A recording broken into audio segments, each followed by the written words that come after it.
Every day people have to make choices. The right choice leads to success. The wrong choice leads to failure. Lee Ho-jae made his choice. He chose a path full of endless trials and inevitable failure. It was a hell of a challenge. A guy trapped in this world because of one stupid decision. Now he was making his way to the tavern.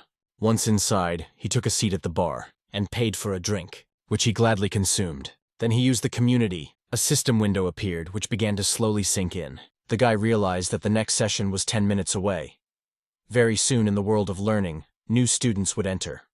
On the bulletin board were announcements ranging from the mild to the most hellish.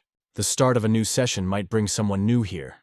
But for now, the hero is the only inhabitant of the hellish difficulty. Suddenly, a guy, Lee Jun-hak, wrote to him. He wondered what the guy was doing. Was he again waiting for a newcomer who would never be here? Lee Ho-jae knew this person. He seemed to be already on the 90th level of the complex level floor. In response, the hero wrote back that he was really waiting for that rookie, in case someone would be brought in. He's been here since the beginning and came into this world knowing absolutely nothing about it. And of all the possible difficulty levels, he chose the hellish one with a player survival rate of 0.01%. The guy reflected that only he was capable of such an incredible recklessness. When the information about the world of learning hit the real world, the number of newcomers choosing the hellish difficulty level dropped drastically. Lee Ho-jae would be happy for anyone to choose his own level. And so it was time for a new session. The protagonist froze in anticipation of someone going for his hell level. When he opened his eyes a few moments later, he saw several newcomers. And surprisingly, one of them entered the hell level. What a long time the guy had waited for this after all. He really wanted this person to see his ad. Suddenly, he saw a response. It turned out to be a girl who was surprised that she had gotten into the hellish difficulty. Lee Ho-jae finally realized who it was after all. The girl was writing that she clicked the wrong place and didn't understand what she should do. That's why she was asking for help. In some obscure room, she was sitting there wondering what she should do. The main character texted her not to be afraid. She immediately inquired who he was. Lee Ho-jae introduced himself. He too is on a hellish difficulty level just like her. He also informed her that he would teach her how to play. She will survive if she listens to him carefully, so let her relax. The hero thought about the fact that he would need this girl to get out of here. She needs to get to the 60th floor as soon as possible. So he inquired about the starting weapon she had chosen. The stranger informed him that it was a bow. Lee Ho-jae, after seeing this, realized that she was finished. The first floors of training she would be going through alone anyway. To get through them on hellish difficulty with a simple bow would need to be a pro. The girl asked, "Is it really a bad weapon?" "She's in the National Reserve. That's why she chose the bow." The protagonist was interested in this. He noted that he was not saying that the bow was bad. In general, archers have the highest survivability among the classes. So she has no need to be afraid. She will improve anyway if she does what he said. Just don't trust anyone else but him. After reading this message, the interviewee asked if he wasn't just on a hell of a difficulty. Lee Ho-jae reported that he is, but at the same time he is not. But there are quite a few other hell-bent players on the foreign servers. The stranger also asked what he thought about whether she would get out of here. The hero wrote that there is a living area on the 30th floor, and first let her try to get there. He then offered to explain to her the easiest way to clear the first floor. He thought about the fact that he needed to remember the day when his journey in the training world started, and go through it again step by step. Lee Ho-jae is a former pro player. Right now, he was fighting hard at some level and received a serious injury. As a consequence, he fell to the ground squirming in pain. It became clear that he would no longer be able to walk because the wound is really critical. Gathering his strength, the hero thought that he needed to return to the waiting room. But normally he could not get up normally. Let him fall. It became clear that this will is quite real. But he did not understand what would happen to him if he died here. Would he really die so miserably in this hole?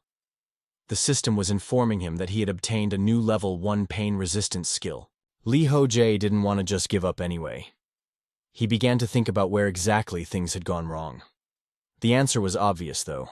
It all happened the day a panel appeared in front of him, asking him to choose a difficulty level from easy to hell.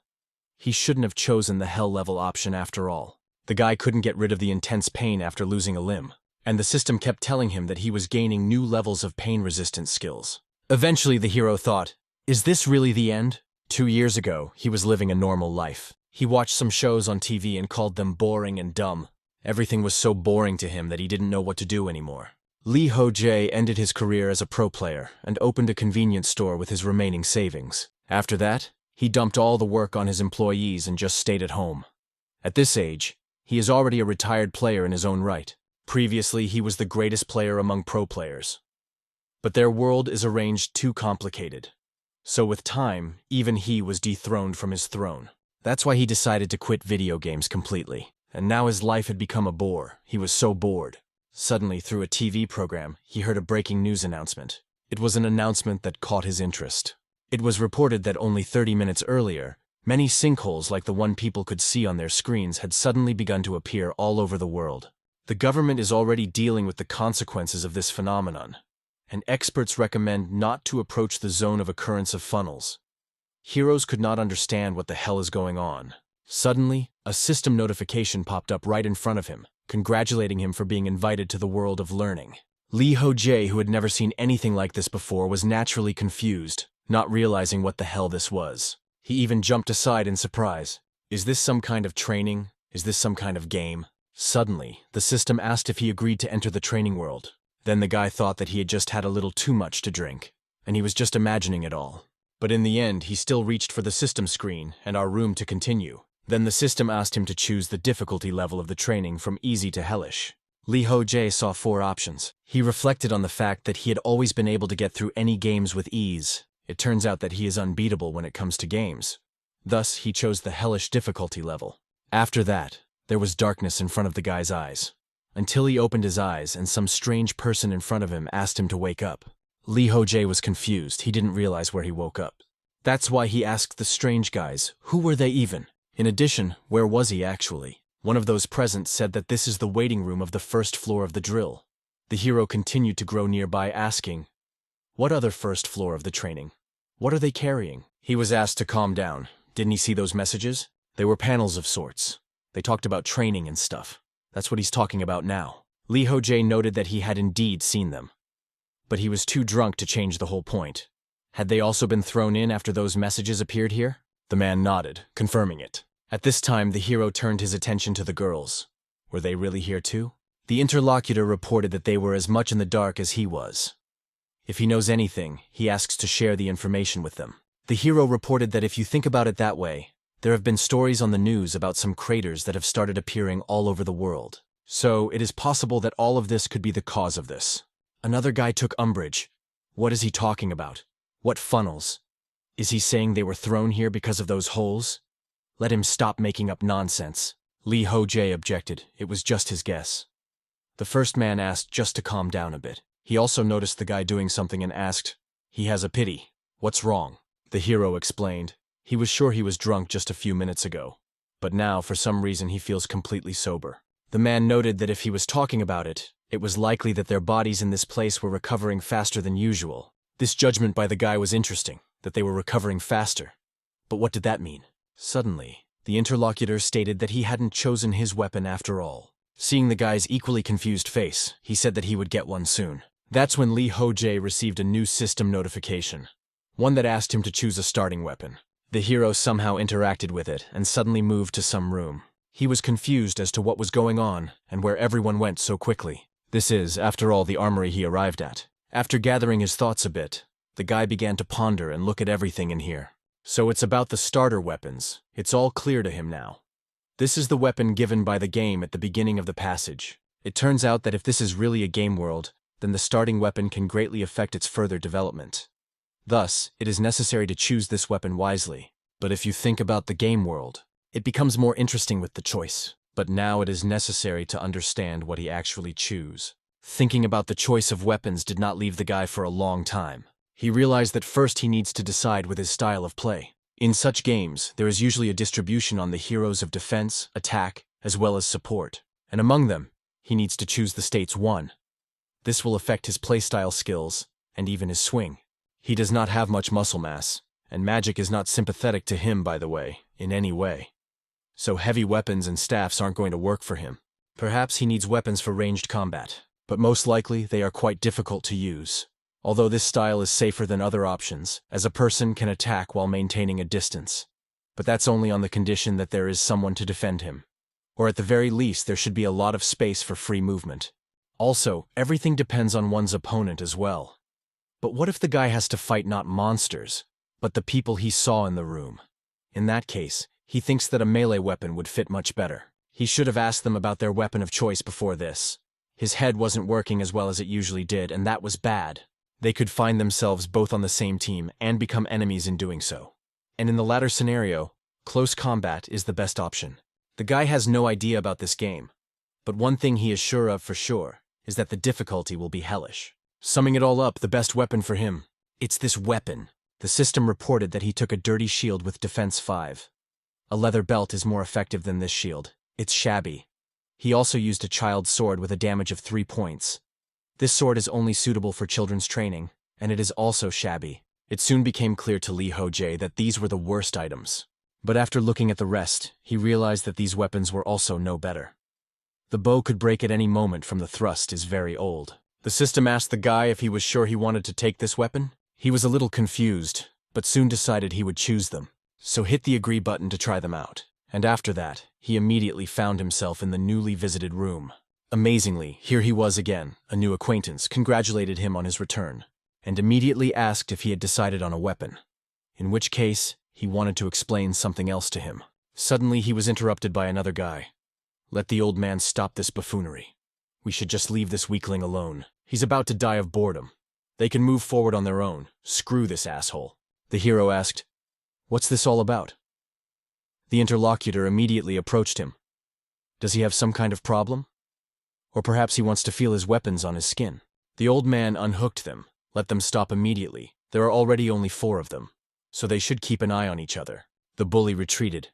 Lee Ho-jae thanked for the help, but is it still true that there are only 4 more? Was the old man sure of that? The one noted that it was a pretty good question. He would explain it to him from the beginning. First, he's going to go over the functions. Let them look carefully. He said the word inventory, and suddenly a system window appeared. The guy should try to use it too. He agreed and used inventory. The system window also appeared, and he had it unbelievable. The old man said that if he imagined putting the weapon in his inventory, it would happen.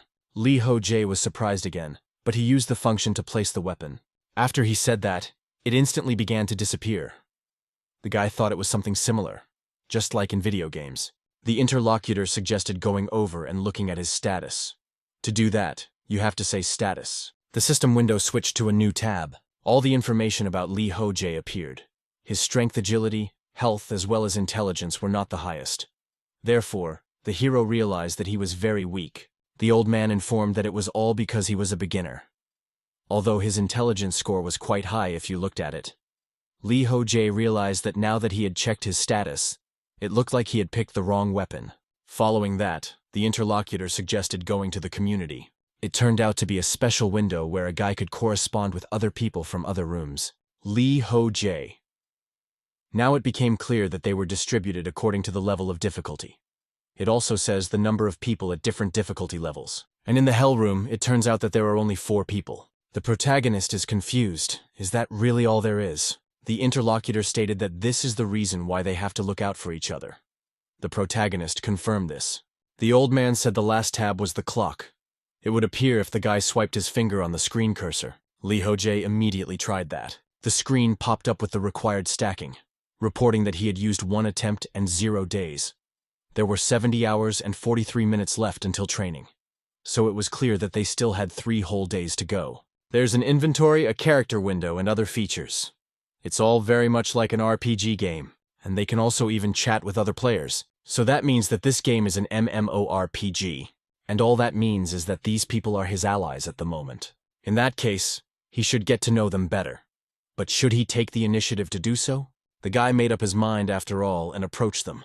He noted that since their fate has brought them together, that you just do not introduce yourself to each other. The bully did not approve of such an idea. Why would he introduce himself to him? But the old man said that the idea was quite good, and asked to let him start. It turns out his name is Choi Min-sik, and he is 47 years old. He is a very ordinary office worker. He was also involved in athletics at school, so he is confident in his abilities. The surprised detainee also introduced himself, and his name is Choi Gen-min. But he does not understand what they are doing now. The old man reported that they just need to be more coherent. The guy became indignant. Does he really look like a child? While he was indignant, the main character introduced himself to him as 26 years old. His hobbies are entirely related to video games. In fact, He was once even a pro gamer. Now Jo Gongmin was finally taking an interest. I wonder if he happened to play Magic Online. Lee Ho-jae countered that he hadn't played such a game. In fact, he was more interested in strategy games. He said that it was cool. He also liked this genre. Although he has only played Magic Online. The hero said that he also played it for a while. But after the global update, he decided to abandon this game. Choi Min-sik was happy that they suddenly found common ground. When the guys inquired, what games did he play? Only the old man wanted to answer something as he was interrupted by the remaining girl. She said her name was Park Soo-ah. She likes watching anime, and she can write more than 100 dissertations on various anime stories. The guys were surprised. They were even a bit confused by such information. Lee Ho-jae soon said, "Why don't you in that case share the information they have with them?"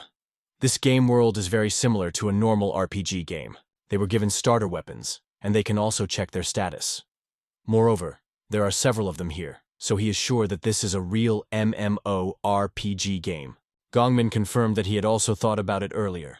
The character revealed that one of the important components of any RPG is groups.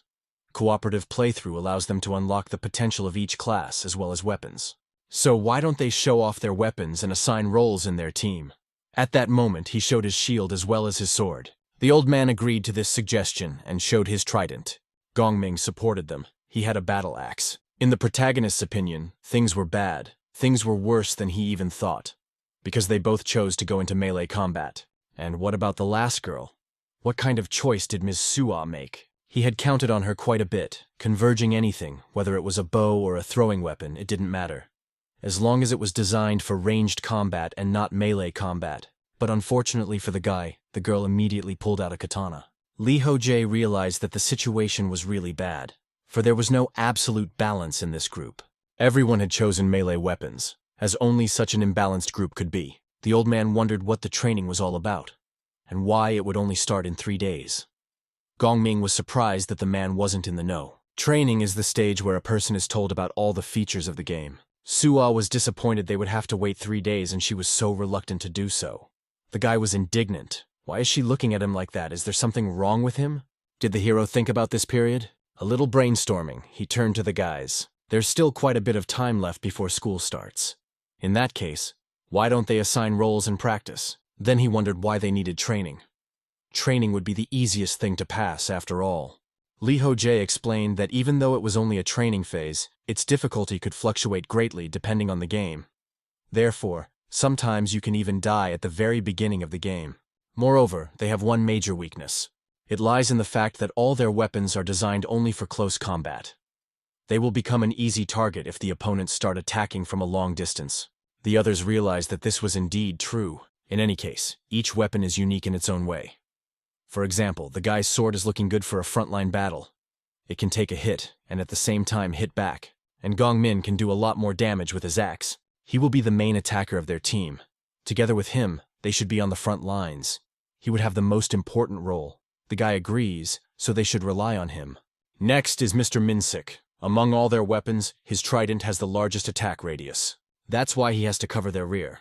The old man really called him a pro player for such an analysis. Suddenly, Soo-ah wondered, what about her? The guy was confused. He noted that she would have a free roll. She didn't understand what a free roll meant. Lee Ho-jae explained that she would be a support, such as from behind. But the girl said that her sword is almost as long as the trident, so she can take the same role as Mr. Min-sik. She has full confidence in her abilities. Confused, the guy said that he didn't mean that at all. The point is that she would be safer from behind. The girl once again didn't understand what she meant. Did he really think she should stay behind and watch because she was a woman? Perhaps he wanted to act manly and show off. But for today's society where gender inequality is valued above all else, his outlook on life is rather outdated. She was more than confident that she could be useful. Lee Ho-jae knew it wasn't that. It was just that the katana was too long. And she's pretending to be some anime heroine, and she's holding it wrong in general. A girl can't swing such a huge thing with one hand. He doubted it would be useful in a fight. Suddenly, Min-sik walked up to them. He informed the girl that he understands her feelings. But why don't they follow Mr. Ho-jae's advice? They don't know what awaits them in the training area, and they all chose a hellish difficulty. So it's better to listen to the pro player's opinion on this one since each of them is risking their safety. The girl pointed out that this is indeed true. In that case, she suggested to start practicing. Suwa was really imagining herself as the heroine of some anime. She called her katana the eternal judge and made it flicker in a stream of light. This was how she practiced together with the old man. The others looked at what was going on and didn't understand what was going on there. Gongmin asked her to stop doing that. Why is it that she's the one shouting nonsense before every attack? It's embarrassing to everyone present. Su-ah informed that you will apply the technique, you need to call it out in its name. So there's nothing embarrassing here. The guy wanted to say something else to her, but she just continued to call out the name of the so-called techniques. At this time, the old man clarified that instead of pierce, it would be more appropriate to say chop. After all, she is holding a katana in her hands. The protagonist realized that there's no way the girl will calm down, but it's good to see that they've at least mastered the basics. That said though, there are two other rather important points. Not only does the waiting room not heal much faster, but all weapons also regenerate at an incredible rate. Broken weapons and equipment mend themselves. Here, and I feel like eating as well as sleeping. Since their wounds are quickly revitalized in the waiting room, they can afford more intense training. But what happens if they die in this game? In normal RPGs, a person is resurrected at a save point, for example in a village. If this game has no function in resurrection, then losing really threatens them all with death. After a while, the old man told Gong Min that it was his turn to switch. He didn't mind, he couldn't wait. It would be up to him to find out who was more suitable for the role of leader. Lee Ho-jae praised Suwa for doing a good job. The girl, on the other hand, pointed out that the two of them had caused a massacre again. The hero reported that it doesn't matter at all who turns out to be the winner. In games of convenience happens quite often. Players try to figure out who is stronger and settle the matter through a battle. If Mr. Minsik becomes the leader, the guy thinks that their team will focus on defense. On the other hand, if Gongmin wins, offense will be the basis, and it sounds pretty fun. Su-ah, in turn, thought that Lee Ho-jae would be the leader. The guy was confused, but the girl explained it by saying that he seems very mature for his age. The hero asked, does she really think so? In his opinion, he hadn't changed much since his college days and pro player career. Su-ah leaned on the fact that he said he went to Sohan University. In that case, he must be very smart. The guy said that his parents threatened that if he didn't score high on his final exam, they wouldn't let him become a PRO player. But he ended up quitting his job pretty quickly. The interviewer wondered what the reason was. The hero wanted to explain it. But suddenly he heard shouting. Gongmin resented that it was unfair to have such a long weapon, so he offered to switch. But the old man said that was absurd. The full potential of the weapon is only revealed in the hands of a true master.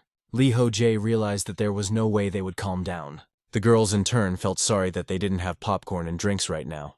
The hero smiled. Was this really true? A little time passed and the system announced that there were 10 seconds left until the first challenge of day 0. The protagonist announced to everyone that it was time. Gongmin remarked that he had never practiced as hard as he had before in his life. Minsik had a similar situation. He had only managed to get this far because they were there for him, and he was grateful to everyone. Everyone was ready to fight, and now it was their hour. The first trial of training was about to begin soon.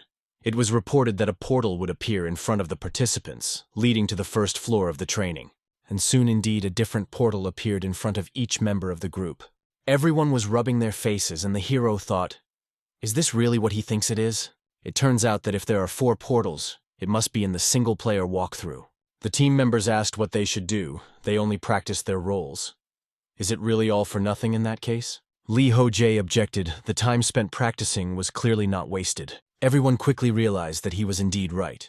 It was announced that the portal would activate soon. And then the main character's limbs began to move gradually. Everyone was again in a panic like they had never felt before. The hero asked them to listen carefully. Until now, he thought that solo playthrough was more effective. That was why he preferred solo play. But the past few days had come truly interesting. For the first time in his life, he was actually enjoying a team game. Therefore, he was sure that they would see each other again, so let the others take care of themselves. This made the team's morale rise, and they were already hoping for everyone to come back. And after a few more seconds, all the bodies were moved. A system window announced that the portal had been activated. The participants would be asked to enter the first floor.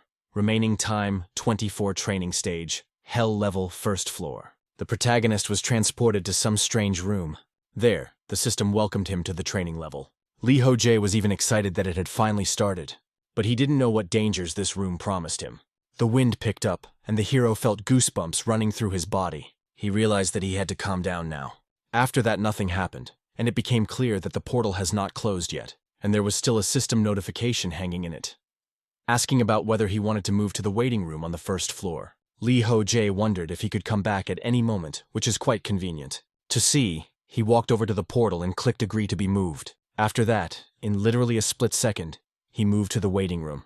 But just as he thought, there was no one here. It was completely empty. There appeared such a denunciatory feeling, as if he had cleaned everything in 1 minute.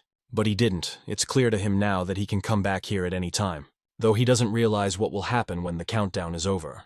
It's also interesting to see if the self-repair is okay. To do so, the guy cuts his arm open and sees that it's still perfectly functional. It turns out that in this case, even if he is on the cusp of death, he will be able to survive just by coming back here. That's great news, so it gave him the confidence that he could get through everything.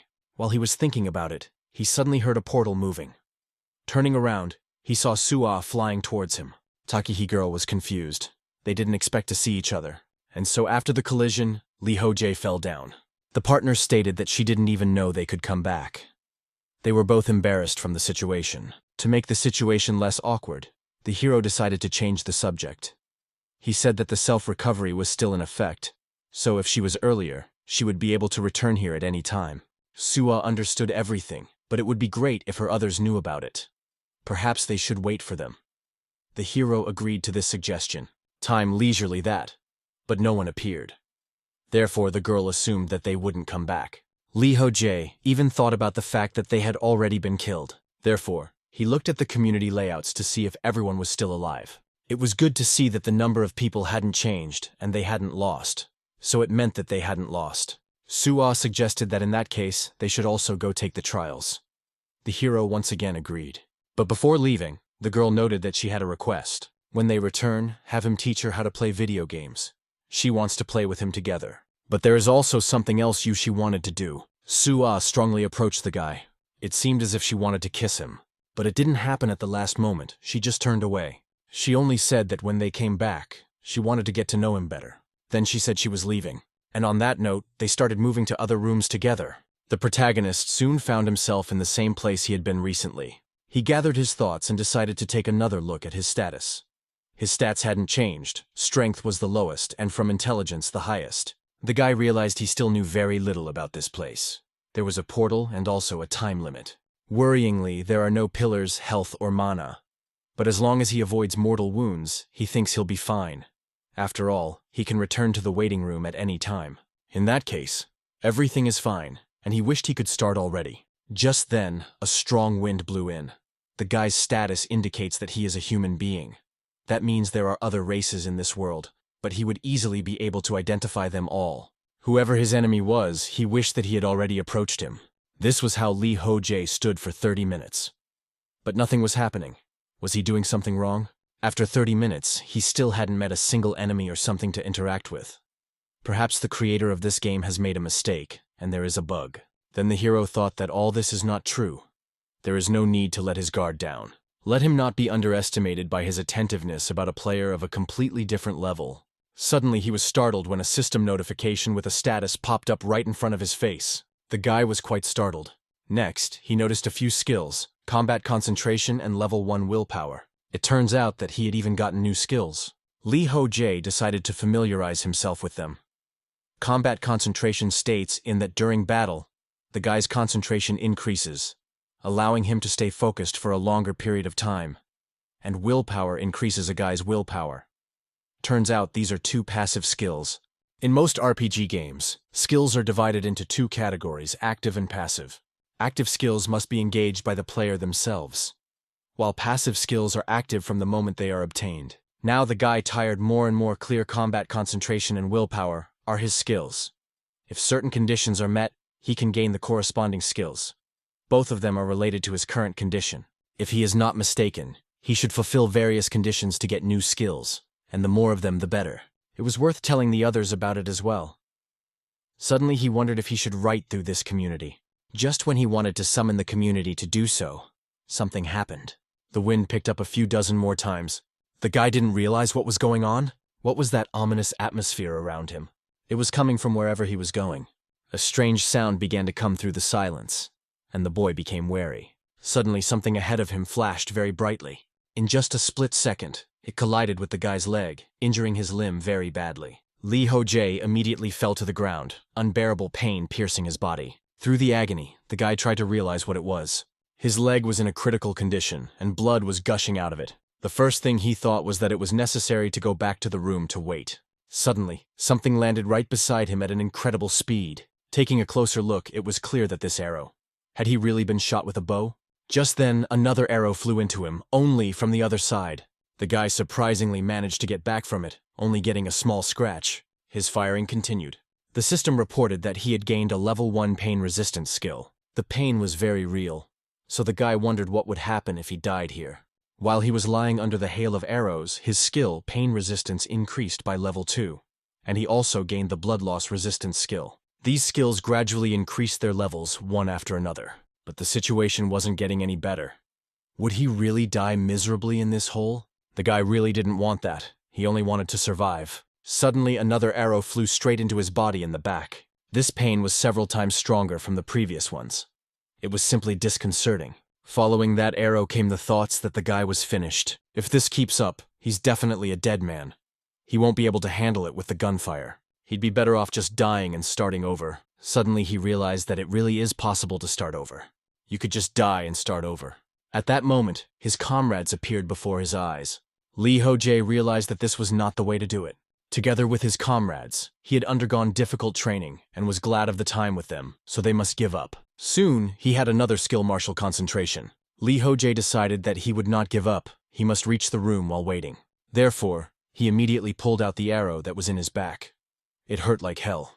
No way to die. He didn't want that.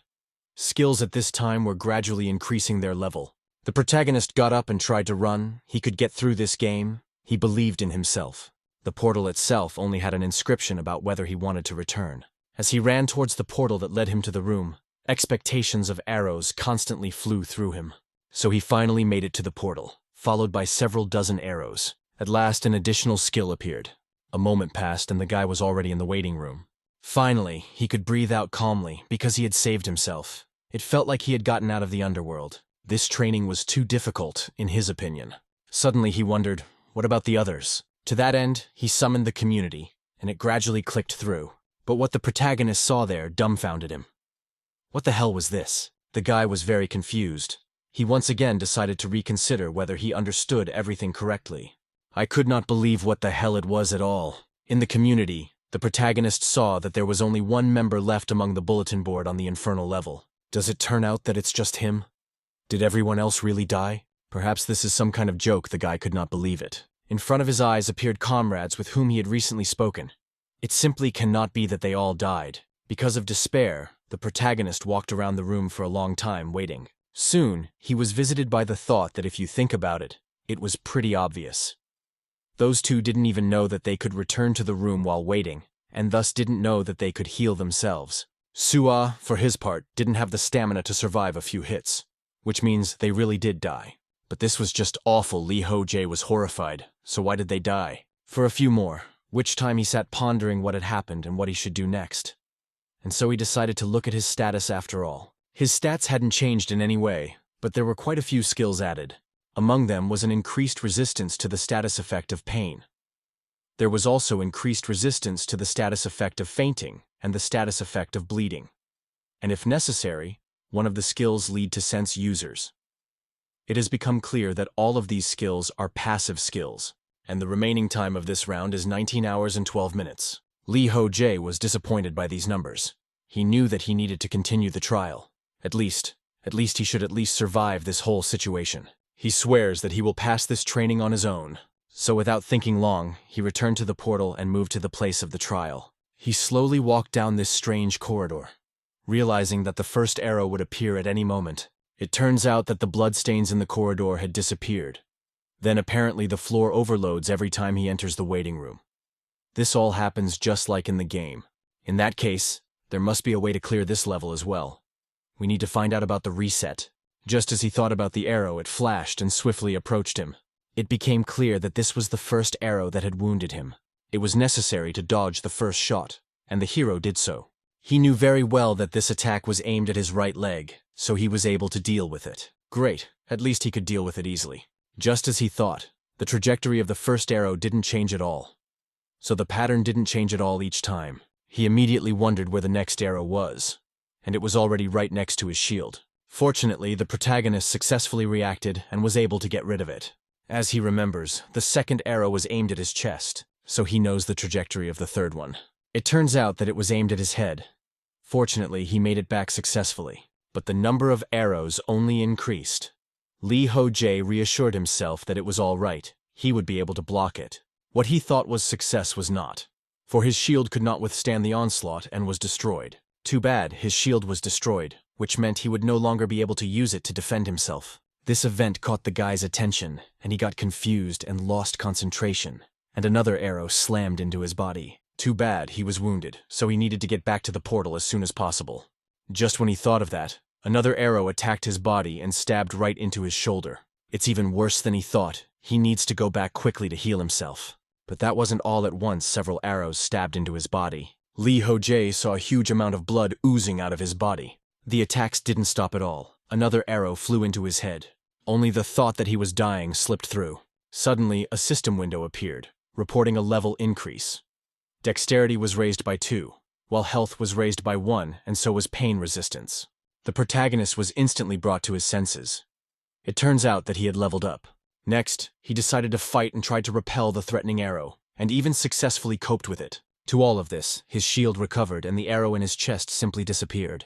After he repelled the arrow rushing at him, so-and-so stopped, but it was surprising. While there was time, Lee Ho-jae decided to see the status, what had changed in his characteristics. He saw that he was at the first level, and his characteristics had indeed been upgraded. Did that really mean that his level was 0 before? Another interesting thought slipped into his mind. As soon as his level increased, he and all of his items recovered just like in the waiting room. If you think about it, this is actually a pretty popular feature. It means that he can regenerate both in the waiting room and when leveling up. The prerequisite for this is to block, dodge, and get wounded by arrows. In this way, you can gain experience in any of these ways, and every time the guy manages to survive by returning his room, the waiting dungeon is reset. He can then go through these traps and get as much experience from them as he wants. He wants to get mortally wounded and survive by leveling up. If he were in his right mind, such a thing would never have occurred to him. But now his level has actually increased, so he's definitely gotten stronger. Isn't that a great tactic? Everything is fine, just need to give it your best. In the system window, it appeared that the god of adventure was showing interest in Lee Ho-jae. After a while, the protagonist was glad that he had done so even though he was very tired. His pain resistance skill had already reached the 4th level. The guy resented it. If this was all true, why was he still in terrible pain? But this was still not the end. He could gain experience again and again by getting injured and also by healing. This is the most effective way to level up. And as the time to level up grew shorter and shorter, the protagonist continued to advance. Several arrows were rushing towards him at a terrible speed, but the guy did not retreat. He knew what he was doing. And quite skillfully one of them reflected, and dodged the second. Soon another menu with various buttons appeared right in front of him. Lee Ho-jae used one of them to use sprint and the other to use keen sense, and thus he sped away several times faster. He was already in another interesting room. He'd been here before, so he knew there were 2 crossbows on either side of him, which immediately fired after he got close to the room. The protagonist dodged them quite easily. He knew how to defend himself from some of the arrows he had fought before, and was able to fend them off. But those were not all the attacks made on him, though he managed them without much difficulty. Since the traps and weapons had already been neutralized, the guy decided to take a break. It had already been 28 days since his first attempt. He had managed to gather a lot of skills, and the fact that he was privately on death's doorstep allowed him to raise his level several times. That was just what kind of adventure god was this, and why was he interested in him? In any case, the guy didn't think he would be able to run 15 without stopping. It must be thanks to the level boost. He used the inventory and took out some kind of flask in there. There was hardly any time left anymore. A few days ago, there was a small announcement in the community that only 30 days were given to complete each stage. It is unknown what punishment awaits those who do not meet the deadline. But regardless of the circumstances, the guy needs to clear everything in the remaining 2 days. But the problem is that he has no idea what the next zone is, and doesn't know the location of the new traps. That's too bad. Moreover, they will be different from the previous ones in the future. He doesn't know why, But his night vision and clear sight skills have stopped working right now. So he only has to rely on his sword and shield. And of course, rely on his own abilities. So without further thought, he set off, not knowing what awaited him. Suddenly, arrows flashed out of the darkness. It wasn't even just one, there were so many of them. Lee Ho-jae was not at all confused. He knew how to be in a situation like this. A few of the attacking arrows he managed to repel. But here were some that were fired from his blind spot, so they attacked his body. It was really painful to receive such serious injuries. His pain resistance had already risen to the 8th level, so this was just nothing to him. Suddenly something strange appeared ahead. Is it really a way out? The joy of the protagonist was not limited. He rushed forward even faster, although his body was still tormented by arrows, which still brought a lot of pain. But he by no means stopped and reached the very room he thought was the exit. Right in the middle of that room was something strange that looked like a portal. The guy was confused, not realizing what this place was. At that moment, the last of his strength left his body and he immediately fell down. Lee Ho-jae woke up after a while. He was in the water and did not realize where he had cleared himself. Surprisingly, his wounds had healed. It's a miracle he survived it all. It must be the same healing spring he saw when he entered this room. It's exactly as people in the general chat described. The main character was helped by information from the guys in the other rooms. Some of them simply tested on the easy level and learned some secrets, and that there is also a shooting source in front of the boss room. It turns out that all of this was true. But in that case, then, that door that leads forward is the boss room. Basically, it's even good that the guy finally made it to the finale. When he got close to the locked door, he was asked if he wanted to test himself. Lee Ho-jae stated without hesitation that he wanted to do it.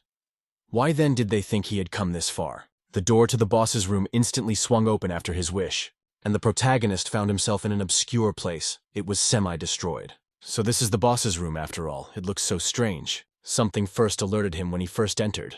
It was the fact that at the other end of the room was a huge crossbow, which, after just a moment, fired at the guy. But he successfully dodged it. Although this arrow flew several times faster than the previous one, it was clear that it would be much more difficult here. If this is the boss's room, then does he really have to destroy this thing? The arrow on the crossbow literally appeared out of nowhere. So it's going to be another attack. That's the horror. The thought that perhaps he should cross over to the other side came to mind. But is that really the whole point of the ordeal? In that case, it pleased him. They probably thought he would just give up like that. But the protagonist rushed forward, and he was immediately enveloped by a barrage of arrows coming from nowhere. It became clear that one of them came from the ceiling. He only survived because of his heightened senses. With the guy's current skills, it was possible to pass this dungeon boss. But suddenly, he felt a terrible pain that enveloped his body. It was coming from his back, literally burning him. Not to slow it down, but there were new skills, such as resistance to burns. And resistance to more was taken away several times. The main character, and felt a hell of a lot of pain. But he wasn't confused and wanted to keep going forward. The main crossbow attacked him, and destroyed the shield he wanted to defend himself with. Also, fire arrows shot out again and stabbed into his back. It became clear that the situation was getting worse. The main character fell to his knees, unable to defend himself. He looked at that main crossbow, which was his main enemy at the moment. Even in thoughts slipped in. Was it really impossible to destroy this dungeon and go through it from the very beginning? But again, it seemed to him as if he was being supported by someone. It was the silhouettes of his recent friends who died in this passage. They are all by his side. Lee Ho-jae used to spend all his time playing video games. It was not because he was bored, but because he liked it, and this activity became his only hobby. But now he realizes that his faith skills were his virtue. In the end, he lost his honor and his existence. At one point, the guy even wondered what a lousy life he'd had. Look, everything in this world has seemed incredibly boring ever since, but it's different now. The fact that he's getting seriously injured is unbearably painful, but he doesn't hate it. Because with every new notification, his heart starts racing. In the past, he gave up everything realizing he couldn't be the best, but he will never make that mistake again. So, encouraged, he once again rose up to complete what he had planned, and swiftly headed for the main crossbow running through the debris. The enemy weapon was already not far beside him, so the protagonist subjected the Vera for the one to destroy it for sure. This training is too hard for him, but he is willing to deal with it. The crossbow immediately fired. Lee Ho-jae destroyed the arrow in an instant, and he didn't stop, but knew that it was necessary to also destroy the crossbow. He successfully dealt with it with just one swift strike. After what happened, the guy could finally exhale calmly. He was glad because he had done it. The system congratulated him for passing the first floor of training on hellish difficulty. Lee Ho-jae was only sad because his comrades weren't around. But it was only because of all of them that he had passed this first stage. Some girl was standing alone on the slope. Apparently she was waiting for someone. At this time, the protagonist received 1,000 points for passing the stage. He also received an additional 1,000 points for passing the floor first. One of the gods shows interest in him, and he received 500 points for that. All negative effects were removed, his health was restored, and he received an additional reward. Which is proportional to his merit. He received the blessing of the wind spirit of the first level. These rewards for clearing the floor were interesting for the guy. It was a pity that just now his level didn't increase. The wind spirit blessing skill was interesting. The guy is now protected by a newborn wind spirit that gives dexterity plus 10. I guess it probably just increased his stats, but it's a pretty useful bonus. Suddenly, a portal appeared, asking him to continue his training. Lee Ho-jae saw it. Does it really lead straight to the second floor? Or was it to the waiting room? He has nothing to fear, though. He's already fully recovered. To all of this, he simply has no choice but to move on. So the guy headed forward. And after a few moments, he found himself in an incomprehensible meadow. It was hardly a waiting room. Could it be that he was already on the second floor? Looking around, the guy didn't see a person. Or was it a player? Though no, it was clearly not a person. By the ears you could tell it was a rabbit. The girl heard him and immediately turned around. She greeted him. Her name is Kiri. She is happy to meet him. The protagonist was confused. He didn't expect to meet her here and that she would address him. Bunny wondered what his name was. Confused, the guy wondered if he was an enemy, or maybe it was just a non-player character controlled by the game itself. But still, he introduced himself. The interlocutor after that started muttering something. She was literally humming his name, and the guy wanted to punch her because of it. Kiri informed him that she was at his service. She is a floor manager of hellish complexity. The protagonist didn't know there were such, even existed here. The interlocutor explained that there is one manager for each difficulty level. He can turn to her every time he passes a floor. By the way, she congratulates him, because now, as a reward, he'll be able to use the store as well as the auction. The waiting rooms and residential areas only have the auction available, but right now he can use the store. I wonder if he wants to try it out. Lee Ho-jae was so interested that he headed to the stacking area of the store. There, he saw equipment, books, potions, food, bedding, as well as toys. It became clear that they sold everything he needed. Kiri said that if he needed something, let him acquire it now. The protagonist, however, continued to marvel that there were even weapons and shields and clothing. He decided to choose weapons to begin with, but then realized that it would be more useful. The girl saw that he was confused, so she asked to let him explain everything. This gear, it's not suitable for him. Lee Ho-jae wondered, wasn't she being too straightforward? After a while, he had already acquired everything he needed. Finally, after all, he felt like he was back to being alive when he changed his clothes. But he didn't understand why Kiri was looking at him so strangely. Was there something wrong with his clothes? He also had an interesting question. It concerned what would happen if the first floor wasn't cleaned up within 30 days. The girl explained that he would be returned to the waiting room. All food and water would disappear from his inventory. Consequently, he will have to spend points to buy from the store. Even though he doesn't feel hungry in the waiting room, he will be banished from there after 24 hours. The guy asked, what will happen if he is kicked out of there? Kiri shouted that it can't be done that way. Her job is to counsel the players who manage to get here. Well, even the answers have limitations. Those who show high potential, and those who have achieved excellent results, and also those who he liked only such people. She can tell everything. The guy pointed out that she told him all about shopping at the store. The manager explained that there are no restrictions for easy tips. These questions are pretty straightforward, and she had more meaningful, important things in mind. Now she could only tell him about one thing, and no more. So no more questions, because there is a thing he needs to know about. Lee Ho-jae asked what she was talking about.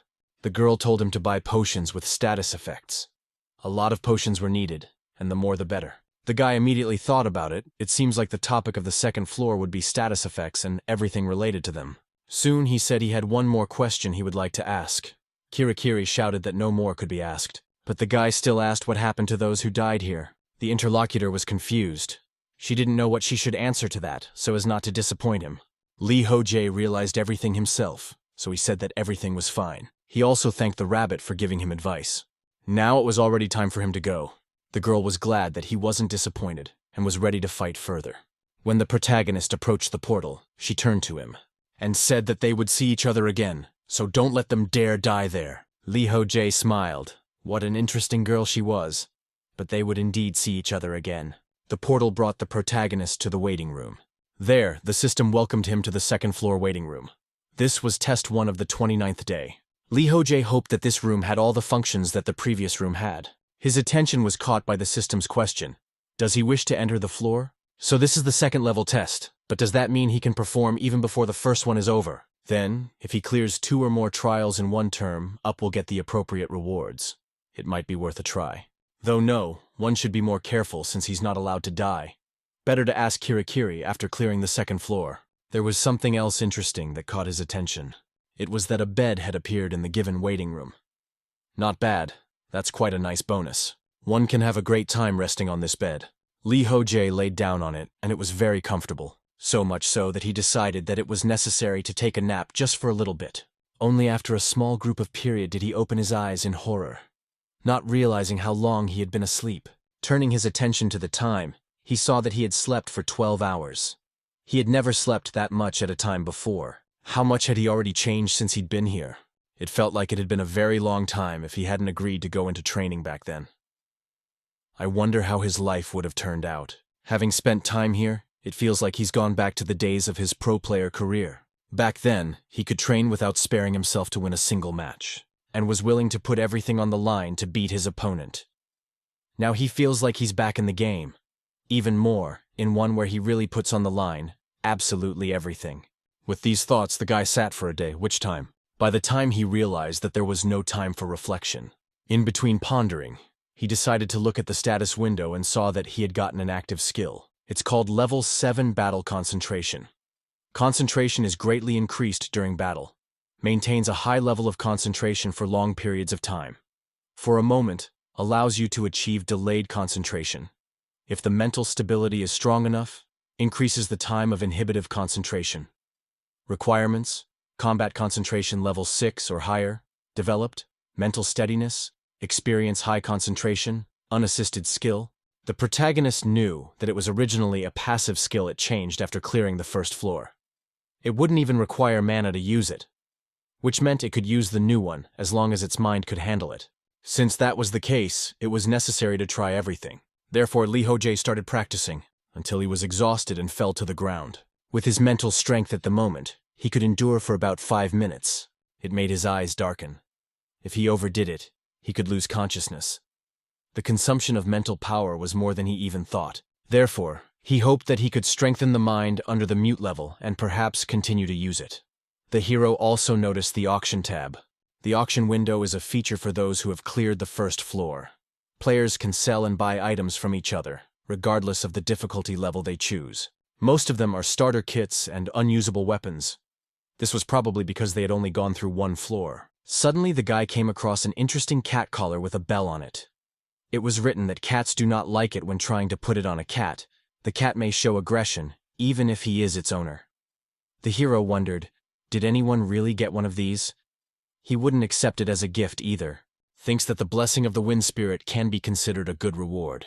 Therefore, he was really lucky. Soon, the guy was ready to continue the trials. The system reported that the second trial would start soon. The time did not give the training 72 hours left. Lee Ho-jae believed that he would have to spend 3 days here, just like the first trial. 3 days of waiting and 30 days to pass, totaling 33 for each trial. During the waiting time, it would be worth working on improving the resistance to status effects. Need to look at what's being written in the community chat rooms. So the guy headed over there, and there he saw something really interesting. At first he was confused, and then even more strongly did not believe in what he saw. It turns out that the number of people has increased, and there are already 6 people at the Danish level of complexity. People in the community were also surprised that there were newcomers in Hell mode. Most of the players there had died, but they weren't careful and died because of it. Lee Ho-jae thought that the other players had noticed it too. After all, the chat was just bursting with messages. 5 other players new to the main mode besides him were added. They are probably in a perplexed state right now and have no idea what's going on here. If the guy leaves them like this, they might all die here. Therefore, it is necessary somehow to share information with them. Suddenly, he saw that some of them had logged into the chat room. So he got excited because he could share information with them. To do so, he turned to the players of Hell difficulty and asked them to respond in the chat. He needed to share important information with them, but there was no response, and soon he saw that they had left the chat room.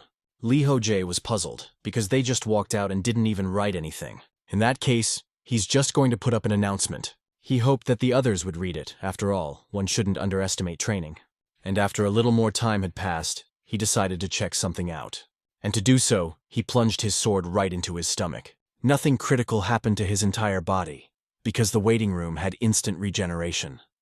But what he thought wasn't working, his resilience didn't increase in any way. Maybe he can't gain experience while in the waiting room. Either way, the people in the chat room don't trust him at all. What's the point of helping them if they aren't even interested in it? It's strange what these guys are going to do, since the trials are about to start. He helped them as much as he could by sharing the information they needed. Now he needed to move on himself. Let the second floor greet him. The portal instantly brought the guy to the necessary room. There he immediately became wary, realizing the danger. Wondering what awaited him this time? That room he had studied in was quite familiar. It became clear that this location is not different from the first floor.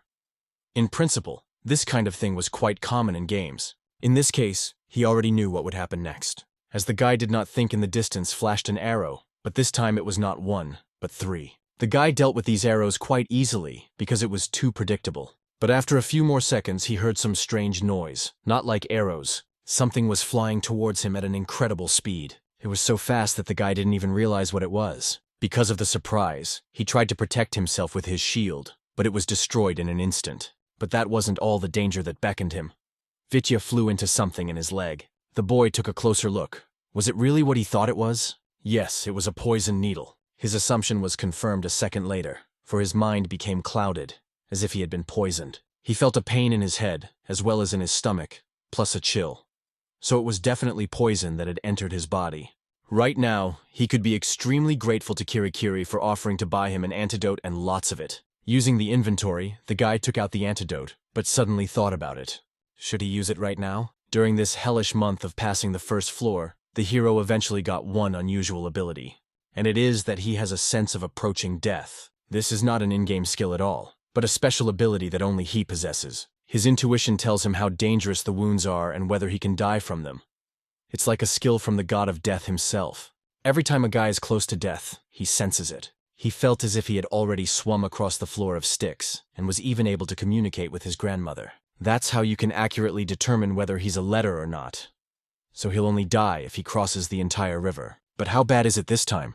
After listening to his senses, Lee Ho-jae realized that he was still on the shore, which meant that there was no danger for now. Hence, it was worth saving the antidote for later. For now, the hero decided to use something else. From his inventory, he took out a thread and immediately rewound his leg with it. While he was doing so, a system notification appeared, stating that he had gained a level 1 poison resistance skill. This is marvelous, as he can now endure poisoning more easily. In that case, he thinks he can still go forward, and a new skill has appeared just in time. Looking around a bit, he saw some poison needles scattered around, and decided to take them with him because he thought that they could still be useful to him. While he was trying to shove them into his inventory, something happened to his body again. It was as if the effects of the poisoning had taken on new colors. Could it be that the poisoning effect had suddenly intensified because the poison had spread throughout his body? If that was the case, it was necessary to return to the portal as soon as possible. The strength was getting less and less, so the hero leisurely leaned on the walls and headed back. It was quite hard to walk. The guy even wondered if he should strengthen the stability while he was still on his feet. To do so, he listened to his senses again, and realized that he was already in the middle of the river. He was sinking more and more right up to his head. So he decided that it was necessary to get out as soon as possible, because if he did not do it now, he would die. Fortunately, he was still able to move successfully, and in the waiting room he adjusted, removing all the negative effects from his body. Lee Ho-jae had also obtained a level 1 paralysis resistance skill. So his body could be paralyzed. It was even more dangerous than the other effects of the poison. After gathering his thoughts, the guy stood up. Since he had gotten the resilience skills, now he would be able to get more experience. So he would try to improve them to level 3 for today. He would have to consciously torture his body to increase the level. Getting injured in dungeons and recovering in waiting rooms was the only way out. Of course, he's well aware of this, but it's really stupid. Usually the level is increased after defeating a strong monster. But not only is the difficulty of the floors high, but the challenges are also very boring. What kind of crappy game is this that he's gotten himself into? The hero once again defended himself from all the arrows. Since he is on the second floor for not the first time, he knew where the next arrows will fly. And also he was even able to block a few poison games. One of those needles the guy pulled out of his account, he had his own plans for it. Just like he said, he pierced his body with a poison needle to increase his level. Nice poison effect hired, it worked. So the theme of the second floor is definitely poisons. The guy would heal himself the moment he was on the verge of death, and thus level up. It's the only way to effectively progress further now. Still, this game is pretty damn atypical. Advancing further became increasingly difficult due to the constant traps appearing along the way. They were constantly trying to attack the guy, and he was only able to dodge them thanks to his instincts. The pattern kept repeating like this, but the needles became even more deadly. If Lee Ho-jae lost consciousness, he would be finished. It's simply impossible to raise stability like this, but he has an antidote that he can handle these poisons with. For now, he wasn't going to use it, but only continued to destroy the traps. It turns out that getting through the second floor would be the easiest thing to do. For a while, the protagonist progressed forward until he reached a room. It was quite familiar to him, but a strange thing happened to it. Let only them say it was what he thought it was. The space distorted. Now he was sure. The temperature inside the room was elevated. And it's not only elevated, it's also gradually increasing more and more. It has become unclear why it's so hot in here. Was this one of the traps to prevent him from passing the test? It was critically necessary to replenish the water balance, so the guy did it. Now it was clear why the second floor traps were so easy. While he tried to bring himself to his senses from the heat, the attacks didn't stop. But the hero, thanks to his successful skills, could easily repel those needles. He would probably really have to dodge the arrows in this heat. The guy kept doing that until he got the heat-resistant skill. He was even surprised. Could there really be such a thing? What should he do with all this? Should he go back and recover his own strength? It probably wouldn't be wise. He was too far away from the portal. And so, it would be simply dangerous to go back in this heat, and it is necessary to continue to go forward. To do this, the guy decided to use a freezing potion, which, fortunately, he also had in his inventory. His body temperature gradually decreased and became more comfortable. Lee Ho-jae could move on because it improved his situation a bit, but he soon realized that his judgment was in error. Nothing was working, and at this rate, he would simply be burned alive. So in order to prevent that from happening, he used a stamina potion. Of course, he didn't want to waste a potion costing 400 points, and even leather armor was cheaper. At this time, the burn resistance skill improved by 1 level. The guy wondered if this burn resistance turns out that the temperature was now encasing his skin. While he was confused after thinking about it, several needles attacked him from the back again. Lee Ho-jae realized that he had weakened his defenses, and this was happening to him. If he got dispatched now, he would definitely be a dead man. Taki happened space began to distort, and what happens when poisoning happens to his body? The hero wondered, is this really his end? But once again, the system notification flashed, saying that he had increased his level. A lot of his resilience, as well as many parameters, were raised by 1 level. This new level boosted the guy, and his wounds, all were healed. Therefore, he immediately got up and rushed forward. The fact that the level was raised was very happy, because it helped him recover. All health was restored and the negative effects were removed. At this speed, the guy would easily be able to go through this entire floor. On the way, he decided to activate battle concentration, and also activated the Wind Spirit Blessing to become more agile. And because of this, he was able to spot and dodge the deadly poison needles. To himself, Lee Ho-jae kept telling himself that he would do it and be able to pass the second floor. Confident in himself, the guy moved forward until he accidentally stumbled. And just like that, at full speed, he crashed straight into the wall with his head. It hurt like hell after that, especially since it was done accidentally. Come to think of it, Steam doesn't have to waste his last recovery potions on that. But he can't afford to die from getting tangled up in his legs. How humiliating is this? Suddenly, a system window appeared, introducing that the god of adventure doesn't want to see Lee Ho-jae. The guy was confused. What do you mean he wishes to see him? Did he really see him fall down? There was also a rather interesting new skill. It was natural regeneration of the first level. It increased the rate at which a person's body recovered from various injuries. It became clear to the guy that it meant it increased the regeneration rate. Lee Ho-jae thought that since that was the case, he was a little closer to becoming a troll today. As he sat there, his interest was piqued in the passageway. He felt a strong chill there, so there must be an ice zone there. Probably should go back to the waiting room and prepare for it. The protagonist did just that. Right now, he was sitting down and resting. This was the second test of the 19th day in the morning. It turned out to the guy that in some aspects this world is no different from the real one. And in the chat room there are bad people as well as good people. And if you look at the ratio, there are a lot more evil guys than good guys. Players should not so easily believe the words of those bastards who spread false information. After all, they are risking their own lives. Suddenly something caught the attention of the protagonist. It's the information about what would happen if 100 floors were cleared. It flashed in the chat and said that if you clear 100 floors, you can return to the real world. The guy was interested. Whether they believed it or not, it would give the players hope. And after all, no one had even discussed completion conditions before.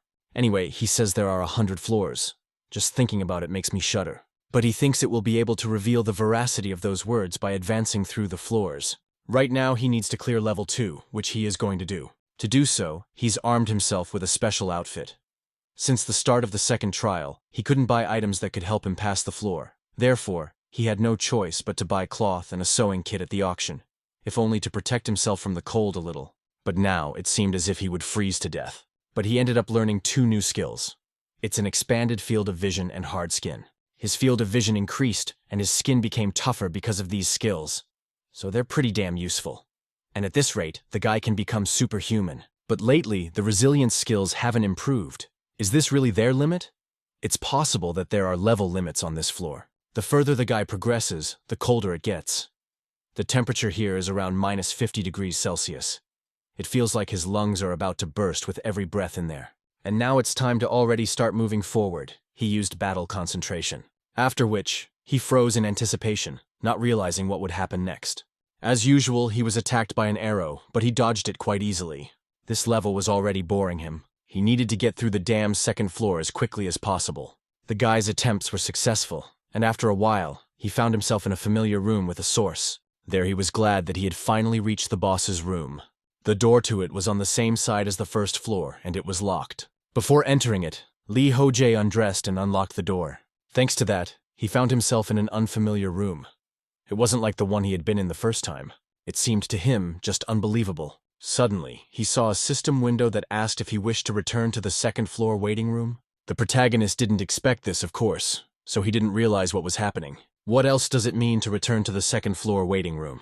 Lee Ho-jae decided to figure out what really happened. Suddenly, he saw that the condition for passing was to stay in this room for at least 3 hours. The guy wondered, would he really pass the test if he stayed here for the amount of time he needed?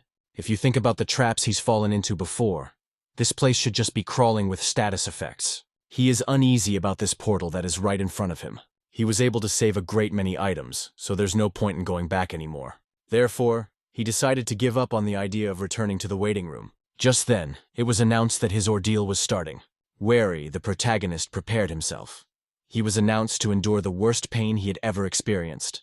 It's amazing, he doesn't realize what it all means. Suddenly, the space beneath him seemed to collapse, and the guy started to gradually fall. He literally found himself in his body, which was still undergoing its first test. That was when several arrows flew into him. The pain was so intense that the guy didn't even realize where the arrows came from.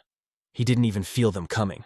The wounds are very severe, and being resistant to pain didn't help not feeling the pain. Suddenly, he finally saw at last. Wasn't that his starting equipment he was just starting out with? Now he realized it all. It was just an illusion. That pain, and also the smell of blood.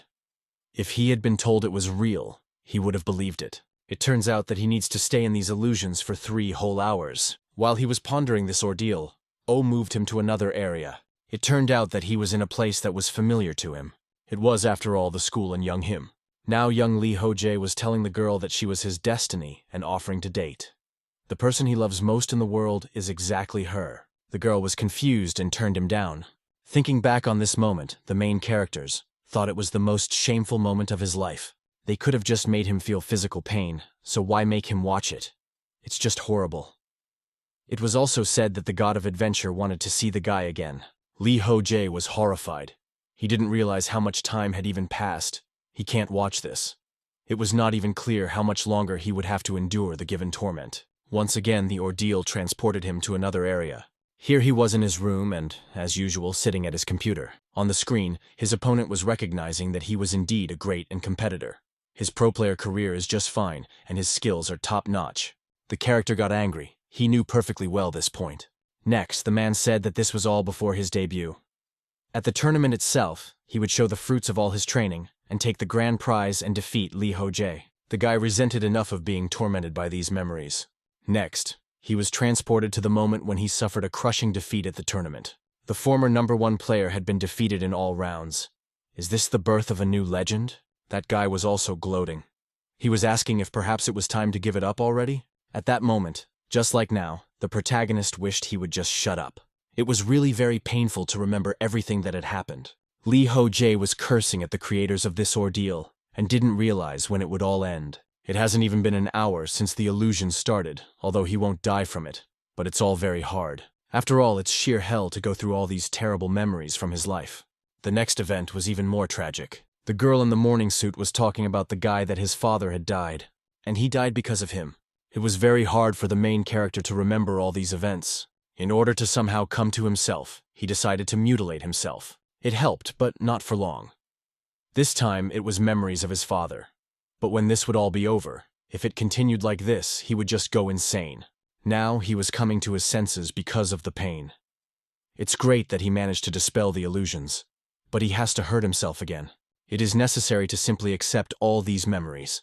It's true, his father died because of him. Once again, the level threw the boy into a new wave of memories. It happened just as he was growing up, when he visited his father. He was sitting alone in a hospital room. The old man was happy that his son had brought him. Lee Ho-jae approached him and asked how he was feeling. The man didn't answer. He only asked if it was time for him to stop already. He wanted his son to find a proper job. Or was he going to spend his whole life playing video games? The protagonist didn't like these conversations. He only asked not to start. The old man pointed out that he probably hadn't played yet. He already needed to figure out his future. The guy immediately yelled for him to stop saying that. What does he even know about pro gaming? He probably has no idea how much effort he puts into all of this. And how hard is it to compete to be the best? It was hard for the father, and he wanted to say something to his son. But the one informed him that he was leaving. He didn't even try to understand him ever. At last, he didn't ask if the old man knew who was paying for his treatment. The man asked him to just wait and not leave. But Lee Ho-jae didn't listen to him and left. After that, the guy regained consciousness again. But he couldn't bear all those memories anymore. This is another, very tragic memory. Suddenly his father in a coffin appeared before his eyes. It was very painful for the boy to look at his body. The girl next to reported that she heard him yelling at his father outside the hospital, even though he knew he had a weak heart. So it's all his fault. He's the reason Dad died. The words that his father died because of him sunk into the boy's mind. He felt like it was because he didn't even try to understand him. This is probably the end of his journey. He is being drawn deeper and deeper into the abyss of memories. It was very hard, but the main character was not going to give up. He gave himself a blow, and thanks to this came to his senses. But soon the memories came in a wave over him. Lee Ho-jae was indignant. Did it really happen again? The boy saw his family members again. His father had said that it was all his fault. In order to come to his senses, the hero wounded again, he can easily endure physical pain. Even if he sinks into the deepest depths of his memories, he will still rise back up. Soon they would go over who would last longer, him or the not the master. Suddenly a system window appeared. It congratulated the guy for being the first to fully pass the last tests of the second floor. Can top protagonist rejoiced? Could it be that he had survived it all and it was all over? The first to fully pass, I wonder what it all means. Suddenly there was more urgent notice. It seemed a little like the god of cold was taking an interest in him. But not only he was interested in the guy, also the god of influence, the god of adventure, the god of light, the god of devotion, and the goddess of slowness. The hero, confused as to why there are so many gods here. In any case, it all finally came to an end after all, in the midst of the many skills that were upgraded or newly obtained. There was also information that the guy was given an extra hail, proportional to his merit. The goddess of slowness wishes to grant him parts of her powers in lieu of the additional reward. And it was asked if he accepts the offer? Lee Ho-jae was surprised he didn't fully realize what all this meant. I wonder what part of strength is being offered to him now. I guess these powers are different from normal skills. That was something he hadn't expected to encounter here. But perhaps he should accept them, so he agreed. The system reported that he had obtained the skill flicker emblem, and it was the maximum level. The description of this skill said that the goddess of slowness is the one that will bless the steadfast and patient. Wait, now she was bestowing some of her strength to her retractable apostle. Lee Ho-jae, even after reading the description, didn't understand anything. I wonder if there's even a normal description here. And what else is this apostle? Suddenly, another system notification appeared, which reported that the adventure fighter was not disappointed. The guy marveled. What happened? What came over this weirdo was worth asking Kirikiri. After a while, a portal appeared in the mountains, and from it emerged the protagonist, who was glad to be here again. As soon as he moved, the manager immediately ran up. She rejoiced and congratulated him on his return. The girl ran up to him so quickly that she even hit him. Lee Ho-jae was outraged at what she was doing. Kirikiri explained that she was happy to see him again since it had been quite some time. The guy noted that it was true, he wanted to ask something. He also asked that she wait just a little while.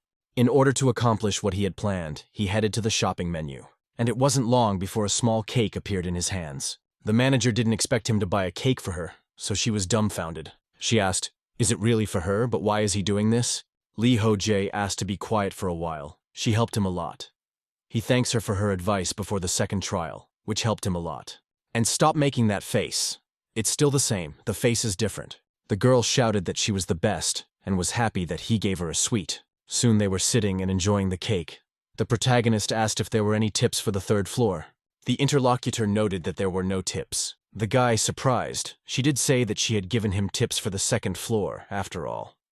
Which meant there must be some for the third floor as well. Kirikiri reiterated that there was nothing to help her. All because he's growing up too fast. If he wants it so badly, she can tell him. But it won't do him any good. The protagonist was surprised that this was so. In that case, I wonder what happened to those who joined during the second trial. They're still alive, aren't they? The girl interrupted him. That would use up things his question limit, whether he was sure he wanted to ask it or not.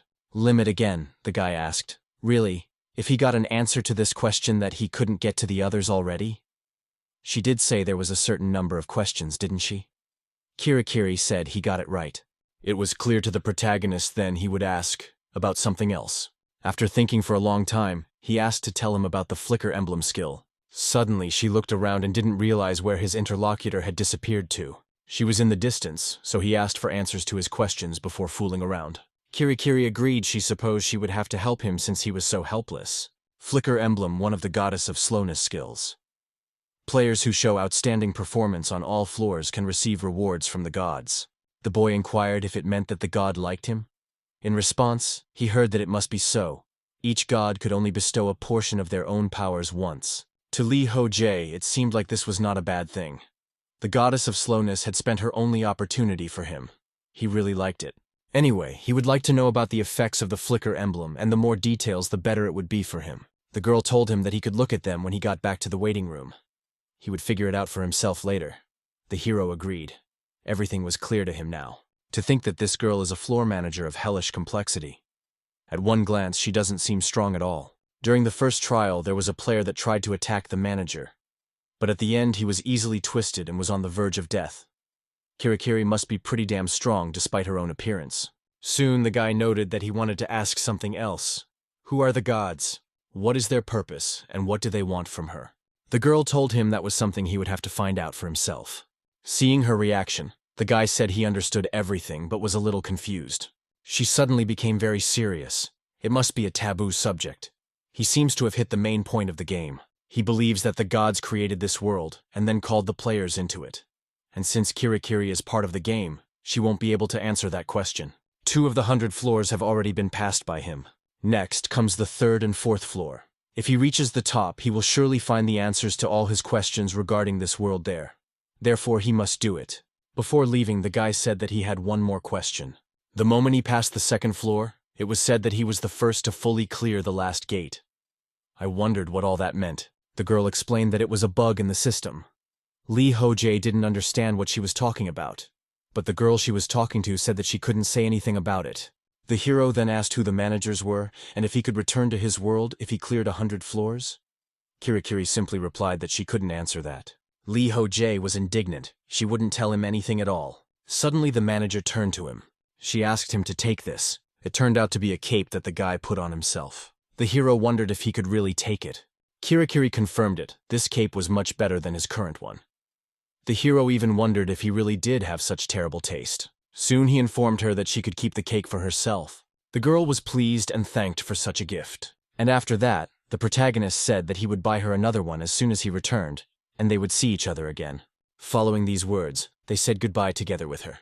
A few moments later, the protagonist moved. He found himself on the 3rd floor in the waiting room.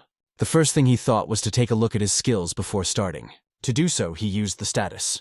There, he noticed a direct flicker. It was reported that since the goddess of slowness hates to rush anywhere, she moves objects through space and time. With just the blink of an eye, the hero can jump a great distance 5 times. And after all the jumps are spent, the skill will begin to recharge for 5 minutes. It turns out to be a movement skill. Lee Ho-jae didn't expect anything like this considering she's the goddess of slowness. That being said, it's quite handy to have such a skill. It will certainly be very useful when passing through. Before using it in real events, he decided to try it out. To do so, after concentrating, he activated the flicker emblem. As a consequence, he accelerated, and in an instant he was in the distance. That's the speed he traveled all that distance in an instant. It's like real teleportation. So that's the power of the gods not being slow. If other players knew about this, you would probably demand that this powerful skill be weakened. Now the guy decided to try 5 jumps in a row. He accelerated well enough and rushed forward. He couldn't handle the high speed and just crashed his head against the concrete wall. It really hurt a lot. This skill is quite hard to control. And he had just tripped over a bed after all. One would have to be more careful before using a jump. For a while, the guy sat and pondered on the next floor. There were 72 hours left until the next test. Lee Ho-jae thought that it would be a good idea to buy potions and food, as well as more water. To all of this, he would take a new sword as well as a protective suit, and should take another look at his skills. Something interesting caught his eye. Something else about this skill came up. It must have been Kirikiri's effort. The Wind Spirit Blessing skill had 3 stages. The first stage was that after reaching a certain speed, the guy would receive the blessing of the forest. The second one was that after reaching a certain speed, he would get an acceleration effect. As for the third stage was unknown. It appeared that the skill could improve to the 3rd stage. He could probably use it as his main skill. Great. While there was time, it was worth practicing to control the flicker emblem. There was something else that caught the guy's attention. Was it the message that was hanging on his screen? Lee Ho-jae even thought that it was players of hellish difficulty. So he opened it and saw that he had been invited to the guild representatives. This invitation surprised him. The guy didn't understand what the representative guild was. But still he was interested and decided to get acquainted with it. At the beginning of the message, the guy was welcomed. He was sent this email as they were quite impressed with his accomplishments on the hell difficulty floors. If it's okay with him, they would like to tell their representatives its purpose. So look forward to hearing from him. The signature of the letter received was Lee Chang-seok's. The protagonist and himself saw that the community chat had been quite lively lately. But he didn't think that such a group would form so quickly. Previously, he hadn't noticed this person's name on the list of top players. After all, he was the only one successfully mopping up floors of hellish difficulty. It didn't make sense for him to mess with other people. So he thought it was worth putting this all aside for later. And right now, just prepare to get through the 3rd floor. He still had a lot of things to do. It's a hell of a long way ahead to reach the 100th floor. After a while, the guy was already on the 3rd floor of training. It was an unusual room that looked like a chessboard. On it, as usual, the guys were attacking arrows. Everything happened as he thought. The traps are activated just by stepping on the black slabs. Hence, it is clear that means the white slabs are safe. But this is what the guy decided to find out. He stepped on a slab and waited to see what would happen. He ended up being right about the white slabs. But why is he so uneasy? This is all very suspicious indeed. Need to check everything more thoroughly. Therefore, he used his menu. Just in case, one should be ready to activate the skill at any moment. With the help of the gift he received from the goddess, he moved forward quite quickly, and even wondered why he was having so much fun right now. It would be time to finish with these trials already. The protagonist moved forward on the white slabs, as he thought that they were safe. But suddenly, when he stepped on that very white slab again, many traps activated. Lee Ho-jae was prepared for this, as he felt anxious recently. So as soon as he saw the danger, he activated the flicker skill, thanks to which he successfully defended himself from the traps. It was really very close. Those arrows would have made a hedgehog out of him before he could activate this skill. They made him believe that the white Vlidai were safe, and on the last step they aimed a whole row of arrows. How infuriating is this ordeal after all? But in any case, he is already not far towards the exit. Indeed, he had no problems further on, and after that he had already reached the source. It became clear that the boss room was not far away at all. perhaps because of the difficulty of the previous floors. It also seems too simple here, and it's frustrating. Is this some kind of indulgence for him? Lee Ho-jae headed towards the door to the boss room. Considering that he hadn't gotten a single new skill, it didn't seem like he would have to go back to the waiting room. That's why he decided to just finish everything and mop up as quickly as possible. The door of the boss room swung open quickly, and the guy moved to a new location. He was already wondering what was waiting for him here this time. It turned out to be the essence of this challenge is to reach a goal. In the air floating plates, which after a certain time fall down. Guys need to use them as a support in order to reach the goal. Plus on the way, spread traps and the main character, when moving through them, realize that this is crazy. I guess the creators of this challenge decided to finish him off. Now the rejection difficulty really deserves its name. Lee Ho-jae tried his best to jump over each slab as fast as possible. In doing so, he saw that the slabs would fall down immediately after he stepped on them. Now he has slabs that fall down after a while, and traps that attack. With that in mind, the level would be simple. But it wasn't that simple. He is once again attacked. He has to defend himself from arrows and there's no way to respawn. He can't even figure out where the arrows are coming from. And suddenly all the plates under him for some reason began to behave strangely. The protagonist felt himself brewing literally in the air. It turned out that the slabs he had recently traveled on had all fallen down. Lee Ho-jae even had to activate the blessing of the wind spirit in order to at least move somehow. The slabs on the third floor were falling down one way or another. Those players who forgot about it and only focused on the traps would just fall down.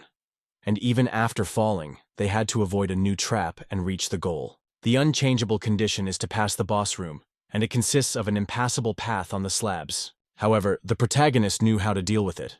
Now the plates began to spin in a whirlwind, but increased his level and skills on the first and second floors. He received an ability from God. Thanks to that, he could now activate the flicker emblem that was supposed to help him move around. He once again saw that the plates moving him forward had fallen again. He alone somehow needed to figure out how to move through this falling vortex. Still, the advancement he had was how he constantly activated the flicker emblem. Lee Ho-jae's goal was to break this unchangeable condition, and so after a while, he even managed to reach the last slab. Of course, the effort to do so was tremendous. The system congratulated him for passing the third floor of training on hellish difficulty. The protagonist thought he almost died this time. This boss room was really dangerous. After all, the creators of this floor had outdone themselves. They were hoping to kill all the players here. Lee Ho-jae barely managed to pass this level. Soon, several system notifications appeared. One of them stated that the God of Adventures wanted to grant the guy some of his powers in lieu of an additional reward. He also received 1,000 points for passing the floor. The very first gods were pleased with him. He received as much as 5,700 points. But some gods were disappointed with him, and some points were also deducted. The guy showed up. He got the power this god switching wants reward. He got on his nerves every day, and force wants to give only now. Flicker Emblem is a rather cheater skill that exceeded his expectations. Without it, he never would have made it past the data floor. It's a gift that can't be refused. I wonder what kind of skill the God of Adventure gives him. The hero saw that this skill was called Talaria's Wings. They were at the maximum level, but the guy did not understand what this skill was. Description: it was said that this is a new part of the power of the God of Adventure. It is of great interest to players, and was created as a hit. Lee Ho-jae was surprised. What do you mean? As in, let them not tell him that it was a useless skill. Confused, he decided to turn to the status to see what was up. He had quite a large number of skills, as well as resistance to various poisons and other effects, as well as level 7. Well, even if only a fraction of it, this god power and skill is at max level, so it would probably come in handy someday. It will be necessary to ask Kurakiri about it. After passing the next stage, the hero just about headed to the manager. The girl was happy that the cake arrived to her. Guys resented. Does it really look like a cake? Promises are promises, though. The manager asked what happened. If he was okay, he was kind of weird. At that moment, the guy wasn't really feeling well. He noted that his head was spinning and immediately lost consciousness. He didn't wake up until some time later. The first thought flashed about where he was. His head suddenly became dizzy and he fell down. Apparently, he was very tired, and because of that, he lost consciousness. Suddenly, she noticed Kirikiri resting on top of him. Was he really some kind of pillow for her? Although he shouted, but the girl did not react to it in any way, so the hero tried to just sneak out of there. Then he touched her ears. They are softer than he thought. Because of that, Kirikiri immediately woke up and shrieked. She was indignant, talking about him not touching her ears because of that. The sounds rang out sharply in her head. Lee Ho-jae apologized for that. Like he said, he brought the cake after all. While the manager was eating it, the hero wanted to ask about the last level of the 3rd floor. No matter how much he thought about it, it was all very strange. The interlocutor inquired what he was talking about.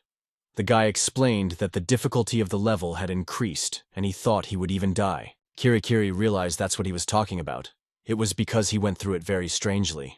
The guy inquired what she meant. The manager stated that the boss room on the 3rd floor had a path downstairs, which was the way he was supposed to go, not jumping on the slabs that were falling down. They probably didn't even expect the player to be able to make it to the room without falling down. It seemed like the gods were really going crazy. The protagonist was outraged. Let them just wait. That's when he would find out who created this fucking world. He would beat the shit out of him. For a while longer, they sat and chatted with the girl. Lee Ho-jae watched the community, but he didn't see any information there that could help him.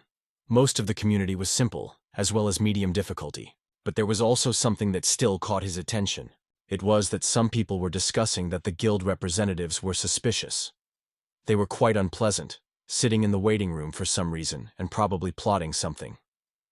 Many people actually also received an invitation but just ignored it. From all these messages, the protagonist wondered about this guild. It is written that they are sitting in the waiting room. Strange, this is a guild of representatives. This is most likely said about the people who sent the invitation. They are not like a normal guild that only pursues socializing with other players.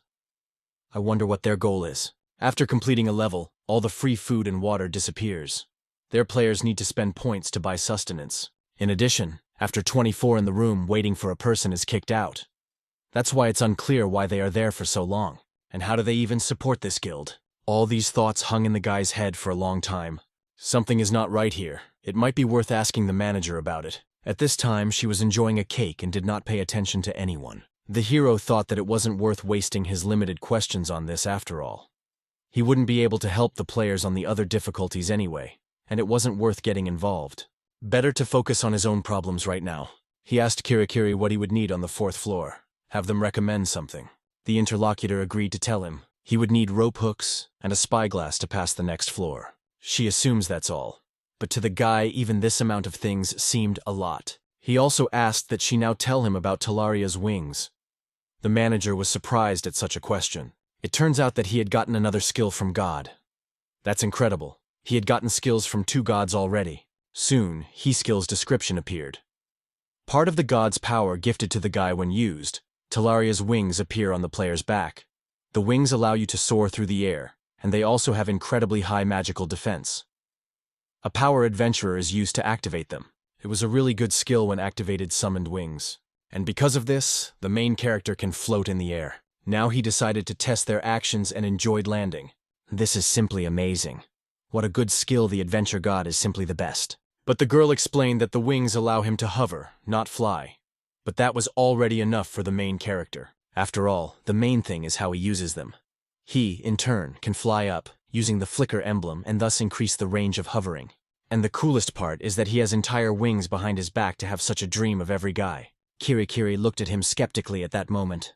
The hero realized that he looked pretty weird. Suddenly, the manager informed him that this would be her thanks for the cake she bought. And a second later, she created a portal that was right next to the guy. He was confused. Should he really go to the next level already? The girl said that the day of the great gathering would come very soon. Lee Ho-jae didn't understand anything and asked, "What is she saying?" The interlocutor only informed him that he would understand everything then. That would be the true essence of this world. In the meantime, let him do his best to survive. Along with these words, she came up and pushed the guy right into the portal. The protagonist was surprised. He didn't understand what was really going on. He wanted to find out about everything again, so he asked to wait, but it was quite late. And after a few moments, he found himself in the waiting room of the 4th floor. There he sat confused, thinking about what the girl had said. It was unclear what this day of great assembly was, or what it even meant. Somewhere in the other waiting room was a large number of people. All of them were looking intently in the direction where the chief was. There was a guy tied to one of the pillars, begging you to forgive him one last time. The main man just threw something in his direction. It turned out to be a dagger that was fiddling right at the guy's shoulder, causing him pain. Lee Chang-suk just laughed because of what had happened. He reported that it was convenient the wounds healed instantly. That was the head of the representative guild. To prepare for the 4th floor, the hero focused on training using the power of the gods. He also used Talaria's wings as well as the shimmer emblem. Lee Ho-jae practiced until he could, comfortably and freely use the skills. It took a very long time. Soon, the system asked him if he wished to enter the 4th floor. The guy wanted to know what was there since the second trial was about to end soon. Accepted the offer by the game, moved to a rather familiar place. He realized that he had already been here a second time, but the sound coming from this room was not the same as before. He didn't understand what it was, what that rumbling sound was. Let them only say that they had already appeared here, but they were clearly not traps. What the protagonist soon saw in front of him amazed him, for right in front of him was a real monster, who wailed and apparently wanted to kill this guy. It turns out that this is the first monster that appeared in the training, and it was so strong. It was just so big in relation to the guy, and not at all unfriendly, because a moment after it appeared, it immediately attacked. Lee Ho-jae felt his strength. He was clearly at a loss and didn't understand how to fight him. Kiri didn't advise him to change his weapon, so he could remove him with his current weapon as well. In that case, it was necessary to concentrate and act according to the situation. He ordered to activate combat concentration. While the guy was preparing to fight, the monster attacked again. But the protagonist was expecting this attack because he prepared himself using his skills. He dodged quite skillfully, and the monster didn't manage to hit him. After that, he thought that the creature had lost concentration and decided to attack from his blind spot. But the goblin paid attention to that. He turned out to be quite skillful, and even despite his huge body, he deftly counterattacked the guy with his hand. Lee Ho-jae did not expect such an attack, so he missed this strike. It was really serious for him because the guy received critical wounds. This creature was much faster than he had thought before. Everything is possible that this monster will even be able to kill him. The goblin was rapidly approaching, and all that the protagonist thought of was to block his attack with a shield. But he clearly did not expect what would happen next, as the goblin turned out to be clever and used a false payoff. That is, a ruse, thanks to which he broke through the guy's defense. He won't be able to block his attack and doesn't understand what to do. Lee Ho-jae found himself in a really critical situation with a monster floating above him, who wanted to kill his victim without thinking for a second. Fortunately, the guy used his skills, and thanks to his agility and speed, he escaped. The creature didn't expect such a thing, so it stayed behind in confusion. The guy noted that clearly the creature didn't expect this. This was his first time using his technique like this. It was a flicker emblem, thanks to which he could accelerate. Until now, the hero had only used it for dodging, but now, he activated the skill before the monster attacked, moving forward, and in doing so, he was able to easily hit its face. It seems that this skill will be great for such attacks as well. The goblin was angry that the guy had tricked him and rushed forward with a ferocious expression. The guy stated that it was time to call it a day. He knew what to do next. He used the blessing of the wind spirit for his next attack, and dodging the attack, the creature even wounded its head. The goblin turned around in horror to look at him, and saw that the boy was once again attacking him. Just that was the last thing the monster saw, because a moment later, his head flew off his shoulders. The protagonist was pleased that he had done this, but this was not the end of the monster's advancement. Further on, more and more new ones appeared. Since the guy already knew how to fight these monsters, the 26th had already been killed by it. The hero even thought that perhaps he should try to fight the next one with his bare hands. His combat skills had increased a bit when looking at the stats. The basic sword skill had merged with the chopping skill, and it had increased to level 3. Of course, this was all thanks to the goblins. It became clear that this trial would soon end. Lee Ho-jae soon moved to the waiting room. This was already the 30th day, so the trial was indeed ending. There was only a minute of the last day left, and so it quickly passed, and the third trial began. As the new trial began, there were new arrivals to this game, so the guy decided to check them out. But this time, it turned out that, apparently, no one chose a hell of a difficulty, and it's a pity. Something interesting awaited him next tabs. The community was in chaos. Because the newcomers didn't understand what was going on here, it was as if they were drunk and delirious. Lee Ho-jae was well aware that they needed time to calm down, so he wrote to the guys and left them to calm down and listen to him, which is very different from the world they lived in before. They won't be able to go back anytime soon, and making a single mistake here could get them killed, so have them listen to him carefully. The others are confused.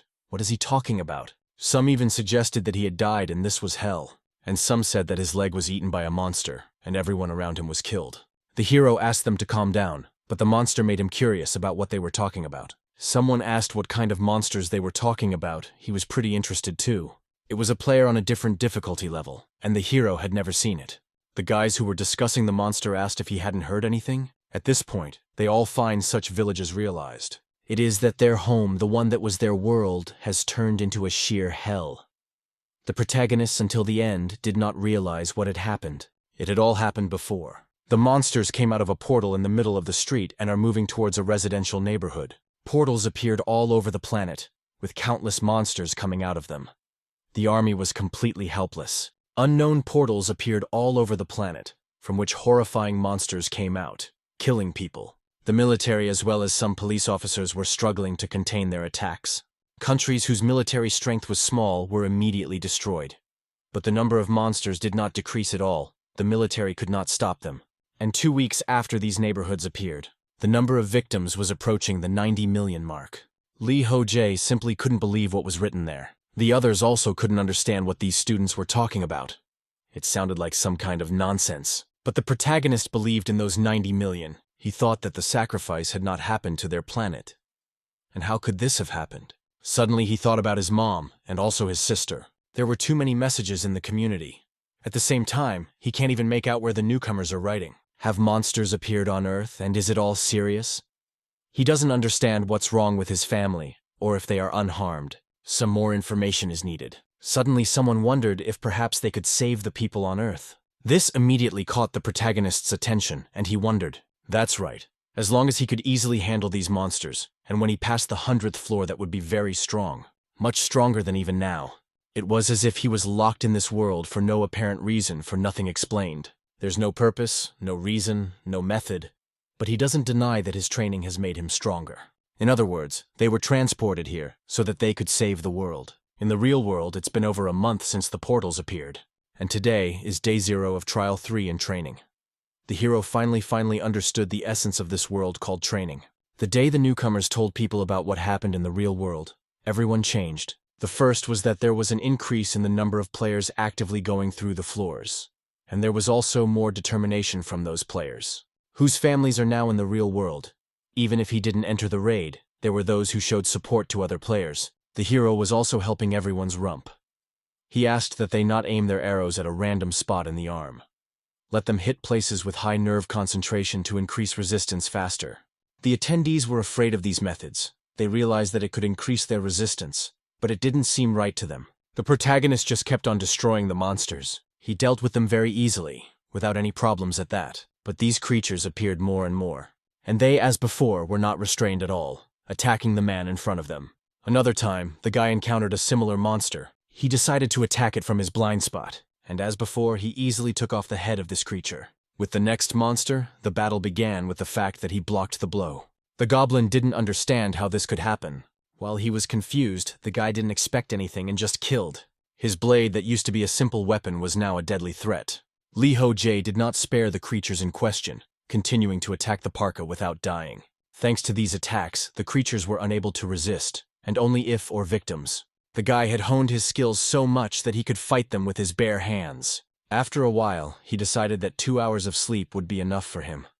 Sleeping in this world was certainly not fundamental, but he would still make sleep a part of his daily routine for the stability of his mental state. Gotta make sure he'd have time left over for sleep. Next, the guy used the community. The amount of information in the community has grown tremendously. Everyone is doing their best to get through the floors. As the flow of information increased, the guy started to learn little by little. The example strength index increases not only the strength of arms and legs, but also increases the efficiency of all the muscles of the body as well. Consequently, it is better to pump this skill faster. Of course, there are also those who refute this. But most of the information is true, so you should not ignore this one. And regardless of the complexity of the information about really helps. Moving forward, the protagonist saw something interesting. Up ahead was some sort of strange room, and it had some unusual monsters in it. They were goblins, but only they were sitting behind barricades. The trench and the goblins look very interesting. The monsters didn't pay attention to the guy as he hid himself, but Lee Ho-jae saw that there were quite a lot of them there. So he decided to act carefully first, and used his wings to do so. One of the goblins only saw him at the last moment, but the guy immediately rushed towards the creature and killed it. This event instantly attracted the attention of the others, and they began to scream. After which, they all rushed to attack. Lee Ho-jae knew how to fight such creatures. They were quite weak, so they would die easily. The only one who could save their measures that had turned into a living hell.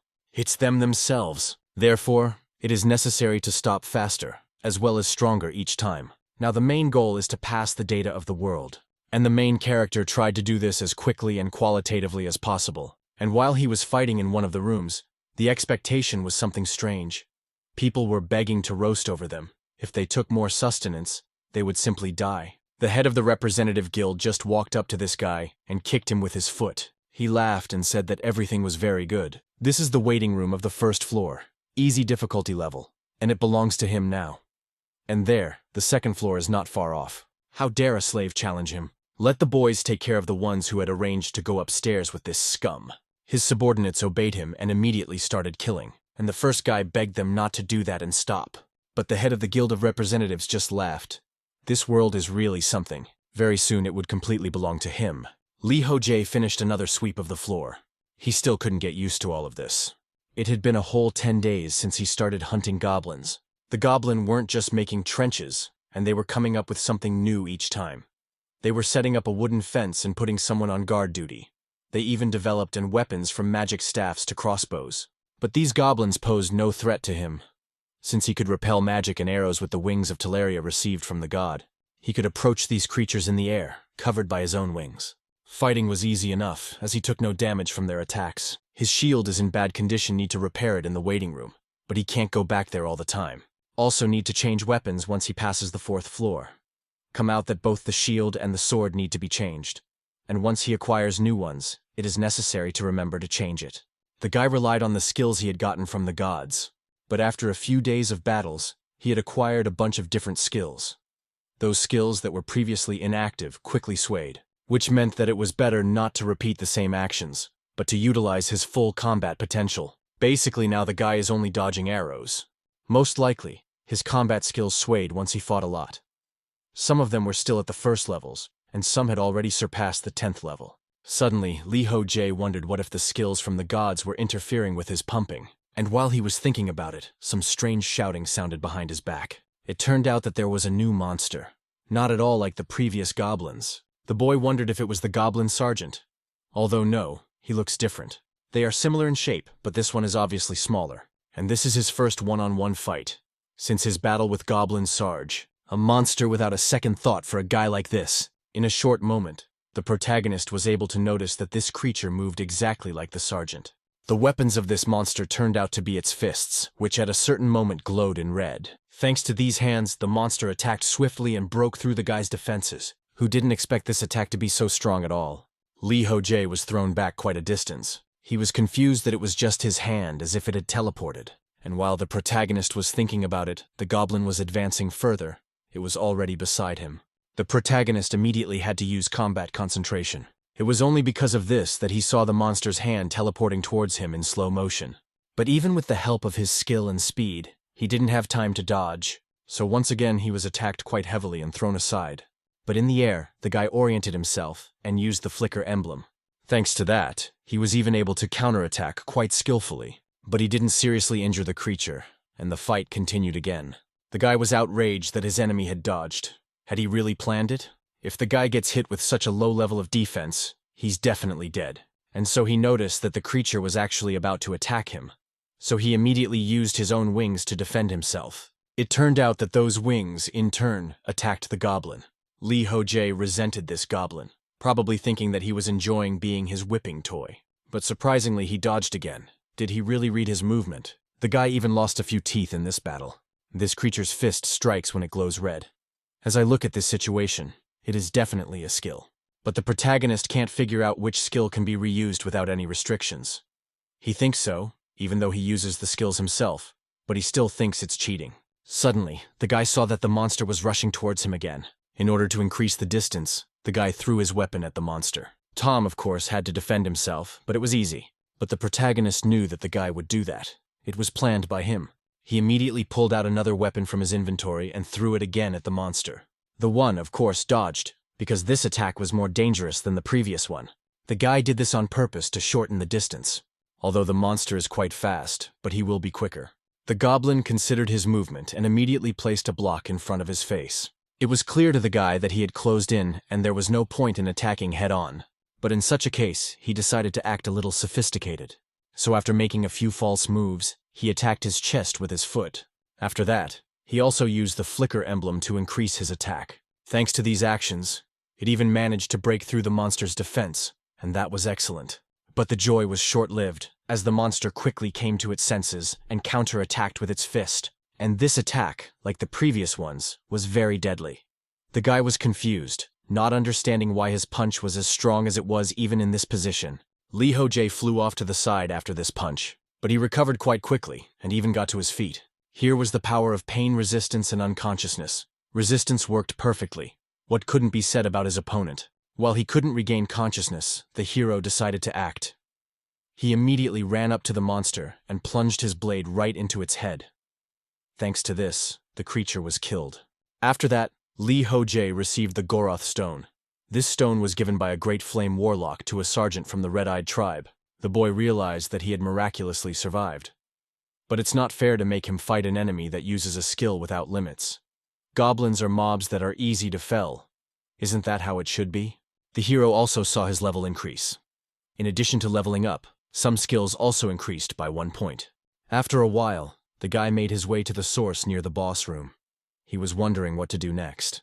The goblin sergeants appeared at the very beginning and now, at the end of the 4th floor. They would clearly be stronger than usual and goblins. Stronger from all aspects, from physical characteristics to skill level. Even the current goblins might be different from those appearing on the medium difficulty level. The original plan was to progress quickly, not stopping unless there was any major problem. That way, the protagonist could get through the tutorial much faster. But now, he couldn't pass it in a hurry. The 4th floor was really hard. I guess the boss wouldn't be weak either. To be honest, this challenging him in his current state was too reckless. So to begin with, the hero returned to the waiting room. He thinks it's worth reaching his limit on this floor, just like he did at the very beginning of the journey. And when he feels he has reached it, he will already move on to the next level. It's not that there aren't those who pass the floors above, it's just that all of them are on the average level of difficulty. It seems like someone recently passed the 3rd floor, on the hard difficulty level. So the guy isn't progressing all that slowly. His method is clearly not wrong. He's not going to fume for nothing and keep doing what he was doing before. Hearing about the real world made him feel kind of uneasy. There are also a bunch more skills that he needs to upgrade, so he needs to pick himself up and continue on his own path. And if he is worried about the real world, it is necessary to give his best here. And so he decided that he needed to go back and continue the battle. After a while, it became the 14th day of the 3rd trial. Lee Ho-jae already had level 8. There were quite a few skills at high levels as well as resilience. To top it all off, the system reported that the goddess of slowness was watching him with interest. The guy realized that his growth rate was very fast, one could definitely tell. Aside from basic skills, piercing resistance was increased, as well as hard skin. And as for skills from the gods, he uses Talaria's wings more naturally already, managing to use them effectively for both melee and defense while doing so. Now, he decided that it was time to move forward. Thus he once again headed out to mop up the floor. Those monsters he had fought were now already easy for him. And right in front of the guy, the boss room appeared. He thought about that as he returned to the waiting room of this 4th floor and went raiding twice a day. The raids were pretty easy, but the boss room would be different from them. Along with these thoughts, the guy swung the door open, for he was curious about what was inside. When the door opened from there, a thick wind immediately blew, as well as an ominous atmosphere. Lee Ho-jae, after a few moments, he found himself in a place unknown until then. He became curious, wondering what this place was. The first thing that appeared was a system notification that reported this level. The task in the boss room at this point was to destroy the Goblin King. The guy was a bit confused about what it meant to destroy the Goblin King. And he didn't understand, because he didn't see where he was. The hero, he wondered, was now somewhere in the middle of the mountain. Whether to go up or down was the main question to which the guy did not know the answer. After much deliberation, he decided to go up. The way was long, but it passed without any problems. Until the protagonist came upon some fortress on the mountain. Here he needed the telescope that Kirikiri had recommended him to take with him. It turned out to be a wall fort about 5 meters high. In the guy's opinion, they were pretty tall. Also guards about 20 if you count by the burning torches. The hero would be very happy not to be spotted with his passive stealth skill. It seems that the only entrance is only through the main gate. Perhaps one should sneak in there using Talaria's wings. The guy has no idea how other players who don't have skills from the gods can sweep this boss room. But that doesn't bother him now. It is necessary to move forward. That's what the guy actually did thanks to his skill. He began to climb up the wall quite nimbly. And he did it thanks to the flicker emblem. One good acceleration was enough to climb up. When the heroes were there, he saw one goblin right in front of him, which he immediately stabbed but tried to make sure he didn't give up any sound. The guy figured he'd have to deal with the guards first, and then he'd mop up the fort itself. It was also good to see that no one had spotted him. That was thanks to the stealth skill, which had already been upgraded to level 4. It was good that he climbed the wall without any noise. It was the most real stress. This situation even reminds him of stealth games. The guy's thoughts were interrupted by a noise from the goblin that was at his back. This creature called for help when it saw the protagonist. It was now clear to the guy that being stealthy was probably unnecessary. He used his own wings to speed up. Right now, it was already time for battle. Time had passed, and the sun was already beginning to be understood. The monsters were scattered all around. They had been killed, and the protagonist was enjoying the view. This world really doesn't look like an illusion. He thought that the doctrine was an artificial space created by magic or a program. But this view is simply impressive. This place could be a planet somewhere in the universe because it has a pretty realistic look. It would be a nice world to live in. And now he's going to continue on his way. This fort is located on top of a mountain, and he had cleared it out. It had about 32 goblins inside. And they were regular goblins, but of a difficulty level. These creatures were not as strong as the goblins and sergeants from the 4th floor. And there weren't many of them here, so it was quick to clear the fort. But he still couldn't find the Goblin King here. He must be somewhere else. Somewhere out there. The city ahead is surrounded by a wall. The Goblin King must be located here, in his main castle. It's a stone structure, and it seems to be in good condition. There's technological advances. It's just impressive. It's not a tribe. It's a whole city. But are they unusual mobs? Why do they have such an advanced civilization? The guy wouldn't even be surprised if there are about 100,000 of them living there. He can get there in a day or so. To all this, the city is in the center, and on the sides of the world, on the mountaintops, there are forts. Based on the size of the city, there are probably about 100,000 soldiers there. If they surround him, he will obviously lose. Therefore, it's not worth fighting in the open area near the city. That leaves 3 places where he can fight. This is the castle, the center of the city, as well as the fort. The main character's thoughts were interrupted by some noise coming from outside. It could be seen that someone was heading in his direction along the road. Lee Ho-jae looked through his telescope and saw that they were horsemen. There are about 20 or 30 of them, and they're heading straight for him. But it's all for the best. The boy will face them here. They'll have a hard time unlocking the gate to this fortress. If anything goes wrong, the guy will retreat and attack another fort. By capturing each fort, he'll reduce their numbers. And once all 4 forts are defended, he'll go straight to the city. Once there, he will wreak havoc and simply smash them. And then he'll infiltrate the main castle and kill the Goblin King there. Again, some time passed, and these riders were all defeated. One of the creatures screamed a lot, and the protagonist didn't understand what he was yelling about. During the battle, the goblins were communicating with each other. When the first standing goblin that shouted to the rest, some of the riders separated from the main group and headed towards the city. The one leading them held the guy back until the end, so that the separated goblins could reach the city in time to warn him. Even though he was his enemy, it was a good strategic decision. The lad knew what to do with those riders, though. He rushed towards them thanks to his own wings, and attacked the given creatures, killing them very easily. For the past 3 days, all Lee Ho-jae had been doing was fighting goblins. They sent more and more soldiers to the forts. At first, they sent a few dozen at a time, and then it was already 50. When they got over 100, the guy moved to another fort, and there what he thought before he cleared it very easily. Thanks to his wings, he can move between forts, spending about 3 hours on the way. Meanwhile, the troops that were sent to reclaim the fort need to spend a whole day pursuing it. Therefore, they are no match for the mobility of the protagonist. After a few such movements, they sent 200 soldiers to each fort. All of this happened right now. The guy destroyed the guards in one of the forts, as well as the 200 soldiers who arrived there. Seems they thought they could beat the guy with that many. Plus, these reinforcements are armed with spears. But when it comes to the battle inside the fort, the guy can easily defeat 200 goblins, thanks to his level being doubled. Lee Ho-jae even has a hard time believing in your growth rate anymore. After killing those goblins and clearing all the forts, he must have gained a lot of experience. In just a week, he's gotten stronger incredibly fast, and that's fine. The Goblin King, who was the guy's main target, didn't like it.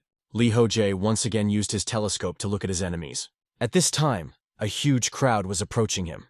There seemed to be around 800 individuals. That's one rather large group.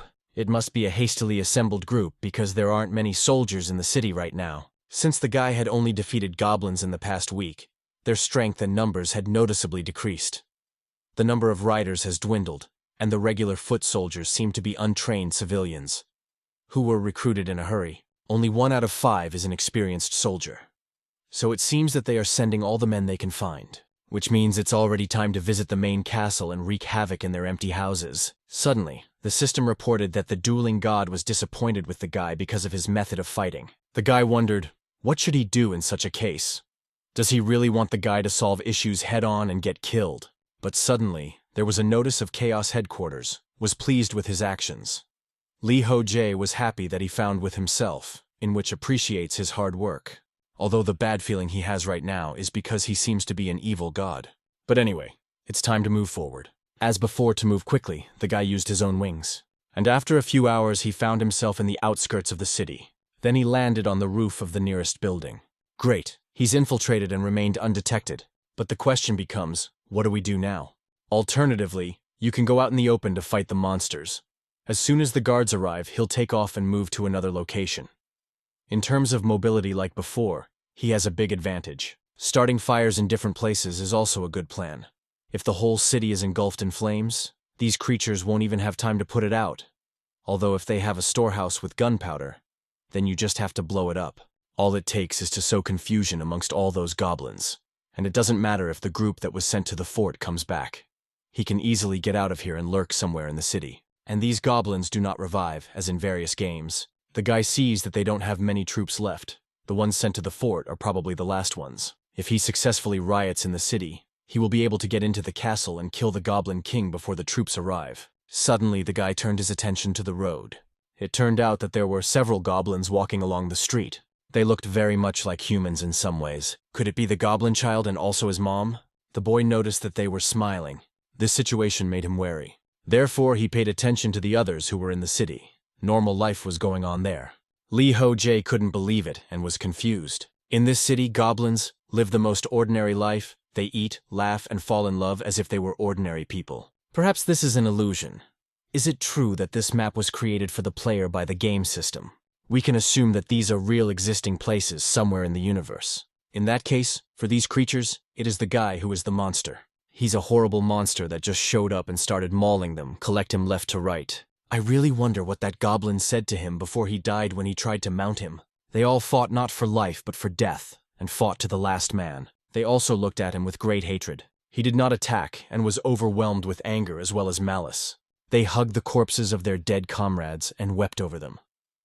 Lee Ho-jae realized that he had indeed killed countless goblins, but he didn't even feel an ounce of emotion, for he thought that this was just some kind of game.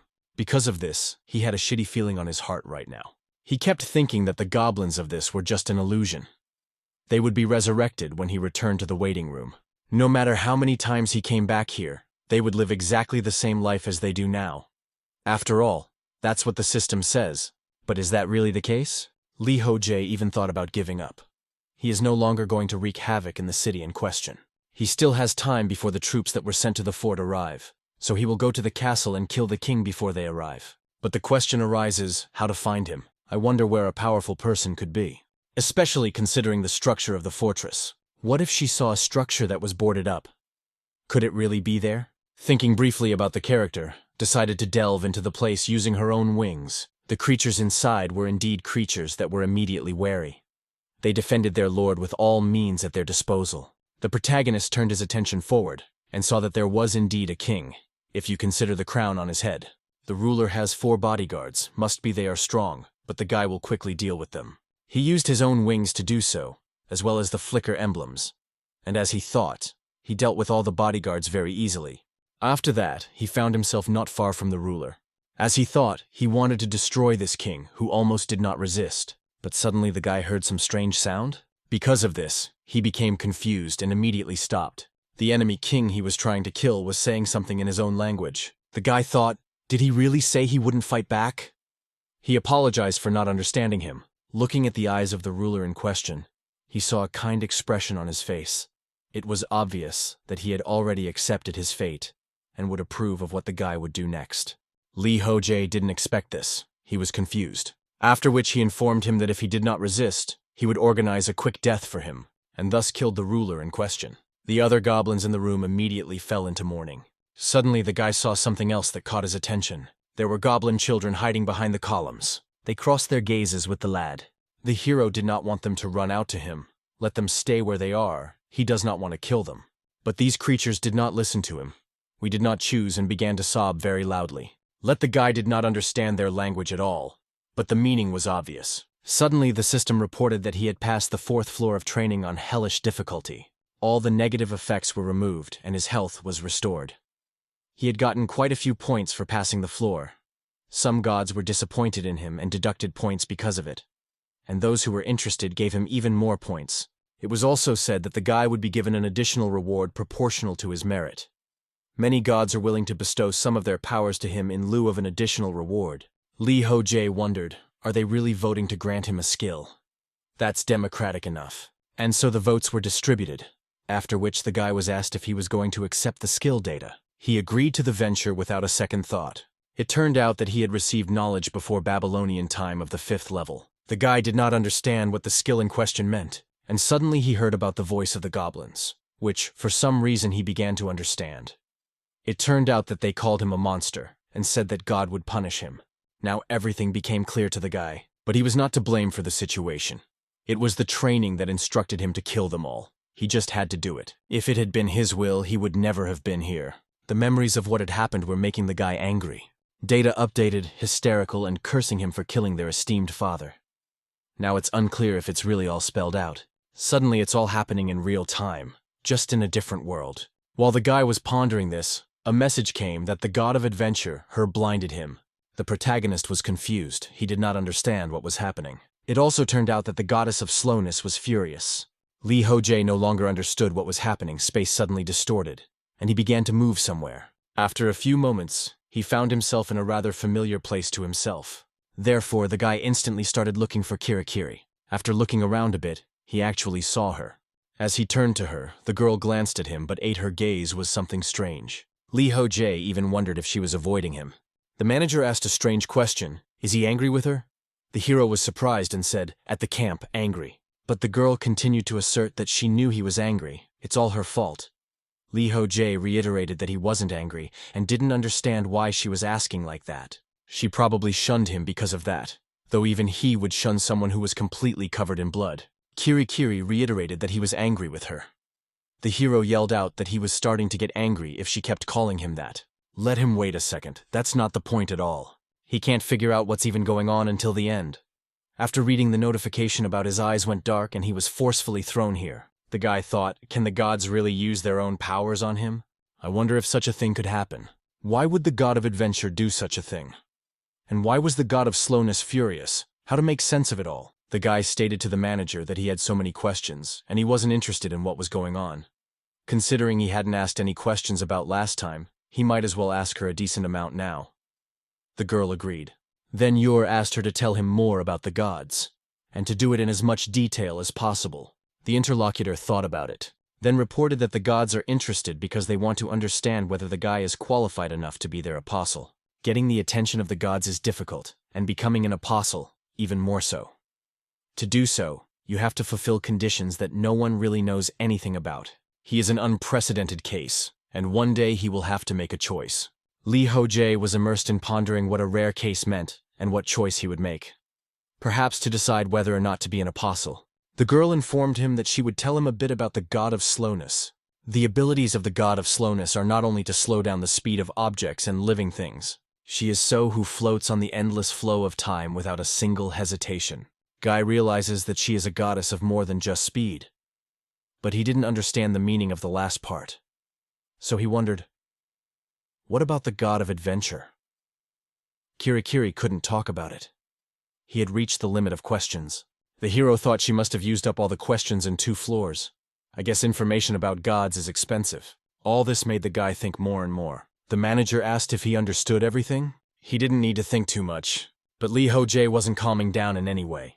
All the thoughts about the goblins he killed and the fact that they cursed him and thought he was a monster immediately popped up in his mind. He still tried to think less about it, but it wasn't getting any easier.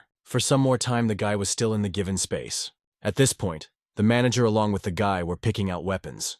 The girl said she was great and perfect. He pitched it. It's not even just one, there are several more. Right now, Kirikiri was helping Lee Ho-jae choose weapons.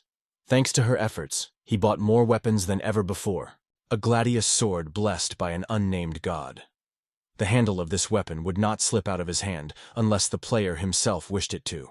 The shamshir of the savage warrior has also been acquired. This is a single-bladed sword used by riders. It cannot be used with magic enhancement or sorcery effects. The boy settled on a regular-sized sword, the one he often used.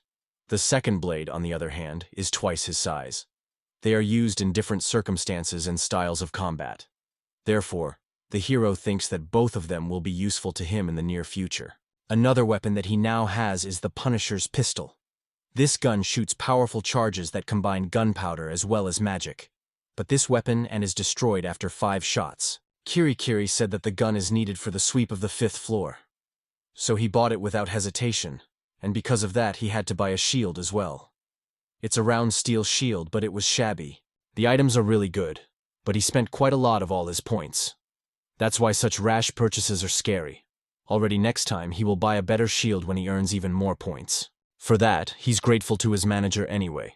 A portal appeared, leading him to the next level, and the guy said goodbye to the girl. She did as well and asked him to try his best there. Let him remember to bring her a cake next time.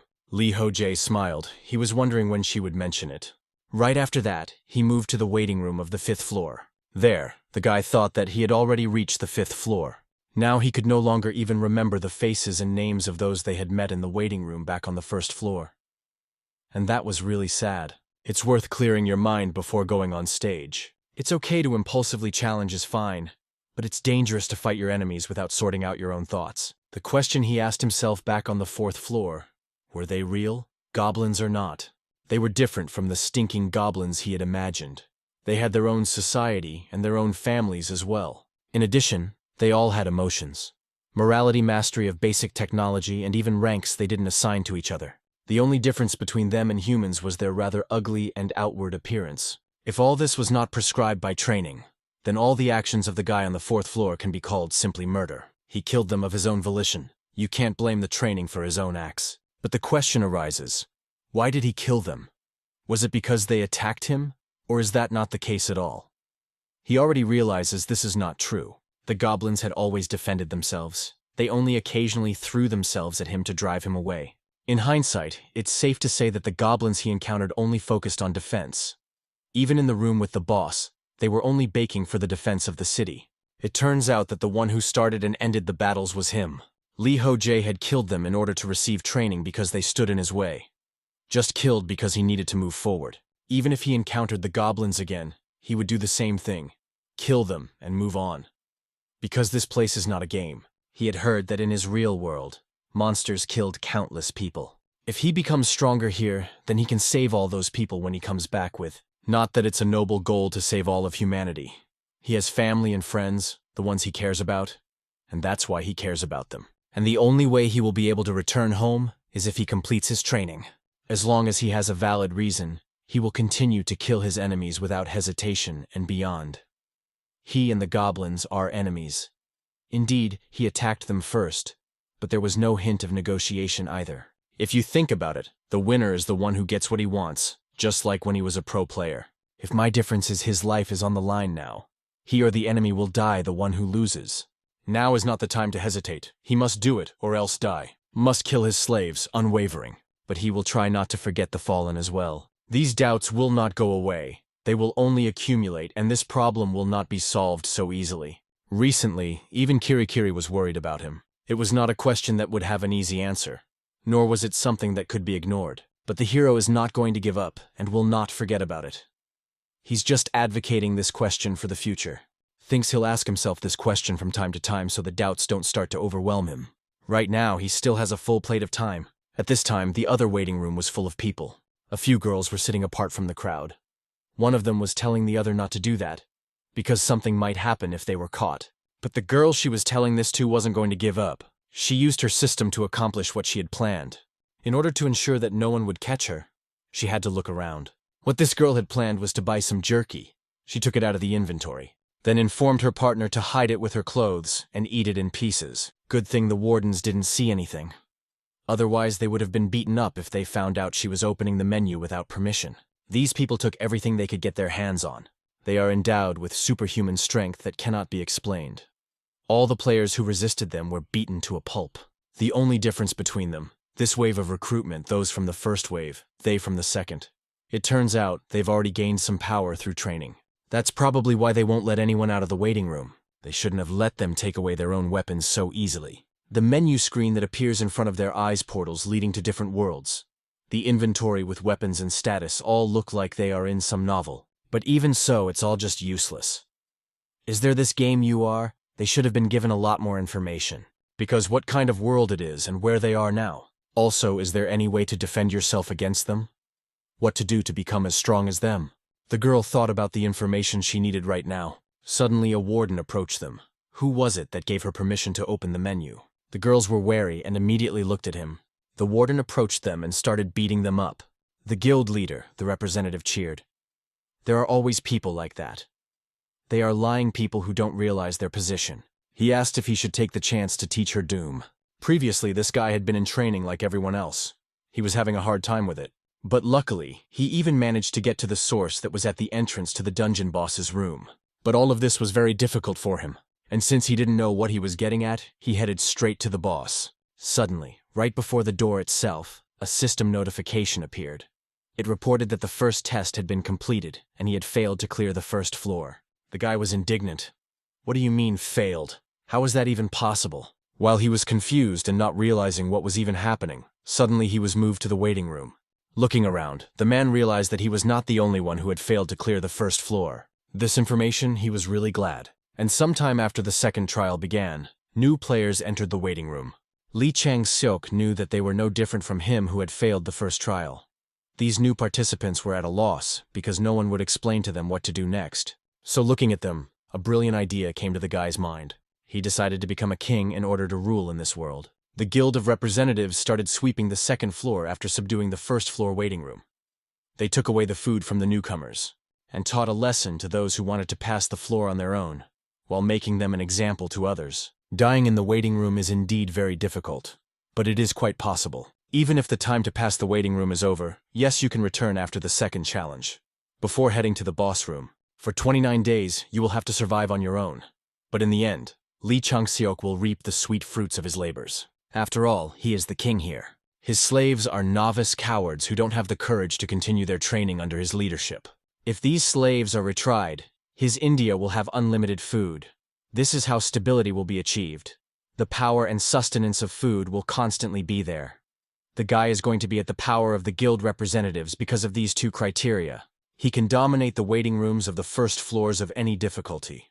This is how he will strengthen the position of his own kingdom. This plan is certainly not perfect, but the probability of failure is 0.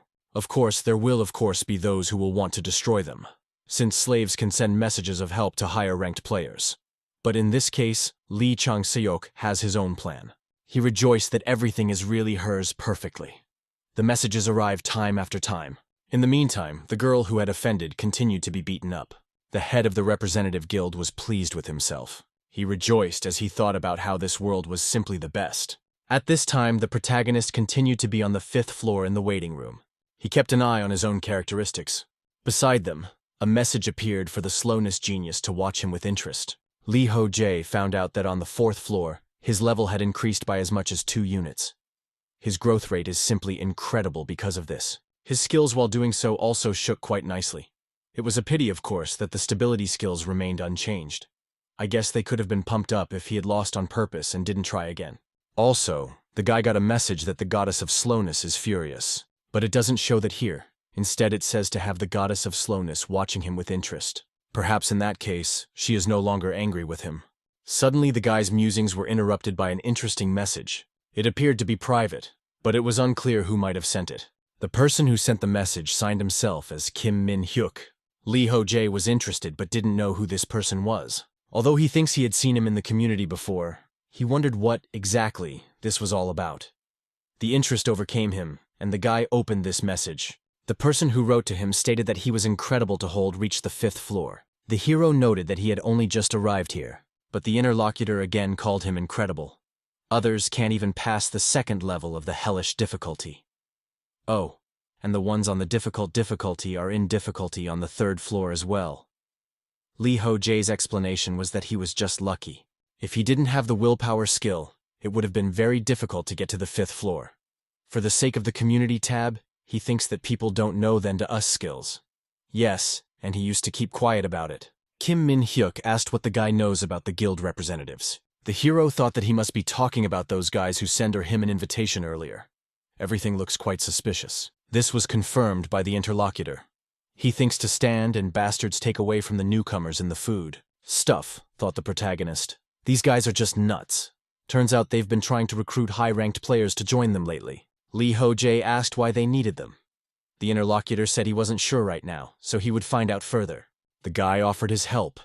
Min-hyuk informed that it's fine that he wants to help him. There's something. I wonder if he knows anything from the non-Great Gathering. Speaking of the day of the Great Gathering, it was the protagonist who got the information from his manager of hellish complexity, Kirikiri. The day of the Great Gathering is the first event in training where players from all difficulty levels will gather. This was the only information that the protagonist had. Kim Min-hyuk stated that, to be honest, the day of the Great Gathering would be held very soon. He also asked that the hero keep their communication a secret, since he is not sure who is a member of the guild representatives and who is not. Lee Ho-jae informed that he understood and will keep it a secret, and also praised for the good work. After chatting, it was clear that the guy's traveling representatives would be at the day of the Great Gathering. I wonder what they are up to. Are they recruiting high-ranked players there? If the boss room on the fifth floor is huge, the guy should prepare well for it.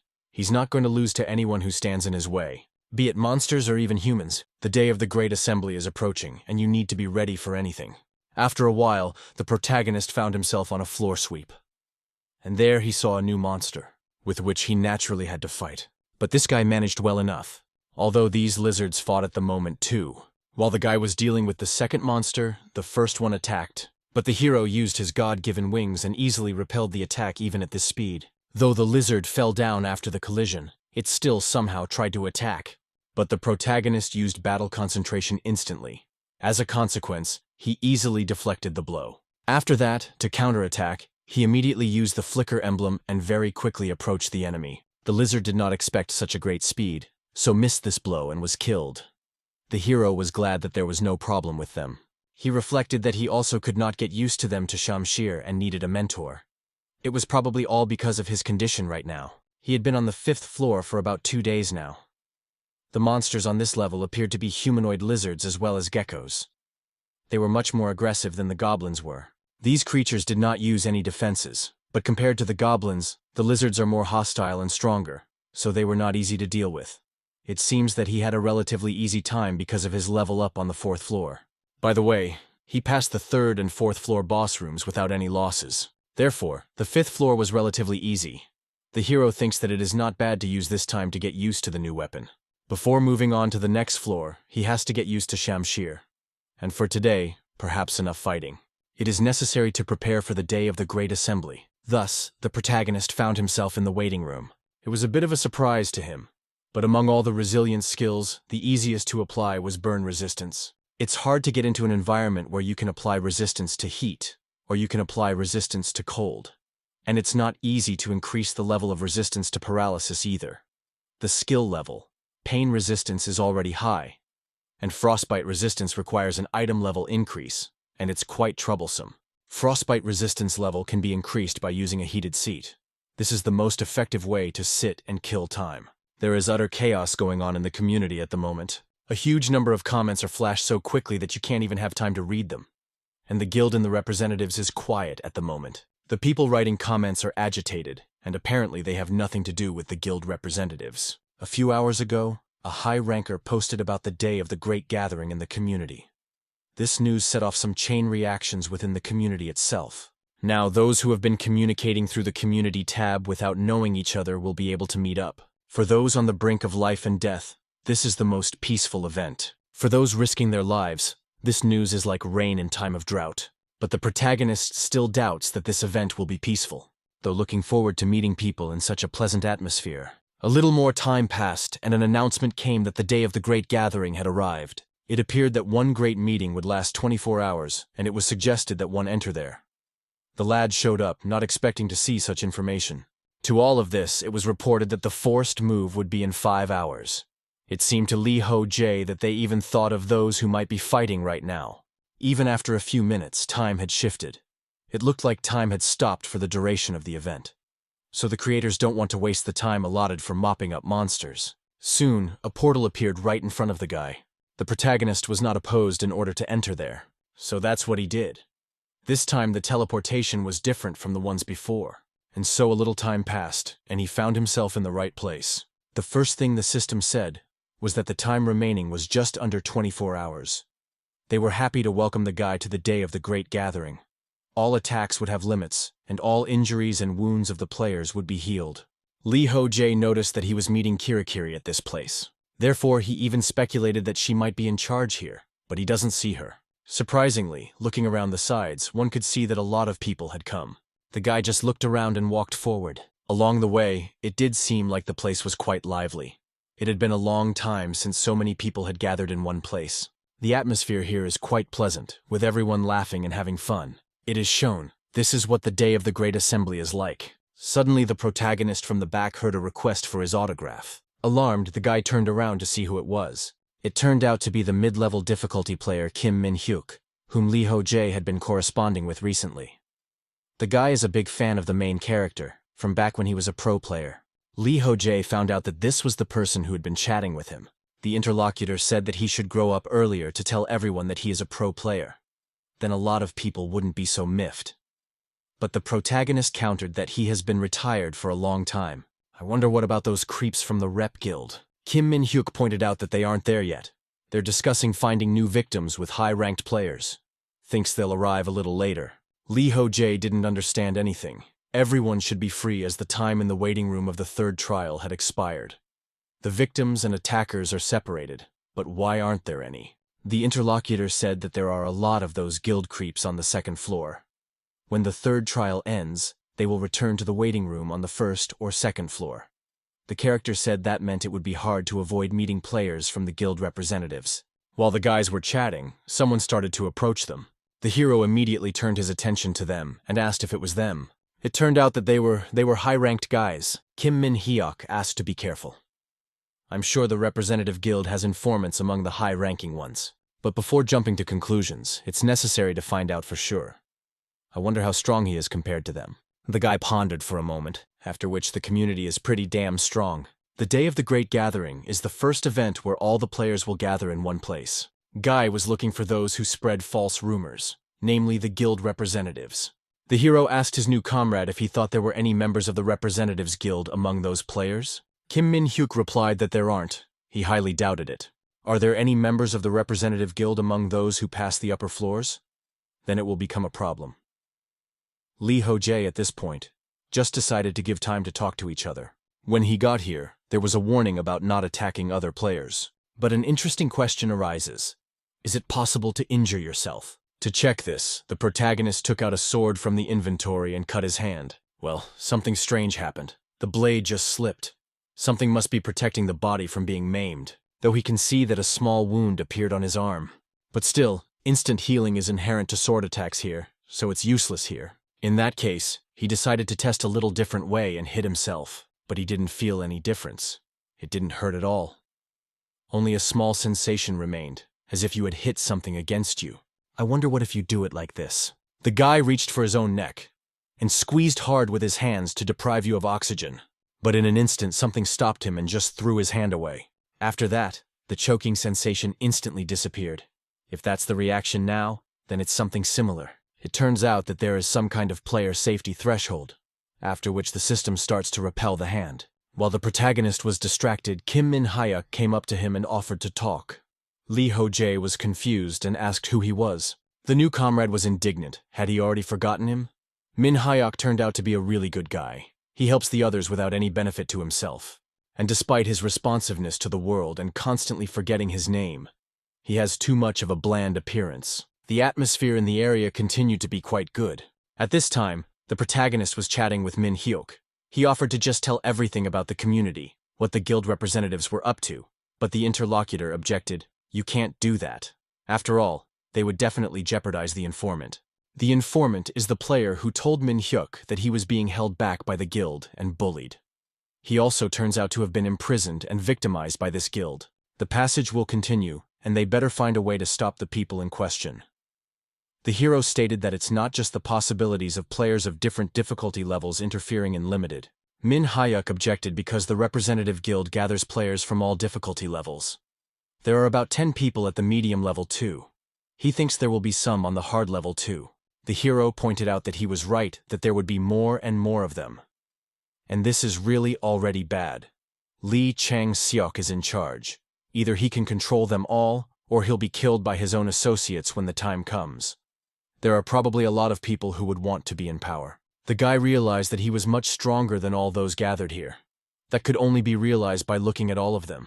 If in real life the powers of this world can be determined by brand name clothes, then here it can be determined by weapons or equipment. Behavioral gait and social skills also tell a lot, and before the guy didn't even think about it. Based on the information he got from people from other levels, we can say for sure that the difference in skills is just enormous. And also the atmosphere in the different levels is also different. It seems like the other people are a bit relaxed. He's not peacefully chatting and enjoying himself. At the easy level there are no ponsu, and passing is easier, so the danger is much less. But on the medium level, you can get enough points to buy sustenance. At this level there are those who are just trying to survive. And then, of course, there are those like Min Hyuk, who take the initiative and strategize. Now there are those like him who set the tone for the entire game by gathering and sharing information, as well as gaining the support of others. On a difficult level, the atmosphere itself is very specific. After all, most of these are stuck on the first and second levels. Even though information about the third level has already spread, only a few people have been able to pass it successfully. This is the result of a combination of the high probability of returning to the starting point for healing and the low effectiveness of the attack. Most people know each other fairly well. Among them, those who have passed the third level stand out the most. Perhaps they are already quite tired from passing, as they always have very gloomy faces. Soon, Lee Ho-jae told the people that they needed to pump up their resilience.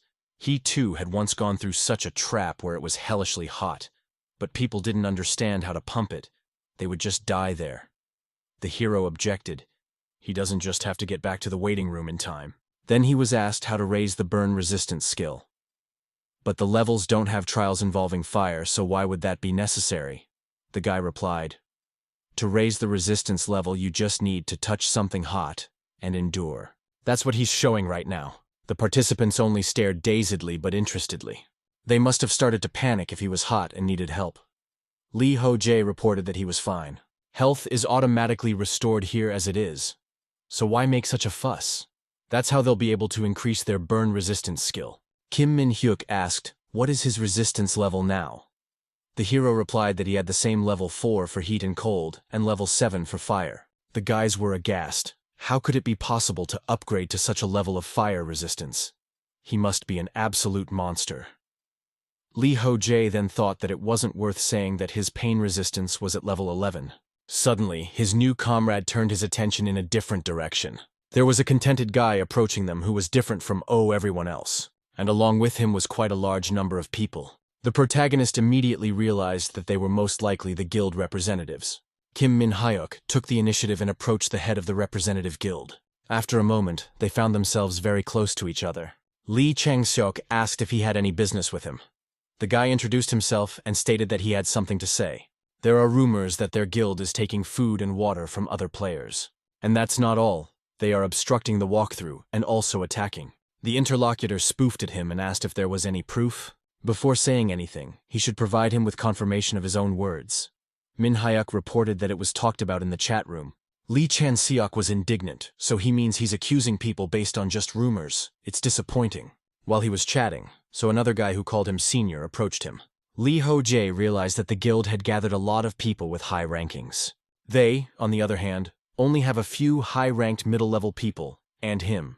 And these people only have a few ordinary people, and the rest are all medium and difficult pass level. It's probably their victim in the back. He's theirs from a normal level, and yes, they look scared. It turns out that the problem is much worse than he thought. Looking around, the protagonist turned his attention to the girl. It seemed to him that she was looking at him. The girl at this time thought that this person is definitely Lee Ho-jae. He is standing apart from everyone and is not nervous at all. So different from the people around him. His appearance is not like everyone else. His things are not from the real world. She realized that there is no time now. This event is her last chance. Lee Chan-seok, that rascal, killed her sister.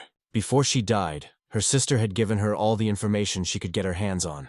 All kinds of information from the training world. It wasn't information worth dying for. This information is recalled as clearly as if it were engraved in her memory. And among all this information, there's information about a man named Lee Ho-jae. He's the only survivor of the hellish difficulty. He often wrote things in the community, and many people began to think he was a hypocrite. But he, in turn, posted a lot of useful information about traps for newbies.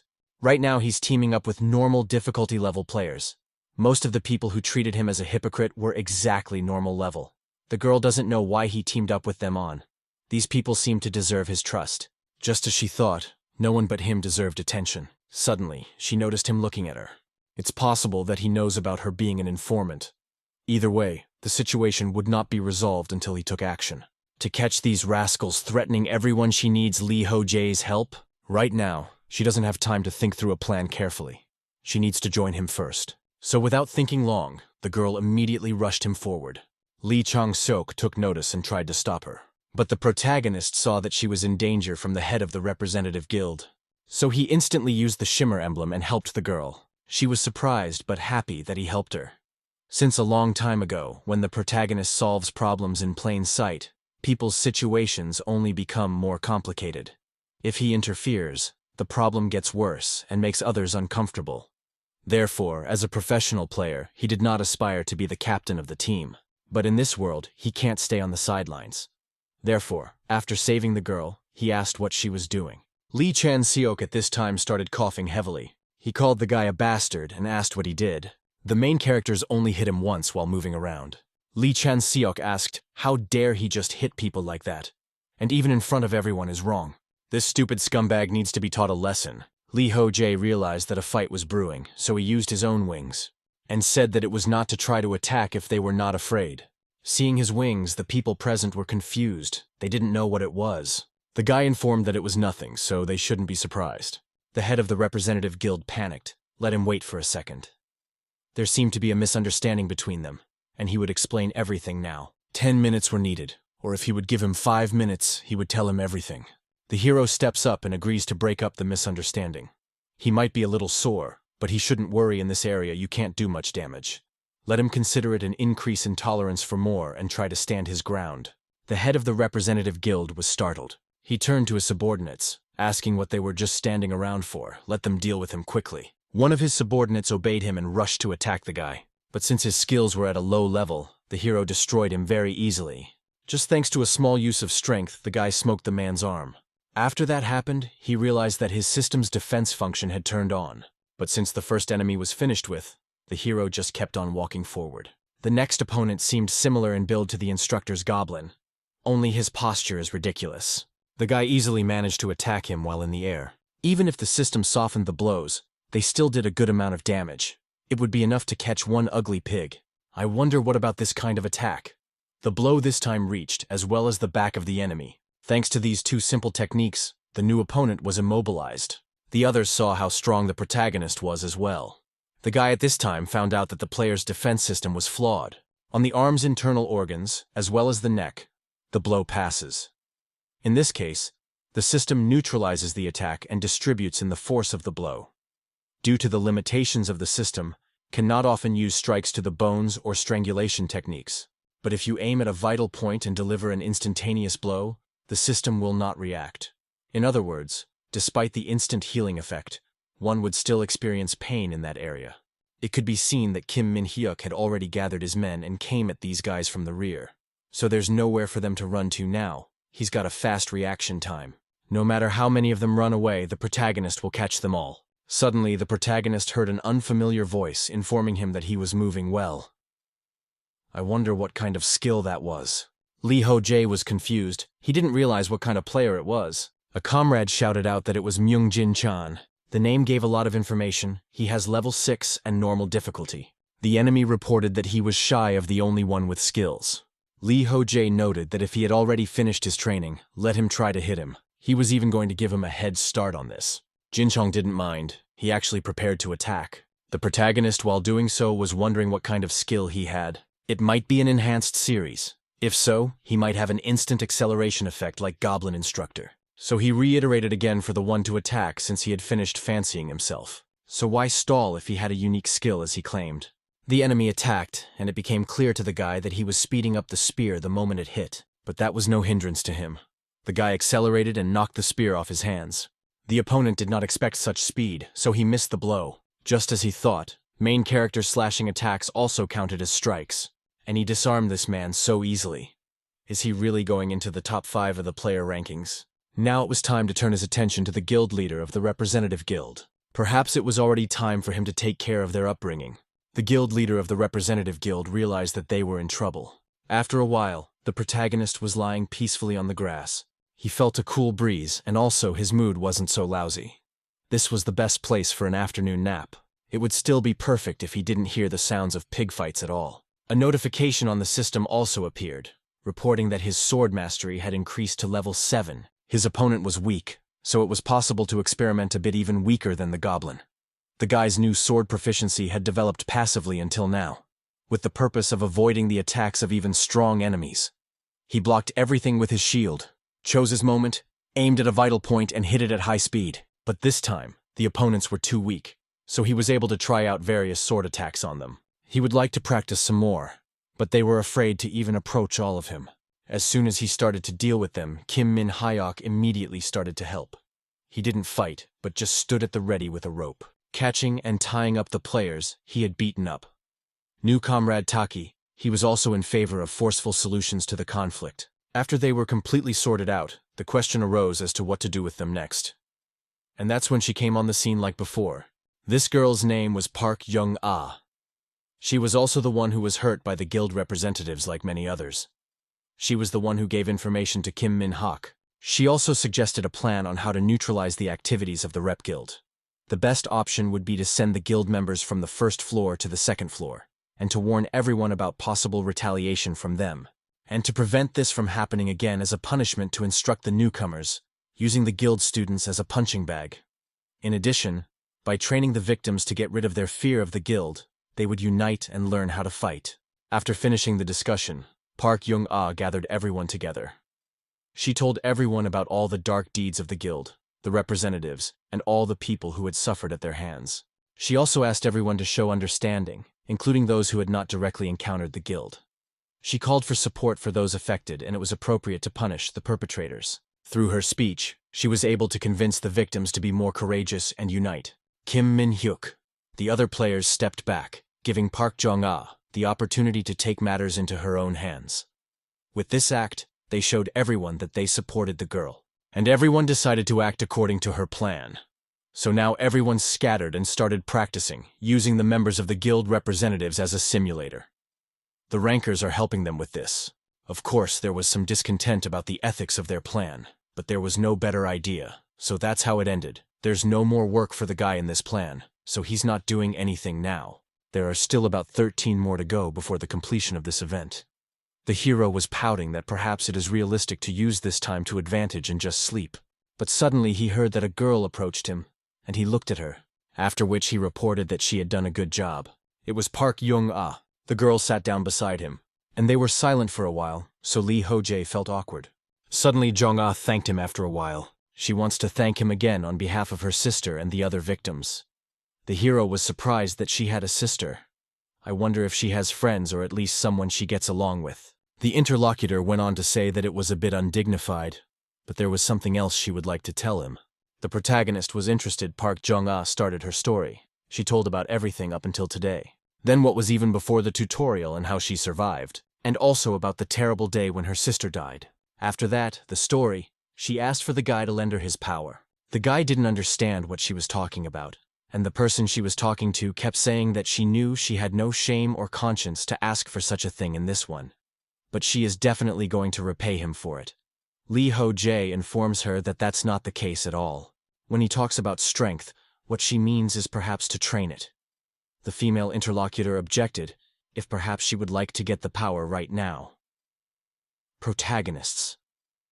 Confused, he thought she wanted everything to be brought to her on a platter, as if it were a manga.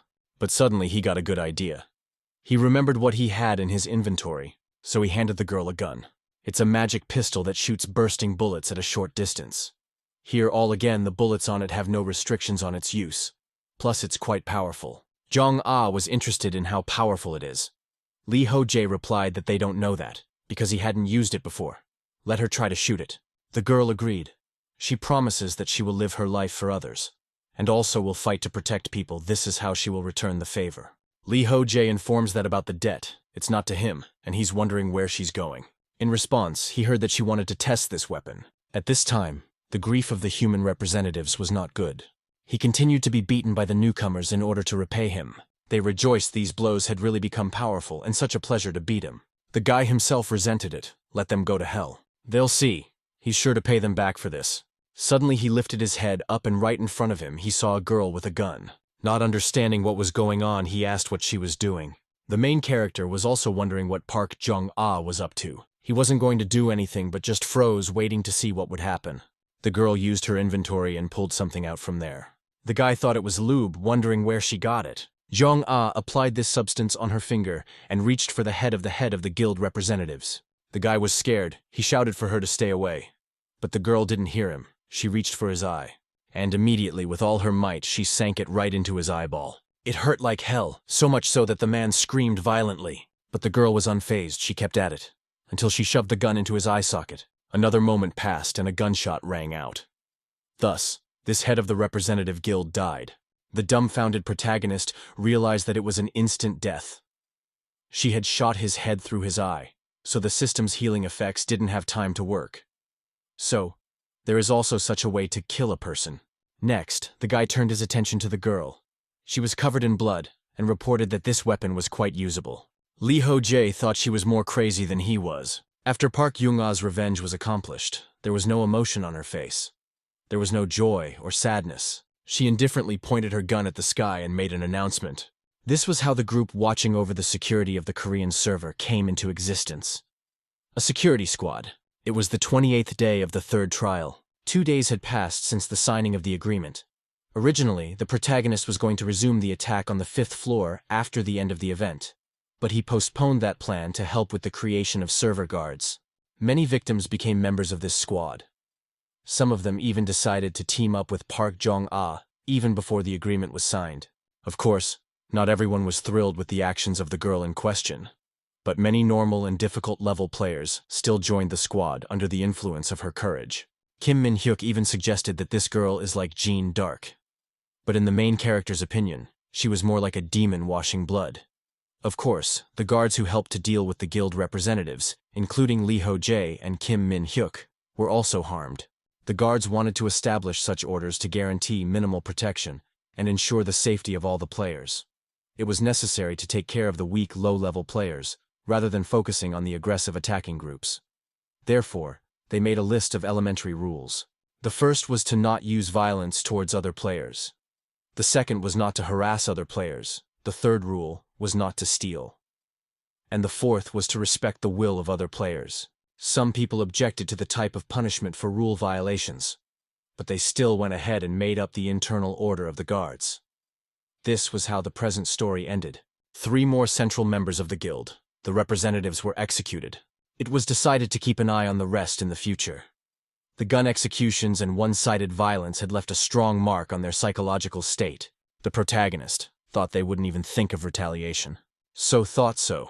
But still there were players who refused to clear out and stayed on the first floor to prevent something like this from happening in the future.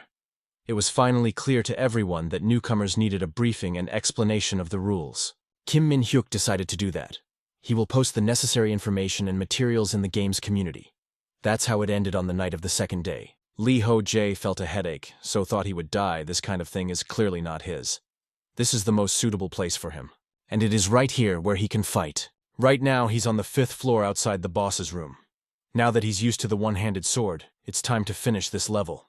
Although it's exciting, but he's confident in his own abilities and believes that everything will work out. So the guy swings the doors open before him. He hopes to meet a worthy enemy for himself there. After a few moments he moved. Thus, He found himself in the room of the boss, who was sitting right with his back to him. Even so, the guy was able to make out that it was a humanoid lizard. The system announced that the trials would begin in 30 seconds. At this time, right in front of the guy was a glass barrier. Lee Ho-jae wondered, did he really just need to defeat this overgrown lizard? A one-on-one battle, it's very sudden. I mean, they think that one lizard is stronger than a horde of goblins. 30 seconds passed, and the system reported for the guy to defeat the sullen shadow warrior Idletar. As the challenge began, the lad immediately became wary. The lizard immediately began to move. It turned towards the protagonist and prepared to fight.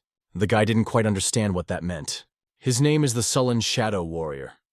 Does that really mean he won't attack first? Exists right now, just watching him. Judging from his stance as well as his stamina, one can definitely tell that he is not an ordinary monster. Even the atmosphere in the room has become different. This is the first monster that approaches the fight intelligently. It's easier for him to get close to a guy than it is for him to get close to him. He doesn't want to be the first to start the fight. It just needs to calm down right now. He feels like their skills are about on the same level. At least he's certainly not stronger than him. The guy sees his facial expressions as if he's drooling. But is that really possible? Is it really such a monster? Well, there's nothing to be done about it. Soon they will see what he can do. The confused girl sat in the waiting room. She learned that the items recommended from Kirikiri were a gun and insect spray, a canister, smoke bombs, and a quick elixir. The protagonist perused the list. He noted that it was a bit expensive, but let them all buy it. The girl asked if she should use all the points sent. She was told that she shouldn't rely on the items too much.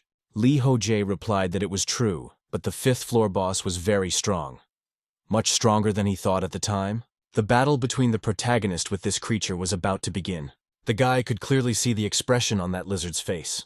It felt like he was nervous and his defense stance was strange. He had heard that humanoid mountain lizards were his only ones. This creature is too focused on defense. It turns out that this lizard that doesn't look like a humanoid lizard. His nickname is Grim. Well, it was time to start the fight anyway. Only the guy was about to attack, when suddenly the lizard informed him that he is stronger. Never seen ever so outstanding. The guy was confused and the creature noticed this.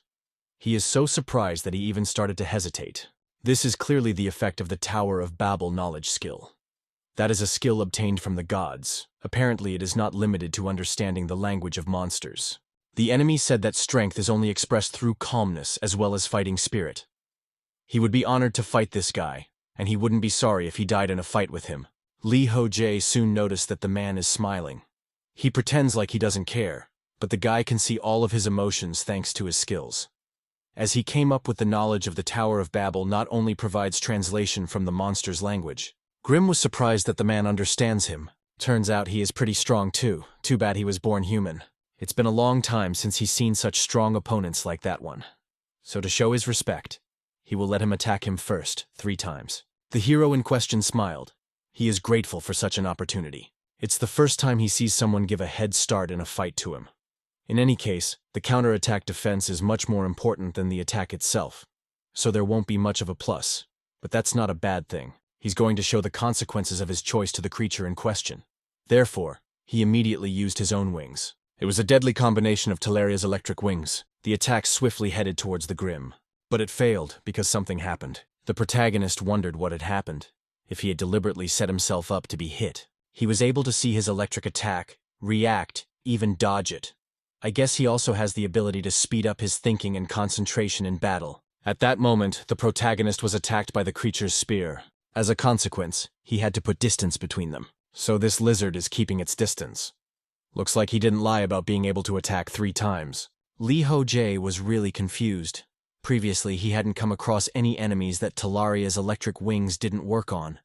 If such a thing happened, he thought it would be a huge and heavy enemy with great striking power. But now he was facing an enemy that anticipated his attacks and avoided them. Grim reported that the guy was indeed a very unusual person. Even wanted to make him his husband. This is the kind of thing the protagonist was confused about. He asked what the man was saying. Is he not mistaken, and the one is going to make him his husband? It must be what he thinks it is. This woman is a lizard. Judging by the expression on the face of the creature in question, it was obvious that it was true. The protagonist couldn't believe it. He was really confused. Therefore, he immediately threw his weapon towards the lizard woman in confusion. And swiftly attacked, he unknowingly threw his sword. but she simply recovers no matter how she is beaten. One must create a gap in her defense to attack successfully. Thus, the hero shortened the distance and clashed in close combat. But he wondered what that strange blow was. At that moment, he saw that the lizard was attacking him with its tail. With his skills, he successfully repelled that strike and even counterattacked. But the gloomy one also did the same at the last moment, and the opponents became distant from each other again. It was really very hard for the protagonist. He realized that his enemy was really very strong. Her technique allows her to aim and strike even after serious wounds. Also, she is well aware of the gaps in the defense, so they lose the initiative. And so the guy saw the confused face again. It was a lizard man. He was terrified. What was wrong with her? Could the knowledge of the Tower of Babel be turned off for a while? Suddenly, the gloomy one did something. She noted that she had been longing to meet a strong male for some time now. Thinks they can overcome the barrier between levels, and doesn't know if it's possible to conceive a child. But why don't they try to make love? The protagonist was just horrified by what he heard. Was his skill giving out false information? What this lizard just said? Is she seriously crazy for saying such a thing? But judging by the expression on this creature's face, it was a reptile mocking him. Her opponent said her name was Idaltara, but he could just call her Ida. Now she wondered what his name was. Lee Ho-jae was indignant, and why would he give his name to a lizard? After that, he used battle concentration. It is necessary to consult on the battle. He has no choice but to fight and win. His enemy has an accelerated reaction, and the skill actions need to somehow attack her. Ida was indignant and asked why the man was rejecting her. The guy didn't understand. Did he really have a single reason for not doing it? He called her a pig-headed lizard. Gloomy didn't expect such rudeness from this guy. She was angry. How dare he reject her? The protagonist repeated that he had no other option but to do it. The lizard in general will get too rude judging someone by their appearance is wrong. The guy realized that he didn't say anything about looks. Apparently she has a self-esteem problem. But in any case it is necessary to focus. Ida is different from other lizards. Strength, speed, and spear handling skills, and above all, the attitude towards battle is completely different from the others. Unlike her brethren, she is more calm, and her manner of combat is much more efficient. She clearly sees her opponent's attack, deflects it, and then pauses and counterattacks. She is able to spot and dispel his electrolytes, and due to her phenomenally fast reactions. Physical attacks are no problem for her either, as she can regenerate damaged body parts. Her incredible speed and unique thinking may be the result of some skill. But evasion and recovery works automatically. In any case, the recovery skill has a big disadvantage. It doesn't work for long. After the guy threw his sword at her and attacked with his shield, she took damage. It turns out that this skill can't be used all the time. So, here is the answer. You must first make a normal attack and let her recover. After that, immediately hit it with lightning and be done with it. Ida stated that he was really overreacting. But it couldn't be helped. Since this was the case, she would make him stay together with her. The protagonist wondered, is he really her yandere syndrome? What else can he do to make her happy? The reptile became indignant, after which it rushed forward to attack. It became clear that rage had blinded it. Lee Ho-jae should be thankful that she went on the attack so recklessly. Because of the speed he saw, the guy realized that it was an astounding power and he wouldn't have time to dodge. Therefore, he decided to use combat concentration. He decided to use his shield to mount an attack. Now they would see what this lizard could do. And so the guy's shield was penetrated in just an instant. But the protagonist was just waiting for that. He immediately swung his blade. Thanks to that, he immediately severed the lizard's limb. But it instantly reacted and tried to attack him. To eliminate the threat to himself, the hero immediately used the flicker emblem and stayed back. After that, Ida stopped while trying to stop her own blood. The hero was glad that they had finally exchanged attacks after all. Because she didn't fully utilize her recovery, things didn't go according to plan, but she still took some serious damage. The guy originally wanted to cut off her arm, so if he continued fighting like that, he could win. The opponent stated that he was overreacting. He had just tried to kill her. If she hesitated a bit, it wouldn't just be her arm that would get hurt. The protagonist realized that it was all pointless to deny it. Suddenly Ida said that if he continues like this, she will stop accepting him as a boyfriend. And after that, she'd just kill him. She did something, and her muscle mass started to gradually increase. Not only her limbs, but her whole body began to increase in volume. The guy, surprised, he didn't expect that to happen. It turns out that this creature is moving right now to the second phase. Soon the transformation was complete, and the lizard kicked his foot, causing a small earthquake. The hero even lost his concentration a bit. Seeing the creature tighter, tried to attack him. But the guy successfully dodged, although his shield is about to break. It's only getting worse. It definitely looks like a boss monster now. Ida attacked once again. The guy had to back up until he hit the wall. He didn't realize when he could last. He had used the flicker emblem too much. There were about 2 times left to use it. At this point, he just dodged the blow. After which, he decided not to defend himself further, but to continue his counterattack. Taking advantage of his speed, he even tried to pierce through the monster's chest. But thanks to her great speed and agility, Ida pushed back his blow. Now the protagonist had to defend himself, and he did so with the help of his electric wings. Now it was clear that she really wants to kill him, and it's serious. But he is not going to just give up anyway. After landing on the ground, the hero declared that she was really strong.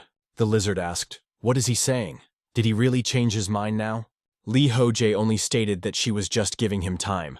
Ida asked what time he was talking about, not realizing what was going on. Hero informed that her proposal was so sudden and he's embarrassed. Therefore, he needed time to think about it. He realized that now is the best thing to say when he doesn't want to say no. He had heard about it from the younger ones at the university, the female interlocutor asked. And just how much time did he need? The guy realized that she calmed down pretty quickly after his words. Is he really an unrealistically handsome man in her eyes? It doesn't take much time at all. Since she stopped, that's a very good thing. This lizard is maddened. No one knows when he will become mad. First, you need to restore your own strength. To do so, the guy took out a clutch elixir from his inventory, as well as an elixir that restored strength, and immediately drank them. After that, Ida asked if he had thought well. The hero objected. Let him wait a little longer, he should concentrate. Saying that, the guy pulled out his single-bladed shamshir sword from the pollock, and thought about the need to focus. When he practiced this technique in the waiting room, there was a 90% chance of failure. If he failed, she would immediately start fighting back. Attacking with electricity is quite a difficult task. The hero thought that he had no choice but to use it at the same time as Talaria's wings. But he has another option. That is to use a weapon. However, just using miles to attack, crossing it with the opponent's sword is somehow unworthy. Then we should combine that technique with the use of wings. Perhaps in that case, he might be able to do something. The speed of the sword swing and electricity need to bring these two powers together. Quickly get close to his opponent and shatter. After thinking it over, the protagonist swiftly approached Ida and cut her. The lizard didn't expect this, but immediately reacted by fusing her body together once, as it had done before. She was pretty angry again because he had tricked her. Meanwhile, the hero prepared himself for what he would do next. He instantly summoned his wings, and flew towards the lizard. It was only at the last moment that she noticed the wings spreading out beside her. Those wings didn't just appear there, they attacked her. The protagonist was sure that this way he had already won. But he had completely forgotten that the lizard in question had a tail. She last moments grabbed the guy's leg, and also dragged him behind her. Thus, Lee Ho-jae was attacked no less strongly than his rival. As a consequence, he and his enemy were lying on the ground together. After a few moments, the protagonist regained his senses and began to rise. He even wondered how Ida was feeling, but she just lay there without moving or saying anything. Then the protagonist thought, did he really have it all worked out? He hadn't really had it this bad in a long time. Killing like this wasn't easy. What's even worse is that his body doesn't obey him at all. At first she thought to use the elixir, but then realized that it was not necessary to do that. One should just go through the portal, and then he would be fine. One could use a quick move. At that, the guy wondered if there was something wrong here normally. When a person passes a room, the boss all automatically recovers. On top of all this, why didn't the end of sweet message appear? Could it be that his enemy was still alive? It turned out that his thoughts had been channeled in the right direction. Ida was still alive. She noted that this overreaction, this man was getting cocky. He is indeed overreaching, is a very bad person. But now he can't move, judging by his reaction. She will not kill him in any case, but become a mental husband. Lee Ho-jae in turn thought to himself, so that this psychotic lizard better kill him. She also, like the guy, couldn't move properly but tried to crawl. The protagonist thought this was horrible. This lizard's obsession to get married is going too far. There's no way the pain shock is going away, but he can move a little bit already. This is the best time to move the electro attack, or at least Talaria's wings, any remaining weapons. It's also too bad he gave Park Chan-a's gun away for nothing. The lizard kept trying to crawl closer and closer to him, talking about making him her husband. The guy thought it was better to just bite his tongue and die. Though no, it's still quite early. He says no to death today, he just needs to concentrate, and realize what he can do right now. Ida kept crawling, and kept saying that he would become her husband. Lee Ho-jae realized that she was too preoccupied. But why is she so obsessed with him? need to come to his senses now and figure out what he should do. To do this, the protagonist decided to use the system. It is necessary to conduct an attack of electricity on Talaria's wings are still inaccessible. Hands have already begun to obey, but the head is still dizzy enough. In the list of his inventory, the guy saw a warm stone. But would it work? Essentially, lizards are reptiles, which means they are cold-blooded. Because of that, they're probably vulnerable to temperature changes after all. In this case, let her crawl to him. He'll smell that rock right down her throat. And yeah, she's gonna leave her hubby with her forever. To the protagonist, it seemed unbelievable. She's already exhausted, and still continues with this nonsense. Soon the lizard was very close, and the protagonist held a warm stone in his hands. Ida tried to reach for it with a limb, but suddenly the bottom then happened, and her hand immediately dropped down. Lee Ho-jae froze waiting. What had happened? The lizard once again stopped moving at that moment. It lay there, as if it had truly died.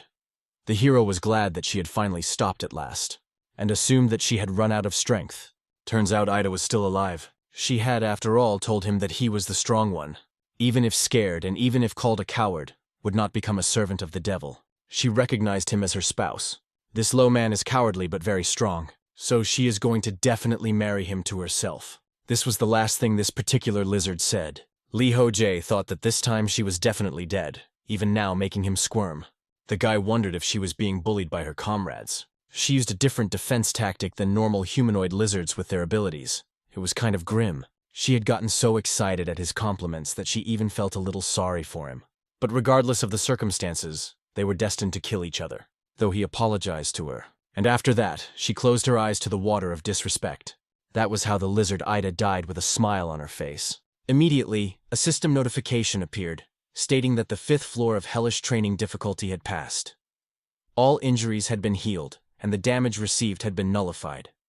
The guy had successfully cleared the floor and received 1,000 points, and another 1,000 for doing it first. There were also additional rewards for several floors in a row, as well as for having several gods sympathize with him. The protagonist was really happy that the floor in question had been cleared. It was announced that he had been given an extra reward based on his play. As usual, the gods offer him to swap the extra reward for a special skill. This time the cup of sticking out for it tilted to his side. After that, the system asked if he accepted the special skill. The boy was interested, but at that moment he felt a catch for some reason. Obviously the skill the gods wanted to give him was different from the usual ones. Last time he had gotten knowledge like this, before the destruction of the Tower of Babel. A good skill. But there appeared to be too much extra thought when talking to monsters. It seems like the gods are giving gifts to see how he reacts. Either way, it seems like those gifts shouldn't be helping him. There are a lot more votes in favor than last time, which means most of the gods want him to get this skill. So it's somehow unsettling, but he sees no reason to refuse. After all, if he goes, it will appear more gods in negative reacting to him. And contrary to his expectations, but it might even turn out to be useful. So weighing the pros and cons, the hero decided to agree. And so a notification appeared, saying that he received a skill of the deceased of unknown level. The guy was surprised. The name was very interesting. The description of the skill said that it was the name of an unknown god who refused to reveal his name to the player. The deceased can be summoned for a certain period of time with an item that has a part of his soul engraved on it. There are divine restrictions on this skill, and the number of uses is 5 out of 5. At that moment, the goddess of slowness looked at him anxiously. Lee Ho-jae was well aware that summoning the dead was an incredible power. After all, it wasn't even just a game skill, but a miracle of some sort. Is it possible to use something so incredible? And what does this have to do with the 5th floor? Suddenly, the heroes flew to attention that some kind of stone appeared over Ida's body. It turned out to be the stone of Idaltara's soul. It is the stone of the strongest and most sinister warrior, a tribe of Ludo lizards from the swamp of Iden. It could even be sold. Lee Ho-jae couldn't believe it. Didn't they want him to bring Ida back to life? He's going to start the bagpipes about her husband. Does he really look like someone who wants to kill himself? There have also been notices that some gods are resentful of the guy, or disappointed in him. Some were even bored or judging him. The guy, for his part, decided to just ignore it all. Soon a portal appeared. The guy thought that apparently there are no reasonable gods. He decided to use displacement, and soon found himself in a familiar space. There he was immediately met by Kirikiri. She informed him that this time he had done really badly, trampling on a woman's heart. The protagonist asked her to stop. Would she really want to see him making love to a lizard? It's already at least indecent. At this time, a portal leading to the 6th level appeared in the waiting room. But it said that before entering the next floor, a team had to be assembled first. And the only member of this team so far was Lee Ho-jae. As promised, the protagonist purchased a cake. Kirikiri reported that he was probably the first person to be cared for by the gate guardian of the 5th floor. The reason why the pain suddenly showed interest in him was probably because of the rarity of the event that had occurred. Lee Ho-jae asked, "What other event?" That's what she calls the attempt on his body. He was interested in something. He had suspicions about it, and after the 5th floor, they were strengthened. But the girl declared that she could not tell him anything. The hero did not understand. Does she really read his mind? He stated that the goblins and humanoid lizards had their own cultures as well as society. He doesn't know if this planet is different or dimensions, but their worlds are real. Or is it an imitation of the real world? It turns out that here training outside the Earth he realized this one by watching them. And the monsters that appeared in the real world too. The manager sat silently and didn't say anything. It became clear that she really couldn't say anything. The protagonist accepted it and said that he wouldn't ask anymore. The girl was immediately happy. She continued to eat the cake. Either way, she doesn't care. After all, it's just his guesses.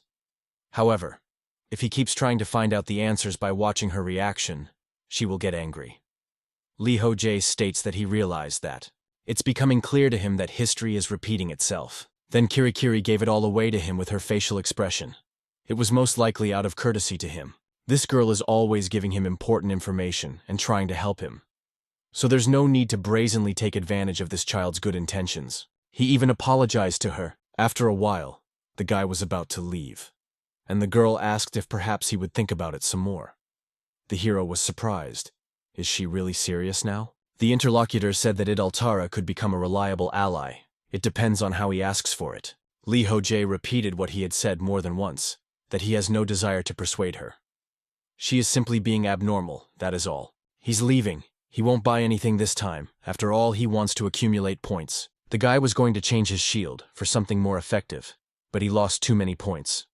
So he'll start by going to the 6th floor and accumulate more points. The girl asked to buy at least an elixir. Lee Ho-jae replied that he should have enough of them.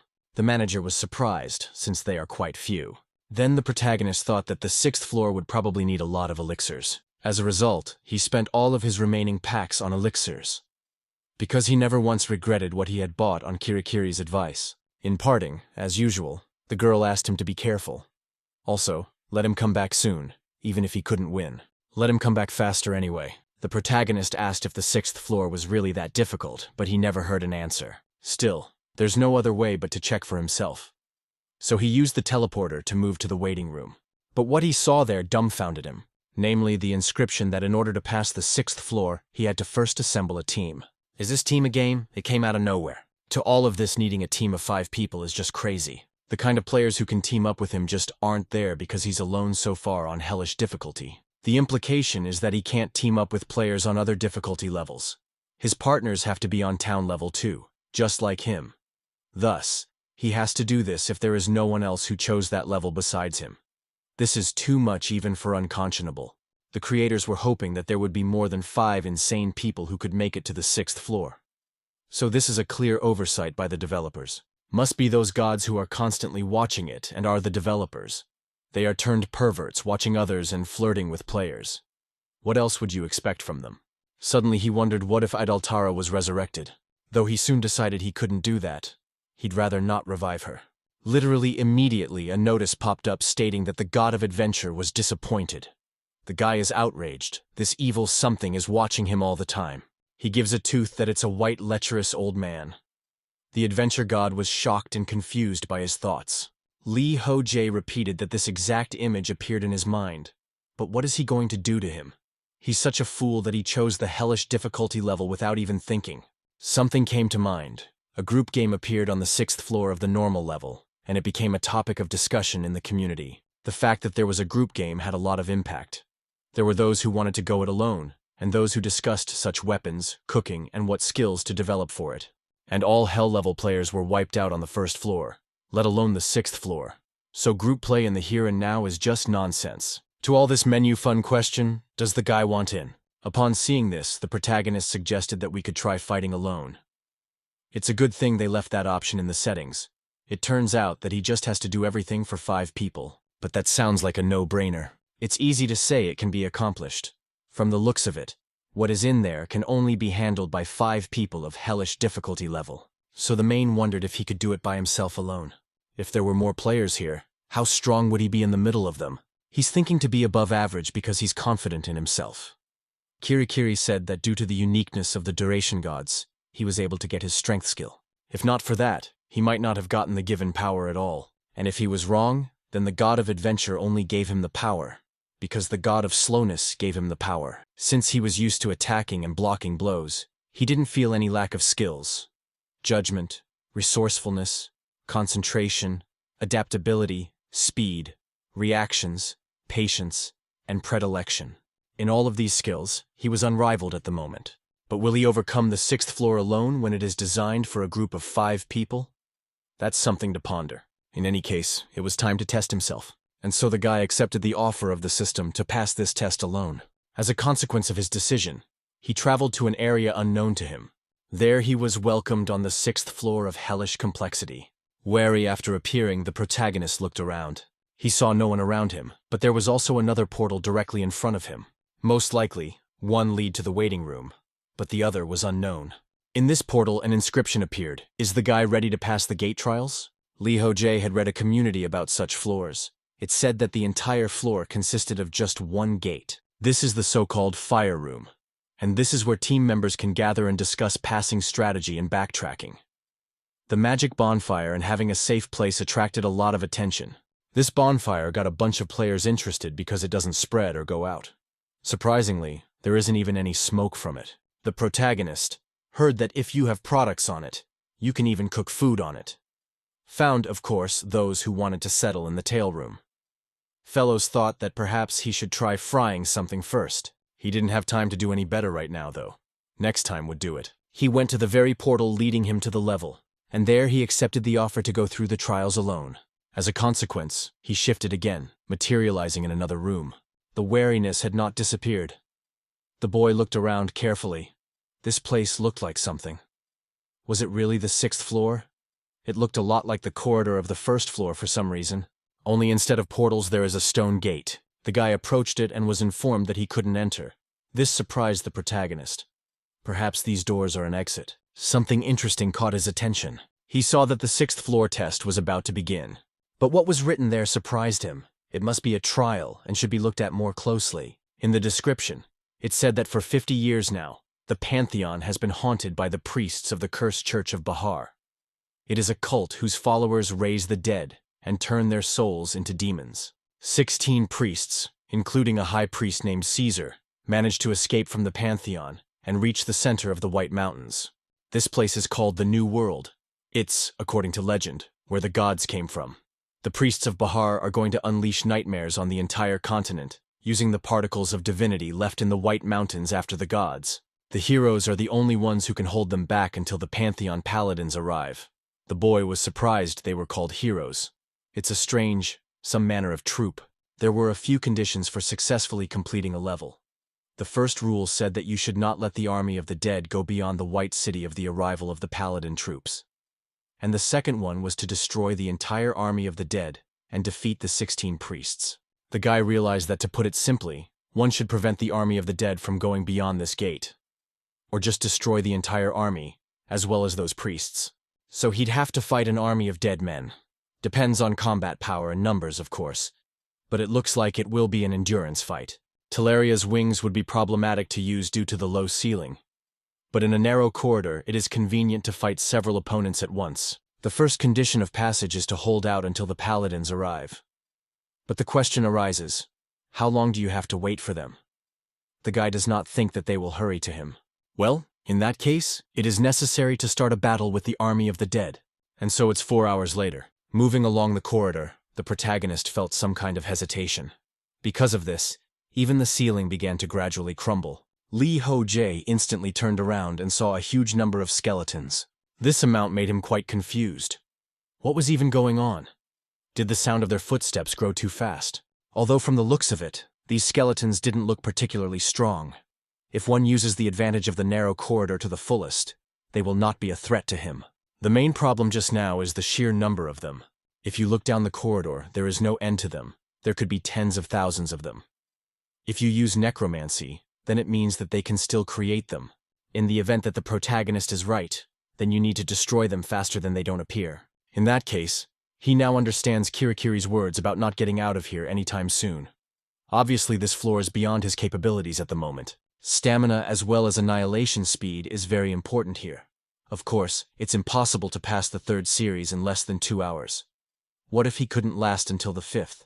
Lee Ho-jae used his wings and decided that he would cover the corridor with them. This way, the skeleton warriors wouldn't be able to sneak past him. In any case, there was nowhere to retreat to now, so he decided to move forward. As he thought, the protagonist with the skeletons, he coped quite easily. They didn't even resist much. It turned out that the head is their weakness. He does not stop moving if you smash their skull. But there were just a huge number of them. The guy sometimes had to defend himself. He thought that sometimes there were stronger skeletons. It must be the commanders. Did they make some strange noises? As a consequence, the skeleton army started to move more actively. The guy realized that he was too late. These skeletons became more ferocious than they were before. And now it was clear that the protagonist had nowhere else to retreat. Eventually, he's pushed all the way back here. He can't deal with them, no matter how many skeletons he destroys. And he can't even get to the priests. After 2 days of fighting, the attack on the 6th floor ended in failure. One day, Lee Ho-jae was tending to an egg. The preparations had been completed. Of course, more time is needed and a couple conditions need to be met. But if he kept watching it, the dragon egg would soon hatch. For his hatching, everything is already ready. First, the protagonist will bathe it in an elixir and bless it with resistance skills. He will drink the diluted elixir and eat a mixture of crushed byproducts, spirits, and a large earthworm.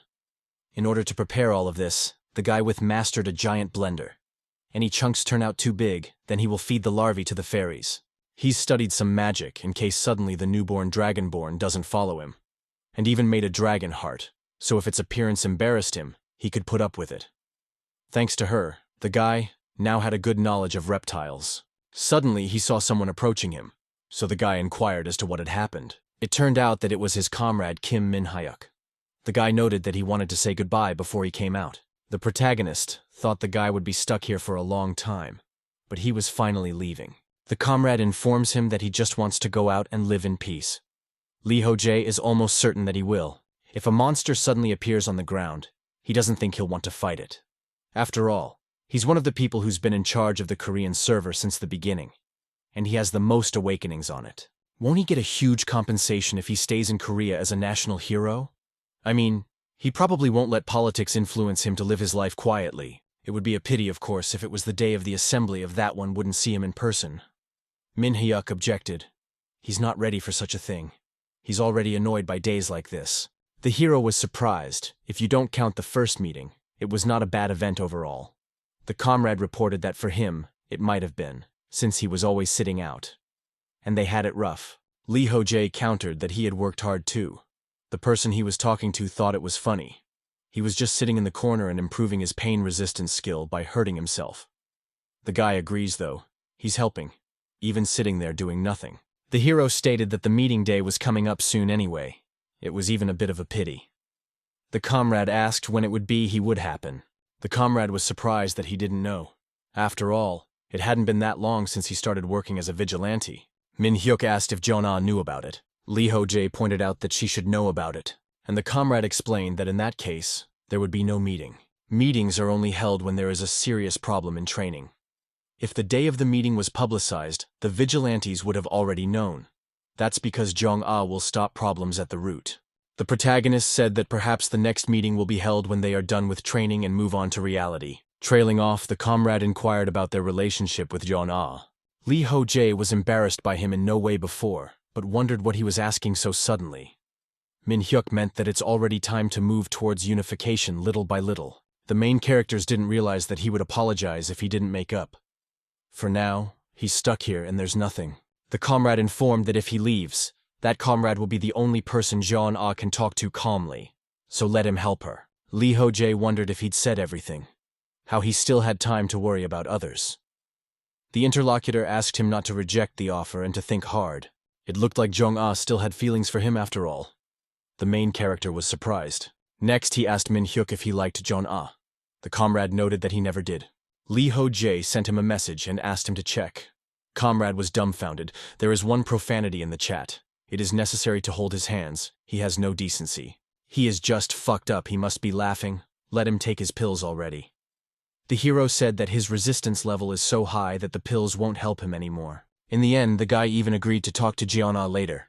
Min Hyuk noted that if there really is a meeting, he will see that newcomer. He's on the 6th floor right now, after all. He hopes that one doesn't expect much from him. Lee Ho-jae asked what's so surprising, and there have been those who reached the 6th floor before. The comrade informed that he is some kind of soulless. This player is really very good.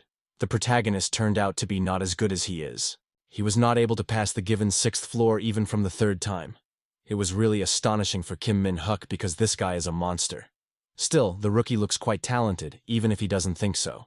I wonder if he thinks that one can pass the floor data. Lee Ho-jae explained that he is an archer. If he fails, he will send an item to back him up. With this item, he would definitely be able to easily get straight to the 10th level. And if he was lucky enough, he could even get to level 30 like the American beginners. The comrade remarked that he was curious about how strong his friend was right now. Lee Ho-jae asked why he would do that. Min Hyuk noted that when he comes out, he'll definitely be asked about it.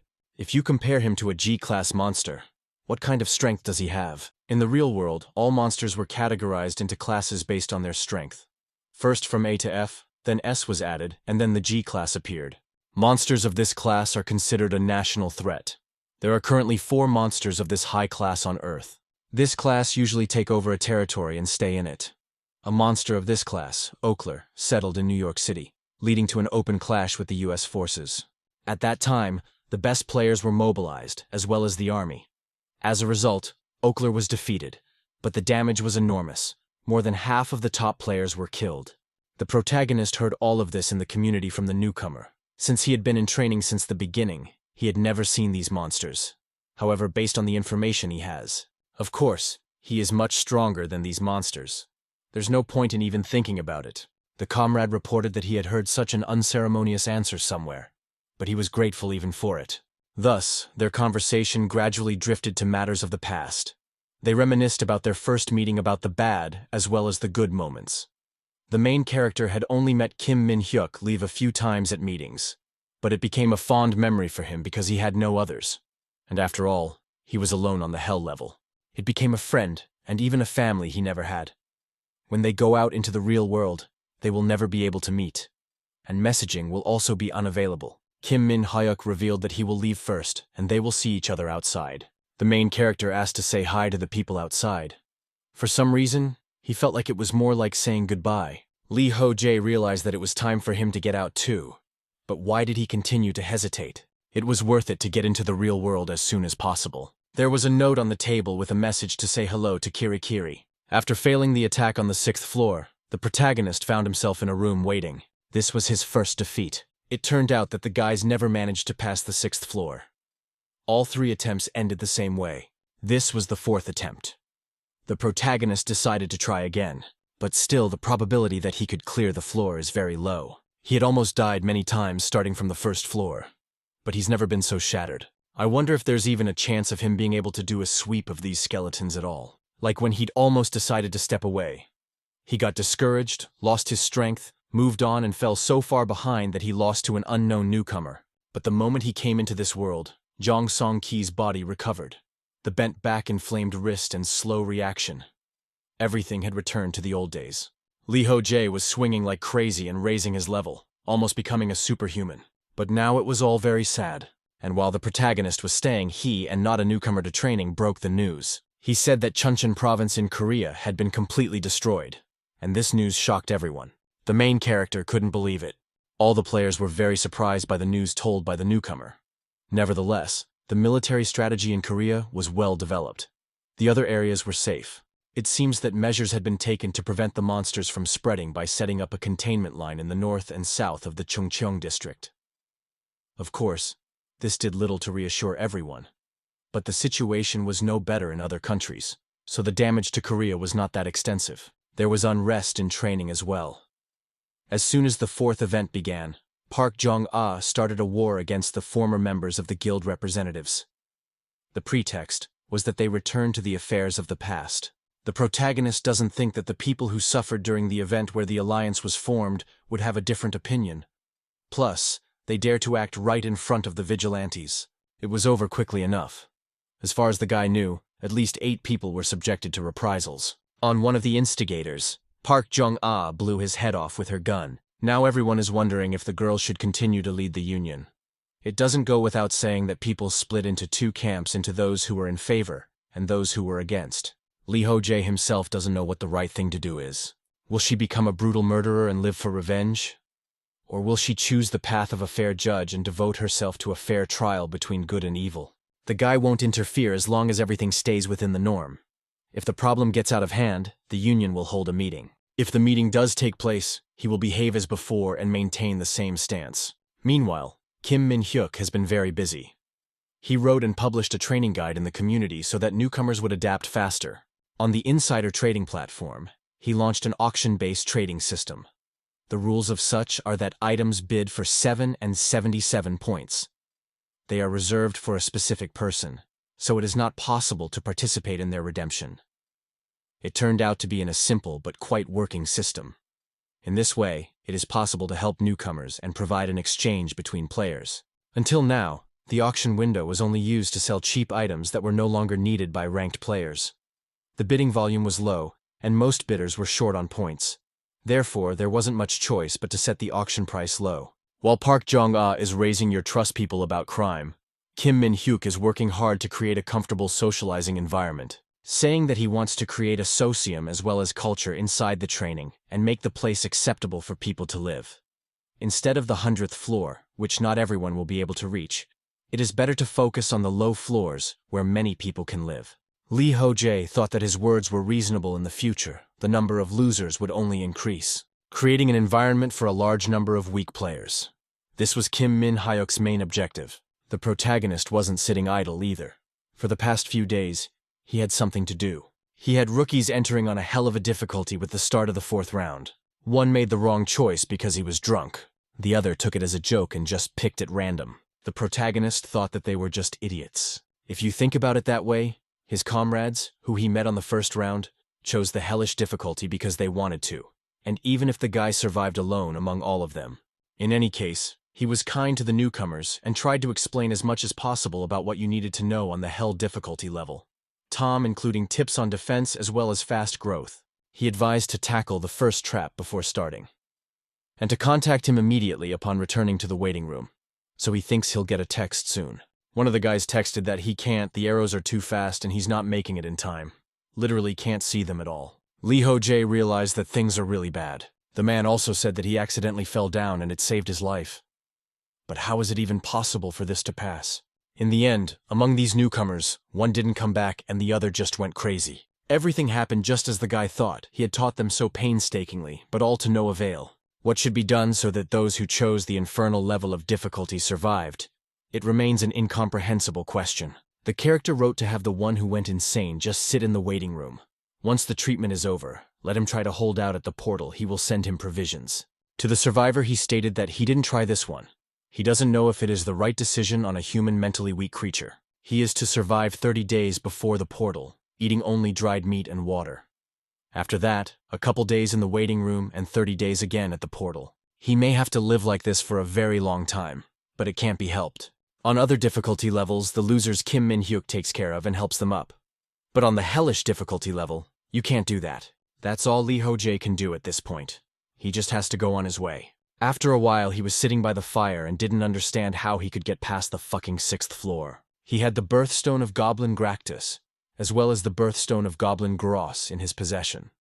And of course, the soul stone of the humanoid lizard Idoltara. With the summoning of the dead, he will be able to increase the number of allies to 3.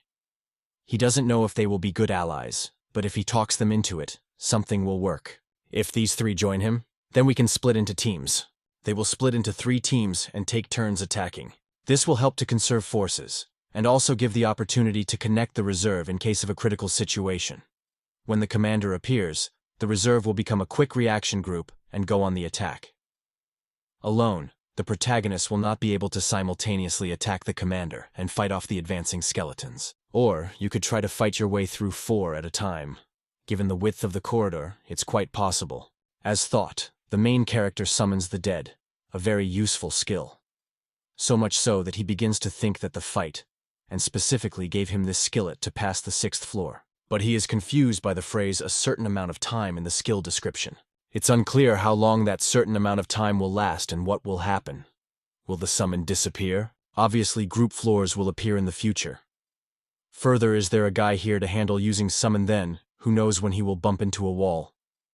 And getting through the 6th floor using temporary allies is not an option. The answer is to take the long view, and grow enough to always be able to handle for 5. He'll go back to the beginning and try not to die. Fight on the edge of life and death and attack again and again. Not giving up even if it doesn't work out. At least if he keeps challenging, his level and skills will continue to grow. It's different from reality here. The antibody just might break if you overdo it too much. There is a waiting room, so fatigue and pain do not build up over time. This is an environment where one can only focus on their own growth. Lee Ho-jae's attack decided to leave the rush for now. If he uses a skill to pass this floor, his stats won't grow, and he'll get stuck on the next floor. In the end, the best option for passing is working without rest. On failure, he'll just go back to the waiting room and co-pro from again. All he has to do is not die. Thus, the guy went to the teleporter leading to the next level. He's moved and he's going to not give up until he can deal with these skeletons. He has levels and skills that increase as he grows, and also laid her where he can fully recover. If his will is strong, he can overcome any obstacle. And that is his choice. The world of training is similar to many RPG games. The main thing they have is a constant level increase. With leveling up, nothing is impossible. Today's guy is going to just shut up and just start hunting. He's going to show his tenacity and perseverance as a gamer. And to do that, he will achieve level 20 to begin with. Soon, the 4th sweep attempt was completed, but it was, as usual, a failure. Following the protagonist was another girl. She didn't understand why one man of hellish complexity didn't listen to anyone, he didn't take advice, and died. That was about 8 years ago. She has already read the old threads, and now there is nothing to read. Very bored. Just waiting, she wants to get on the floor quickly. This girl's name is Lee Young-hee. In the waiting room, her resistance and skills didn't improve much.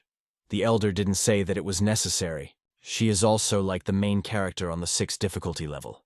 However, after reading all the threads in the community, Yeon-hee learned to some extent about what was going on in the Korean server. At first the girl thought that the senior was lying, but he ended up becoming the leader in training, and the strongest player. It's just unbelievable. She had heard of Lee Ho-jae before she even came here.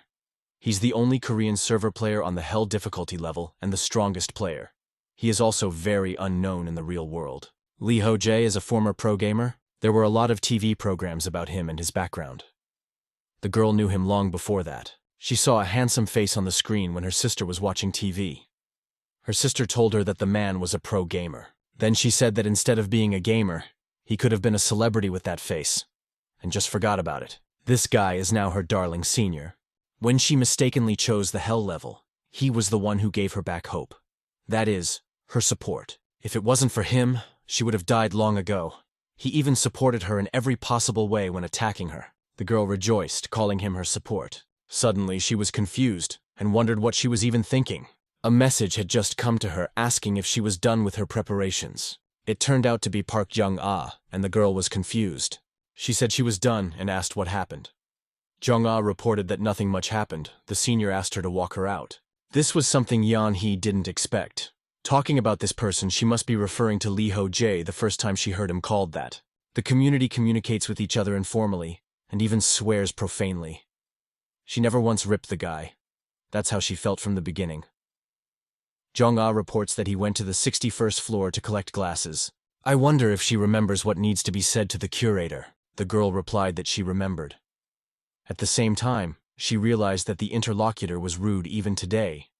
Could it be some sort of hostility?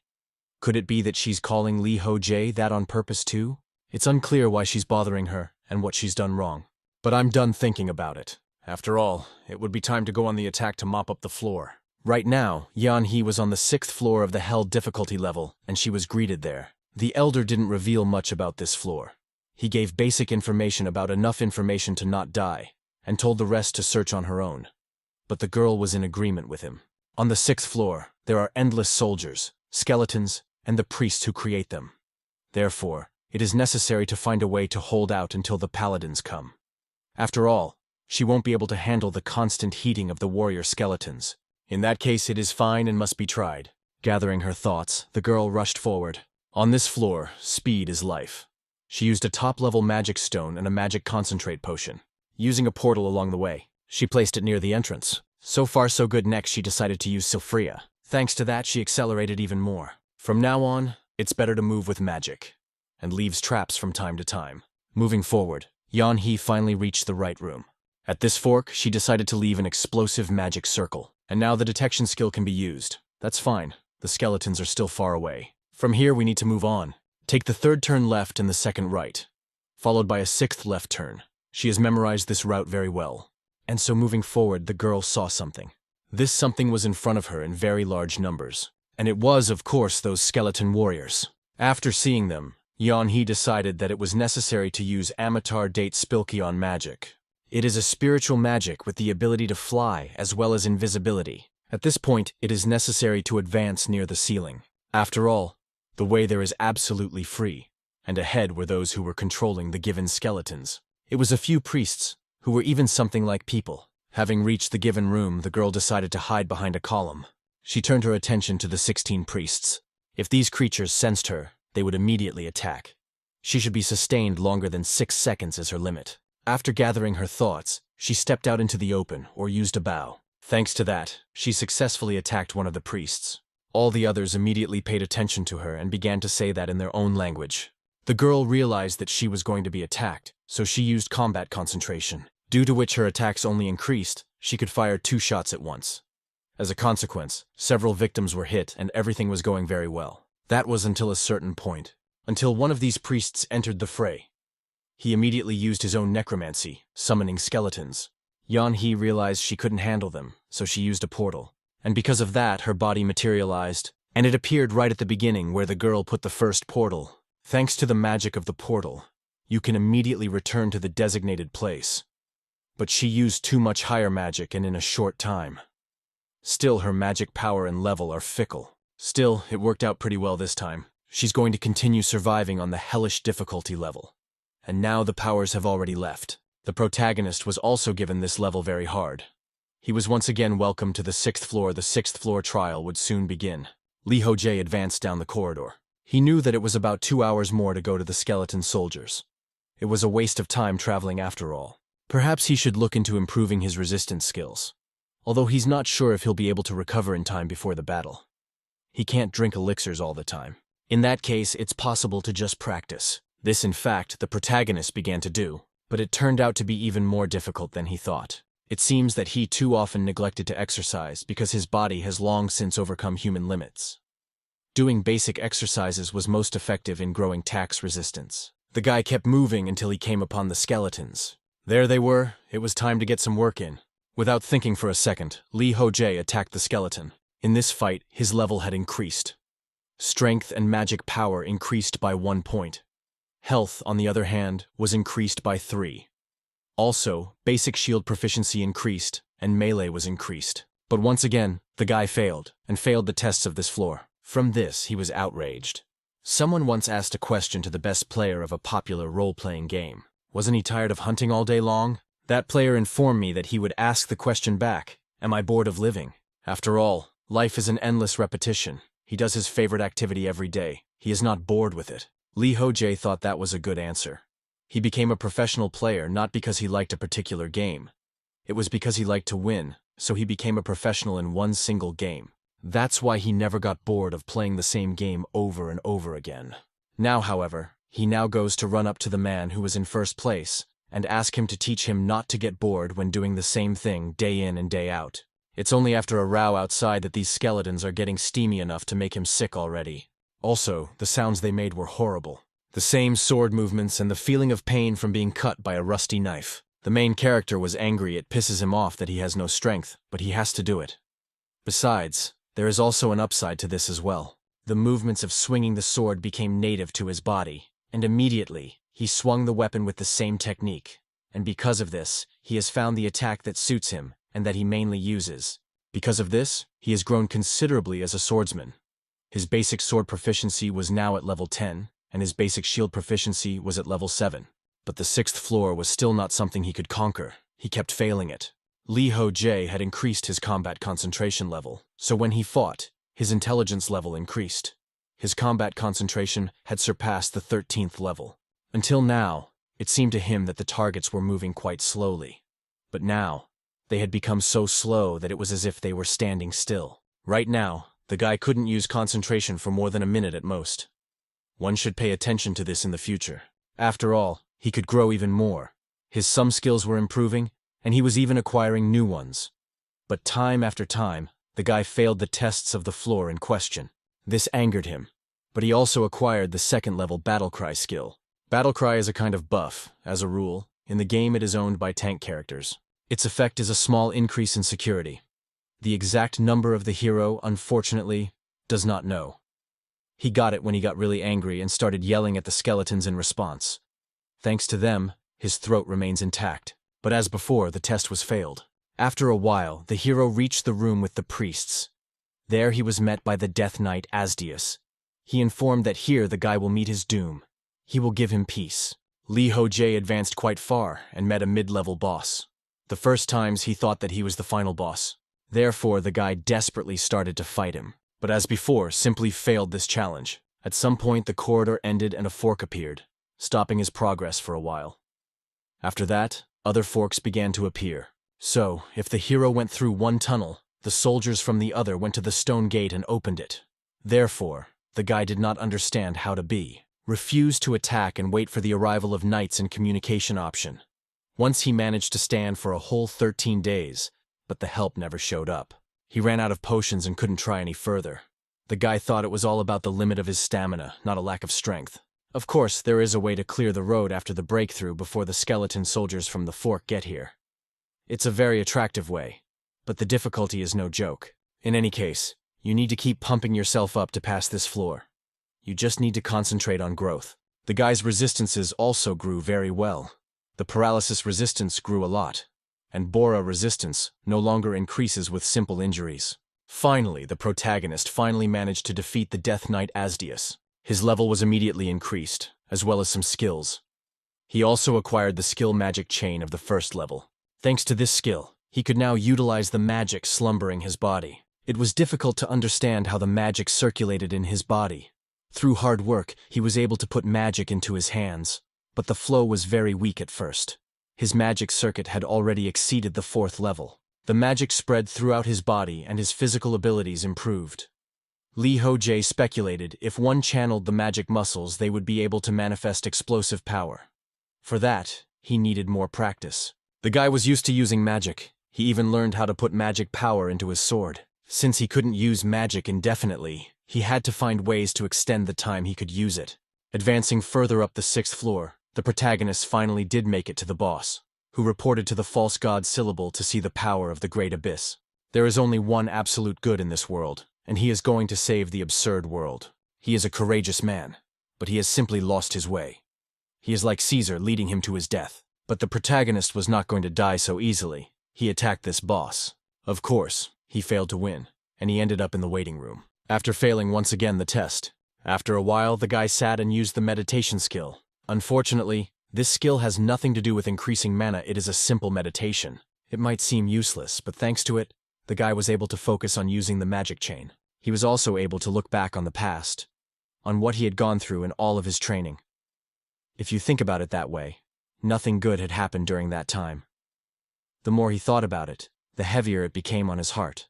But the boy couldn't stop thinking about it. He kept meditating like a bewitched man. Negative thoughts led to depression, and depression led to a decrease in his motivation. Immunity to mind distortion was increased by a 2nd level. The protagonist felt stressed and pressured to distortion. It is straight up amazing. He'd been noticing signs of it lately. You could go crazy like this. Something similar was on the 2nd floor. Back then, Lee Ho-jae was confident that he could handle it. But now, he was constantly failing the 6th floor test. Because of his desperation, he had even acquired a level 1 Soul Scream skill. He obtained the new skill, molding the magic into a battle cry. The Soul Cry has one additional effect. The description of the additional tax says that enemies below the protagonist's level cannot ignore his call. They are stopped and lose their evasion ability. In other words, it's aggro for a large area. Due to this skill, the protagonist was able to stop the skeleton warriors, who passed him and almost reached the gate. The sword skills as well as the defense skills increased to a medium level. Lee Ho-jae once again conducted a sweep and even killed some priests. After that, he reached the final boss, which was Caesar. This creature was very enemy-minded and strong, so it attacked the guy. He could not cope with him in any way, so he failed the tests. And again he found himself in the waiting room. The guy realized he almost died when Caesar attacked him. He'd been in danger too long and hadn't paid attention to his heightened senses. This was what could be expected from the final boss. Caesar is very strong. Resistance to curses has increased significantly, and the guy has advanced a lot. To defeat the main boss, first you need to deal with the Death Knights, as well as soldiers, skeletons. After that comes all the priests, and only at the end can one fight the main boss. Lee Ho-jae realized that he had already almost succeeded. He shouldn't be in a hurry, and this way he could win. After a while, the guy went on a mop-up mission again. The Death Knights as well as the priests were already damaged, and he got to the main boss Caesar, who, as usual, was talking some nonsense. The main character just shouted for him to shut his mouth. He was being very disrespectful to this creature because he was angry with him. Let it turn into a squid as soon as possible before the guy threw up at the sight of it. He's going to finish him off this time. As it was, Caesar used his tentacles, which the guy chopped off. But these were all lying around so much that the creature kept attacking. Since the guy had fought it many times before, he knew how to proceed, and so he advanced. Soon he found himself too close. It took a very long time indeed, but now he was going to end it once and for all.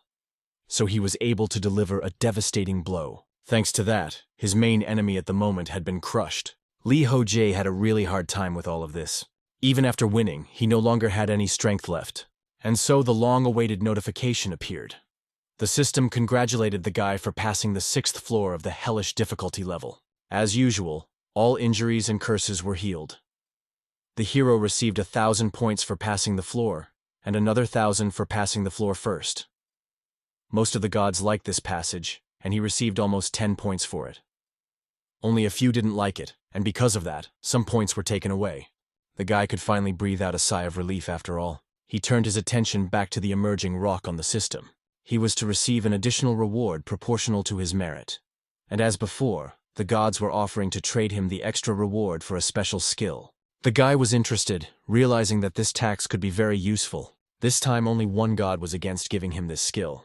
When asked if he was willing to accept it, the hero of course agreed. Thanks to this, he received a skill called Level 1 Soul Exploitation. But that wasn't the most interesting part yet. The hero was very surprised to see the new notifications. It said that the goddess of slowness wishes to grant him the fate of an apostle. The god of adventure was the task, and soon he too wished to grant him the fate of an apostle. The system asked if the fellow was willing to undergo a test to confirm his qualifications as an apostle. One day, Lee Ho-jae was sitting and writing something down on a piece of paper. He was happy that he had finished the grimoire for dragons was complete. When he found out that dragons don't have a spellbook, he was really shocked. He is not a magical race after all. As they mature, dragons learn magic on their own. Their knowledge is not lost over time, so any records are of no use to them. How arrogant they are after all. Speaking of which, he turned to his dragon egg, who was still in the egg. Even if he didn't need training, he would learn magic faster if the guy helped him. In order to pass the 61st floor, he needs the guy to know high-level magic. He doesn't have time to wait for the guy to master his magic on his own. Lee Ho-jae didn't include any useless material for the dragon in the grimoire. He left only the essentials like how to use kodadama and internal magic, because he doesn't need absolutely all the information about magic. Suddenly, the protagonist received a message. It turned out that Park Young-ah was asking about the report. The protagonist, angered, he reported that the 60th floor of the infernal difficulty level was fine. But he didn't understand whether it was mandatory to report every month or not. The girl was surprised at such a question. She reported that the nagging of the guy every month is more boring to her. Everyone sends the report at the same time, and he alone keeps forgetting for some reason. Lee Ho-jae felt the psychological pressure. If you say something wrong, he would definitely get screwed. It was urgent to change the topic in such a case. The guy asked her not to get angry. In the past few days, he tries to ignore the passage of time. He doesn't even check his messages. He seems to have been here for too long already. So long that happened to the queen of psychological disorder and medication. not really helping. The girl apologized. She didn't know that. She was too indifferent. If need be, she would right herself. He might not send a regular report anymore. Why the guy was glad everything was just as he had planned. The crisis had given him a great opportunity. It's hard to be a genius. It's really true now, it's just one more irritant to get rid of. The guy apologized to his interlocutor and asked if she could escort Lee Young-hee instead. He wants to try to go up to the 61st floor. Park Young-ah asked, why would he want to go to that floor? The hero stated that he spent too many points this time and needs to save up more. In the end, the interviewer agreed but asked what to say to Yeon-hee. Lee Ho-jae immediately became more serious and asked that she remember to pass his word to his manager. Jeon-ah informed that he'd better walk her out himself. He's still on the 6th floor. Now Yeon-hee's height has stabilized. Hero was worried that she wouldn't be able to handle the 6th floor, but she did well. It will take her some time, but she will pass it sooner or later. The guy thinks this girl has talent. It's not the same as his, of course, but she's pretty good for a spellcaster. Yeon-hee starts studying magic to compensate for her weakness as an archer. Magic where a skill channels magical power and activates. It's worth saying the right words. It's a magic that's rather weak and can't be transformed in any way.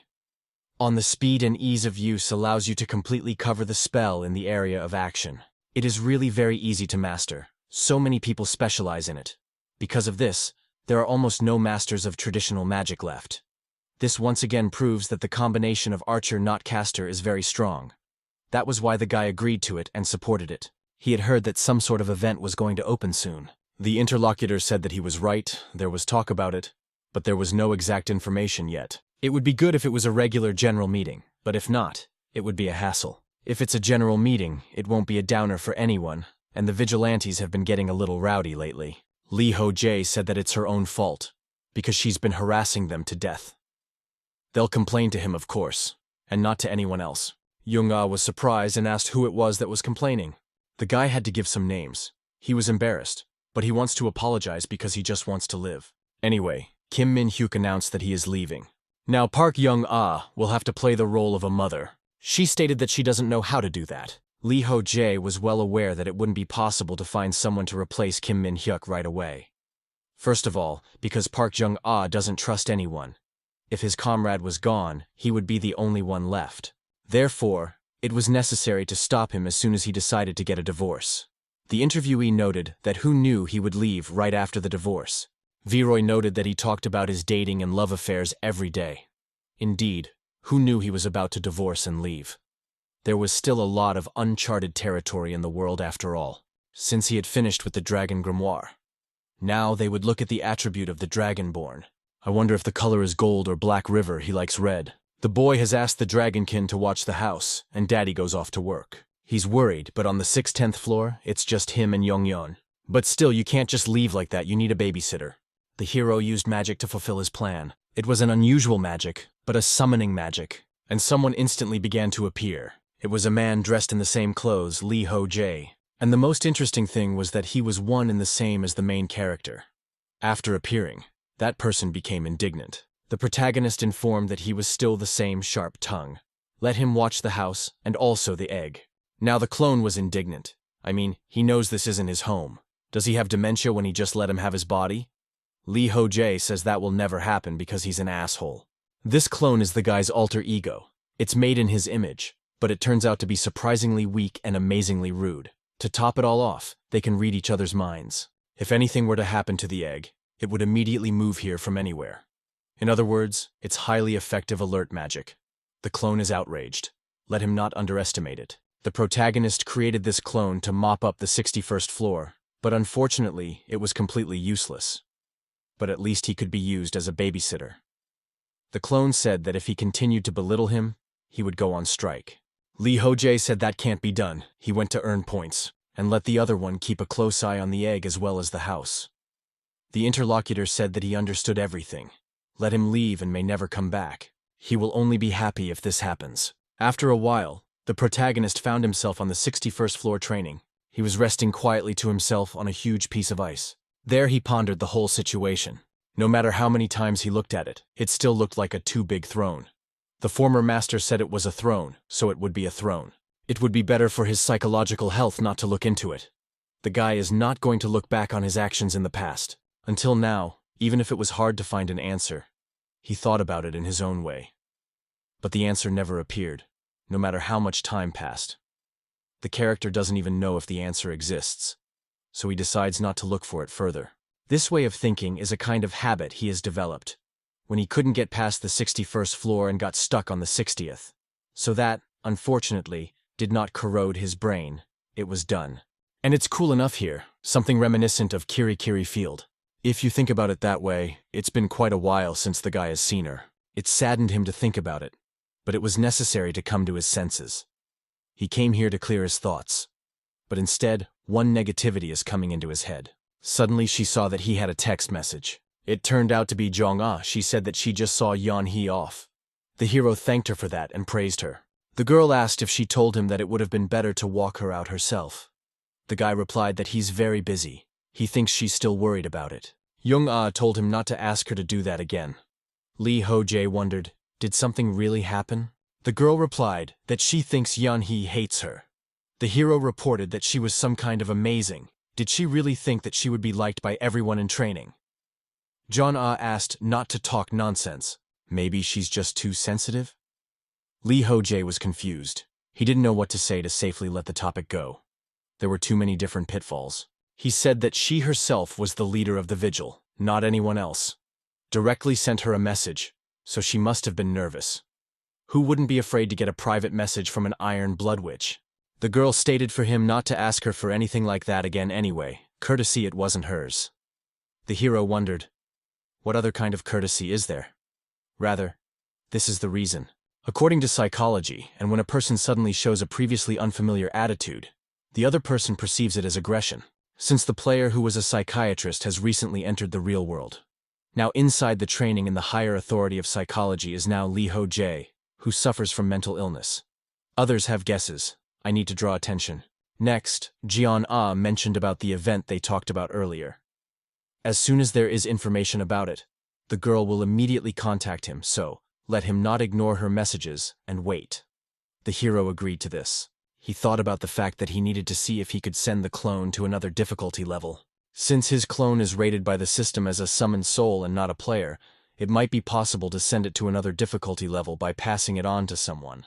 If this method works, the clone can be sent not only to the vigilantes, but to the outside world even. And after sending the clone to Earth, it would exchange souls with him. Wouldn't that be the perfect plan? Suddenly the clone reported that everything was perfect. The boy was surprised that he had heard everything. The interlocutor said that another level of complexity is considered another world. If he sends him there, his connection with him will be severed, and he won't be able to live anymore. He knows that, like a dumb leather bastard. The clown doesn't want to die because of his stupid experiments. Lee Ho-jae called him a useless idiot afterward. When he created the clone, you thought he'd be able to go to the next floor with him. But who knew he'd actually turn out to be so useless? All that was left was the schizophrenia of trying to split his soul. The clone felt like a younger son born out of a mistake. The protagonist smiled. Soon he thought that it was necessary to go up to the 61st floor earlier. He had come here before the dragon was born to clear his mind and earn points. Right now he felt refreshed.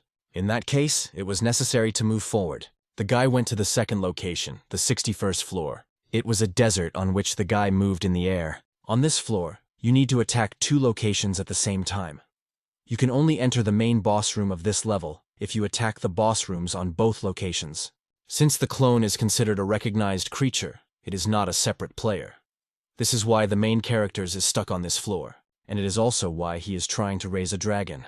He's a native born in this world, so it's possible the system recognizes him as a separate entity from the guy. But I wonder if the dragon will be recognized as a separate player.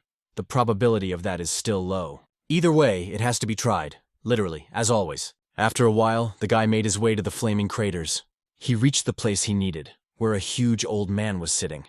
He motioned for the guy to pass. It had been a while since they had seen each other. Lee Ho-jae noted that it had really been a long time since they had seen each other. The old man asked if he had already seen the queen. The hero reported that he had seen her, complaining about her skin as usual. The man laughed because of this. It turns out that she's worried about her frozen skin getting old. She's still as silly as before. Lee Ho-jae confirmed that the queen had said something like that. The old man then inquired about how long to wait for him. The guy informed that he needed time. It seemed to the interlocutor that this sad fate. He became the most skillful swordsman and the strongest. But in the end, he can't use that strength and can't reach perfection. Li Hojie explained that this might just be a stage of his perfection. To the old men, it seemed like he was speaking as if he was a god. Still, there is no such thing as a sword without a purpose.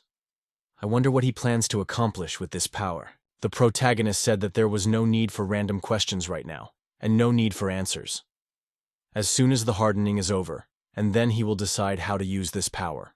The interlocutor asked if he was comparing the current situation to the hardening. This is a very interesting assumption. But what about the will and intention of those who create this sword? Li Hojie informed that he has his own will as well, unlike the sword. The man wondered what his own will was leading to. The guy didn't know it himself, he indignantly replied. The floor boss said it was true he didn't know. He suggested that we end the conversation there. He would like to hear his answer when he is older. When the time comes, let him make the right decision. Their will is entrusted to him. He must not be wrong in his choice. And now he proposes to begin after all. When the old man announced this, a pair of hands immediately appeared from the boiling magma. The protagonist agreed, let the man take care of him. The old man summoned his minions, not prepared to fight. Earlier it was reported that the god of slowness wants to give the guy the fate of an apostle. Li Hojie was on the 11th floor of the underground city. He was being congratulated for passing this floor of training at the hellish level of difficulty. The guy noticed that the poison resistance skill had risen to the highest rank. This is really great news. He was really tired. This floor was really difficult. The problem wasn't even the difficulty level, but the fact that there was a lot of work to complete. The conditions for passing this floor are to grab the treasure chest, which is most prized by the monsters of the underworld. The guy was abandoned in the middle of the underground city. He wandered for a long time and had to travel a great distance. The problem was that he couldn't find the treasure chest even after killing an underworld monster. There were many treasure chests, and he found tens and hundreds of thousands. The hero tried to catch the monster and get to the information with the knowledge skill before the Tower of Babel. But everyone who could share with him as an enemy, sensible information and without hesitation, ended up killing themselves. Their racial traits were very annoying. Even if you greatly improved interrogation and torture abilities, the guy couldn't get any reliable information. In the end, there was no other way but to scour the entire town. When he dug through the palace gardens, he found a hidden underground passage, and that's where the key was. The protagonist inserted it into the well engraved on the plate of the royal throne, and turned it. After that, the passage to the treasury appeared on the wall. It was a shame that the guy was hysterical and took the time to dig through the entire imperial palace. He probably wouldn't have found this place out of a lifetime. Obviously, searching wasn't his forte. If RPGs have thieves or adventurers as companions, they're the ones doing the searching. It's very convenient if the protagonist's squad has a statistician. He sets or dismantles traps and finds hidden enemies or a device. It would be nice to have such a person with you. Thinking of a companion, the guy envisioned Ida, but she's too proud, which means she won't help him. Terrible is his fate. It is necessary to stop, grumble, and get used to it, reason, and search. This is where he's finally done after all. So it's probably safe to just walk away. That's what the guy did, finding himself together where Kirikiri dwells. Upon arrival, he greeted her. The manager also did so. She was glad that he came alone this time. The protagonist explained that it was the end of conscription time, so they disappeared. She said that they would have memories. The girl confirmed that. I wonder how much time it took to pass this time. Li Hojie stated that he never thought that, in addition to the tunnels, he would have to dig through the entire palace garden. Kirikiri thought his response was very boring. Before, when they met after a long time, he cried, and it was fun. The guy was indignant, and today she would be left without a cake since she was saying such things. The girl immediately began to apologize. She was really wrong, and will not do it again. Time passed, and the protagonist rested quietly. She, his body, as usual, rested, and the manager. The guy didn't chase her away. He was glad that she was resting peacefully. It became interesting. How long had he been sleeping? He had been having trouble sleeping the last few days. He has no need to sleep in the waiting room, so he ignored the malaise. And on any floor he was in danger anyway, so naturally he slept less. As worried, the rhythm of his life was disrupted, because of the impatience and self-confidence that appeared after climbing to the 6th floor.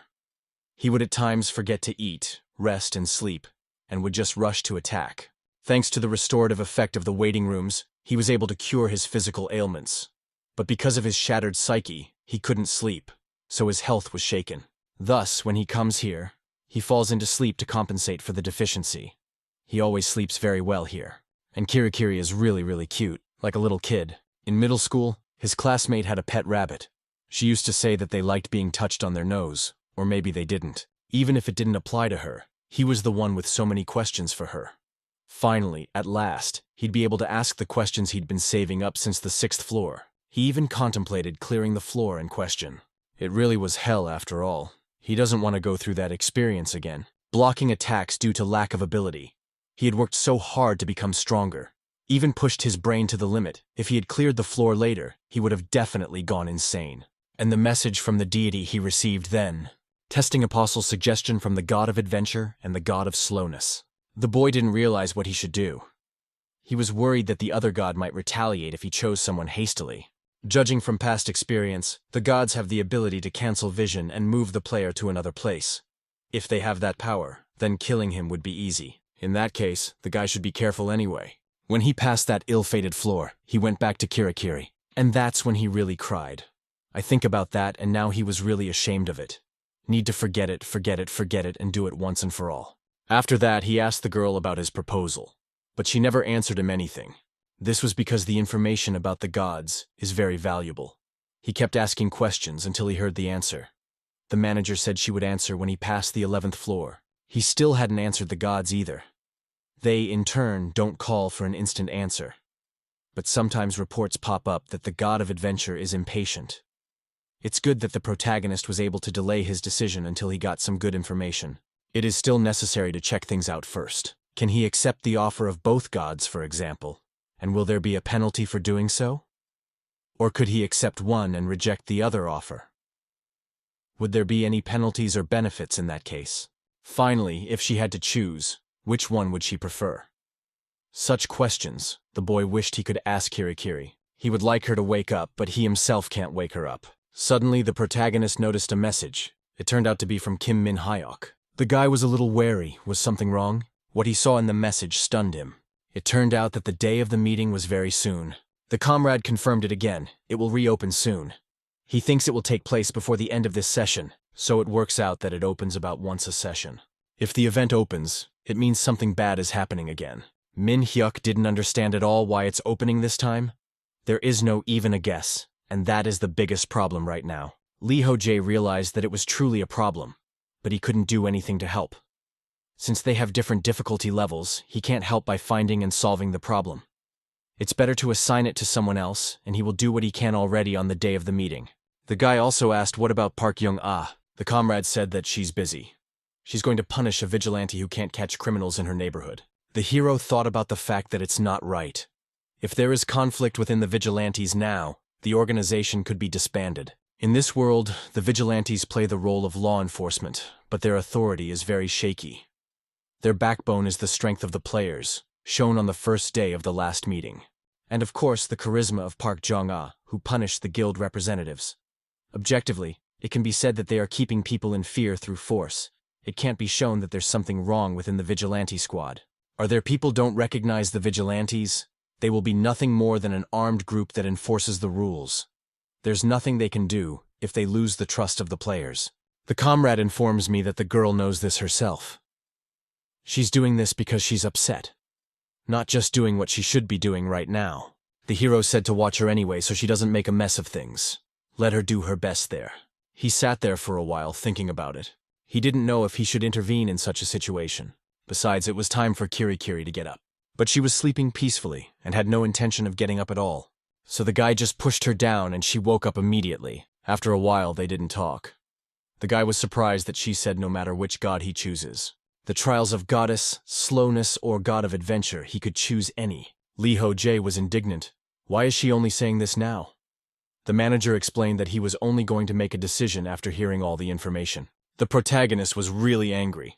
After that, he turned to the satisfied girl and told her to stop eating the cake and give it to him. He asked if he could then choose the god of adventure and the goddess of slowness. The boy was worried there would be a penalty for refusing, but it turns out he was worried for nothing. I wonder if there are drawbacks. Kirikiri said that they are on the trials, will affect his level of difficulty. As a result, you can only become an apostle to one side, but you can pass both trials. The hero asked if she could tell about these trials. But it was obvious that the girl didn't want to tell about it at all. The protagonist decided to insist, and she was drawing something. It was some kind of incomprehensible language to the guy. Did he still lack the skill level of knowing pre-Babylonian? Or maybe it's writing that isn't part of pre-Babylonian knowledge. Kirikiri reported that the tests are to confirm that he is worthy to become an apostle. The content is determined by the inclination of the gods and the character of the applicant. The boy wondered what types of trials there were. The manager replied that she didn't know that. It's not even because she doesn't want to say, but she really doesn't know. It turns out that each god has different standards and different trials for each person. Didn't the gods send him tons of messages? Based on that, let him think about what their characters are and try to make a prediction. Lee Ho-jae's only thought was that he needed more information. He asked for what she knew about the god of adventure and the goddess of slowness. Not so to use the remaining right to information, only the most important thing to make an idea about them.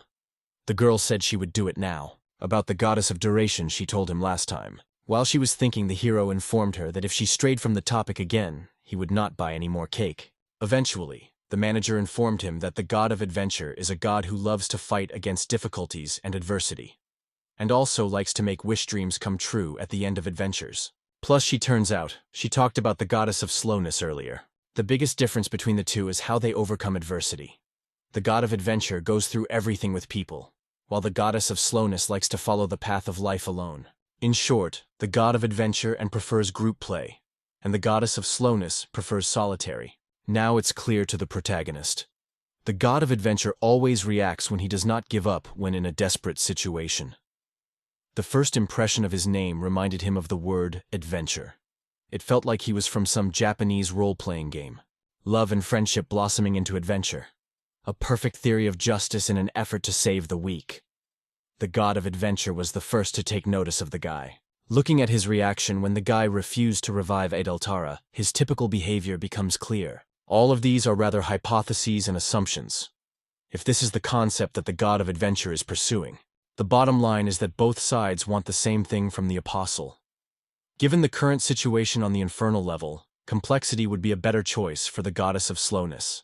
The boy asked Kirikiri what she thought, who was the best person to choose. He realized that the manager always gave him valuable advice. Of course, the guy didn't always follow them, but he was sure she was a good counselor.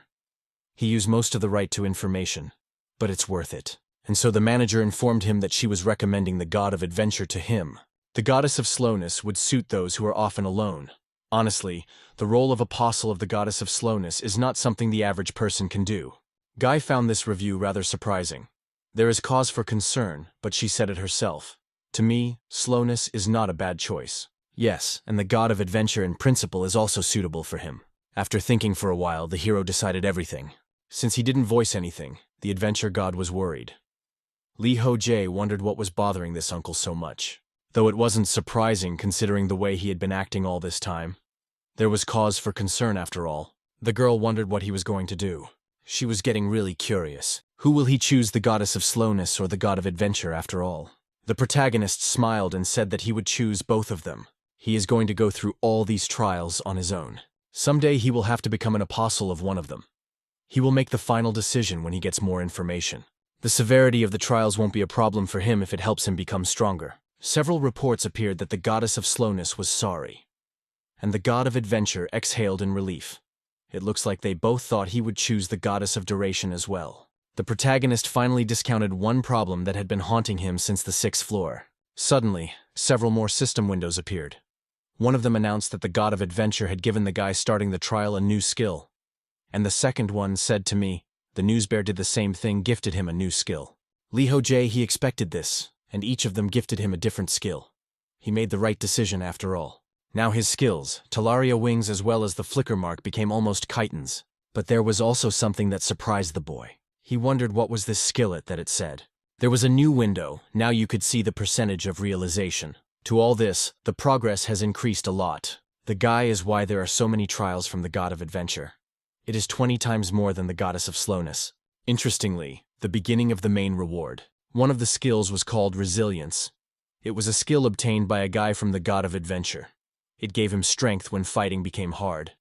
Another skill was called composition. It was a skill obtained from the goddess of slowness. It shows more ways to solve problems so that a person can get payoffs and become stronger. It was clear to the boy that these explanations were equally cryptic. If he asked Kirikiri about it, things would only get more confusing. Fortitude, as well as Iron Wall's similar skill. If Iron Wall strengthens the body, then fortitude probably keeps one's spirits up. Or maybe it helps you fight in battle. Or maybe even just boosts stats. Composure seems to increase the level of focus for a long time. This is similar to the very famous action of doubling the experience in games. When the last session is over, you'll have to wait in the waiting room for about 3 days. During this time, it would be better to pump some skill. One can certainly improve more than just the fighting skills, they both seem useful. It would be great if he got compensation sooner. Knowing that, he would have gotten it as soon as he cleared the 6th floor. It felt like he would have missed out on the double experience promotion at the computer club. Though no, even though there were losses, they weren't serious. Not counting the 11th floor, he had, after all, quickly gotten through all the floors after the 6th. If he had gotten it after this floor, there would have been a stronger effect. But there was no difference, so it's just a loss in the end. He knows he's trying to rationalize everything. But it's a skill that has to do with development. You have to think positively, because his reality is hell level. While he was pondering, the manager continued to enjoy the sweets. The guy paid attention to this, and immediately took away her cake. The girl was indignant. Let him not take away her cake. She cherished it so much, after all. Soon she got more sweets, so she informed him that he was very kind. The hero remarked that it was true he was certainly not only kind but also cool. Kirikiri agreed with all of this. It became clear to the guy that she was willing to sell her soul for those sweets. He asked that she just not go after the uncles offering candy. Because they weren't offering candy. The girl said, whatever it is, if it is food, let her give it to him. She wants to go after the uncles if that's the case. The protagonist still tried to explain for a long time why you can't go like that. Even turned to his fellow Kim Min Hyuk. Not much time yet, and he was about to leave. He asked to be told how to add a skill in the waiting room. Kirikiri agreed to that. The guy felt sorry that composition and resilience were only level 1. Flicker and Talaria's wings were at max level when he got them. Lee Ho-jae thought it was worth expecting an improvement in skills. But at this stage, it's best not to expect great effectiveness of the skills. To all of this, there is also something else. The hero asked the manager how much information he can get. She informed him that not much, but the guy didn't realize how little. He asked with you, in that case. She tipped him to the 12th floor. Kirikiri informed that no advice would be given. She advises not to know anything, and it's better that way. If it's him, he will definitely make it to the floor in question. The boy smiled and said that she was right. It wasn't hard for him to pass the 7th floor. The fact that he cleared the 6th floor that required teamwork meant that he was as strong as 5 hell-level players. The floors after the 6th floor required team play again. But he cleared all of them without difficulty. If there wasn't a large-scale mountain of food on this floor, then one couldn't worry. After that, the guy was about to leave, so he said goodbye to the girl. She wished him good luck, let him not cry anymore because he was lonely. This made the hero embarrassed and indignant. He was even glad that there was someone to escort him to. If there was someone like Kirikiri living outside, perhaps he would be living a general different life right now. Along with these thoughts, the boy went to the portal to teleport. Thus, he found himself in the waiting room of the 12th floor. Upon arrival, the guy used his own system. He paid attention to the level 1 resilience skill. It's a skill he received from the god of adventure, and gives him strength when fighting gets tough. It greatly improves skills in battle proportional to strength, experience, and also to the number of enemies. Also, greatly improves skills in battle proportional to the number of comrades behind him, and greatly improves skills in battle proportional to the wounds and fatigue received. This is a cool skill, undeniably. Depending on the situation, greatly increases skills in battle. Barring some of the metal comrades, the conditions are very doable, since it's a hell of a level. It is the best skill for passive combat. The protagonist likes that the skills increase according to the danger of the situation. This skill is a rescue skill in a difficult situation. As an added effect, it also has resistance to mental attacks. Now you can avoid worrying about even that. A notice appeared, stating that the adventure has high expectations for the guy. Lee Ho-jae rejoiced after all. The adventure god is the best, no matter who said what. After praising him, the adventure god was even satisfied. Going back to the resilience skill, the stronger and longer a person is calm, the pretty good favorite would be his determination. Concentrating on one task for longer than the allotted time, the experience increases faster. Just as the guy thought, it has to do with the speed of development. The key is to maintain concentration time for a long time. If this one action doesn't get the goal of training magic power at the same time as learning swordsmanship, this skillet has many more secrets. The guy will learn about it little by little as he uses it. And if there's anything, he can even ask his manager. Now it was time to stop sitting around and hit the road. At this time on the 12th floor, the guy was already expected. After a while, he found himself there. Out of breath, he resented that Kirikiri had said that advice wouldn't be needed. But such things must be told about. Suddenly, the guy once again heard some strange noise. He immediately looked to see what kind of danger he was in. Earlier, the system had asked him if he wanted to start in the next challenge. The boy thought perhaps he should just be taken to this 12th floor. He had slept and thus regained his strength, so there was no need to chill any longer. What the hell is this? Where's the team member confirmation? Isn't this floor's data oriented for a single game? Sitting down because the manager said that passing the 12th floor would not deliver in the problem. He can definitely handle them, even without advice. Because he spent too much time on the 6th floor, his skill level is far behind the levels of the other participants. This is a good opportunity to catch up with them. On other difficulty levels, the 30th level is called the habitation zone. A lot of higher level heroes' wounds live there. To compare the infernal level with other levels is a useless thing, and the protagonist really does not like it. Necessary, after all, will speed up, because he wants to look at the zone of residence. So he agreed to enter the next floor, and after a few moments there was a place unlike any other. It turned out to be a jungle, and he had never been here before. Still, it was better than the desert or the mountains covered in snow. Thanks to its resistance to heat, he can tolerate it as long as he wants. I wonder what the conditions of this floor are. Lee Ho-jae was welcomed to the mainland of Ihaoi, better known as the homeland of the Ihaoi subspecies. These places are so dangerous that even the natives have left their homeland. It is a wild place with no culture or civilization, but this place is known for its predators and harsh conditions, and the survival rate in this area is too low. Many have tried to challenge the jungle, and only a few have survived. The guy is a young fighter who decided to show his strength. In this case, let him keep his dignity in these forests, not be brave and be vigilant. He must stay 25 days this year teeming with hungry predators who would not mind eating him. Let him order the country's worthy warrior. So the conditions of passage is only to last 25 days. It seemed to the guy that it was a very simple explanation to last that long. Suddenly, a notification appeared stating that the inventory was no longer available. Lee Ho-jae was confused, not realizing what else it was. How can this inventory window be locked? It doesn't react in any way. Well, what to do such a situation? He's just going to go crazy after all. He currently has no shield or sword, and nothing in his pockets either. Of course, this is his mistake, because he didn't take a weapon, and it's very irresponsible. It turns out that this will be his punishment. It is necessary to get out of this period of time somehow. It probably does not mean that he should stay here for the whole interval. Too bad there are no lose conditions, no portal back. In other words, that unless he dies, you have to be here for 25 days. Today is already the 6th day of the 14th trial. So the guy realized that he couldn't stay in this grove for 25 days, because there are 24 days left until the end of the trial. If he even survives here, he'll just end up in the waiting room on the 24th day. And in the next trial, he will again have to survive here for 25 days to fulfill the conditions of passing. And he passed the 11th floor in just 24 hours. What floor is that? He even thought, what if he tried to just vacation here, find provisions, and build a safe house? It would just be a summer vacation in the jungles of South America. But these thoughts made the guy wake up quickly. This is the 12th floor of a hellish level of difficulty after all. Might mark the area like wild animals, so no one comes near him. But he doesn't even know who his enemy really is. It can be either wild animals or a race of some monsters. If you smoke the jungle, it's probably possible to clear the floor in 24 days. What if it wipes out all the predators here? We need to do some reconnaissance first. If the opportunity arises, it's worth coming up with a plan of conquest. And just when the guy was thinking about it, he heard a terrible howl. Confused, he immediately paid attention to where it was coming from, and saw there what he hardly expected to see. It was several monsters that were apparently fighting amongst themselves. They were huge, and their strength said something that the guy needed to run. So he didn't look and immediately rushed to run away, at the same time not understanding in any way what dragons can do in such a place. After a while, he ran into the jungle and stopped there.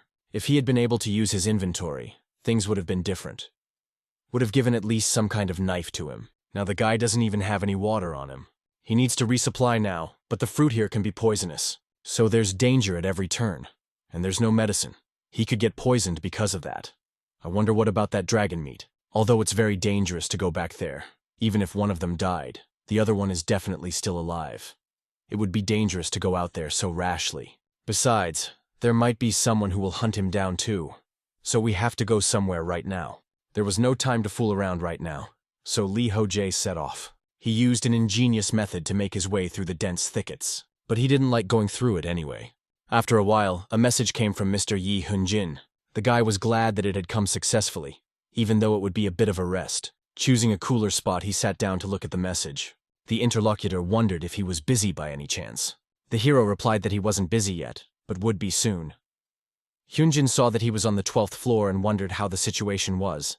Lee Ho-jae was a little confused, not sure what to tell him, but soon thought that he would tell it as it is best. It seems like this person he knows quite well, because he is also an active hell-level player. Thus, the protagonist had already told him.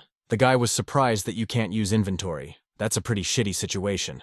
He thinks that he shouldn't reach this level because he won't be able to pass it. Lee Ho-jae overlooked the fact that he too is a stakeholder going through the hell level in real time. It's unnecessary for him to just observe what's going on. The hero even felt that at this rate, he would soon go insane. So suggested to his interlocutor to accept the topic, and asked what about the newcomers. Hyojin replied that it was nothing special. They're annoyed because they couldn't clear the first floor, but what can you do? You have to be patient. After all, if you take them out early, they'll definitely gate there. The hero wondered if this boy wasn't always so gloomy. He was bright, laughing even from boring stories. So he inquired how the man was feeling. Hyojin replied that he was in front of the boss's room on the 3rd floor and was about to get to the door. He's not sure if he can walk across the stone bridge like Lee Ho-jae did earlier. And he doesn't want to mindlessly go without any information about the valley floor. The protagonist remembered that level. Did he get frustrated because he refused the challenge? The boy said he would concentrate on self-development and until he was sure he would succeed. Lee Ho-jae agreed with that. It really would be safer that way. After that, they wished each other good luck. That was the end of their conversation. The guys had to continue on their own path. The hero thought that Hyojin was very careful and cautious. He cares about safety above all else and succeeds very cold-bloodedly. Before acting, he calculates everything and thinks out a plan. In games, this is more suitable for assassins, as well as thieves. He is the second person to advance above the 1st floor on the hell level. His skills are really good. The protagonist wondered why such a judicious guy chose the hell level, so he asked him, and the guy informed that he bet when he got drunk, and as expected, it was all the fault of alcohol. Still, he gets along well with people and is always smiling.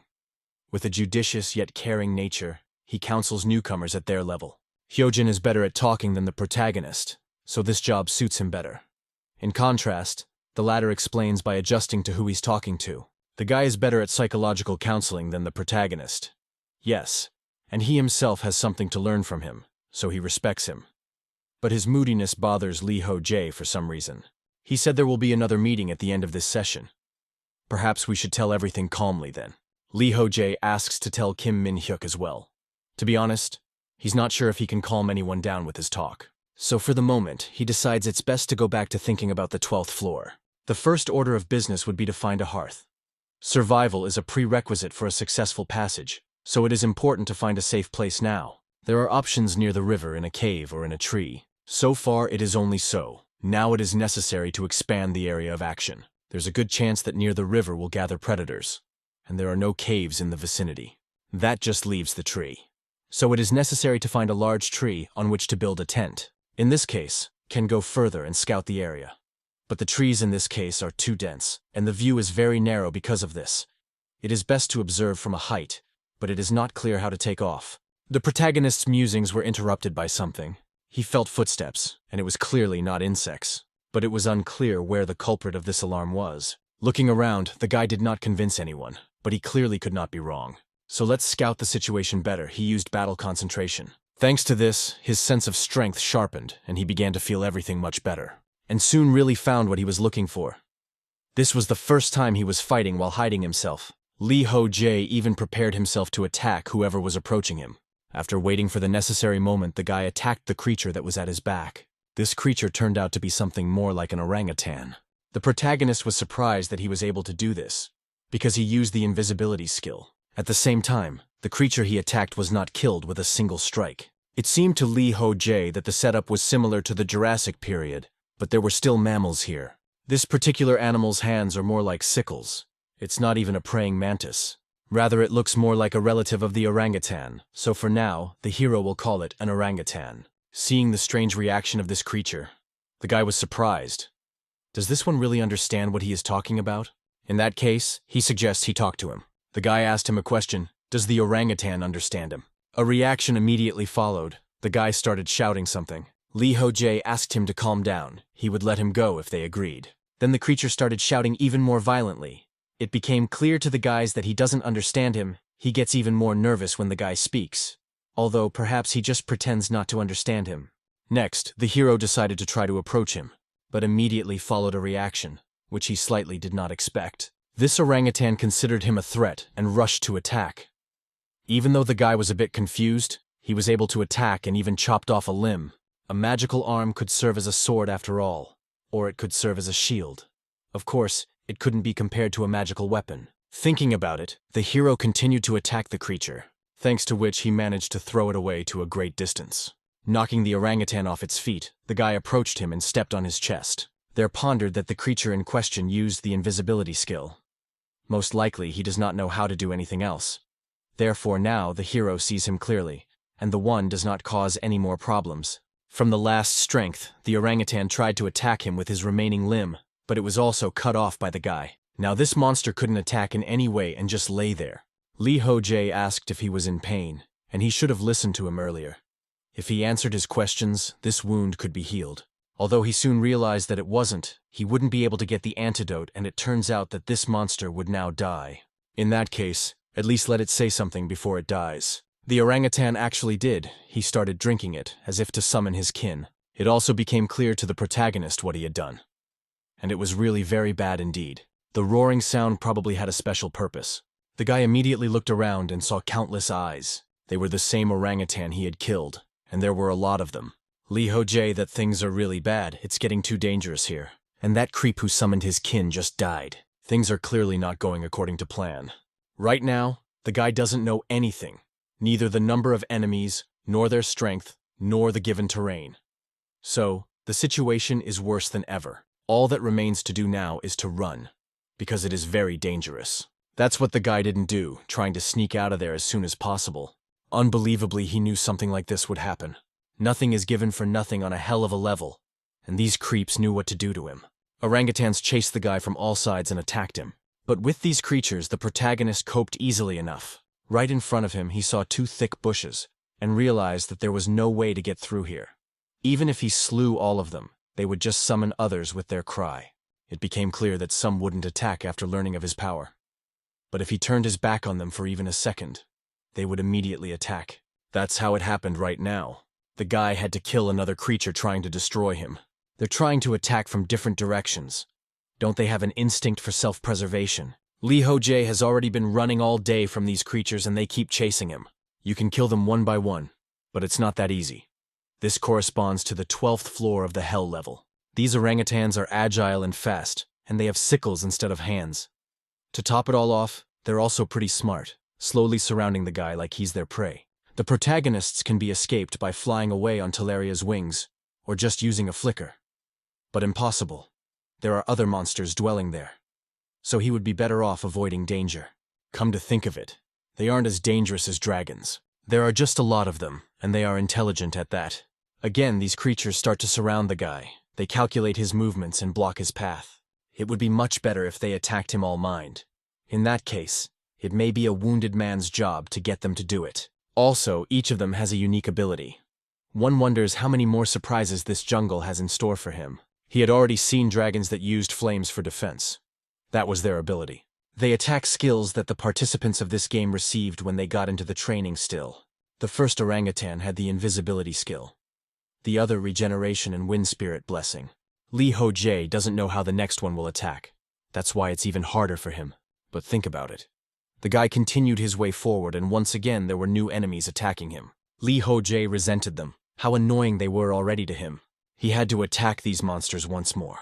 And both of them didn't pose any problems to the guy because he dealt with them very easily. But after that something strange caught his attention. It was another orangutan, which for some reason was glowing. The protagonist wondered if this time it was the magic of electricity. The guy didn't realize how powerful this monster was. A little wary, he rushed into the attack to test its strength, and he was able to hit this monster very easily, after which just continue its way forward as if nothing had happened. Just thinking about how annoying these monsters are, how many of them there are, is unclear. They all attack in pairs, so the hero cannot guess how many of them actually. After some time on the road through the dense jungle, he saw a mountain, and the first thought that visited the guy's head is that it is necessary to go there. The enemy monsters have sickles instead of arms, so they won't be able to climb the cliff. Lee Ho-jae is then going to confuse the tracks so that he can escape from them, even if he doesn't climb to the very top. So we need to try to execute this plan. A lot of monsters with Nu again blocked the guy's path and had to kill them. Heroes was already really angry at them, as they bored him a lot. Let them attack a little slower. Don't they know what slow is? The war with the orangutans lasted for about 2 days. The hero couldn't even get close to a rock that appeared to be 2 feet away. He couldn't eat or drink for days, let alone even sleep. The guy couldn't even go to the bathroom properly. And if it's done that way, he'll be held responsible for it too. It was a cry of the soul, which was not clear to anyone. Continuing his way forward, the heroes thought that he was not doing well.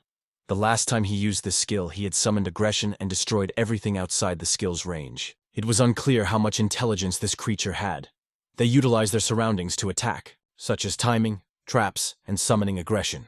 They set traps right around the guy for a few more years. That's at least 4 rows. But how is that even possible in such a dense forest? Is there really any way they can control such an army? If we talk about the location of the guy, his movements and terrain is impossible, without some kind of leader to take into account so many factors and make a plan of action. I mean, they don't even have radios to communicate with each other. Although it's possible that it could be some kind of skill they use to communicate with each other. Maybe it's watching everything from up high, or maybe it's some sort of telepathy. Where should there be a commander sitting here, leading this crowd, using a skill? Still, it's not a bad hypothesis when you consider all of the above. And again new orangutans appeared. Killing them, the guy thought that his concoctions wouldn't help him in any way right now. He'd just follow onward to that rock he'd been seeing all along. Even if it's true, he won't be able to avoid the traps. So that begs the question, what other options does he have? The first is to kill the commander who's controlling these macaques from somewhere. The second is to take off on the wings of Talaria and get the hell out of here. There's a third option, which is to climb the cliff. The first option is actually quite difficult to accomplish. If you follow the second plan, you will have to fly for a long time, and he may run into dragons and be in trouble then. The only thing left to do is to climb the cliff. Suddenly, he received a message from Kim Min-hyuk. He was wondering if he was going to become a friend. The protagonist was surprised and asked what happened. It turned out that his interlocutor was told something strange. But it's not urgent. We can talk about it later. At this point, their correspondence was interrupted, and the hero continued to run onward. He did it for a long time, and finally managed to run. Now he was right at the cherished rock. It became clear that now there was still a little more to go. Lastly, he dealt with a small group of orangutans and jumped up using the shimmer. After that, Talaria's wings were used to fly even higher. The creatures remaining below couldn't believe that this guy had just flown up. Lee Ho-jae. In turn, Lee Ho-jae was glad that he was rid of those annoying macaques and was finally free. He was finally able to reach the mountain and landed there. But on the high ground, his mood didn't improve. It only dropped. For this was getting beyond all limits. On the very rock he thought he had saved was a huge crowd of orangutans. All of them were fierce and ready to fight to the death. The boy didn't understand why they were all gathered here. But he was grateful to be welcomed. In principle, one could ignore them and go down to the foothills again. But suddenly there was a message saying that Talaria's wings were blocked indefinitely. Lee Ho-jae hadn't even thought that such a thing could happen. And it turns out that the orangutans had calculated his path and positioned the army. They blocked his skill too. These guys are really smart. The monsters began to scream, and the guy knew this scream very well. Is it revenge or is it mocking the enemy? Lee Ho-jae has the flight skill blocked indefinitely. There are also more than 3,000 monsters right in front of him. How happy they are after all. They, in turn, have no intention of losing to him. This could be seen from the faces of these orangutans. They were preparing to fight to the death. The protagonist was not against fighting with them, because he had no other choice. As he got closer, he used his soul exploitation skill. It was a skill given to the guy by God for his amazing merits. In battle, he branded the souls of enemies within reach and gradually weakened them. In the case of defeating a branded enemy, the guy absorbs the enemy's soul and restores his body. In short, it's more of a ranged debuff and a recovery effect after victory. In addition, if maintained, it increases in proportion to the enemy's resistance. Lee Ho-jae prepared for battle. The protagonist suggested that find creatures attack first. The enemies didn't have to beg for long, and the orangutans immediately attacked in droves. The protagonist used the resilience skill. This skill gives him strength when he faces a crisis. The guy thought about how this was the perfect opportunity to test his fortitude. Soon, some emotions even started to run away. But the hero wasn't going to let them go. He used a battle cry. This roused the monsters, and they stopped, after which the guy was able to attack them easily. And he further continued the battle with the huge crowd of creatures. After some time, it began to rain, and it was all over. The orangutans were scattered all over the cliff in huge numbers. Lee Ho-jae could only smell the strong odor of blood. It was good that it had rained. It was time to get out of here already. It's great that the blockage on the use of wings has finally been lifted. But the question becomes what to do next. Lee Ho-jae thought that he should go back to the beginning. He will find shelter and food, and then sleep at last. He has a decent amount of things to do. But first and foremost, he needs to go to the bathroom. After a while, the hero found himself in the jungle, and he was again presented to wade through dense thickets. First there were orangutans, and now the rain interferes. You cannot see anything. While walking here, the protagonist ate the leg of an orangutan. He had no other choice. He hadn't eaten or drunk for 3 days. The smell of fish as well as the smell of flesh is horrible. How could it be so tasteless? Kirikiri said that he would be able to pass the data floor without a problem. Let her try to ask him for cake again. The rain was just hell. The guy didn't even realize if he could reach his goal. As he walked down the hill, he saw what kind of movement it was. Someone had gone into a cave, fleeing from the rain. Thanks to the clear eye skill, the hero can see much better, and he couldn't go wrong. It's great to have a goal, but because he's soaked, the mood is just disgusting. Suddenly, his stomach twisted. It was most likely due to the meat. After the guy threw up, he realized that it was just unbearable. In the end, she might just die if she eats it again. There's something more important than just surviving. It's better to eat tree leaves. After a few days of living, the guy finally realized the catch of the 12th floor. Here, you don't just need to survive. You need to develop various survival skills. There is no need to fight anyone here. The 12th floor is a test of survival skills, not fighting skills. From where they look, it doesn't fit the guy. Because in his opinion, fighting is much better. Some more time on the road ended with him reaching that very cave. Lee Ho-jae was glad that he was finally able to reach it after all. After standing for a while, he shouted for whoever entered the cave to come out. But there was no response, just silence and rain. But the guy was persistent. He picked up a rock and threw it right inside. And after that, he started waiting again. What kind of reaction would follow? But there was none. So he shouted for whoever was inside to come out, because this was his home now. And then the reaction finally came. It was glowing eyes out of the darkness. The guy was about to face a monster peppered with himself, who clearly didn't want to leave this cave for any human. Lee Ho-jae prepared to fight this creature. Soon he saw the monster in question. It was more like an otter, but it was an unusual animal. It used some kind of magic. The protagonist couldn't believe what he saw because it was electricity. That's bad because there's water everywhere. Wherever he goes, he can get electrocuted. It won't work that way, and he has to act somehow. To do this, the guy decided to use the skill of exploiting showers. This skill quickly reached its goal, and the guy was happy that he had succeeded. But suddenly, the creature that had been exposed to the skill began to scream. After that, it immediately attacked without being affected by the skill. Lee Ho-jae realized that it was an otter that decided to attack head-on. But then he would know what to do. To defend himself, he used his wings.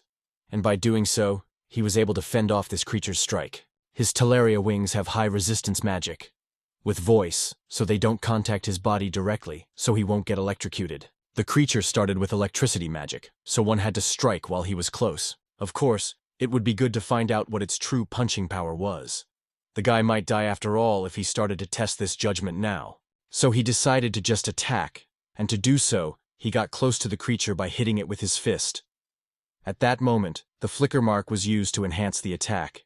The opponent could not resist this power in any way, so it was sent flying. Lee Ho-jae was glad that the combo of the flicker mark as well as Talaria's wings worked on the 12th floor as well. His stamina was completely restored afterward. Apparently the exploitation and soul effect had kicked in as well. It's all bloody unbelievable just now a creep that has electric skills appeared. Next time, the electricity resistance skill should be obtained. After pondering about it, the protagonist headed to the cave, inside which he saw nothing. He noticed that it was empty and also quite spacious. And in addition, it can be noted that it is warm here. But still a guy, that was alarming. So he immediately used battle concentration, after which he felt that the enemy was somewhere nearby, but it was still unclear where he could be, not in front or on top.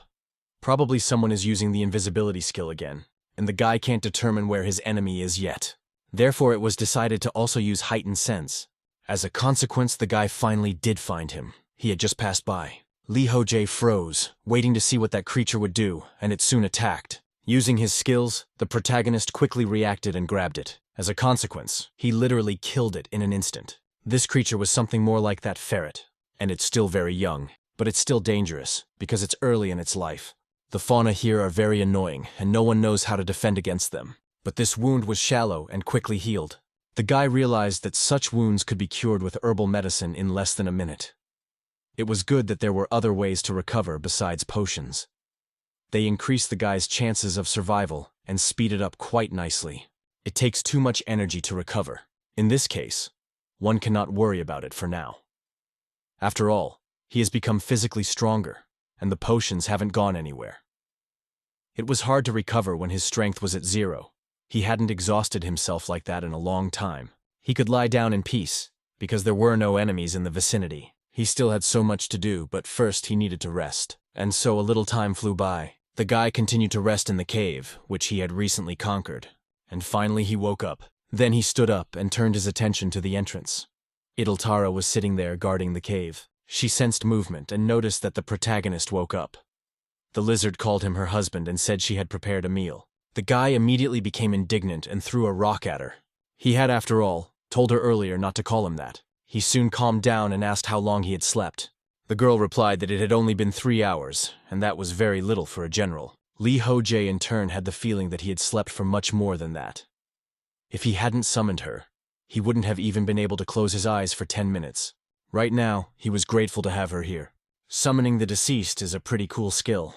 It can be used a maximum of 5 times per entity. A spirit item is also required. Even considering the limitations of summoning the deceased, it's still a good skillet. It would be even more effective to summon a stronger creature when the guy shook himself. But right now, he doesn't regret summoning Idiltara at all. He feels safe with her. Fuck, in situations where you have to stay on one stage for a long time, knowing you have an ally is empowering. He has a more sober judgment when he can share his thoughts. To all this, there is no sense of loneliness. The first time the boy summoned Ida was back at level 7.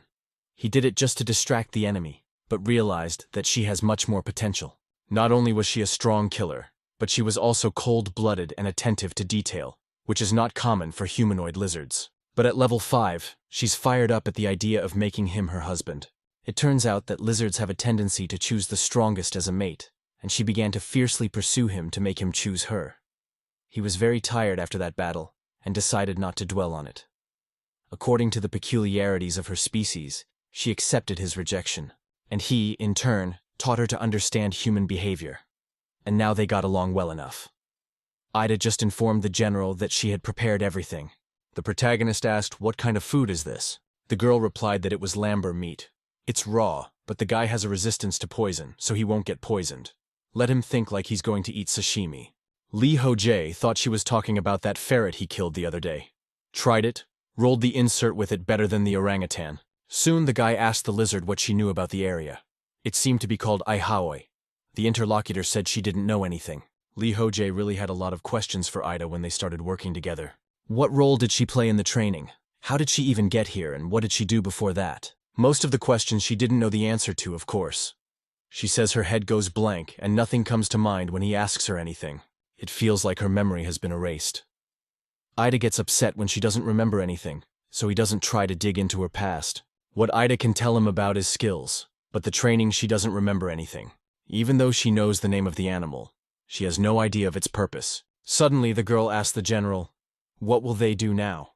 What are the conditions for passing this level?" The guy said that the condition for passing is to stay in the frequency of 25 days. To all this inventory is forbidden to use. The lizard assumed that in this case, you can just live in this jungle for 25 days. She likes this stage after all. Lee Ho-jae couldn't figure out what exactly she liked about this place. He wouldn't be able to pass this floor just like that. The gaming session would end early, and he wouldn't be able to stay here for 25 days. His companion smiled and said that he was unlucky, but if he concentrated on development, this time would not be wasted. The guy confirmed it himself. He is going to try to develop new skills. Ida pointed out that first, in any case, they had to make sure that they would definitely survive. Lee Ho-jae said that she was right and suggested that they use this cave as a base while they expand a bit. Then they'll start hunting those who live here and get rid of unwanted neighbors that way. The girl said that wasn't a bad way to do it. That way they would definitely expand their territory. But if they get too active, it could always be predators running off. The protagonist countered that it would be fine. It was unlikely that they would meet beasts that could defeat them. In the worst-case scenario, one could just run away. If you think about it carefully, the probability of meeting a predator stronger than them is pretty small. So they move out into the light. Let it continue to guard their border. And so the appointed time came, the dawn began. The protagonist sat in the cave and meditated. He thought about the fact that although he had regained some of his magical skills, the composition still didn't work. I wonder if it would have an effect if he concentrated harder. Suddenly, Ida approached him. She informed him that she was already ready and could go. Thus, they packed up together and set off on their journey. As they left the cave, the boy noticed the trap and asked if the lizard had done it. She confirmed it, but that wasn't all. She also chopped up leaves called kikimu and scattered them around the cave. The crane animals don't like them. The boy wondered, did she really do this yesterday? And once she pulverized them without any implement. Ida stated that she could just do anything. Lee Ho-jae thought that, to be honest, he didn't expect this from her. It was enough that she helped him when he wasn't resting from the battle. That's why he even said the lizard pulls what she does. Ida was pleased. She offered to go hunting together. After a while, the first boar was killed. Lee Ho-jae informed his partner that she was not a bad hunter either. Ida told her that she was banished from the tribe, so she often hunted alone. And it was because of this that she had a lot of experience. The hero noted that it's not easy to say that, so she's really great.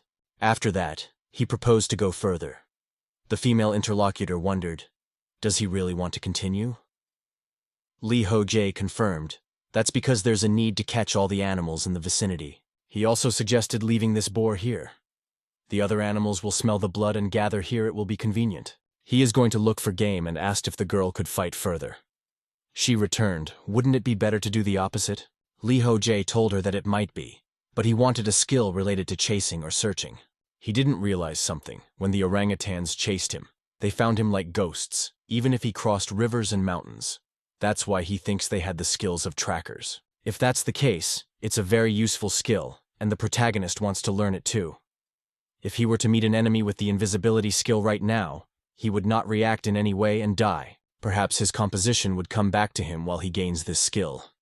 He informed Ida that he was leaving her on the battlefield, and she unhesitatingly agreed to this. A short while later, a deer-like creature was grazing carefree near the river. It was hunted by Idiltara, so a moment later it was killed. The protagonist was nearby and saw that she had chopped it into 2 pieces with 1 blow.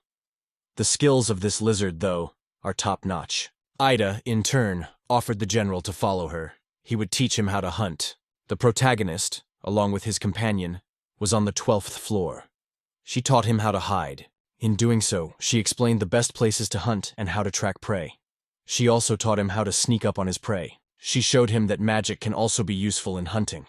The protagonist learned how to hide the slightest signs of his presence and move without making too much noise. He also learned how to distribute mana around his surroundings in the form of a thin web and keep track of everything that happens around him. He didn't know such a thing was possible, so it took him some temporary training. This happened over the course of 2 weeks. Lee Ho-jae hunted the monsters raving near the cave and thus improved his skills. The lizard's skills were of the highest level. She was showing how to hunt properly. One day, she reported that there seemed to be no monsters left in the area and there were no more to hunt. The hero confirmed that this was most likely the last monster. He finally learned how to detect the enemy after all. He's got a logic chain and a couple other skills on top of that. All thanks to his companion. They quickly exterminated the creatures, and only harmless species were left alive around the cave because they weren't worth hunting. Idiltara asked the general what they would do now. Perhaps they should return home. Lee Ho-jae agreed. It's time to go back. He wants to take time to train in the cave. Ida decided to call the cave their home. In her spare time, she crafts furniture as if their lair has truly become her home. The protagonist seemed pleased with her. The hunt seemed to cheer her up. After a while, the lad asked an interesting question. He wanted his companion to teach him how to wield a spear. I wonder if it is possible to learn such a thing. He thought it was a valuable skill. Inside the system, the guy didn't use martial arts much, so he's used to doing everything alone. But he thinks it's something he can learn from her, including how to wield a weapon. She's one of the most amazing creatures he's met here. In fact, he'd like to wield more than just a spear. It would be good enough to advance his strategic thinking, so he wants to learn how to fight himself. Given the current situation, they'd better stay here for the rest of the session. They could certainly find new places to hunt, but that wasn't as important as spear skill. The boy inquired perhaps he was asking a lot. The girl hesitated, after which she asked to wait here. But the hero did not understand where she went. Perhaps it is worth it to just wait. He realizes that asking a huge lizard to teach him to fight is a strange idea. He's probably already definitely gone crazy. In that case, just focus on practicing composition. For the past few days, he'd been practicing it at any convenient moment. Previously, Lee Ho-jae had tried to improve his resilience in this way.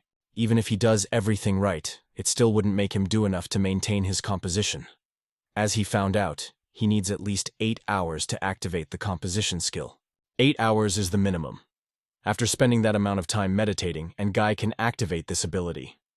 After activating it, he feels a boost in strength. The composition skill, the main reason why he was able to improve his skills so quickly. This skill was much more useful than he had anticipated. He couldn't have done it without Ida and composition. Since scanning an area also consumes mana, he can train magic circuitry and danger search at the same time, which is a good thing. The protagonist can see the cave setup like the back of his hand. He decided to start his training right away. To do so, he used combat concentration. It is necessary to visualize the spider as much as possible, but his training was not destined to happen soon. Lee Ho-jae felt a severe headache. It seemed to be his limit. And just as Edeltara arrived, she asked the general to come over to her. The protagonist was a little surprised, but went over to her. He wondered where she went, let her talk to him. Would she teach him how to wield a spear? The conversationalist turned toward him, and she had a spear in her hand. She handed it to the guy who asked, "Did she make it herself?" The girl confirmed it. This would be his training spear. He can try it out right now. Lee Ho-jae looked at her in surprise and only thanked her for what she had done. A few moments later, his training oscopim began. Watching him move, the lizard said it was fine. She knew he could do it. Everything about him was perfect, except the agility, of course. It was amazing to the guy that he could do it. But she doesn't realize without agility a pro player goes nowhere. It's a very important trait. The life of a pro player is not for everyone. Edeltara noted that he's a surprisingly fast learner, even considering he can use composure. The guy said he knows it himself.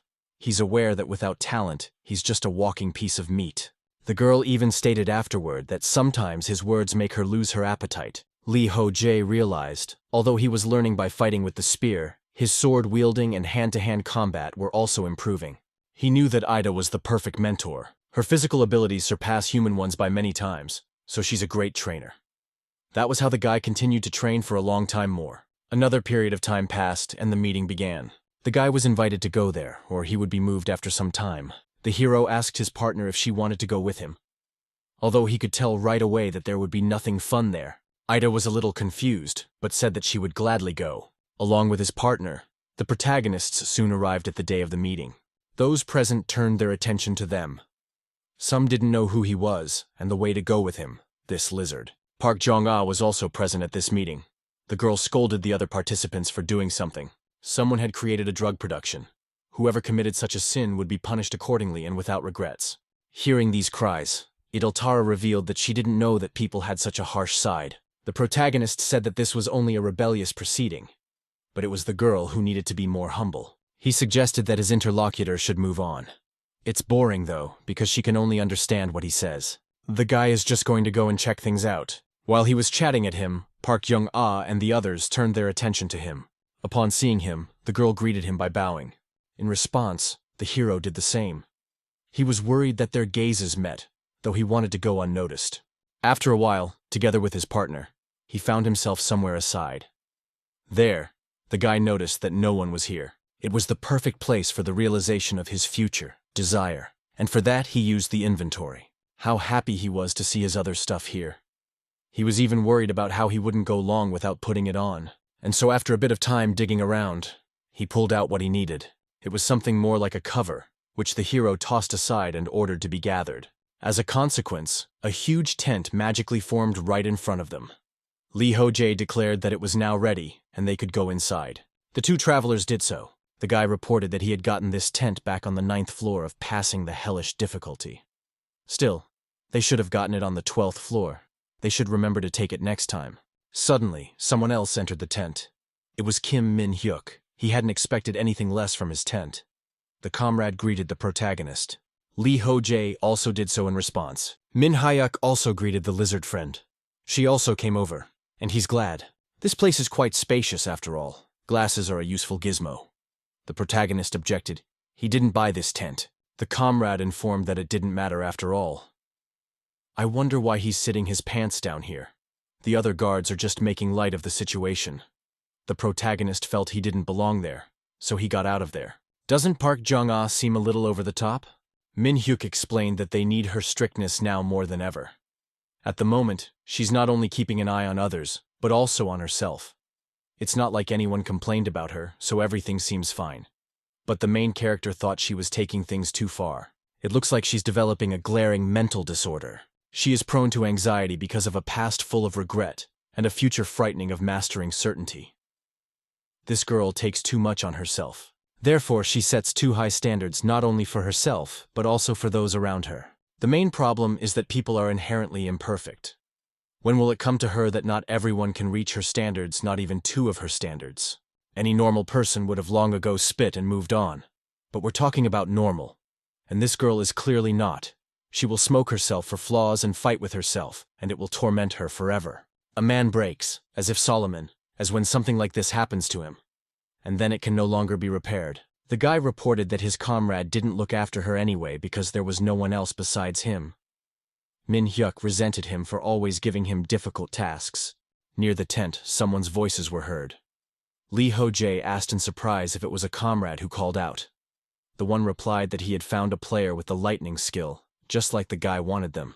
So someone entered the tent and he greeted everyone inside. He also introduced himself and his name was Lee Jun-seok. The protagonist noted that he was too small. It wouldn't be surprised if he didn't even graduate from high school. The comrade confirmed this, and the guy didn't understand why he was so nervous. Is it really because of Ida that he is so nervous? The girl objected to this person looking at the general like this. Min-hyuk also revealed that he was the one who scared him. The hero was confused, after all. He hadn't done anything so bad. The boy tried to calm the situation. Nothing happened to him. He is just very embarrassed. He is a player from the 8th floor of the complex level. He is a mage who specializes in electromagnet. Therefore, he is perfect for training, heat resistance. Lee Ho-jae thanked him for coming. He would need to use the lightning on his arm. Jun-seok was surprised. He will be in a lot of pain after all because the zipper stings a lot. Min-hyuk revealed that this guy was increasing his resistance to heat by using a red-hot rock, so let him not be shy at all and make him suffer. After hearing that, the boy agreed. And getting close to the main character, he used the lightning skill on him. Lee Ho-jae asked him not to be shy. He would heal immediately, so he could burn at full strength. For now, the kid strengthened his magic. The hero inquired why have a meeting day after all. The comrade said that on the traditional floor of the light level, a certain organization was making and distributing drugs. He thinks they gathered people to influence the situation. Did Lee Ho-jae manage to clarify everything? Min-hyuk said he ordered the guards to infiltrate that organization undercover. As soon as he was put in charge, he got a list of the players who were members. It's the usual method of the security guards. They infiltrate troubled factions and get information out of them. And the day of the meeting is a trap for such criminals, where they are all caught at once. Some of the guards don't hide their occupation. They're well known in the community.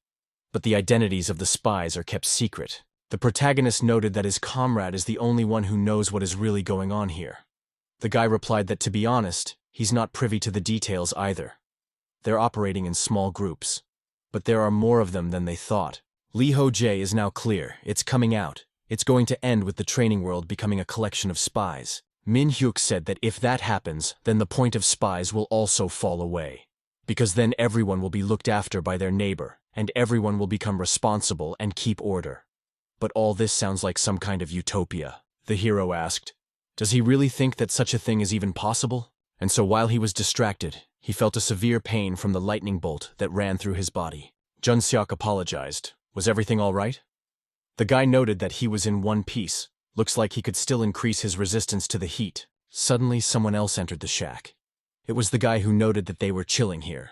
Surprisingly, Jun Seok turns out to be here as well. The main character asked Jung Shik Hyuk who was chilling here. The man himself stated that they were done with business, so everyone would be flocking here soon. It was time for their meeting to start already. Not even a minute after he said that, and indeed, everyone else arrived at the hut. Park Young-ah immediately announced that they were starting the meeting.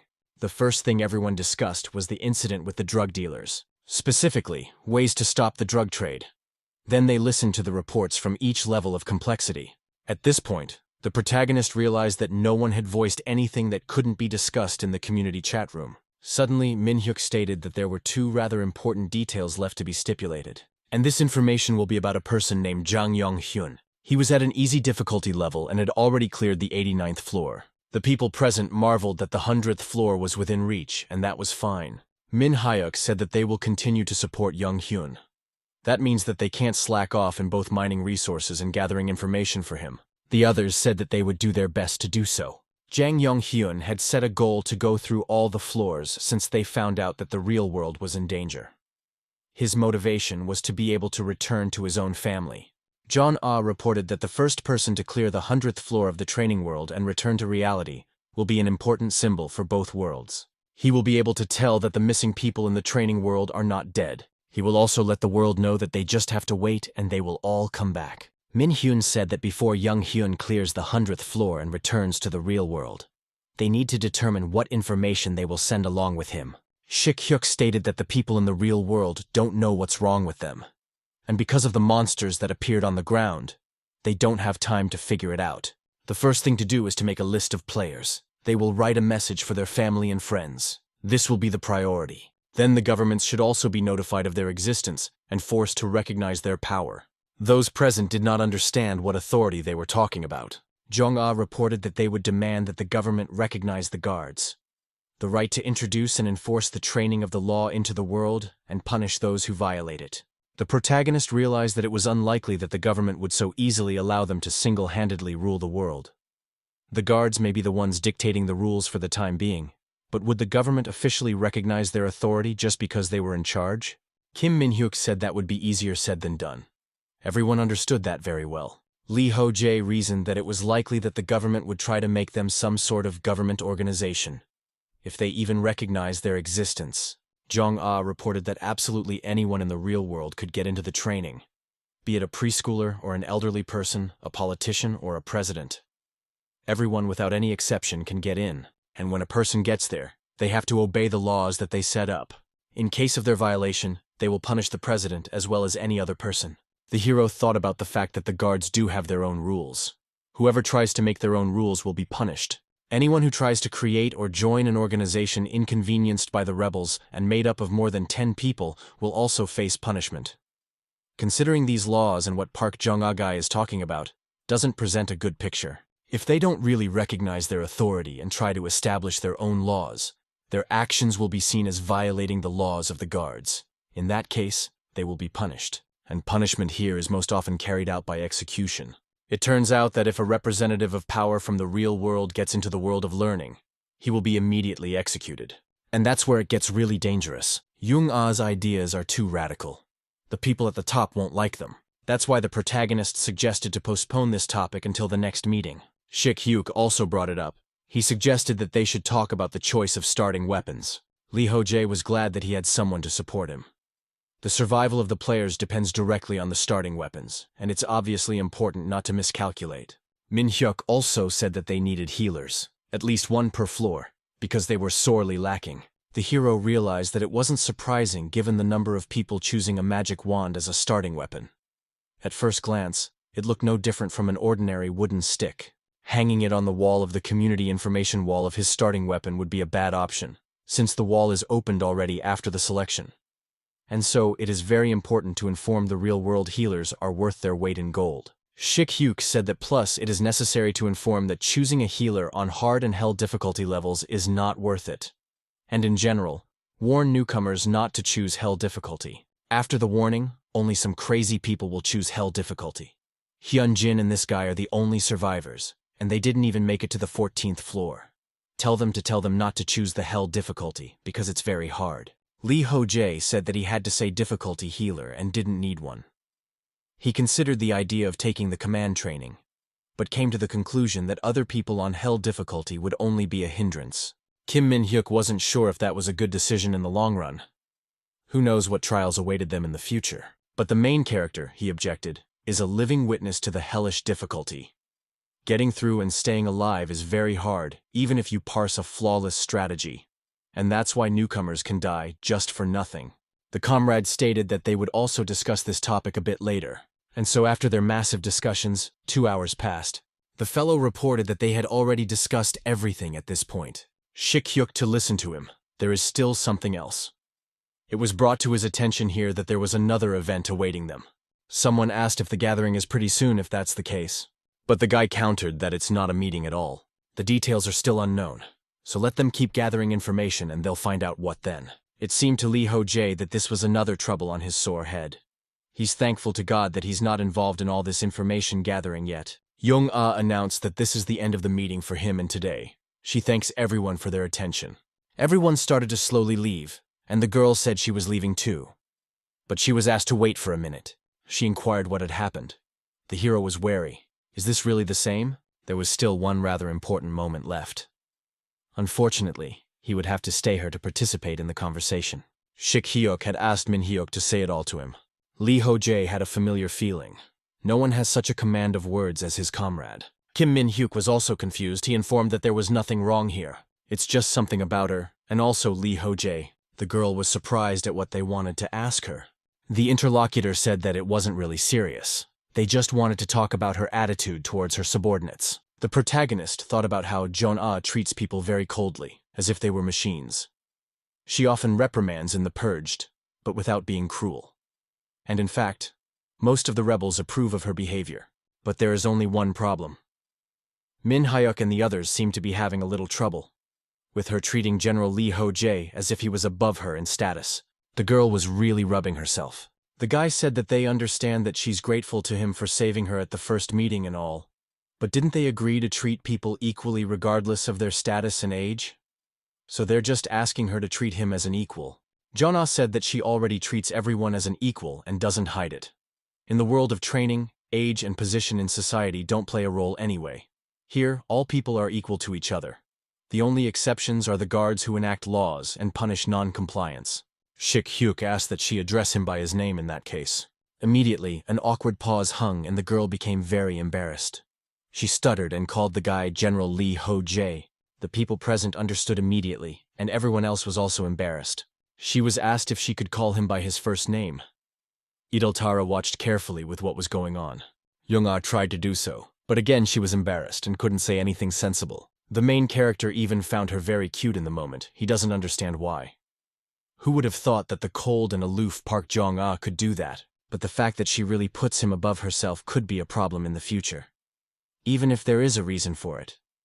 She still thinks of him as a hero who saves ladies in trouble. She respects him too much and expects too much, and that stresses him out. The hierarchy of guards will remain uncertain as long as she treats him as superior. I'm sure even now there will be people convinced that he is her superior, and not the other way around. This could lead to factions and splits, which they don't want. The girl was asked to do this a few more times, but it never worked out. After a while, the main character asked what Kim Min-hyuk was doing. He said that creating a wooden figure is his hobby. Lee Ho-jae revealed that he used to have a hobby too. He liked to knit. He was on edge and needed something to distract himself. Back then, he didn't know about any meeting, and he didn't understand much about life. It was a lousy time, though. He was really on the verge of madness. Needlework was his only outlet. Comrade would like to say he understands him, but that would be a lie. He just makes furniture for the house and can't afford to buy it. The hero wondered if he too had a house on the 30th floor. The house sounds great. Anyway, he didn't know that Park Young-ah has that side to her. Honestly, sometimes she scares the hell out of him. She wouldn't hesitate to shoot the person who made her suffer in the head. The guy hopes that they can build a more trusting relationship in the future. In the meantime, he has other problems. Ideltara doesn't seem to be happy. She must be sad and bored because the guy didn't pay attention to her during the whole conference. She informed him that she would be sleeping, so let him be gone. The guy was surprised. Did he really say he wasn't? Though she certainly didn't understand what they were talking about here. Suddenly, a boy entered the room. It was Jun Seok. The comrade wondered if he had called him again to practice stability. Lee Ho-jae confirmed that he was the one counting on him, and soon the training began again. Process asked this boy if he could gather information for him about the continent of Ihaoi. He in turn had something to do with the 12th floor. Jun Seok agreed. He will try to do it. As a reward, the protagonist will give him this. This bracelet has an effect on it that pumps up the magic chain by 1 level. He received it as a reward for clearing the 10th floor on Hell difficulty. It's the kind of thing a guy can't find in any store in his life. He'll be able to use magic a level higher than normal just by wearing it. I wonder if he knows what that means. Maybe tell him in confidence that he's talented, small, and has a lot of potential. That's why he gave him this gift. Min Hyuk turns out to be just flattering him without shame. After a little more time, the main character remembered something. He was supposed to meet Hyun Jin after all. The comrade assumed it was that one, the one from the 3rd floor of the hellish difficulty. Lee Ho-jae confirmed that he's the one who's really down. Thinks that not being able to clear the 3rd floor had shattered his confidence. It seemed to Min Hyuk that consolations couldn't solve this problem. Perhaps leaving him alone was the best help. The protagonist said he understood and agreed. Next, he asked the guy who was testing him if he had a stronger skill. And so they proceeded to strengthen the protagonist's resilience. After some more time, the day of the meeting was nearing its end.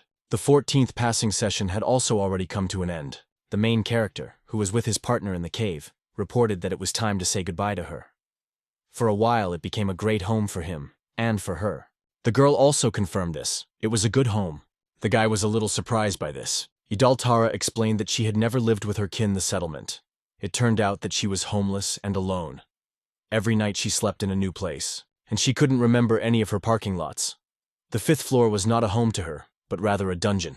And speaking of this cave, it was the first time she had a place she could call home. So she was grateful to the general for bringing her here. Lee Ho-jae was really sad to hear about it himself. He once asked about this lizard from Kirikiri. What will happen when another player meets Idaltara in the 5th floor boss room? I wonder if it will be the same Ida.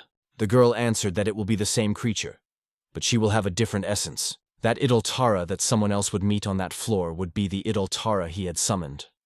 That said, she would be unaware of him, as they had never met. The boy was really at a loss. He wants to say something to her, something last, but nothing comes to his mind. And then there was a notification that the guy failed to clear the 12th floor. Thus this session had come to an end. The girl inquired if he would clear this floor again. Lee Ho-jae objected he didn't feel like doing so. There was no better floor to train on than this one. He would practice here a couple more times. He still has plenty of time, and there are still plenty of monsters here. So anyway, it's just a matter of surviving for a certain amount of time. Besides, there's one more thing. Before leaving this place, he's going to slaughter that pseudo-dragon. One day, an interesting event happened on the 60th floor in the residential area. The dragon egg that the Laurel hero was looking after had already been cracked. The protagonist was looking at something in surprise. It was his little pet dragon. The boy wondered why he was only eating cutlets. He was currently locked up on the 60th floor. All because this baby dragon is terribly picky. The guy spoke from that magical one. Those Levacs are a disease to a growing body. He can coat them with honey if he likes it better that way. Young copies the guy's behavior down to the last detail. He eats what the hero eats and sleeps when he sleeps. He even yawns and laughs like a guy. And he only eats cutlets because he had them for lunch. Suddenly there was a message from Park Young-ah. The girl asked him what's new. The main character said that he was still babysitting Young. The girl wondered, did he really call him a dragon? The guy confirmed it. And the interlocutor seemed like she had definitely lost her mind. If a single dragon heard that name, he would immediately try to finish him off for disrespecting their kind. Lee Ho-jae wasn't really worried because he's stronger than them. Jana explained that she wasn't talking about that at all. The guy then informed that her temper is hotter than ever.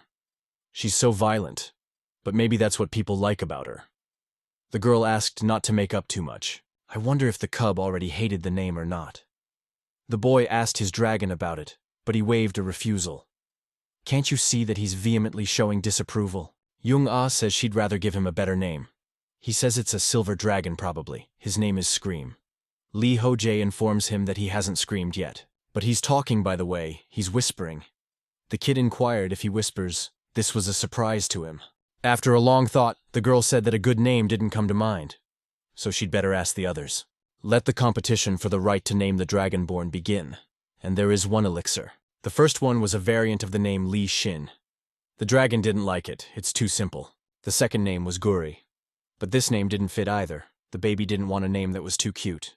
The third option was Laocoon, and the fourth option was Neapolius. Both of these options were liked by the baby. Anyway, the final name of this dragon baby was truly royal. He was named Benedictus Religion, Piacon Laocoon, Neapolius Nis Tiamat, Carcerian Balaki, Sanso Gardand, Des Necessario III. The protagonist wondered at the name, but the girl asked why not. He already liked it a lot. It seemed to Lee Ho-jae that she must be tired of choosing and is trying to get it over with quickly. After all, he had known her for too long. There was something else that Young-ah would like to talk about some more. It's about Lee Jun-seok. They're about to go out into the real world, but he doesn't seem to be eager to come back. So she asked if the hero could talk to him. The guy remembered that he seemed to be on the 90th floor right now. The female interlocutor confirmed this. When Jun-seok reached the 90th floor, he announced that he had lingered on it with the purpose of becoming stronger. But it's been 2 years since then. Lee Ho-jae realizes, would like to return to the real world in as good a shape as possible, but this guy is already strong. He deserves to be called the strongest among them. He is simply a gem of the Korean server. However, he decided to voluntarily stay on the 90th floor to become even stronger. Unlike Lee Ho-jae, he has his own choice. If the latter seeks to overwhelm someone, it is his. Still, in the world of training, only the protagonist surpasses him in strength. Not only does he hold a leadership position in the guards, but he also has a contract with the government. They probably expected that one to return to the real world a couple years earlier, and are probably can't wait for him to show up. Anyway, the main interest agreed, he'll talk to him. The fact that Kim Min-hyuk is already in the real world and not with them is sadder than ever. I wonder what he has to say. And so the hero thought about the real-world strength of the target growth, as well as the government. His released energy began to instantly spread throughout the room. The protagonist realized in a moment that he was getting too carried away and needed to calm down. He tried to do so for a long time and finally succeeded. But the room he was in shambles. The first thing the guy did after everything was to ask if the dragon was all right. He apologized to him for what happened. Lee Ho-jae is stuck on this 60th floor and is madly anxious to get out. His mana goes crazy as he lets his negative emotions run wild. He has to restrain himself the whole time. Thoughts of how much he wants to go further drive him crazy. Earlier, the protagonist prepared himself to pass the 12th floor. Idoltara wondered if he had gone crazy. Lee Ho-jae, he noted that she throws insults quite easily. He obtained the poison skill right after the 14th session. He could now cover his hands or even his weapon with a poisonous magic sheath. It turns out that this is a very useful skill. He can attack the enemy and then leave the battlefield. If the enemy can't heal, he will slowly die, until he dies from poisoning. Her partner didn't understand why the general needed such sneaky methods of wielding combat. He's strong enough without them. The guy reported that if we are honest, he only fights like this. Instead of a direct confrontation, he prefers a cunning plan, pressing the weakness and the enemy, even though it would be sneaky, but it would be an easy victory. He gained a skill even though he didn't clear the floor in question. Suddenly, after every failure of the 12th floor, a new skill would fall to him.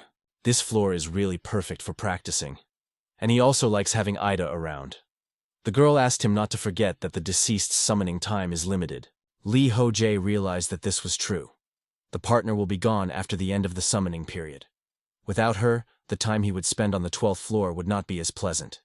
In that case, might as well spend another summoning.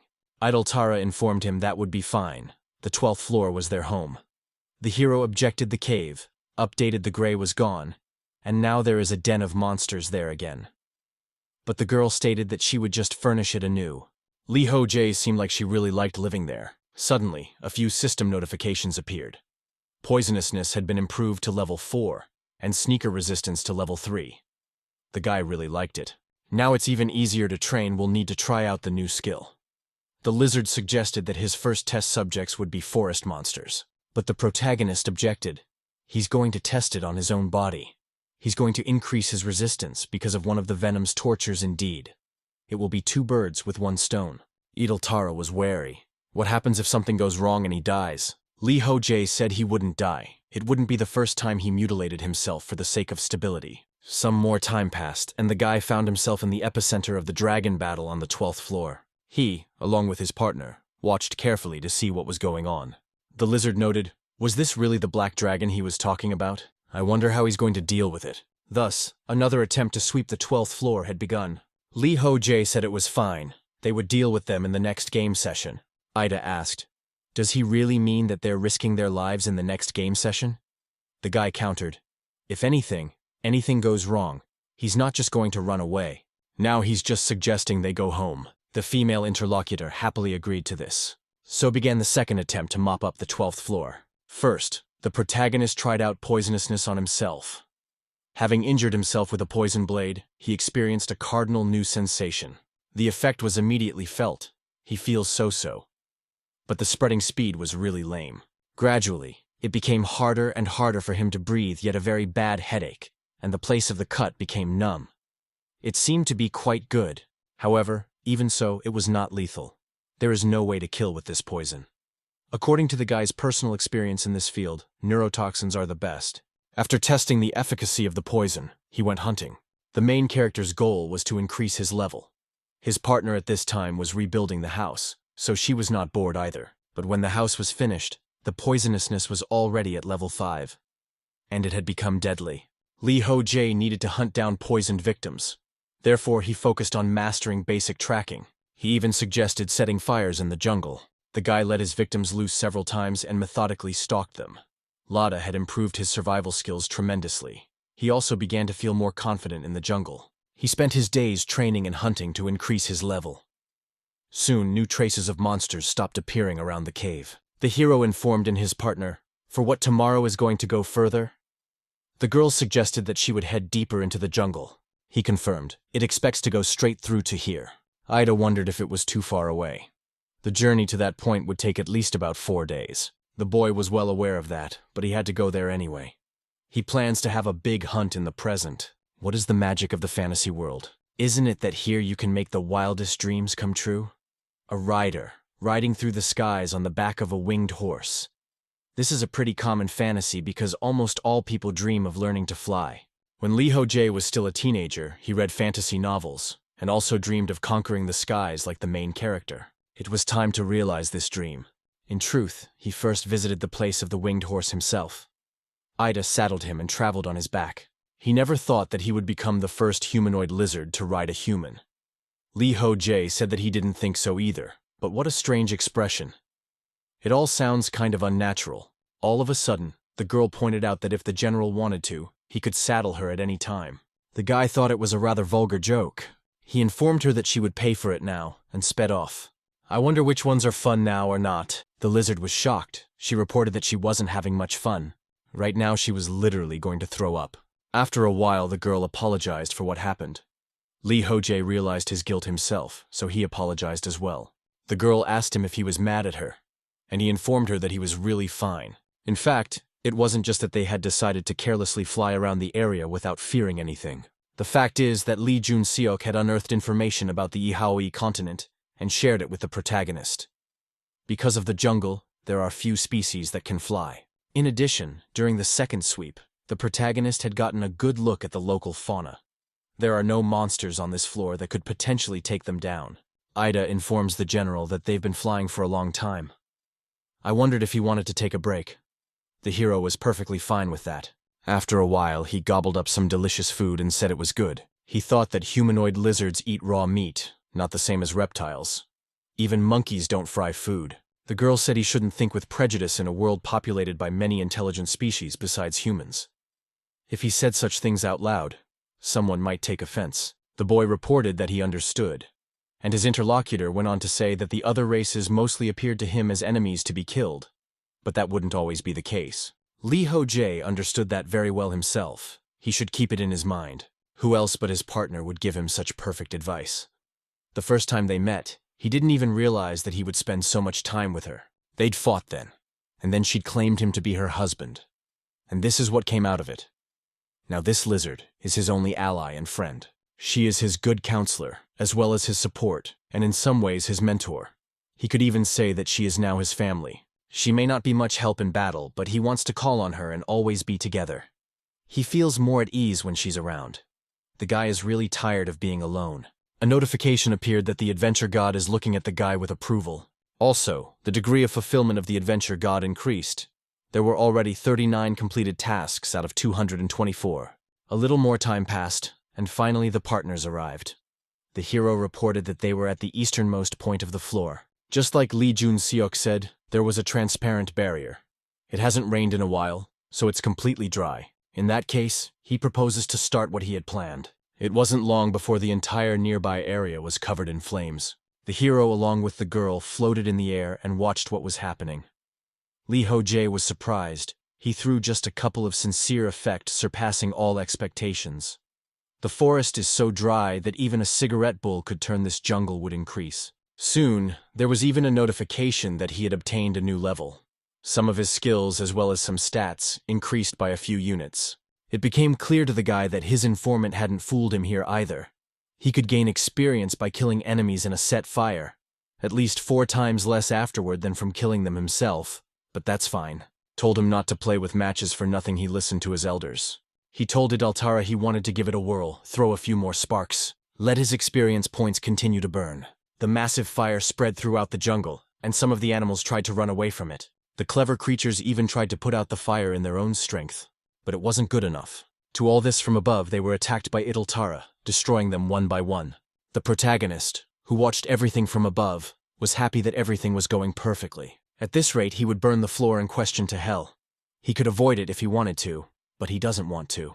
After another while, the guy asked me if his girlfriend was hot.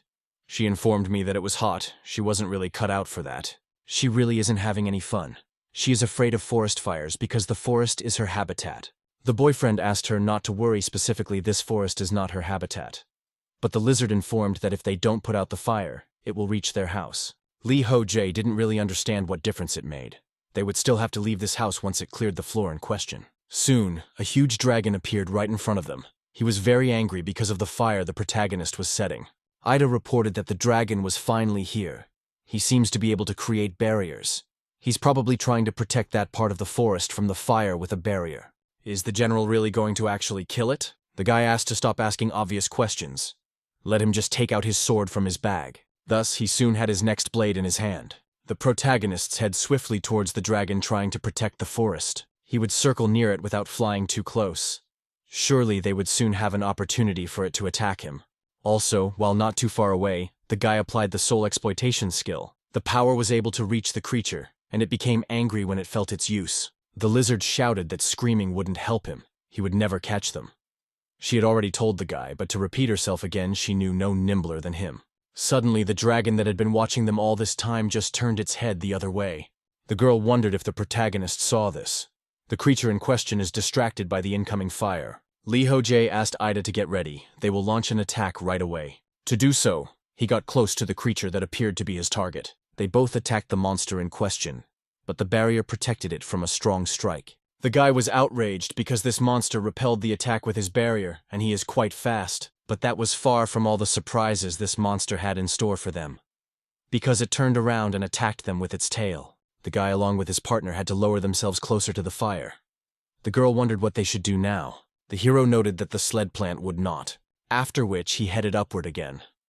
If he wants to save his forest from the fire, it is either done from them, or will ignore. Either way, they could always retreat. The more time he wastes in trying to take them down, the further the fire will spread. All circumstances are only stacked in their favor. Also, barrier is an active skill, and the monster decides when and where to place it. So if they attack him unexpectedly or blind spot, he won't be able to repel the blow. The girl even felt sorry for him. But the protagonist informed her that this was not the time for sympathy. He was not attacking. For the next attack, he sped up using the Wind Spirit Blessing skill. The dragon tried to beat them up with his tail, but the guy used Flicker. Thanks to that, he along with Ida struck again. But again there was a barrier. Too bad it closed again. His reactions, however, are excellent. Just like the protagonist said, he wasn't going to give up, so he continued to attack. But again and again the attacks failed and got caught in the barrier. until the guy paid attention to the space between this dragon's legs. He rushed there in an attempt to attack even harder. Finally, their attacks reached their goal. The dragon gave a great howl because it was unable to block this strike. Lee Ho-jae was really happy and reported that they had not successfully poisoned it. It will soon weaken, unless it has resistance to ranks, of course. Truly, he is too big for the poison to be fatal to him. The girl didn't realize if they had been able to defeat him. While the Always Dragon had dealt with them, the flames had engulfed the entire forest. Now he only had two choices of action. The first is that he would continue to fight, or he would run away from the fire. The guy was telling them that either a battle or a chase awaited them now. Some more time passed. The dragon's legs were completely shredded by Hidalara's blows as well as Lee Ho-jae's. The creature was very tired, and it was obvious that it was already on the verge. The guy offered to finish it off right now, as it was already very tired. Therefore, without giving in, on regrets, they rushed forward directly to the monster, and thus were able to deal a serious critical blow to the enemy's control points. Thanks to that, the monster collapsed. He is already trapped and everything is finished. The protagonist immediately gained a new level. Strength skills, as well as some of his indicators, increased by several units. The guy rejoiced, even his magic chain improved. And such a thing, as he could notice, didn't happen every day. The goddess of slowness was pleased with the guy's achievement. But she wasn't the only one. Many gods were also interested and pleased with his success. The lad noted that the gods were dramatically revitalized by the regular gods, no less involved in the process. Always a dragon is not meant for hunting after all. It is much stronger than the other monsters on this floor. Lee Ho-jae, if he didn't have the ability to fly, he would have to sweat to kill this particular dragon. He is sure that there will be huge reward bonuses for him. While the guy was pondering, he saved Ida, who was falling down. The girl is interested, wondering what they will do now. The hero said that now they can rest a little. He has already inhaled smoke. He bases and keeps asking stupid questions over and over again. Then they'll just keep scorching this jungle. The lizard didn't like all of this. It was sad their house was talking. The hero reported that the flames were spreading faster than he thought. Suddenly he heard some strange noise. So he asked if the girl was crying. Indeed, she was very sad about what was happening. Lee Ho-jae was confused and didn't know what he should do now. She's crying because of him, right? He didn't even realize that she was so attached to their cave. He never even thought about it. It's understandable that he needs to keep him happy. But it's unclear how he can't get his house back. Maybe Kim Min-hyuk can give him some advice. I should say something, but I don't know what to say. Suddenly, the main character's thinking was interrupted by a loud scream. It turned out that it was another dragon. The guy, along with his partner, paid attention to it. He offered Ida to deal with this big guy, and the girl unconditionally agreed. After that, they together rushed straight to the guest monster. With him also had to deal with quite a long time, but in the end he was destroyed. The protagonist picked the right words. He noted that the fire had gotten farther than he had bargained for, and he didn't want it to. The lizard informed him that she knew that. She, too, thought that the eastern part of the jungle would burn first, and didn't expect the fire to spread so quickly to the west. The guy was counting on her to realize that he simply had no other choice. Now all they have to do is burn the floor all the way down. Ida stated that she understood and wouldn't complain anymore. Let him just tell her what he was going to do. The guy agreed to that. According to the idea, this seniority can be passed, only stayed here for 25 days. But if they burned the forest and thus cleaned up the place and could get out right away. After a while they headed to the west of the jungle. There, the surviving creatures continued to flee in a hurry, trying to save their lives. The protagonists noted that this is a real hell. These creatures can't escape the fire because of the barrier at the edge of the floor, trying to stop the fire with all their might. These monsters are quite intelligent. They even cooperate with other species to do something. But on the other hand, it just doesn't seem right. The monsters are jostling, trying to save their lives and escape. This place really is a scorcher. Idaltara pulled out a heat resistance potion and offered the general to take it. He did so and inquired if she was ready. The girl confirmed it, so they soon went downstairs together. There the guy informed that it was time to get started already, and so together they began to attack all the creatures that had congregated below. Indiscriminately, the two attacked absolutely everyone in order to destroy them and earn points. Then the creatures with even greater speed began to run away from the danger that appeared out of nowhere. The protagonist let them go, was not going to let them go, and so continued to pursue them. It seemed to the girl that they noticed them and started dying because of that. Lee Ho-jae said that it didn't matter anymore. He wasn't going to let them go, so he applied his soul absorption skill. All these animals were being overtaken by fire, and there was an unwashed barrier ahead. The panicking monsters clearly didn't have much time for them right now, so this is just the perfect time to attack them. Throwing himself into the attack, the guy wondered why they were frozen. It wouldn't save them after all. He didn't hesitate to attack all the monsters, trying to do some serious damage to them. The girl also helped him, and together they continued to destroy everyone indiscriminately. After some time during the battle, Ida asked the general why the floor wasn't completed. The guy informed that he didn't know why that was so. Also, the lizard told that she was already at her limit. It was hard for her to be around the fire for so long. But they have seen the monsters still staying in. The fire is coming in their direction, and they are arriving there. The situation is really getting out of control at this point.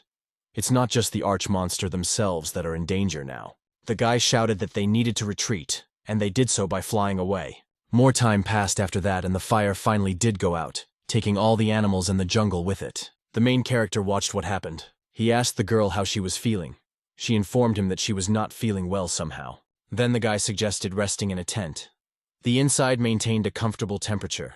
He delivered her and his inventory and threw her to the side, whereupon the tent in question was erected, and the guy reported that it was ready. As his girlfriend walked to the tent, he got to thinking. They flew over the fire long enough for Ida. It was not easy. From their inventory, the protagonist took out a lot of ice potion. The contents from this vial he poured directly onto the ground. It turned out that even freezing potions do not help from the high air temperature. The guy feels like they would be in a bathhouse right now. Then he sat down and wondered what to do now. It's unclear why this floor didn't disappear after the sweep. Would they still have to wait until the end of the session? After the forest along with its inhabitants burned down, he and Ida flew above the ground for a long time, and hunted the monsters they encountered that survived. The girl generally liked flying, so she didn't mind at all. And sort of speaking, she had no choice, because these on foot were such an alternative. It was as much for her as it was for the guy himself, of course. All around them are miles of ash and jungle charred into remains. It's a depressing environment. It is said that a killer will never find peace, unlike a victim, even after death. The girl informed the general that they were out of water. It seemed like a big problem to the guy because there was nowhere to get it. He asked to wait as long as possible. On the way, Lee Ho-jae thought about how this was a hopeless situation. Yes, he gained a point more experience, but they also lost a lot. They had nowhere to sleep, and nowhere to get food water as well as wood. The only thing left was some dried meat. They had not thought to stock up on food because Ida had gotten fresh meat every day. There are many corpses lying on the ground, but too much time has passed since they died. Of course, there are surviving monsters roaming the land, but they are too few to feed themselves. There is water in the lake in the southwest, but you can't drink it because of the slain monsters trapped there. I should have just sat in the cave and not made a move, but it's too late for regrets. There is nothing to be done. Soon another problem awaited the protagonist. Because Ida had disappeared, he was confused. Had the draft expired? He didn't even say goodbye to her properly. The guy immediately thought that it was necessary to summon her once again. Common sense quickly brought him back to Earth that he shouldn't do that now. He'd better save it for later, just in case he had to reroute this floor, or if he needed her on another floor. That lizard really isn't much use right now. Besides, he doesn't think she'd want him to summon her here again. And so things got even worse after Idaltara disappeared. The guy kept hunting. He got fresh meat, but he didn't know how to cook it. Didn't just hold it over the fire until it turned black. His partner was getting much tastier meat. Wonder what her secret was. He even missed her cooking already.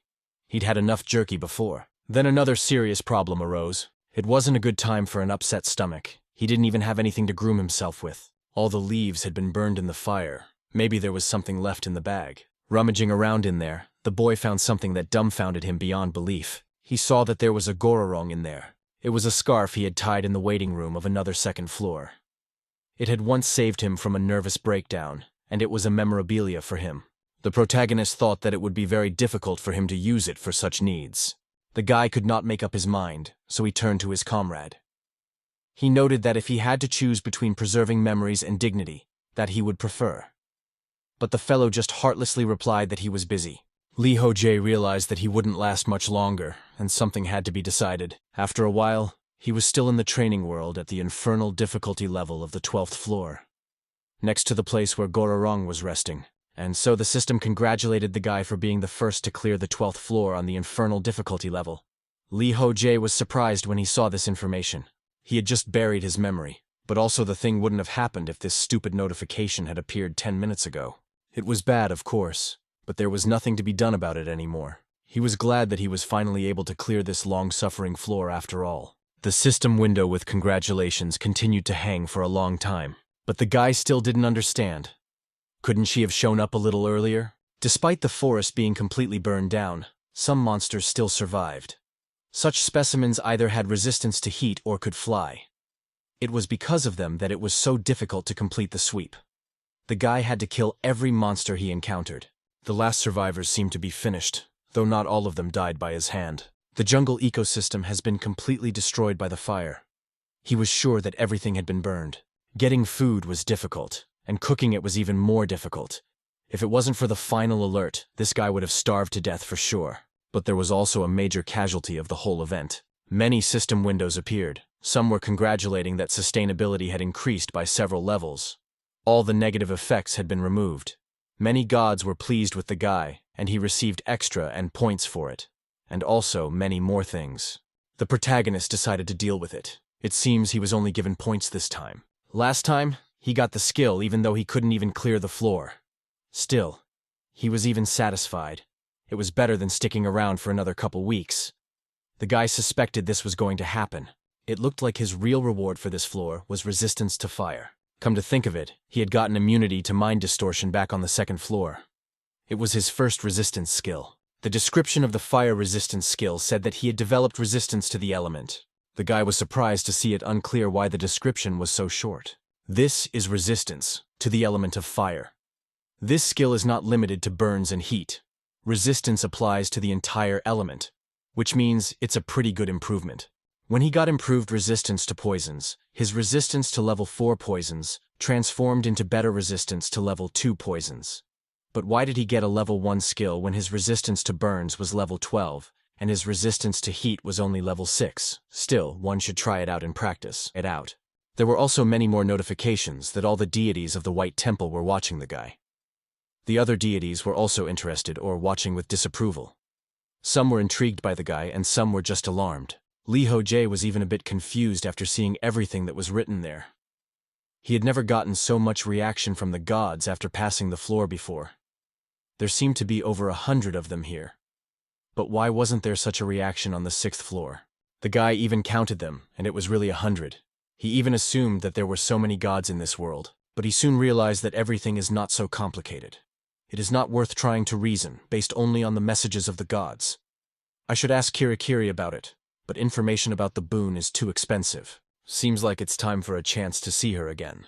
But after that, the boy turned his attention to his scarf. He said goodbye to it and informed her that he would miss her, and also will try to avenge him. After a while, the protagonists found themselves at Kirikiri's place. The girl was very happy to see him.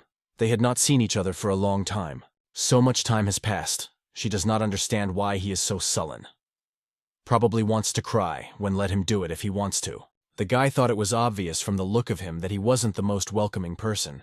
Besides, he is quite resentful, and also vindictive. At the store, he purchased a cake. The manager thought it was for her and thanked her. She had already, as usual, pulled out a fork and wanted to eat it. But the main character had his own plans. He took away that cake. Kirikiri was upset why he was taking away her treat that he himself had given her. The guy shouted that she could have warned him, but the girl said it wouldn't have been so interesting then.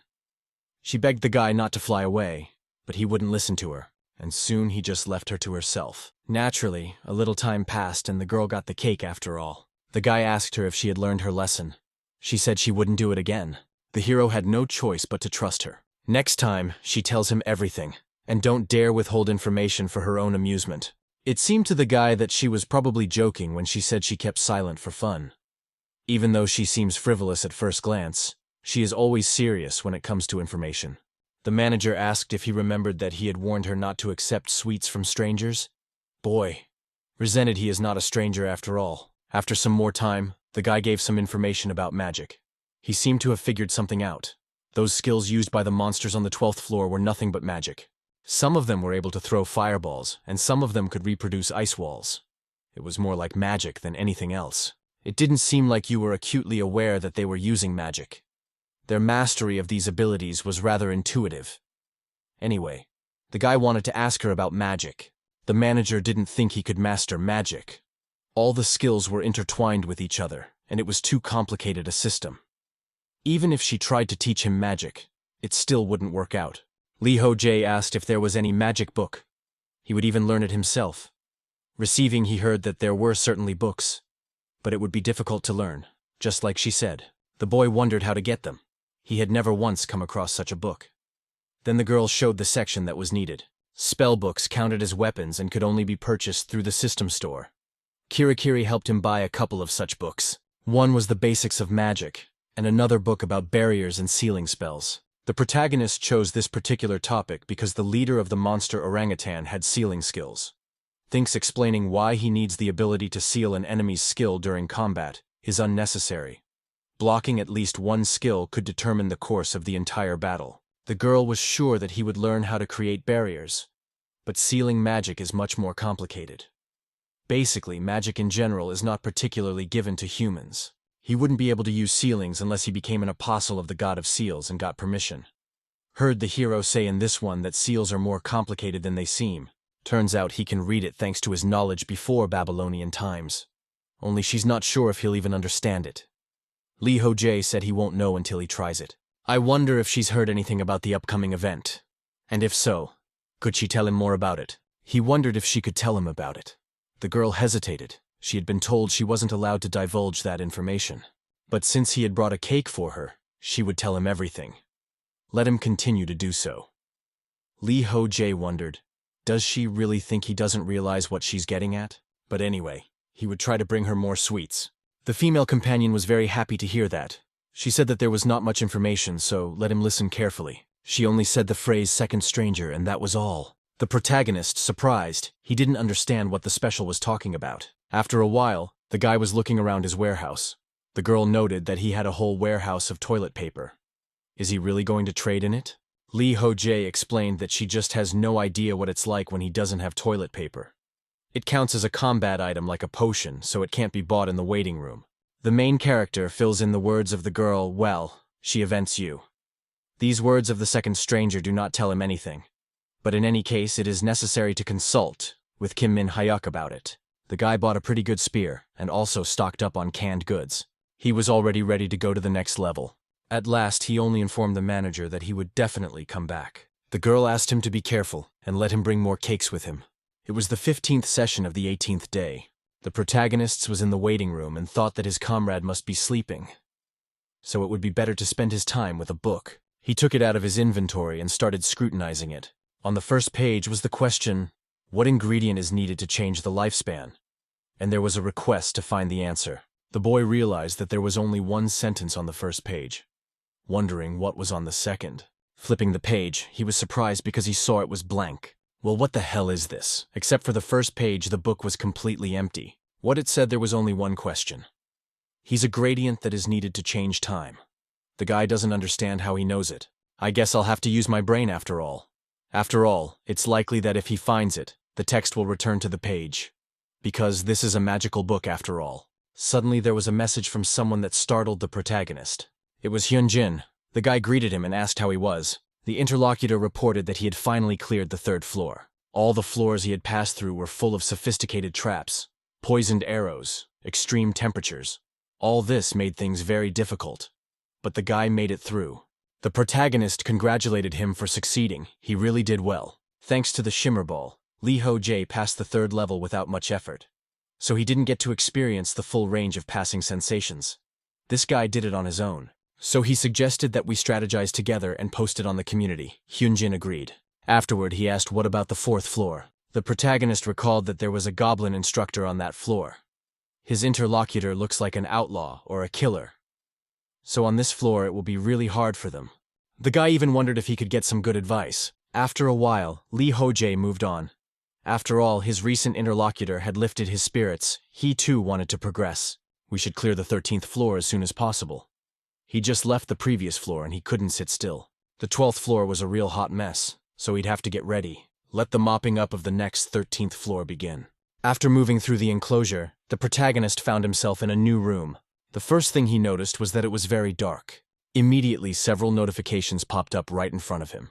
They informed him that in the east of the continent of Ahan, deep in the ocean beneath a volcanic island, there is a temple of monks who worship the god of militancy. This place is well hidden and serves as a training ground for the monks' martial skills. But someone has ridiculed the aspirations and abilities of these monks. The rebel vowed that he alone would reach the pinnacle of martial arts mastery. So the protagonist had to prove his rightness by fighting an enraged orcs. The condition for clearing this floor was to hold victory in at least 15 rooms. The idea of the protagonist was very clear. He found himself here because the god of militancy hates him, and his favorites would probably be welcome here. It turns out that this is the first floor, which related to God. Perhaps this is where the hero can find out something about the deities. He must triumph in 15 rooms in order to pass the floor. The room he is in right now is completely empty. There isn't even a single draft. Even he, a man of incredibly acute hearing, picks up nothing. Perhaps there's some kind of soundproofing? If there's nothing of note here, he's to the door in front. The sign said 0, so it's room 0. A little wary, the guy walked over to it and opened the door, after which he leisurely proceeded inside. There were no dangers along the way, and he got to room number 1. All the rooms are in the same corridor. It seemed like the higher the room, the more difficult the challenge would be. Without hesitating, Lee Ho-jae opened the door to see what was inside. And in this room, he finally met a living creature sitting on the floor. It was an orc who noted that he must be the one the arrogant little man Abbott had told him about. The guy carefully examined his enemy, about 2 meters tall. He is muscular, but has no weapons, because his hands are empty. It could be said that this creature has special features. Based on its appearance, it is clearly not human. The guy asked if he was the arrogant one. He didn't even have a gun. The monk informed him that he was indeed arrogant.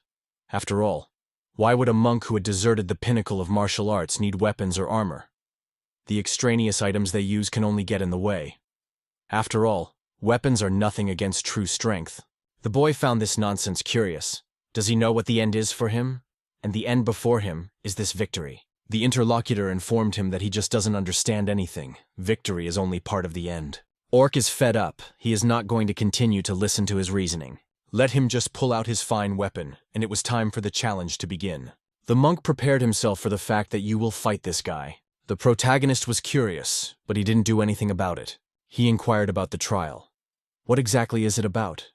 His opponent told him that he had to defeat the monk in order to move on to the next room. The guy thought it sounded very simple. In fact, he could understand giving up weapons in order to develop skills. So don't underestimate this enemy. Humans have been coming up with weapons for centuries. They have perfected technology to convince in any battles. But how they were going to reach the pinnacle of martial arts without weapons is unclear. There's only one way out for the guy, and that's victory. Thinking about it, he immediately threw his blade towards his enemy. The monk was a bit confused, but immediately repelled this blade, although it was only a ruse, and the protagonist continued his attack. His enemy didn't read this trick, so he received a critical hit. As a consequence, the opponent from the first room was defeated quite easily. The hero noted that this is only the first room, and he already has to sweat.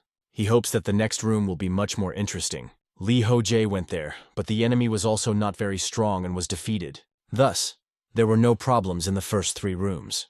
The opponents simply could not cope with the protagonist in terms of speed. And here in the 5th room was a monk was able to somehow keep up with him. The guy, as before, attacked with his skills, as well as weapons. But the attacks that worked before, for some reason, didn't work now. In that case, you need to make your onslaught even stronger. This tactic eventually paid off. The protagonist was right.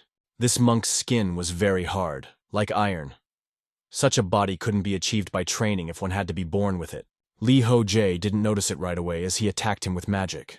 But such a body, a powerful advantage in battle. He thanks God that any physical imperfection can be compensated with magic and combat skills. But that only works if she's the type of person blaspheming the skills of the attacker himself. When fighting an equal in skill level, physical strength wins. How can iron-skinned guys promote superiority at ransom over weapons? It comes off a little hypocritical. The system reported that the warrior deity coughed. Then it seemed to the guy that he thought so too. We need to take a good look at the body. It wouldn't hurt him to be aware of his opponent's capabilities. With each room, the monks were getting stronger as well as more experienced. The guy already thought that by the 15th room, an opponent equal to his strength would appear. Eventually, the guy began to examine the body-breaking joints and bones.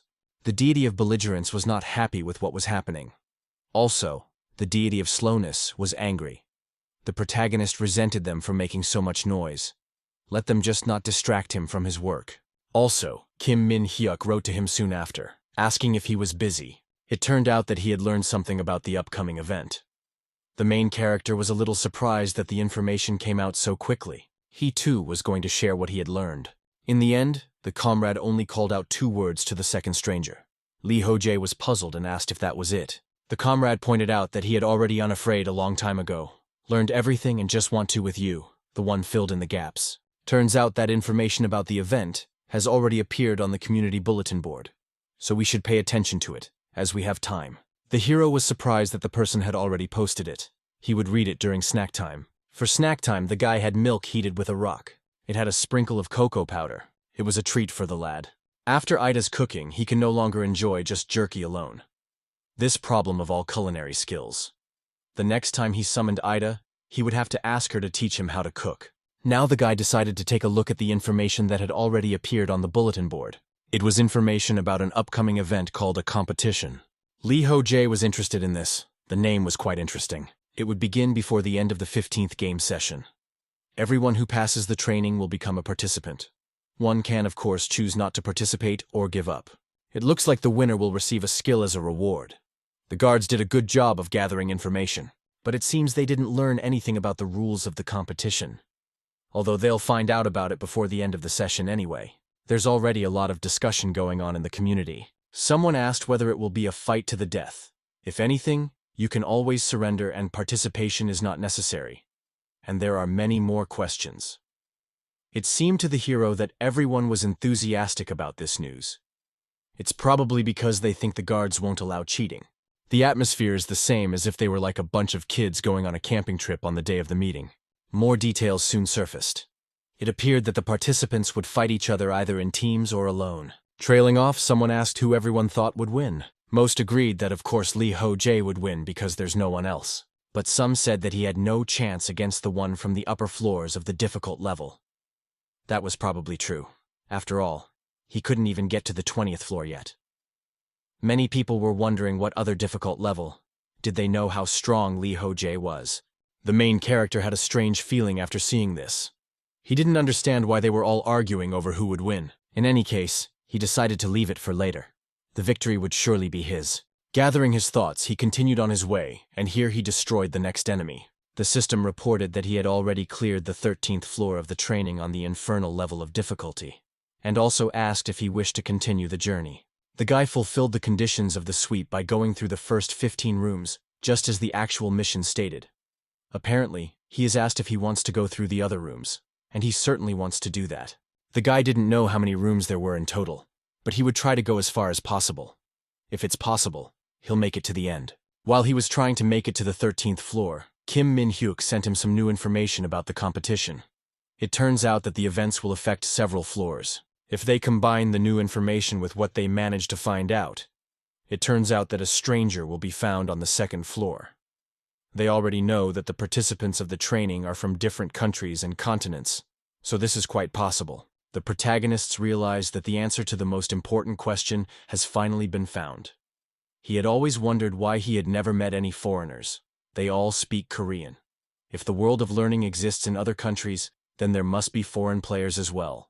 And they in turn would definitely not obey the laws of the guards, from the same to try to impose their will. And in case of conflict, it is the main character who will suppress the protesters. Moreover, Kim Min-hyuk decided that giving the guys of normal complexity under his command is not a bad idea. He reports that he's already tired. Lee Ho-jae, of course, realizes that he's all busy, but he's not his babysitter. Unfortunately, no one ever asked for his opinion, so we'll have to leave it at that. From the base of the guards, Kim Min-hyuk is making grand plans for a future full of uncertainty. To say that he's trying to do that is not to say anything. In fact, he has a strange obsession with planning every possible scenario. Sometimes he's more like a paranoid. The protagonist would rather think about that later. For now, he has already reached the 16th room and wants to continue his journey. Monks have no weaknesses. Their bodies are perfect. The only weakness her boyfriend found their reaction speed decreases if you stun them with a hard blow to the head, or if their vision is blurred. It also turns out they have little actual combat experience. Even though she has a practice fight between them, it doesn't really help much against an outsider with a completely different fighting style. Of course, the further the guy gets, the less effect his punches have. Taking that into consideration, he still has a chance to win. After a little more time, and the protagonist began to fight the monk in the 19th room. From his swift attacks, the enemy began to dodge well, but the guy continued his onslaught no matter what, and he didn't understand how this monk was once again able to come back. After all, he put all of his own strength into this blow. In the end, his opponent dazed him even more. He was able to repel his weapon and attack. Now the guy had to dodge the strong attacks. Thanks to his experience in battles, he knew what to do.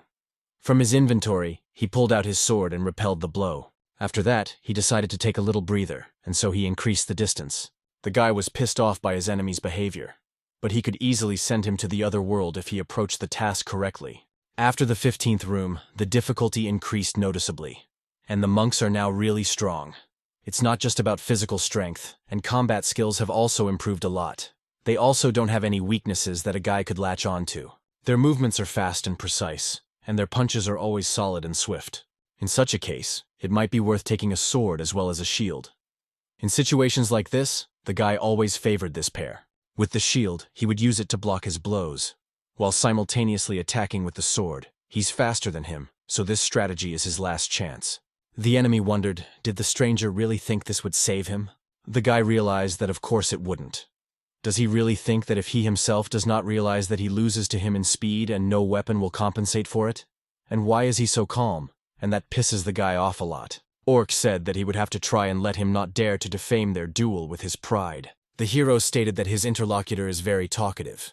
He would not believe the monk from room 18 said the same thing before he knocked him out. The opponent explained that the latter had done nothing wrong. Their goal is to win about reaching the pinnacle of martial arts. But the guy didn't care how many times he heard it. He still wouldn't understand what they were talking about. He didn't want to admit it, but now he has no choice. And that's the end of it. This room at number 19 was his limit. He remembered it well. Further into the battle, the hero used the resilience skill. According to its description, it said that combat skills will increase depending on the strength of the enemy. The guy's combat skills will increase depending on the degree of fatigue and the amount of damage. Fortitude is a passive skill, so it must be constant. That was the reason why Lee Ho-jae kept it on until now, even though it's a very good skill. But he turned it off on the advice of Ida, who said that he should learn to control skills. And the guy had figured out how to turn skills on and off on the 12th floor. Now he offered his rival a fresh start. Just like the guy had told him, he was going to give it his best. Monk smiled. He had really been waiting for this moment. After saying that, a flash immediately flashed near him. Thanks to his enhancement, the guy swiftly moved closer and was able to deliver a small blow to the enemy. It came right on the neck and even caused a small wound. And since it was not fatal, the monk immediately counterattacked. Now the protagonist had to dodge. But after that, he managed to grab his enemy by his clothes. And with this, he got closer and struck a critical blow right in the chest. Now no one fell to the floor, and it would seem that he was already defeated. But this monk was quite resilient. He even managed to get to his feet and informed the stranger that it had been a really good fight. The guy wondered, what did a good fight mean? After all, it ended 10 seconds after he activated the skill. The interlocutor informed him that those 10 seconds were enough for him to learn a lot from it. He needed to keep practicing. Lee Ho-jae didn't understand what it meant to practice further. What if he killed him now? The monk said that wasn't a bad option either. The guy just walked past him and informed him that he was staring. The interlocutor asked to be allowed to give him one piece of advice. Let him be careful when entering the next room. Also, he needs to bat with his eyes closed. And the protagonist was surprised. He did not understand what this advice was. Soon it became clear that something had changed. He began to make decisions differently. Usually the hero is ready for anything in order to become stronger. It's definitely not about the humanity of these monks. No matter how much they look like humans, their lives mean nothing to him. He doesn't think that's the point. He hasn't killed any monks yet, so he doesn't understand what's wrong. Soon, he even comes to think that he might be crazy. Perhaps someone is mentally attacking him. But he doesn't feel any magic to defend himself. This is just a training floor. As soon as he leaves here, he restarted. All the dead monks, after that, hear her live, and all their memories of him will be erased. The protagonist has already promised himself not to enjoy killing at all costs. Let the dead come back to life, whether they are monsters or humans. He should value their lives either way. So far, he had followed this rule of traveling through the training world. But he never felt any pity or regret, taking someone else's life. So why he couldn't kill him is a mystery. Perhaps it was a moment of weakness. He doesn't understand himself. as a minute will be necessary to find out if there is a psychologist among the players. Soon the guy did get to the 20th room. There he was greeted by another monk. He informed him that the boy had traveled a long way to get here. Let him sit down needed time for his eyes to adjust. Lee Ho-jae saw that it was dark, and not even just dark, but there was something blocking his view. Could it be some kind of magic? But he still can't feel anything. It seems like a skill that doesn't require magic. This is the first time he's ever felt something like this. It's not just that he can't see the monk now. He can't even see his own hand. This is most likely what the previous monk meant when talking about fighting with closed eyes here. Lee Ho-jae applied another skill in order to fight further. By activating the danger search skill, he could determine where his enemy was. But fighting under these conditions would be really problematic. Monk in general that there was no need for him to frown like that. After all, they were in the same conditions. But the hero objected, he spent more time in this room after all, so he can see better. Then where is the fairness? The old man laughed. Such is the fate of the rebel. Can't he still see? He hoped that he would have time to get used to the darkness before the end of the fight. Lee Ho-jae realized that if he concentrated, he could clearly see him. The only problem was that he couldn't do it all the time during the fight. He apologized, but he won't be able to talk further. He needs to focus. Clearly it will be difficult. Magic greatly interferes with skill support, and will come to do without it. So the guy concentrated and used his soul exploitation skill. The old man just stayed where he was, and then the protagonist got close to him. After which he instantly attacked to destroy his enemy. But the one using his skills and instincts was able to dodge. The guy did not understand how he managed to feel the flash in the dark room.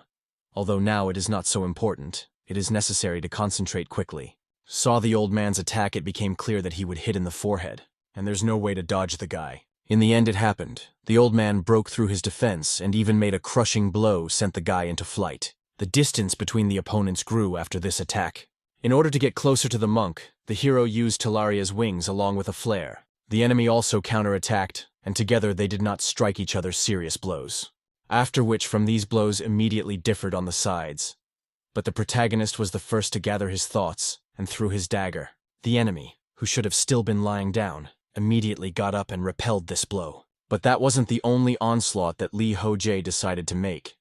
He approached his enemy from above. As a consequence, he gave him a devastating blow right on the head.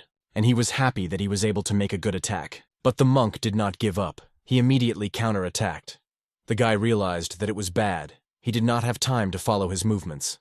The concentration skill was lame because his opponent had hit him. The guy still managed to use his combat concentration skill though. It soon became clear to him that it was already quite late to retreat. And after another moment he felt a strong kick right in his side. This caused the guy to fly off to the side, and this blow was critical for him. It soon became clear that he had broken a few ribs, except for that he was basically intact. That monk had managed to rattle him like that despite his invulnerability. The orc asked only to not tell him that he had already given up. The guy didn't say that. He waved his hand for him to continue.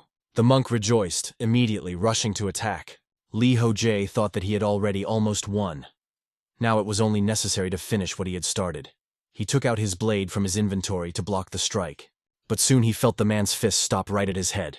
The old man immediately started coughing up blood and lost his strength. The protagonist wondered how he was like that. Perhaps it was stronger than the man had expected. The guy suggested that this seemed to be the end of the battle. The old man informed him that he was accepting his fate. It was a glorious battle. Lee Ho-jae wondered if he was treating him with respect, even after he poisoned him. He definitely wouldn't have been able to do that. From his inventory, the hero took out an antidote, and said that if the old man answered a couple questions, she would belong to him. But that would only be if he knew the answer to them. So he asked how many rooms there were. The interlocutor noted that there are 30 of them here. The last room is the abbot's. That is even more rooms than the lad thought himself. Also, he asked to explain to him how to get used to the darkness. The monk wondered what he was talking about. It seemed to him that the fellow was already well adjusted. Lee Ho-jae explained that he hadn't adapted as well as the other guy. The old man smiled, meaning he wants him to spill his secrets. The hero said that if he doesn't want to, he can choose not to answer, but then let him forget the antidotes. The interlocutor smiled again, and stated that he would tell everything. He would need that knowledge if he was going to go to the next room. After a while, the antidote bottle as well as the food were emptied. The monk asked if the boy was already leaving. The one replied that he still had a lot to do. Thanks to him, his eyes had already gotten used to the darkness. I wonder how far he thinks the guy can go. The old man replied that he could reach the 25th room after that. The monarchs would become an order of line from the guy. And if he can get past the 26th, he might get to the 29th. Well, with the 30th room guy is unlikely to cope, there is very little space. The hero said that everything is clear to him, further will only be more difficult. Infernal complexity knows no pity. The monk also thanked him for the soup, which was very tasty. He really had a good time and hoped they will see each other again. The boy just said goodbye to him. He was well aware that he would not see this old man again. Defeating the monk in the 15th room opened him a passage to the next floor. When the game session ended, he would move to the next floor's waiting room. And if he ever gets a chance to try his hand at the 13th floor, this monk won't remember him anyway. His memories would be erased as soon as he left this monastery. The boy was sad, but he continued on his way. He cleared the 24th floor easily enough, and realized that the 25th room had already come up. As that old monk had claimed, that was his limit, but he disagreed with him. He wouldn't know until he tried everything on his own skin. Suddenly, the previous enemy informs the outsider that he is still not used to the long spear. He forgets the advantage of the spear and rushes into close combat, and this is hurting him. Plus, the monk noticed that he has a habit of putting his left foot out before he attacks. The hero didn't have much to say to that, but he's grateful for the advice. Moving forward, there were too many questions in his mind. But right now, he needs to focus on the upcoming fight with the monk from room 25. He plans to defeat it emphatically. Advancing forward, the guy finally did make it to the right door. In the room, another monk met him and greeted him. The protagonist did not understand what was so special about him.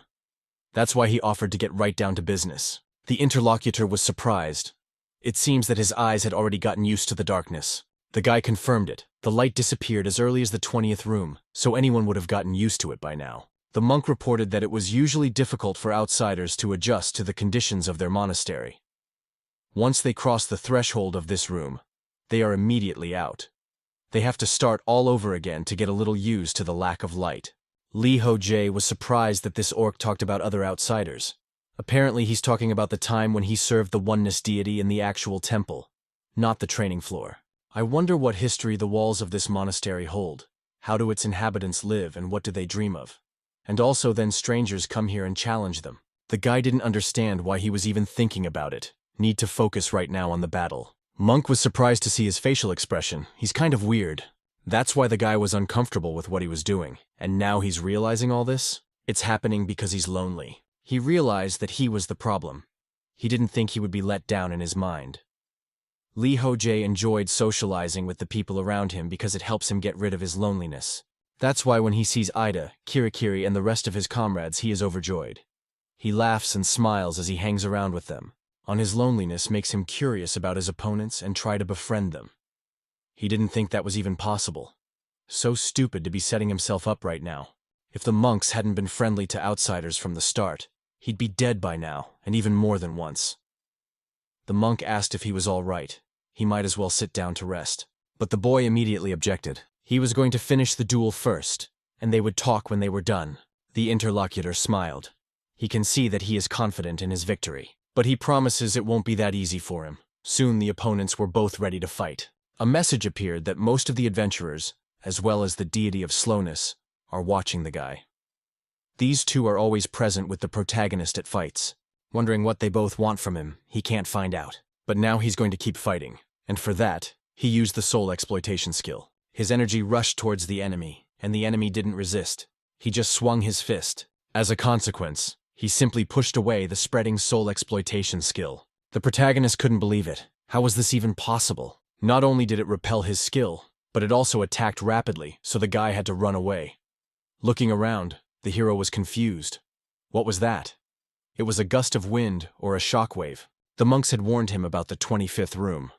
So that's why he wasn't doing that. Lee Ho-jae would simply die if his enemy hit him even once. In the end, the battle went off the rails because the guy had to run away all the time. And his enemy was throwing punch after punch that were very dangerous.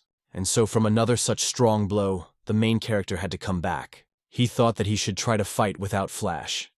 She, of course, helps him to dodge. But so he sets himself up, will use it only during the attack. This contest will be a contest of speed. The guy has to rely completely on magic to realize where his opponent is. Soon, they will see if he can keep up with his movements.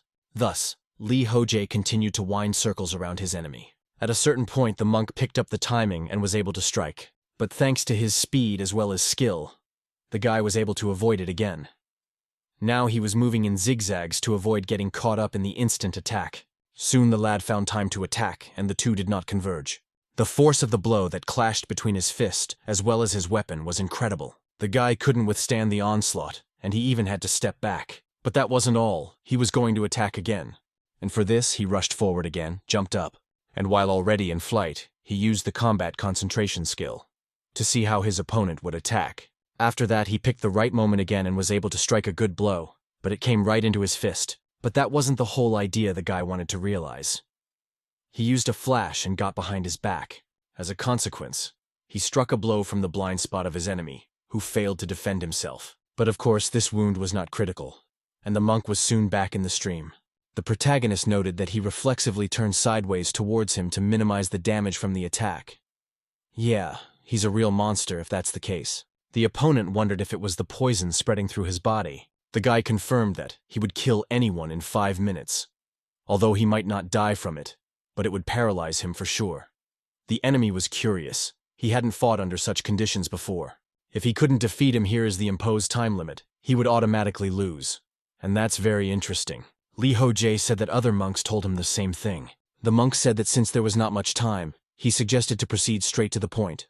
Let him attack first. He immediately did so, and was able to push the guy a great distance away. This time, the protagonist used the hard skin skill to defend himself. The guy realized that the advantage would be on his side.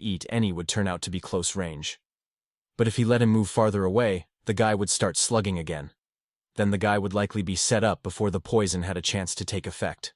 Soon even the weapon was knocked out of his hands. Now he'll definitely have to fight with his bare hands. There are 3 factors on the enemy's side. They are physical strength, a wide attack radius, and he is better adapted to his surroundings. On the other hand, the poison is now spreading through his body. His punches are getting weaker, and his movements more clumsy. He can't keep up with the guy anymore, so he doesn't try to disguise his attacks. He's just going for it. Reading even the most imperceptible movements of the monk, the guy can anticipate his next attack. To do this, he used the skills of his strange senses, and that's how he was able to approach and attack. The opponent blocked the blow. That's the reaction. But that wasn't all. The monk grabbed the guy's arm and tried to knock him over. The protagonist could not allow himself to do this. In order to get out of it, he used flash. By using this skill, he can dodge any of his attacks. This is a chance to go on the defensive. With this ambiguous maneuver, the guy will be able to land a good blow to the head. Now he can hit him. The poison has weakened him a lot, and it's noticeable. Let it be like stone, but it won't save him from disorientation due to a blow to the head. So it happened. The monk lost concentration, and the protagonist got closer to him and grabbed his head. After which he reported that now the victory is his. After a while, he went to the 30th floor. As usual, he was met there by another monk. He greeted the stranger who had no visitors from far away. The guy felt this room here is clearly something wrong. From the top of his head to his fingertips, he felt nothing. He felt as if he were weightless, and as if he were immersed in the ocean. The monk asked if he was all right. The boy was a little confused and asked how many people had been here before him. The old man smiled. He is funny talking. Let him take his time and get used to the atmosphere. Horrified, the guy realized he couldn't even talk normally. All of his senses will allow it a lot. The monk tells him that few people can experience what his room has to offer. He evolves just by being here and advised to take his time and realize what's what. The protagonist listened to him, and so immediately sat down. He also began to meditate, feeling everything around him. Soon it became clear that he does not even feel the floor normally. And if he closes his eyes, he can't distinguish whether he is sitting or standing. The monk would not attack him until he was used to this room. At least the others were giving him time. As soon as he entered the 13th floor, he immediately felt a burning desire to evolve in this place. He was interested in absolutely everything. After becoming more familiar with the temple's inhabitants, his worldview changed. At first he only laughed at their oddities, but in time he began to be borne by conversations with these monks. However, the monks are his opponents, whom he needs to defeat. They get to know better. Thus, there are 2 problems. Guy increasingly loses vigilance, sympathizing with the monks. The situation is also aggravated by the fact that the monks never attack him in the middle of a conversation, even though he is ready to repel a blow. Hence the second problem, he is no longer wary of his opponents. His loneliness is partly to blame for this. These problems aren't easily solved. He needs to be more cautious now. But okay, he thinks he's sorted out his thoughts for the moment. Now it's time to get down to business. He'll start by adapting as a room. And so the battle begins again. There were no problems by the 32nd room, and the guy defeated another monk. The one praised him and informed him to head to the next room. The final challenge was already awaiting him. The guy realized that the last 3 rooms were easier than he expected. The powers of the monks themselves don't change much, Nike. The only difficulty of not being able to feel his own body. Getting used to the local power is pretty difficult. So the guy just focused on the enemy, so he was easily able to defeat them. Well, now it was time to go to the last 33rd room. Just entering it, the hero felt that the senses were paralyzed. Hearing, sight, touch, and smell. And taste, of course. He was deprived of literally all 5 senses. Inside was absolute darkness, and the guy, someone greeted with a strange voice. Lee Ho-jae figured out that the monk's voice was ringing in his head. He seemed to have decided from his hearing. But how on earth does he do that? His opponent asked him to take his time and take a better look around. The protagonist decided to use magic in order to feel something at least. The abbot said he could clearly sense the essence of his thoughts. It was a shard of power granted to him by a deity. Lee Ho-jae was surprised that it was a shard of might. The monk said that he realized everything correctly. He is just like the guy. The deity sent him a test to prove that he is worthy to be his apostle. They recognized each other easily because divine energy emanates from both of them. That is why believers easily recognize their own kind even in a huge crowd. He was not as well informed as the others. The boy wondered if his gift was telepathy or something similar. The interlocutor countered, "It is a skill that consumes magic." It didn't matter. He wondered if he had realized it already. The monk had been watching him from the moment he entered this temple. The guy was confused. Had he really been watching him with magic since the beginning?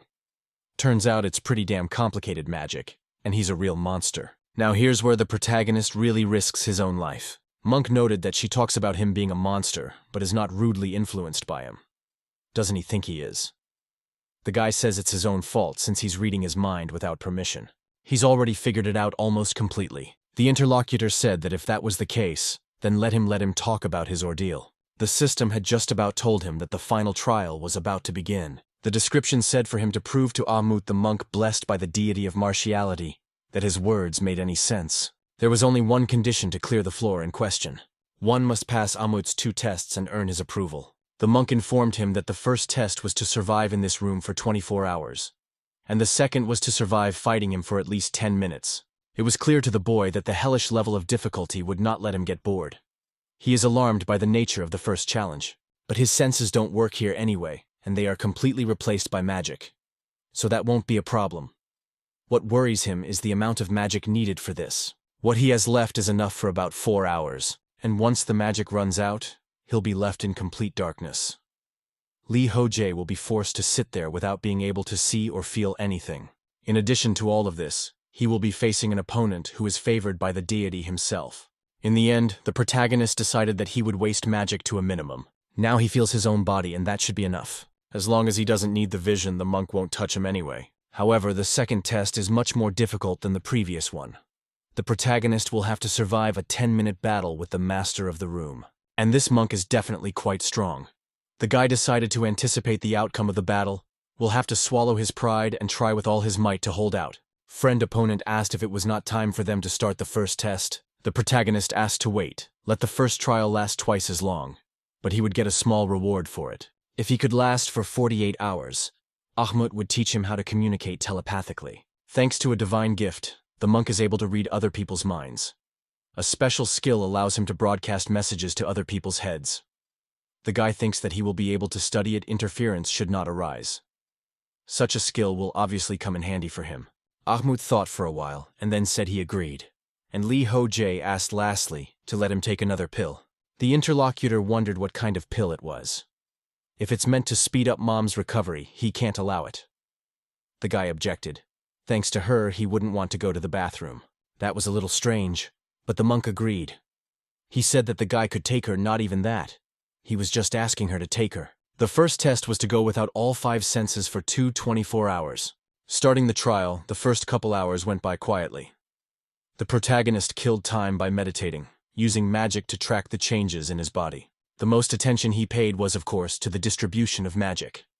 He made mana circulate throughout his body in an attempt to minimize its expenditure. But even so, the magic dried up pretty soon. Then the guy tried to conserve the last bits of mana, doing it so that he would have something for the next stage.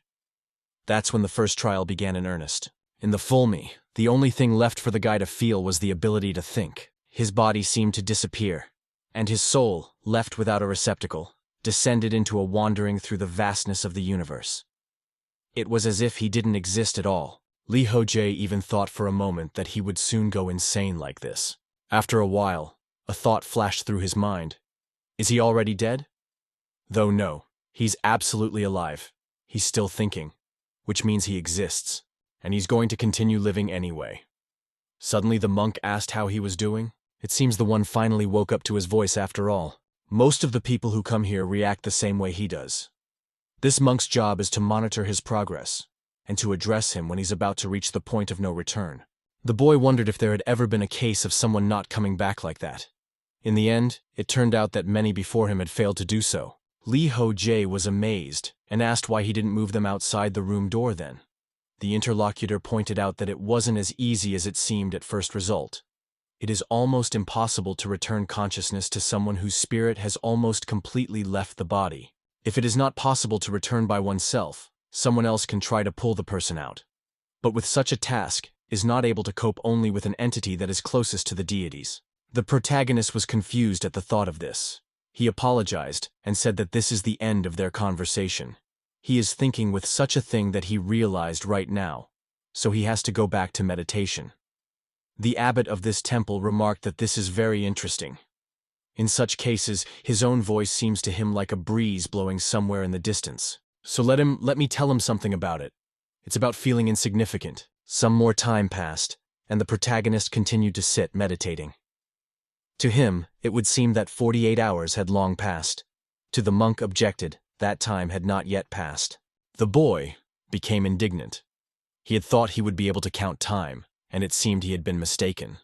Now it seemed to him, or the sense of time was dulling in this room.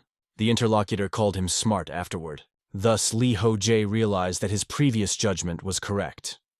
In that case, thinking is accelerated here. It's like a 3-hour movie is running through your head in 5 seconds. And that turns out to be the worst part? How long has it been since the trial started? Maybe hours? Maybe just 1 minute? Monk again stated that his mind is sharp and he is close to one of the many clues. It is an ordeal that strips a person of absolutely all senses. It also erases the sense of time. It is quite possible that in 48 a guy can feel what eternity is. This is an infinitely long passage of time, which does not see the end and edge. One involuntarily thinks of a wanderer, and also a seeker in this boundless flow of time. Unlike the deity of adventure, who is more interested in the goal, the deity of slowness is focused on the journey itself. This is likely to be the case. Perhaps a monk who has visited himself, the sense of nothingness and the deity of slowness may have the same values. Ahmut reports that it is a surprise to him that the deity of slowness has spoken, and it informs him that the guy is absolutely right. The protagonist, in turn, realized that the gods will not help him now. He'd better think about something else. Thus, he plunged into his childhood memories. It was his apartment and his mom standing and looking at him. It seemed like a guy in the past and his past life. And right at the point where he was remembering everything, he ran out of mana. The protagonist was desperate. He doesn't understand how he can fight the monk now. He won't even be able to drink the mana recovery potion. If we talk about his body now, he doesn't even know what's happening to it. It might be in a sitting position or standing. It might be lying down. Also, where the monk is now, the guy can't say, because he can't feel anything at all. To all this, even the voice of his interlocutor is no longer heard. And it is unclear at what point he disappeared at all. At that moment, the guy was confused. He realized that his consciousness heard too deep. Or else the monk had simply fallen silent. This was clearly dangerous for him either way. What if suddenly he did attack him, and it was as if he was now a punching bag? These thoughts ran cold sweat through the guy's realization. He felt that no one was attacking him, but he could feel his consciousness sinking into the abyss. He was only capable of one thing at the moment, and thus forced himself to think not once, not twice, but many times. He's not sure if it's the right thing to do, but he's not sure of anything right now. One must simply concentrate and think as hard as he could. The abbot sat in the room and watched the boy's body carefully. He noted that it was very complicated. The body of the protagonist was in a terrible state. Blood was flowing from his eyes, mouth, and nose at full force. In almost every sci-fi movie Lee Ho-jae watched, there was a scene where an astronaut accidentally gets lost in space. He feels like the same astronaut lost in space. True, he is not in space, but just an endless void. Rather, it is even a world of darkness in which there is no room for sensation. A world in which only one thing exists. The guy's lost consciousness. The protagonist was thinking that he should not stop thinking. He should keep thinking. Thinking in order not to get lost in this endless web of emptiness. But it's all just awful. He can't feel anything at all. And without a body, the mind simply has nothing to hold on to. So it's necessary to focus on your inside. Create an imaginary body to focus on. Eventually, what he was thinking about popped up right in front of his eyes. The protagonist could feel this body and even see it. He was finally able to focus sufficiently. A thought even flashed through his mind. Is this really not his real body? It felt quite real. Though no, more like an avatar in some common game. One that represents the guy in virtual reality as a character. Is it really his imagination? But if it's not a real body, then where's the standing one gone? But it certainly could not go anywhere. Now he just does not feel it, that's all. Endless questions to himself and endless answers, and time does not stand still. Suddenly the guy heard the phrase that this was why they needed to change the temple's morning menu. Lee Ho-jae became wary. He realized that it was a voice belonging to the head monk abbot. But why did it go silent, and what was it even? At some point, the guy realized that he could move freely again while in his virtual body. It was as if he had somehow regained his senses. Still, it must be he was slowly coming off himself. As it seems to him, it is just an illusion of an avatar created by his imagination. This state he called the avatar of consciousness, and then he began to meditate with its help. And again the boy heard the voice of the abbot, who was saying, worth it personally, he liked the chicken. Just because they are monks doesn't mean they have to be vegetarians. And that's when the protagonist realized that the passage of time is uneven in this place. Everything is slow, bloody, slow, but time continued to run its course, albeit very leisurely. The guy's mind kept speeding up, thus distorting his perception of time. He, in turn, kept catching himself thinking that it was twice as long as it really was. But that's terrible. How much longer would he be stuck here? An unknown amount of time flew by again. In the end, the guy coped, but not with the ordeal. He only accepted the situation, presenting it as a kind of training of patience. And then it became easier to bear it all. In principle, he could have done without the training. Isn't he patient enough? In any case, he just continued to meditate now. Once again, an unknown number of hours passed. One couldn't recover in any way, and that was strange. It should have replenished itself during the time he spent here. There's no telling where it goes in that case. The guy doesn't need anything but avatar consciousness. He can feel his hands and he can feel his feet, and can even touch them. He began to disperse mana through the avatar consciousness's body. Even though there wasn't really any mana in the daytime, he continued on in hopes that the garment would still find his magic. After a while, he did indeed find it. Here it was the very Maya he had collected throughout the entire ordeal. He used it to better sense the avatar's consciousness. Even though there wasn't much mana, he let it flow through his body, drop by drop. After a short period of time, he had gathered mana and he was almost done. It finally felt like a century had passed. It was necessary to focus again, if different. All the mana he had gathered might just be lost. It flared up like a small spark in the body. Suddenly the hero turned his attention to the side. It was his body. Is that the position he was in right now? He endlessly imagined what his body might look like to transfer it to the avatar. However, the avatar of consciousness itself wasn't just a guess either, but rather another part of him. He needed to feel his body to create a believable image of it. Need to try to spread the magic outward. That's what the protagonist actually did, and energy spread from his body. Thanks to this, literally the whole room in the monastery immediately lit up. The protagonist thought it was incredible. He even sees the previous room as if in the palm of his hand. But this is not enough. You need to move even further. Thus, the guy could see more and more rooms, advancing through them with the help of his avatar. This was something he really didn't expect. He was able to advance as far as the starting point. He had never been able to cover such a large space. His past level of understanding of magic did not allow him to do so. Suddenly, system notifications flashed up. They reported that the guy had returned all his senses. Maybe duration was enough, and the deity of belligerence was complaining. Also, the guy would be able to reach the 11th level of meditation, and some skills had been upgraded. And after countless time, the guy was finally able to open his eyes. After realizing what had happened, the abbot reported that it was in excellent condition. The first trial the guy was undergoing was over. I wonder how he's feeling now. I'm sure he's feeling pretty normal, though he still can't hear, see, or feel anything at all. So hopefully something has changed in him. The guy wondered if she was talking about an accelerated reaction of the mind, improved concentration, and the ability to sense the passage of time. The interlocutor confirmed that he himself seemed to know everything. Lee Ho-jae now wondered, what was the point of this test? This would make almost anyone go crazy. To be honest, he was scared shitless. The monk said that in his case, it was particularly difficult. But in any case, he had gained a lot, and that was a fact. Lee Ho-jae remarked that it was true. He had indeed gained something. But he wouldn't want to repeat the experience anyway. He had no doubt that a lot of people had died here. The interlocutor laughed. He's dying too, after all, as long as he talks about it. The protagonist was wary of what he meant. How is it that he is dying? It turned out that, just as the abbot had said, his consciousness was at its limit. Because of that, his brain can't take the strain. It turns out that he will last for about 20 minutes. If he leaves the room right now, all problems will be solved. Of course, this will mean that he failed to pass the second test. The protagonist stated that if that was the case, then he only had one option, and he is going to get it over with as soon as possible. The second test is to pit the monk superior against the monk superior, within 10 minutes. The opponent said that during the first trial, the guy's mind if overstressed, and he's already at his limit. In that case, wouldn't it be easier to refuse the second trial? The protagonist stated that he was talking too much and suggested that he should just start the fight. Ahmut then told him to keep counting, and when the countdown reaches 6, they would start the battle. Lee Ho-jae actually started counting down. While simultaneously forcing himself to think, he doesn't have time for that. He still couldn't feel anything, and he also had almost no mana left. Is there even any point in trying to fight the head monk? He doesn't have the time or mana to do it. He can't just sit around feeling sorry for himself. He only has one chance, and he has to finish him off in one turn. But the question becomes, is that even possible? This enemy is much stronger than him.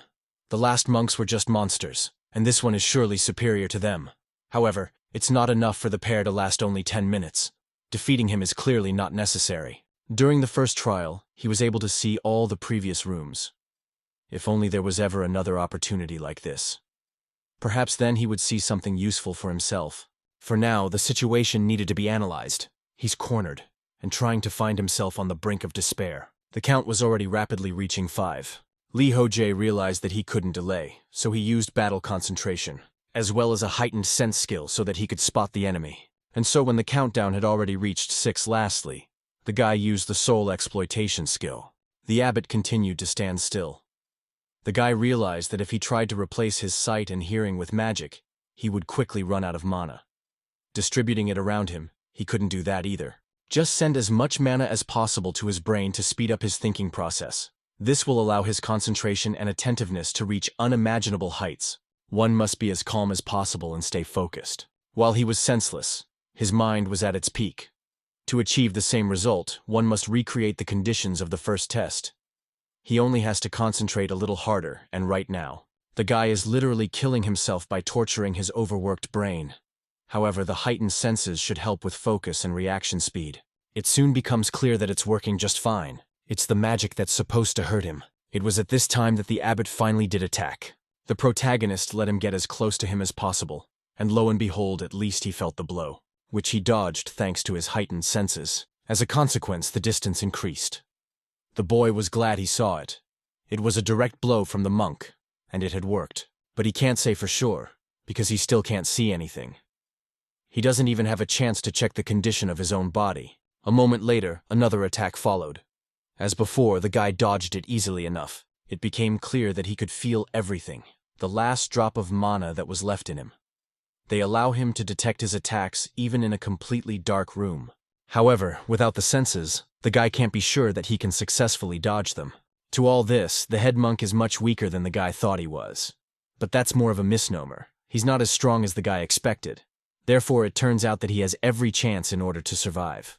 Li Hojie senses not could the head monk, but his intentions. The magic is in his punches, and the magic is in his intentions. That's what the guy is reacting to. So perhaps that is the key to victory. During the first challenge, the protagonist achieved such a high level of concentration due to extreme desperation and boredom. Now the conditions are just as strong, so it hits the guy's chances of survival hard. But it's unclear. What's the difference between then and now?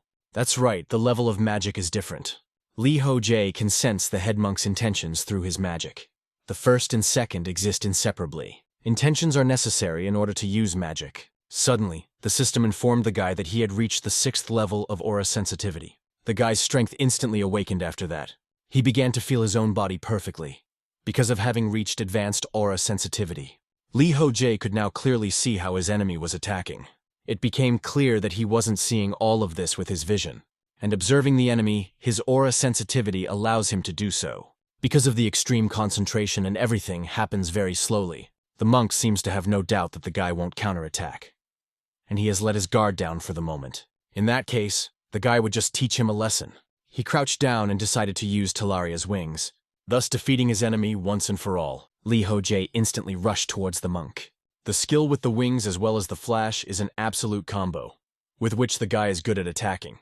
He even managed to knock the abbot to the ground. And after that the boy froze in anticipation. What would happen?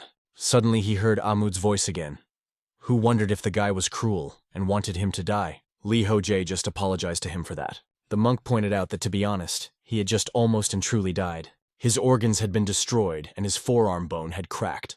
The guy then pondered that using this combo was not the best decision. His enemy took an impressive amount of damage, but he himself suffered just as much.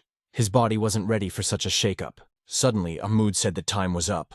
This meant that the trial was also over, and that was a great relief. The system immediately congratulated the protagonist. He is the first to clear the 13th floor. All the wounds and injuries he had received would be completely healed. As a reward, the guy once again received many points, and the gods also give him many points. As additional rewards, the deity of adventure grants a skill. As usual, it was asked if the guy accepts the gift. After a few moments, as said before, were healed. The guy realized that this was much better. He is going to check the situation with magic as well. Thus it was found out that his face and blood will need to be washed later. But why can't he see how things are not the same as before? It seems like he can't activate this skill whenever he wants to. And it probably only turns on in moments of extreme concentration. But that's not a big deal right now. The guy gets his first notification of a perfect sweep of the floor. I guess that means he's done with the 13th floor. That said, there is something that stands out perfectly from the rest of the notifications. The deity of adventure is offering an extra reward, and he's generous after all. But I'll have to, so I'll have to accept it. It turned out that because of this, Talaria's wing skill level had been raised to its maximum level. Li Hojie wondered, what could it be? So there's an improved version of this skill. We'll have to ask Kirikiri about it. The description said that adventure stealing didn't transform a part of an existing skill into something new. It fixed a few details and added one feature.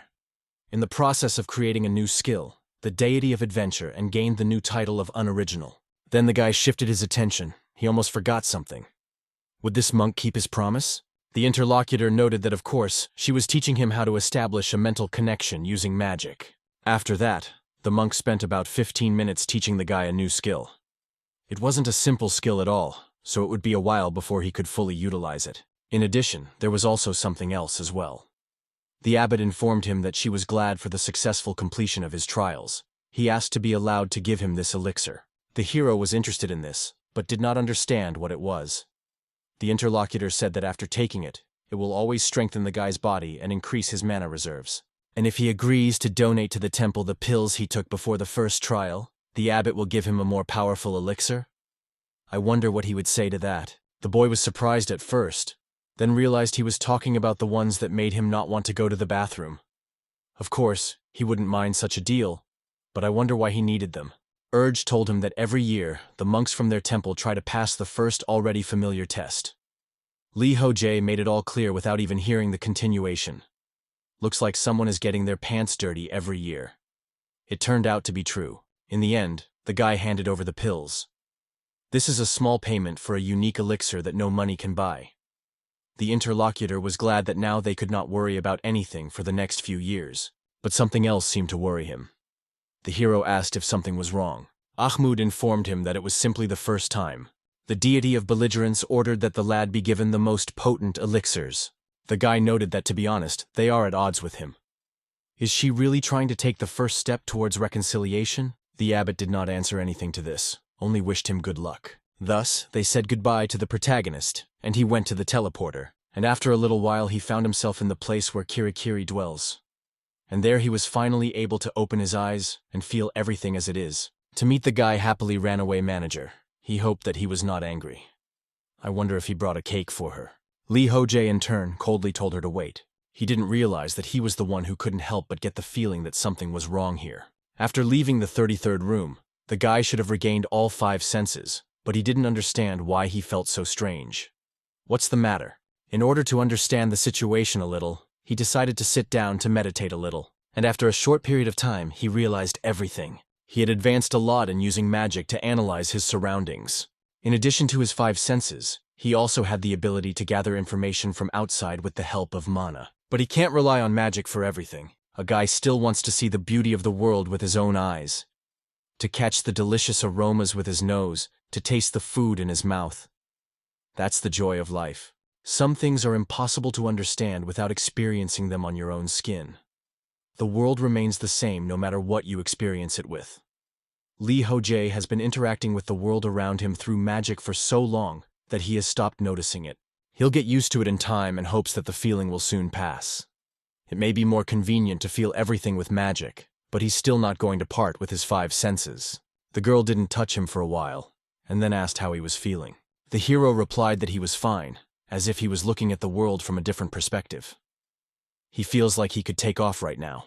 The female interlocutor smiled, but the guy didn't realize what was funny here. Kirikiri asked, "How did it feel?" The hero wondered why such questions all of a sudden. Was she just trying to change the subject? Suddenly he wondered that after having to break up with Ida while going through the 12th floor, he realized that loneliness was a problem. It seemed to him that in his position, such experiences were normal and nothing to worry about. He is lonely, scared because he is only human. This is what he found out from his conversations with the monks. The protagonists learned a lot from them. It turned out that the monsters living in the world of learning are not only good for experience. This place has its own order of things. During the first test, he had a lot of time for reflection. Therefore, he analyzed the previous actions, their feelings. All of these thoughts he still had are still echoing in his soul. Even though the past is important, he doesn't want it to hold him back. Lee Ho-jae is growing both physically and mentally, and he doesn't want to stop. Because he's living, and he's really happy about it. There's a possibility that this is just a normal dream. And in reality, his brain is gradually and will become because of alcohol poisoning. Then his journey is just one big pre-death lead. That's why he focused on developing and accomplishing all possible goals within this world. To weed out on that, but now things are different. The protagonist's place is truly here, even if it's just a dream. He wants to continue to be happy anyway, for he simply has no other life. Kirikiri smiled. She was really pleased to hear all this. And the system also reported that the adventure deity was rejoicing. One day when Lee Ho-jae was on the high floors, he was looking at a newspaper. One of the headlines said that the former deputy leader of the guards, Kim Min-hyuk, had created an awakened clan after passing all the floors. The guy always thought he'd go sell kebabs or something. Who would have thought that he would create his own clan? But the protagonist has no doubt that he will succeed. He's aware of his plans, so he'll act on it. There was also something interesting that caught the guy's attention. It's a new competition between players with a hell of a level of difficulty. Brian from the United States and Lee Young-hui from Korea. This must be the same Brian who cleared the 31st floor of hell difficulty the other day. He's really impressive. It looks like there's started to be some outside interest in this girl. But that's not surprising with a teacher like that. Though she has a long way to go, but her speed of development and potential is greater than Brian's. Yun-hui became the boyfriend's heir. She has earned the right to be called that. Suddenly, the hero saw someone greeting him in the chat room. It turned out to be Jun Seok. It's been a while, the guy apologized. He was supposed to visit him, but he was just passing the 91st floor and didn't see his message. I wonder how Lee Ho-jae thinks he should go back to the outside world. The hero said it should be done. Let him rather run to the end and come out. Isn't he himself bored with all this here? The interlocutor said he always felt like the main character here. He never stopped evolving, and honestly hoped that one day he could make it happen. But time went on, and it seems the gulf between their power levels only grew. So he doesn't think he can become stronger than Lee Ho-jae. He would be waiting for him outside and wished him luck with getting through the rest of the floors, hoping that they will see each other soon. The protagonist also said goodbye to him before meeting him outside. That was the end of their conversation. Suddenly, the dragonkin turned to his father. The boy remarked that he almost forgot, wondering if the little guy wanted a hot dog. The dragon boy replied that he was not a toddler, he was called by that huge name. It was unusual for the main character to call him that. It's a very long and strange name. Previously, Kirikiri was resting quietly in the vastness of her place. Lee Ho-jae was of course by her side and paid attention to him. He was following the example of poorly using magic to peep at the girl, and the direction of his magic was to find out what kind of underwear she was wearing. The manager took umbrage at his insolence. Then the guy apologized, he just suddenly wanted to check it out. And then Kim Min Hyuk texted him, asking if he was ready, but the guy didn't really know what he was talking about. The caller said he was asking if he was ready for the competition. It was about to start, hadn't he even seen the announcement? Lee Ho-jae explained that he hasn't had a chance to even look at the board. He thought that there was nothing to prepare for. The victory would already belong to him. Comrade. He was indignant. That's not what he's talking about. He asked him to supervise normal complexity. The hero asked if it was too late to back out. Min Hyuk, of course, objected it was already very late. Since there is not much information about the competition yet, the role of the leader is very important. Lee Ho-jae pointed out that if there was a division in the competition based on difficulty, it would be difficult for him to control the normal users. The comrade stated that if that happens, the guards of normal difficulty will help him, so don't let him worry. The fellow eventually agreed. He would try not to forget about anyone. The comrade thanked him for that and said goodbye. After a while, Lee Ho-jae turned to Kirikiri, but it turned out that it wasn't true. The guy was still going to stay. Earlier, he had obtained a skill called Resistance to Divinity. I wonder if it could affect his divinity skills. The girl objected that it didn't. Resistance only works if the elemental damages the user. Lee Ho-jae realized that in that case, he had to experience everything himself. Next he got Talaria's improved wings, wondering if she could describe what they had changed. The manager agreed to it, but first she asked that he try them out. The guy wondered if he needed to be in the waiting room first. But the girl said that this was not a new skill, but an improved version of the old one, so there was no need to go anywhere. The hero also paid attention to his stats. It turned out that the trials of deity duration and deity switching had increased, but it was unclear what was wrong. Why had the progress of the deity adventuring trials jumped up so dramatically? Maybe the quests are so many because it's not easier. First, the wings that he was so interested in must be dealt with. This skill had the maximum level after improvement. The deity of adventure transformed part of the existing skill into something new. It fixed a few details and added a feature. This skill concentrated many different divine skills. In the process of the skill tax assignment, the deity of adventure and received a new title is not original. When the skill is activated, the following effects will be imposed on the user. Wings impose on every ally within a certain radius, including the user, accelerated regeneration and stamina and mana. Also impose combat ability enhancements on each ally within a certain radius. In addition, improved resistance to magic and a panic effect. The wings can change their color depending on the user's needs. When activating these wings, the user no longer needs to use their own mana concentration and divine energy. They also have high stamina and magical defense. The protagonist did not understand what the hell happened. Is it really all true? What kind of skill is this strange? The system reported that the deity of adventure was proud of himself, and the deity and duration sighed. After that, the protagonist said goodbye to his manager and reluctantly left her, and thus found himself in the waiting room of the 14th floor, in which the first thing he did was to test his new and improved wings. What he felt was simply amazing. Like the new description said, the color of these wings changes all the time. It seemed to say that the wings could change color depending on his preference. Long story short, here's what his new wings can do.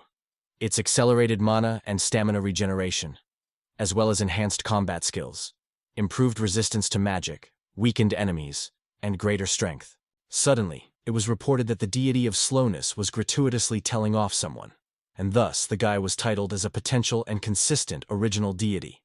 To Lee Ho-jae, it seemed perfect. They were just too good. No limitations and no cost. All skills have limitations, even flicker, but not this one. The guy is grateful to the adventure deity because it's the best. He always knew that one day he would prove himself. The deity of adventure was proud of himself, and it threw something heavy.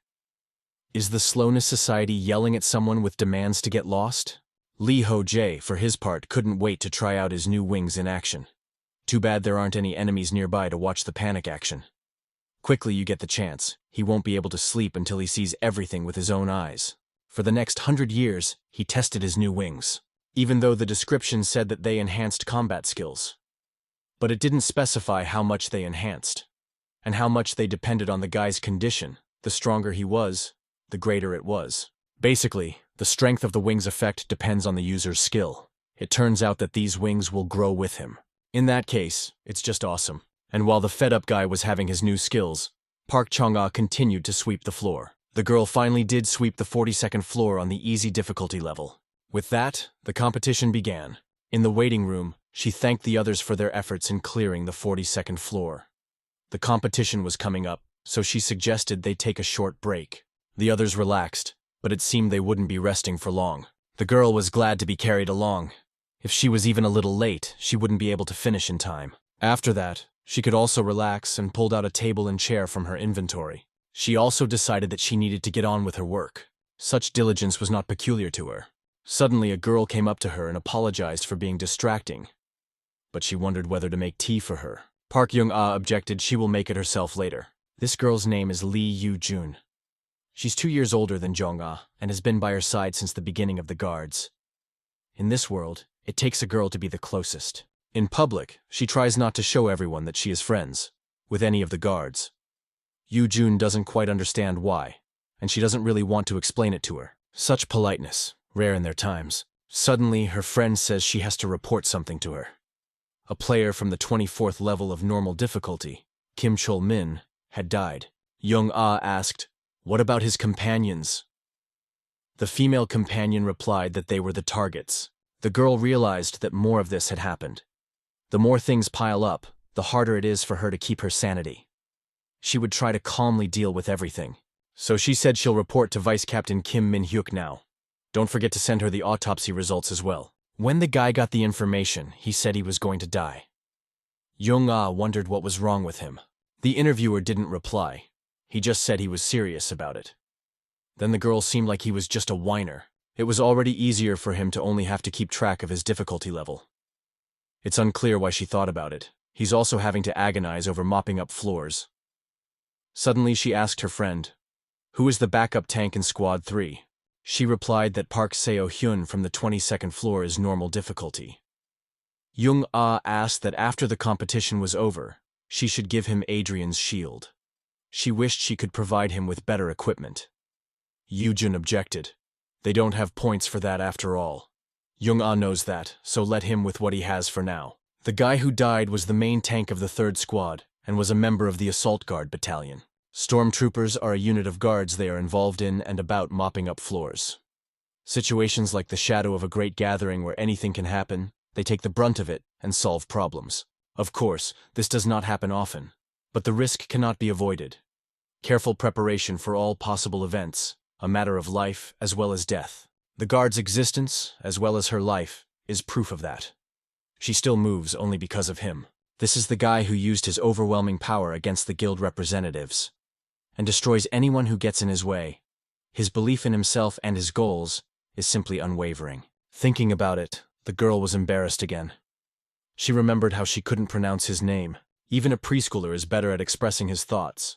She didn't understand what she was in for. He definitely thought she was some kind of juvenile fool, and it alarmed her. Suddenly, the girl felt a look on her face, so she looked at her friend, who just smiled at her.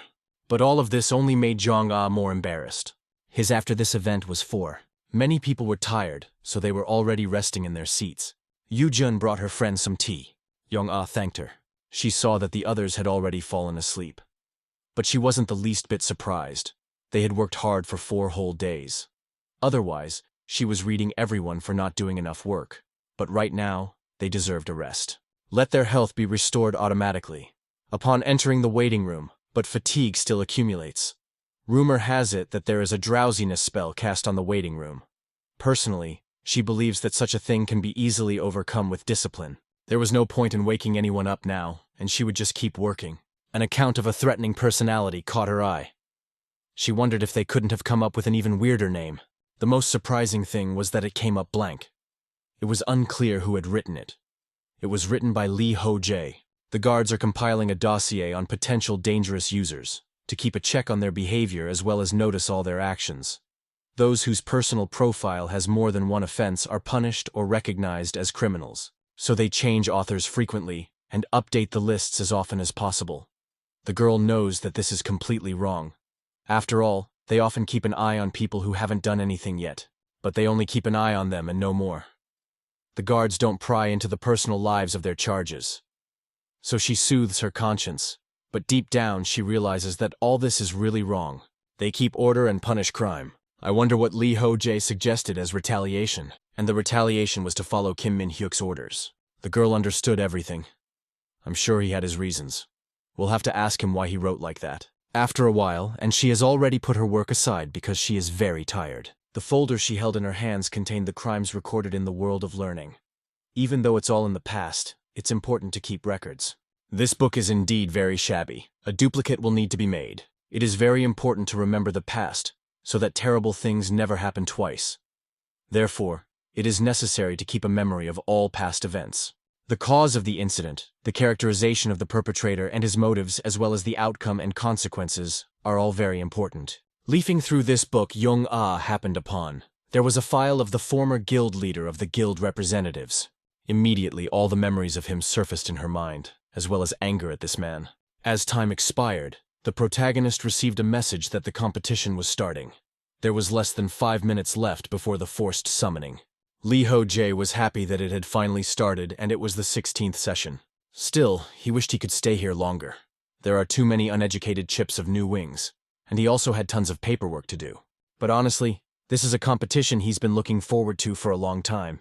The opponents here may try their best, but they clearly can't beat him. So you're not the liberator anyway, it'll belong to him. Still, he hoped that now there would be something to see and learn even. If only it weren't for the job it would be better. But he can only thank Kim Min-hyuk for that. But there's no point in thinking about that for now. He'd rather just go. Thus, a few moments later, he found himself on the first day of the competition. The guy moved right into the crowd of people who had already gathered quite a few. The system immediately informed him that he had been given a rule book. Let him check his inventory. He needs to decide if he wants to participate in the competition, and whether he wants to make the final decision at the entrance to the arena.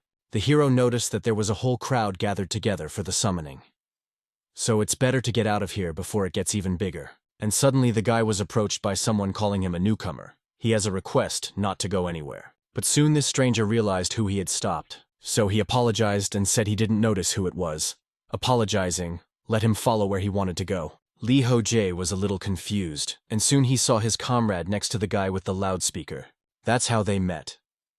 The hero noted that the place looked a lot like a residential area.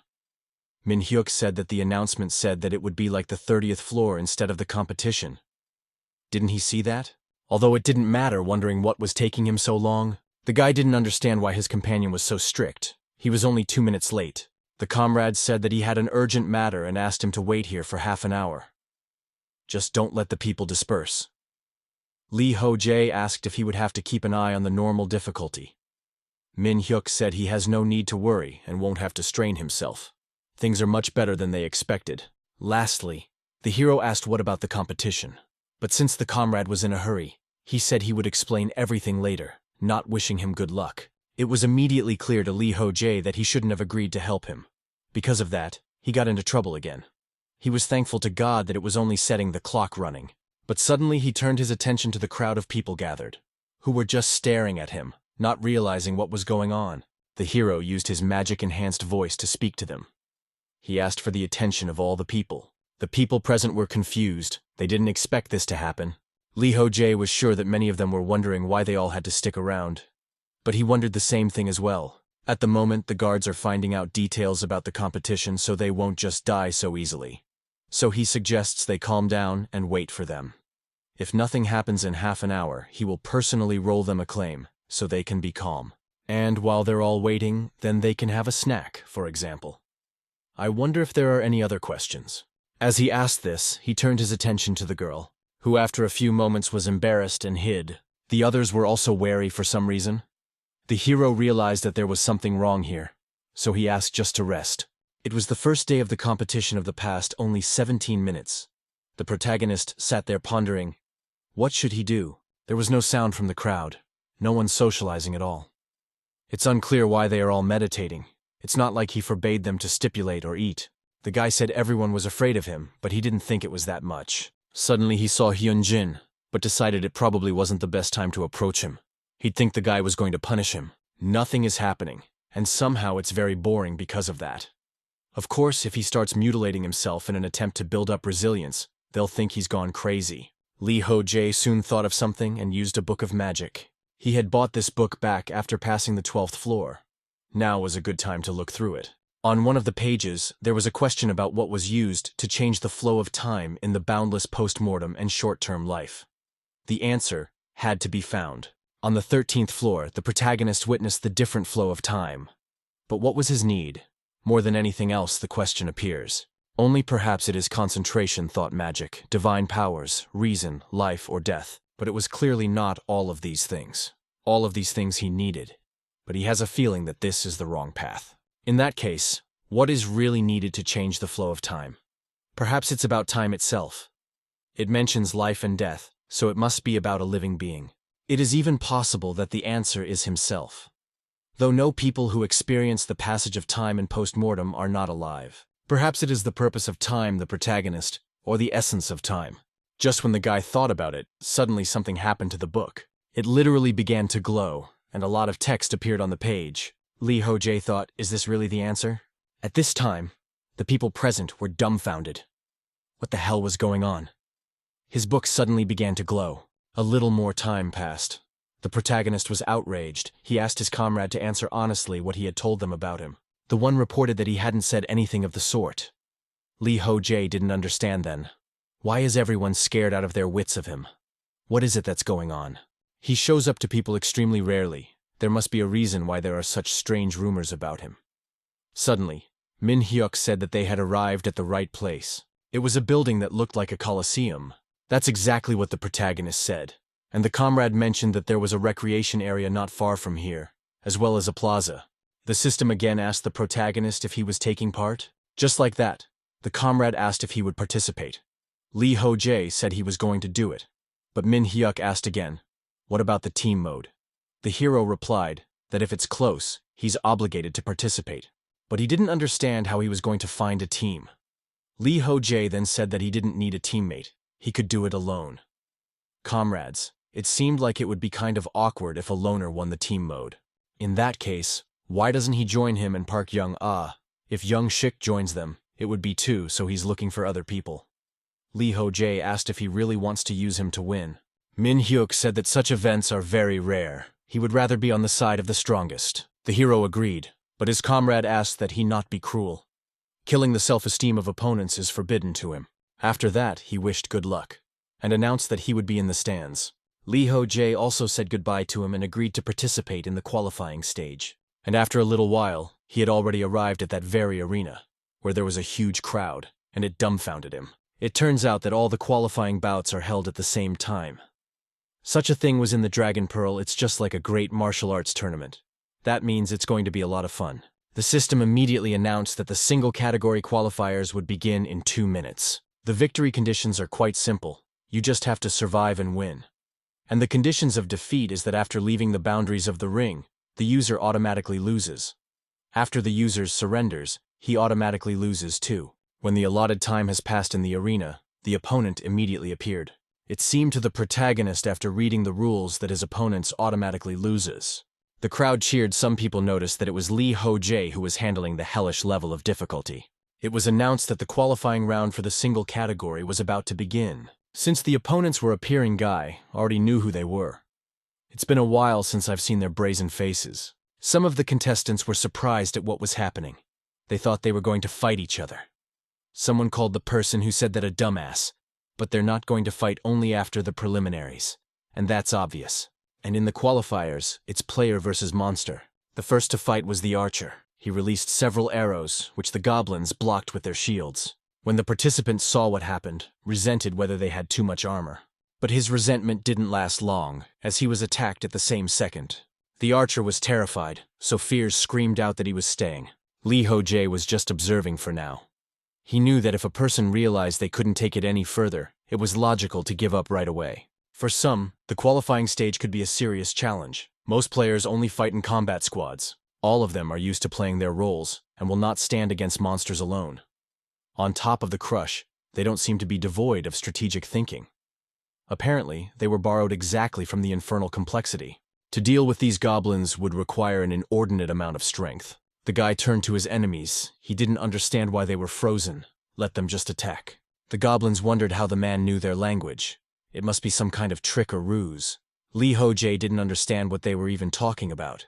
Whether they think they won't take him out, let them just surrender right away. The enemies were confused. They didn't even know if they could do this. Suddenly something happened to them, as if the system forced them to fight, and they became furious. It seemed to the protagonist afterward that the system itself was forcing them into the fight. Well, in that case, he has no choice. Thinking about it, the guy headed in their direction to fight. The goblins sensed his strength, so they wanted to run away. But someone informed him that there was no need to try to beg for mercy from this devil. As Lee Ho-jae approached, he asked, "Why is this one a devil? Let them not worry about it. Because he's going to be clearer with him." And just like that, he sent several enemies flying. The onlookers were clearly shocked, not expecting that one could slay these enemies so easily. The two goblins that were the first to be attacked landed very far away. The protagonist wasn't going to stop any further. He attacked all the others. As a result, only one goblin was left, who was very scared. Lee Ho-jae approached him with a smile and asked him to just go back. And when he did, he simply knocked him out by punching him in the neck. After that, it was announced that Lee Ho-jae had passed the qualifying stage. The guy thought about how he didn't even break a sweat. It was very easy. Kim Min-hyuk was shocked, aka asked him to be gentle with them. The hero noted that he was just like that. But the comrade stated that he just sent the goblins flying with a skate. Lee Ho-jae noted that all right, that was mercy in his mind. He also saw that Young-shik as well as the captain were also here. They greeted him. It seemed to the guy that the entire upperclassmen were gathered here. I wonder how Young-shik's sectionals went. The interviewee noted that they went perfectly. He was the first to pass. The main characters also pointed out that Yoo-jun is here as well. Jung-ah was surprised that they already know each other. But that's good. They will be together in the group stage. She has a case, so she'll probably go. After that, the guys started discussing if it's even worse, and the girls started avoiding Lee Ho-jae. Young-shik noted that he didn't know that. If you think back to the guild rep incident, she can be understood. The main character said that he doesn't want her to have false ideas about him. He's not some knight or prince on a white horse. And they all assume that's what happens when a person falls in love. Lee Ho-jae asked why they shouldn't have a drink when this was all over. Young-shik didn't mind. He was both hands in favor. Min-hyuk then asked in surprise, did he really think it would help with Jung-ah? The guy replied that if he shows what a pig he is when he's wasted, I think they're the ones who will immediately forget about all their fantasies. That's why he asked if they wanted to get drunk as hell. After a while, the main stage of the competition came. The contestants will have to prove themselves in one-on-one fights. However, the rules of the contest are a bit strange. After the fight, the winner continues to advance on the tournament ladder. For the victory over the opponent are given points, which are then converted into a prize. Participants of the first-last duel will receive bonus points. So it is most beneficial to start as early as possible and win as often as possible. However, Kim Min-hyuk informed the main character that he can't go out yet, because once he enters the ring, the competition can be considered over. The protagonist realized that he was absolutely right. The guy will not give anyone out of a chance to win. Although he would not want to get the maximum award, but to spoil people's holiday is also not the case. So it's better to aim for the winner's prize. Young-shik suggested that things are getting interesting and turnover. Maybe during the next competition, they should start accepting bets. Hiro said that they would bring it up at the next meeting. Soon, it was Young-shik's turn. Min-hyuk wondered, does he really mean to say that he hasn't given up yet? Let him just give up and watch the fights with him. Lee Ho-jae turned his attention to the arena at this time. He was excited because Hyun-jin had finally appeared. That's a guy with a hell of a lot of difficulty. Now everyone will see what he's worth. After entering the arena, the guy turned his attention to the main character. It seemed that he was his main rival. Making his way through the single category, Hyunjin made it to the finals. He won his 4th fight in a row. No wonder, after all, he is on a hell of a difficulty level. The protagonist asked if he could join now. The comrade objected. It's still early. There are still a couple of guys left from the difficulty level. Young-shik also asked for mercy. He wants to participate too. It's better to let Lee Ho-jae do a little duty in his place. Min-hyuk said there's no way he would agree to that. They agreed that he wouldn't participate in the single category. Suddenly something would happen, and then it would be bad. Events like this can't be left unsupervised. Who knows what could happen? I mean, even murder is not out of the question here. The guy wants him to be prepared for an extreme case. Let it be so. The protagonist realized that Hyunjin is unlikely to be beaten by anyone. We can only wait. There are plenty of players who can make this guy sweat. And yet, it's not going to be easy to beat him. If anyone manages to knock him out, the fight will take a toll on their physical condition. None of the strong players dare to enter the ring, so as not to use up all their stamina, and thus not lose the chance to win. And so the system reported that user Hyunjin would be recognized as the winner in 20 seconds. Hero, indignant, he's going to win now, after all. The guy, warning that when there are 10 seconds left, he gets up and goes to the ring. Comrade said that he was already eager to see him take out the highest level players one by one. Lee Ho-jae reiterated again that he would be gentle with them. A few more seconds passed, and after 11 seconds, the guy in the arena should be recognized as the winner. That's when the time the protagonist talked about came. Hyunjin wondered what he was doing so early. Lee Ho-jae walked straight into the arena at that time. The protagonist said that it seems like no one wants to grapple with this guy, so he came to take on him himself. The interlocutor objected. He's sure someone would dare to do it. Lee Ho-jae explained that it wouldn't be as interesting then. Hyunjin revealed that although he didn't expect to win at first, but now he's ready to fight until the victorious end. The hero noted that he'd already had enough. Then the interlocutor wished them both good luck. He also asked to be gentle with him. A moment later, the system announced that the fight was starting. The kid was the first to rush to the attack in order not to wait for a counterattack on himself. He attacked the protagonist on the one who successfully returned. Lee Ho-jae knew very well that Hyunjin's strong point was his speed, and they were similar in that. However, he can take a couple of punches, while his opponent relies entirely on evasion. Thus, he seems cautious on one hand, and cowardly on the other. Do they think that he doesn't notice the rush to dodge? He dodges the blows before Lee Ho-jae even tries to land them. He should have waited for the hero to get closer, so he could use the dodging to catch him. Still, he still has a lot to learn. He's only on the 4th floor after all. Right now, he probably thinks he's in his blind spot. Hyunjin attacked with his foot, but the protagonist knew what he would do, so he defended himself. Afterward, he reported that anyone would have been able to fend off such an attack. He could also see it perfectly from here. The opponent realized that he couldn't win, so he reported that he was being asked. The system immediately reported that user Lee Ho-jae had earned the first victory. The hero didn't understand why this guy gave up so easily. He had ruined the whole high. Hyunjin explained that he already knew that he was far away from him. The hero remarked that it wasn't bad in any case. He also offered to chat. Then he wants to give him some valuable advice. The guy agreed. He'd be rooting for him. Following that, he just moved on. After that, many players challenged the protagonist. They probably decided that the fight with Hyunjin had weakened him. So a few rather strong players decided to defeat him.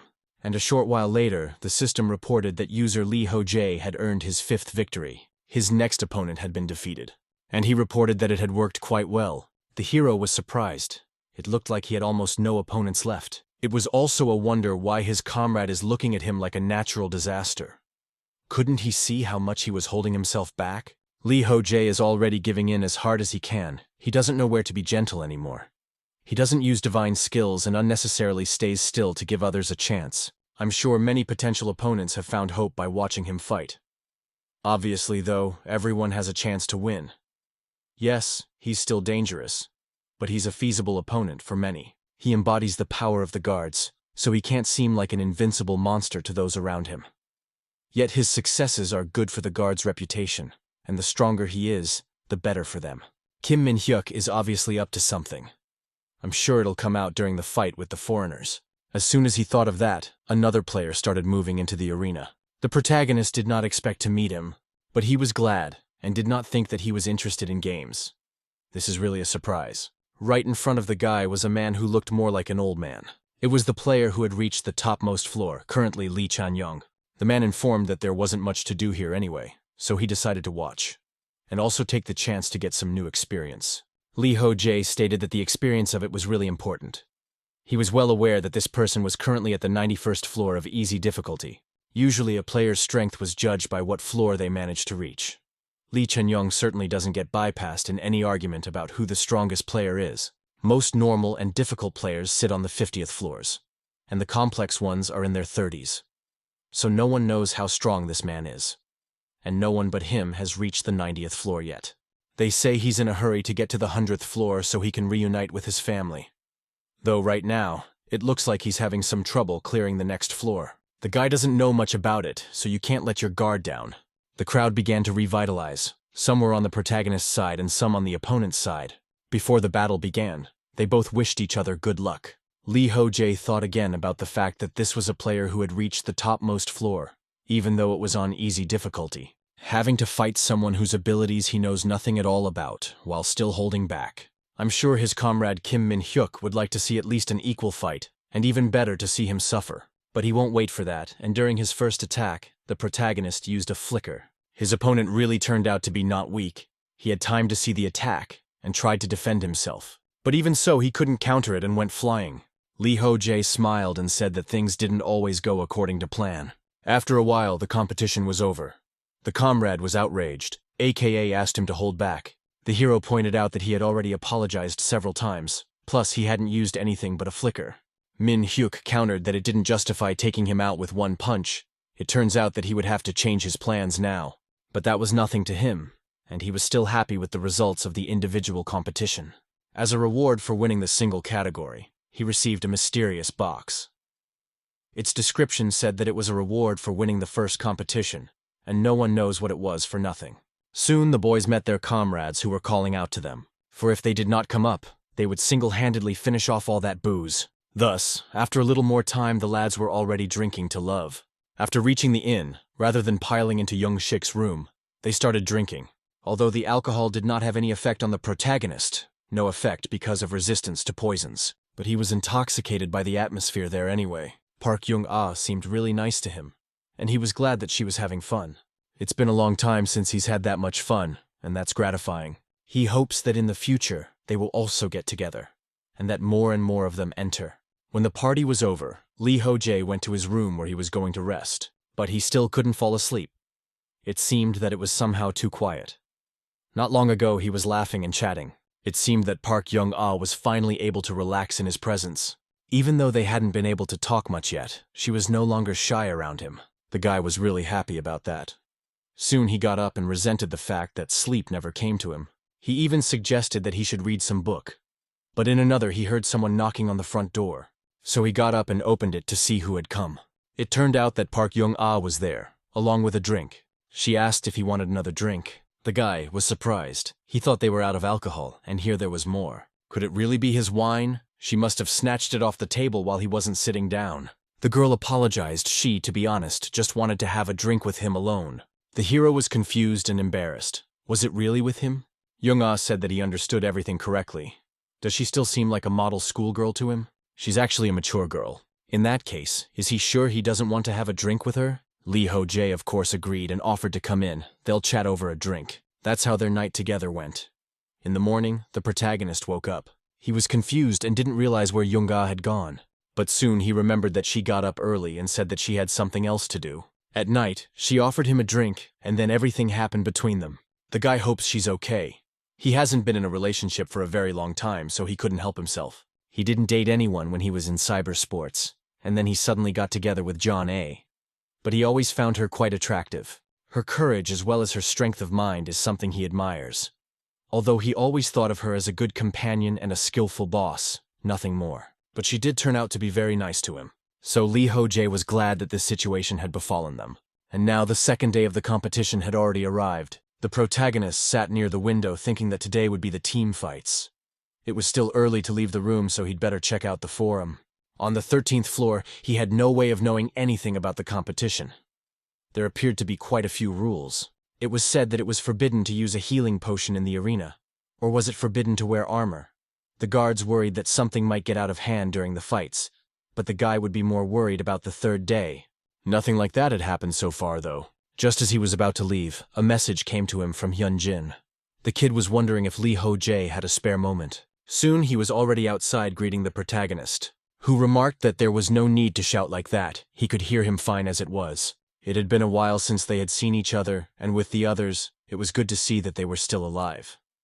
Everyone who had gathered also greeted him. It seemed to Lee Ho-jae that they were in a good mood. The festive atmosphere of the competition didn't escape the players of infernal complexity. Hyunjin asked if the hero could now pick apart their mistakes during the duels. They asked if the guy could spare some time for them. Lee Ho-jae was glad. He can't refuse a request like that. He can see that they are making progress on the hellish difficulty, and that's just fine. Who knows? Maybe one of them will be on the same team with him. Right now, he's going to start with Hyunjin specifically, the one who kept staring the whole time while dodging. The kid objected to that, because he himself had told him to watch his opponent's actions carefully. The hero noted that this was true. But was it easy for him? He could safely say that it was not. It's hard to keep your eyes open and try to see everything around you at the same time. If one spends attention on whether the eyes are open or not, one will see less than if one just closes and opens them in time. Let him just try to keep his eyes on the target and in control of the situation. There's one more thing. After that, the guy immediately attacked. He asked that Hyunjin not squint when he gets hit. The guy pointed out that it's easy to say, but hard to do. The character explained that nothing he can do will just have to get used to it. The kid's main problem, in his opinion, is obvious, and it lies in the fact that he is quite cowardly. In battle, he takes speed and reaction, so he's not used to taking a punch. That's why his body tenses involuntarily at any threat. Basically, he gets scared before anything common can happen. Lee Ho-jae said that he could use some practice in fighting. He's on the 4th floor right now. That's fine. Let him just let the goblin beat him up. Once he gets beaten up, he won't be so afraid of it in the future. He'll also get used to keeping his eyes open. The interlocutor was indignant. What was he saying? Isn't there any other way to solve this problem of his? Lee Ho-jae said that he couldn't, just let him do as he said, and he would also pump up his resistance to pain in the process. They chatted about it for a while. Suddenly, some girl asked if she could dodge like that. Lee Ho-jae was surprised by her actions and didn't understand what she was doing. Without him and Hyunjin, there are 6 people on the hellish difficulty. None of them passed the first trial, or rather they couldn't clear it. Since they were given food and water at the beginning, they chose to just survive the floor. The main character said that the arrows on the 1st floor fly along the same trajectories. Let them just not make unnecessary movements, and then they won't hit them. It is necessary to stay in the rack to be ready for the next attack. One of the girls pointed out that the hospital was clear, but she just didn't know what the next attack would be. Lee Ho-jae reiterated that they should always be vigilant. It turns out that there are places on the 1st floor where you can't anticipate the enemy's actions. That was why let them be ready for an unexpected turn of events at any moment. It is necessary to get used to constantly be on guard. And here teaching others, the protagonist himself realized something. Everyone sees the process of passing the floors in a different way. He tried to become stronger in order to cope with all the trials, but many in turn are just trying to survive. That's why the gulf between their skills Talyanka. Not everyone is willing to devote all of themselves to improving combat skills. If a person only dodges an arrow, sooner or later it will still catch up to them. It's not that the guy is judging them. On the contrary, he's more of an exception to the rule, and they're normal people. Few people would want to risk their lives for an extra level. On a hellish difficulty, everyone loses hope sooner or later. It might even be better for them to focus on survival and stay on the same level. It turns out that they can only hope that someone will solve their problems for them. Luckily for them, the guards showed up here. After a while, the hero asked Hyunjin if he would participate in the team stage. The guy objected, who would even want him on the team, and the hero wondered why he wouldn't go with the Steel Hellions. Hyunjin wondered, did he really think it was worth it? It's not like they can't do anything at all. Lee Ho-jae reasoned that it would be a useful experience for them after all. Let them at least try to pass the qualifying stage. It would be enough for them to learn something new. The interlocutor was confused. He was not sure of the effectiveness of this method. The protagonist asked to at least try it. Thanks to this, he will get a lot of good out of it. Besides, these guys would be useful to him on the 6th floor. Hyunjin wondered, what's the matter there? Lee Ho-jae told him that after that floor, all the others would become many times more difficult. So much harder that he would lose all hope. Even he himself had almost fallen, despairing of passing this floor. That's why he has to pull the others up behind him so they can pass the floors as a team. He can't leave them stuck on the first floor forever.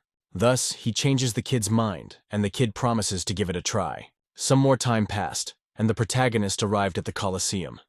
There the comrade resented that he was very long. The guy apologized for being late. He had urgent business. It was time for the second day of the competition, namely the team stage. Lee Ho-jae was one of the members of this team. In addition to him, there was also Kim Min-hyuk and Park Jong-ah, also Lee Kai-ju-juk and Lee Yu-jun. The protagonist had heard about Ki-juk. He had long held an important position in the organization. She is currently on the 30th floor with Kim Min-hyuk. Jung-ah's usually not outstanding emotion smiled when she saw Lee Ho-jae. He also had smiled. Comrade wondered, what was it? Why did they look at each other? Was it just him? Or was there a change between them? And what was that in his pocket? Is it a knife? Ki-juk said he doubted it, and even if it was, he was unlikely to hurt anyone with it. Some more time passed and the qualifying stage for the group category came.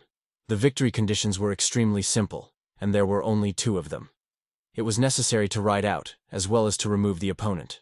And the opponent himself also began to gradually appear in the arena. It turned out to be a rather large creature, rather like a monster. The protagonist wondered what to do. Let the comrade command. Perhaps he should deal with it. Min-hyuk objected. There was no need to do that. Let him rest for the time being. After all, the one wants to expose his might before the main stage. They should be able to deal with him themselves. Lee Ho-jae didn't particularly object. He agreed to it. Therefore, he simply stepped aside while his comrades prepared to fight. The creature paid attention to them and began to shout heavily. The first to fight this monster was Porchin, and she used her gun, and without a second thought, she shot straight towards the monster. Her field hit the target perfectly right in the head, and because of that, it disoriented the enemy. Next, Yu-jun joined the fight. She used her shield and attacked. Now it was the guys' turn to join the fight. They used spears, thanks to which they inflicted serious wounds. As promised, the protagonist at this time was just watching from the side. But he was not interested at all. It seemed to be very boring. At this time the comrades continued to strike. They thought that there wasn't much left, but what happened was not what they expected. The monster gradually began to regenerate. It seemed to the guy that the howl was prolonged because of the accelerated regeneration of this bulky guy. If only he could regenerate as fast as he did. That would be fun. I wondered if this creature was a troll, or why it was regenerating so fast. This creature continued to attack and forced Kim Min-hyuk to dodge. As he did so, he accidentally stumbled and started to lose his balance. The protagonist was not confused, because he felt the danger, so he immediately threw something in the direction of the monster. As a consequence, he made a huge hole in the body of the creature, and thanks to that, the monster was defeated because they would be able to heal such a huge wound. Lee Ho-jae smiled and said that he was glad he had gotten there in time. It was true that he had to intervene in their battles after all. The others looked at him in surprise, not understanding how this had happened. Min-hyuk became indignant. He had told him to stand aside and stay out of it. The hero countered that they were in danger, and he should have done something about it. He had only thrown 1 stone. The comrade complained that he had repeated it to him 10 times. Did he really not listen to him? He thought he had made it clear what he wanted him to do. First it is to agree completely understand, and then sets him up. Let him just admit he didn't care what he said. The same thing happened during the single fights, and now, Lee Ho-jae pointed out that he had already apologized several times. He thought they were in danger, so he got involved. But instead of a thank you, he got a 2-hour lecture. Min-hyuk asked, did he really expect praise after that? Let him see the situation from his point of view. And while they were chatting in the arena, the guys from the hell difficulty level came out. Lee Ho-jae noted that their skills weren't particularly impressive, but they were only on the first floor after all. It didn't look like they were going to attack. I wonder how long this will last. He's sure that Hyun-jin will deal with the monster once his comrades get a little tired. That way, they can get some battle experience. His comrade interrupted him. Doesn't he listen to him at all? The hero objected. He is certainly listening attentively. Min-hyuk also asked what about him and Jung-ah. Did he get it right? Lee Ho-jae confirmed he got it right. The comrade rejoiced. He had succeeded in bringing them together after all. Did he even realize how worried he was about the gap between them? He thought he had settled everything. Lee Ho-jae explained that there was no more awkwardness between them. But the person he was talking to said that they still shouldn't look at each other like that in front of a stranger. He should be able to understand that, right? The hero said that, of course, he understands everything. The guards do their best to hide their weaknesses from other people. It is much easier to maintain order and obedience. Everyone perceives Park Young-ah as a cold and bossy boss, and her softness is hidden from the eyes of others. The guy realized that it might be better to keep their relationship a secret. Suddenly, the comrade revealed that he was glad either way. This is all definitely leading to the best. Lee Ho-jae wondered what he was talking about. The next thing he knew, he's really right. Jeon-ah is very young. It's hard for her to cope on her own at all. It's so great to see her smiling again. Min Hyuk, he objected. He misunderstood. Because he's talking about him. It's a different story with the girl.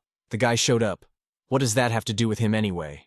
The interlocutor explained that he saw him talking to the other Hell players. When he saw them, he couldn't believe his eyes. He looked pretty happy, and the other guys didn't seem to be afraid of him at all. They were so calmly asking him questions. The hero noted that he noticed it himself and no longer frightened of him. Min Hyuk asked if he realized how scary he looked when he stood there silently doing nothing. His thoughtless face was still very easy to mistake for an angry face. And he wondered why everyone was so afraid to approach him. Usually people go to those who are stronger for advice, but this was not his case. Everything is exactly like at the bottom of a great gathering. Lee Ho-jae remembered what had happened. But it was not the best of times for him back then. He had come there in a morally depressed state. He had shaken the guild representatives and injured himself. The comrade also said that if you compare the then him and the now him, he could tell that he had changed a lot, although his facial expressions haven't become more varied since then. But he seems to be more relaxed. The hero was wondering, that's the reasoning behind it. I wonder when he had time to change outwardly so much. Although he does feel more relaxed than he did back then. Min Hyuk added that even now, he seems like a more humane person. I wouldn't say he doesn't have any concerns about his sanity at all, but he's clearly working on himself. Lee Ho-jae was a little confused, and then Young-ah popped up in his mind. She made him smile and calm down. Some more time passed, and the finale of the second day came. There was no way to stay on the sidelines now. After all, the most cohesive teams had made it to the finals. Surprisingly, of course, the early sheep with a hell of a challenge also made it through the qualifiers. They tried until the last, but in the end, lost to a team of guys with normal difficulty level. The main character was really glad that she stood up for their participation. Hopefully, this would serve as a boost to their development. It looked like Lee Moon-sung's team was victorious once again. Kim Min Hyuk reported that she is pretty famous on normal difficulty on his team of strong fighters. Yoo-jun swept up that he's with the 6th Guard Assault Squad. That's why they're so strong, since they're sure to accomplish a lot. Ki-juk inquired. Why isn't Jung-shik coming out? The interviewer revealed that they decided to have him not participate, because he has to be prepared in case of an emergency. Of course, he really wanted to participate, but it couldn't be helped.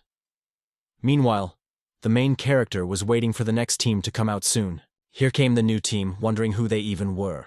Those present greeted Young-shik. They were the difficult level stars. The comrades were startled, not expecting to see him here. Young-shik was very excited to enter the arena with his team. Kim Min Hyuk couldn't believe his eyes. In despair, he asked why no one kept their promise. He thought he had made it clear to him why he shouldn't participate. The president inquired as to what they should do now. The deputy was clueless. Probably pray that it doesn't finally come off. He suggests that for now they see if there is someone to replace him. You can just look at him, the way he's smiling. You can see how happy he is. And yet the protagonist can understand him. Everyone wants to have a little fun. Even he's excited about this competition.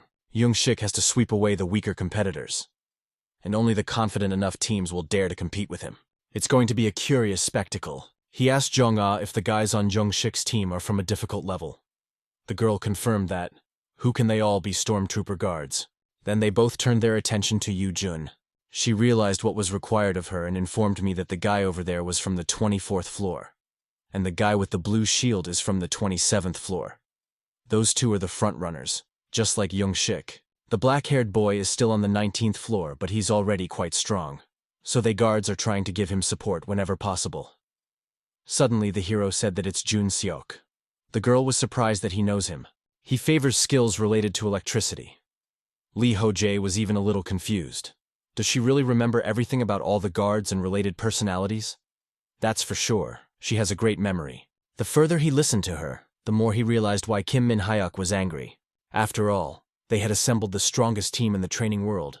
After a while, the announcer announced that Young Shik's team was victorious for the 11th time in a row. The attendees cheered. They had a new favorite team.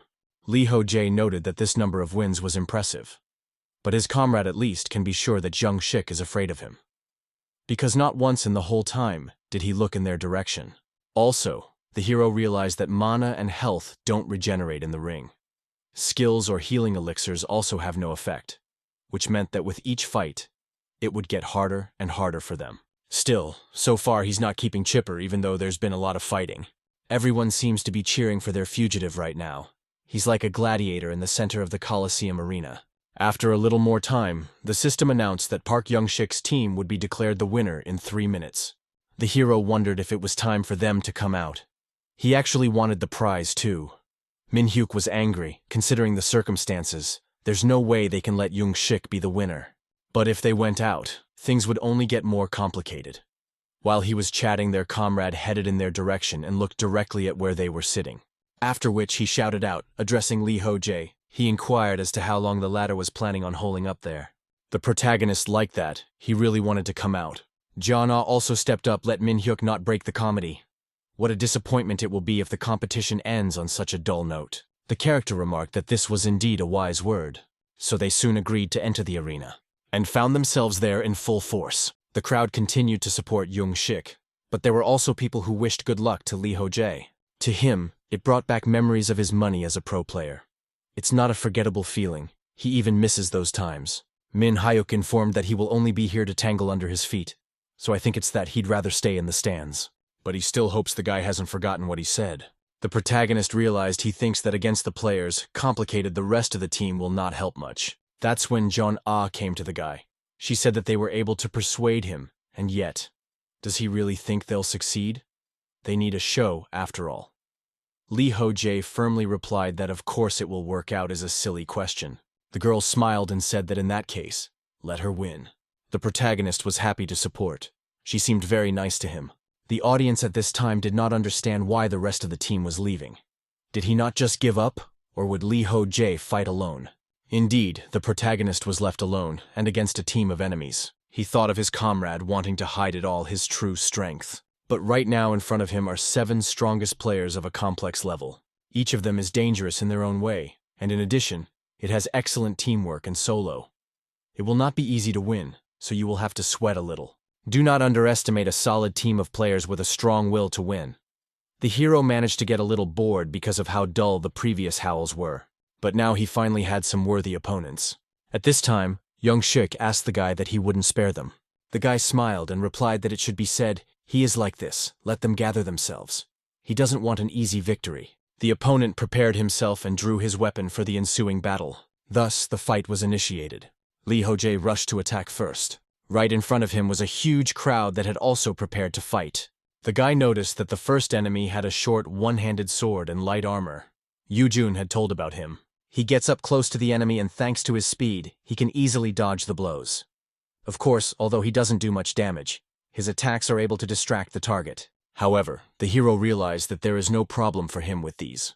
Because he doesn't have equal speed, he was able to deal with it easily. The big guy with the shield was next in line. He used his own skill after sensing the danger. Lee Ho-jae realized that this person was reinforcing the shield with his skill.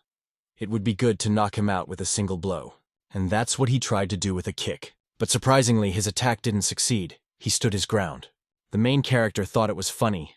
This guy had actually repelled his attack. It appeared that the skill not only gave him strength, but also made him more resistant to physical attacks. Lee Ho-jae clearly didn't expect this. And while he was thinking about it, he was decided to be attacked by Young Shik. Lee Ho-jae saw his attack and managed to dodge at the last moment. And not even just dodge, he decided to counterattack as well. As a consequence, he dealt a serious blow to the 2 enemies. Next, he thought that these 2 could be ignored for now. After all, he now needs to focus on one specific target. And he's talking about a guy named Lee Jun-seok. His lightning bolts can strike targets from a long distance, and it only takes a couple of strikes to take him down. And they also impose paralysis, which makes Jung-seok even more dangerous. The kid saw that he was being attacked, so he decided to use his power.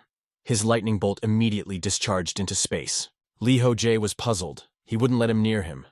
But in any case, one can't back down.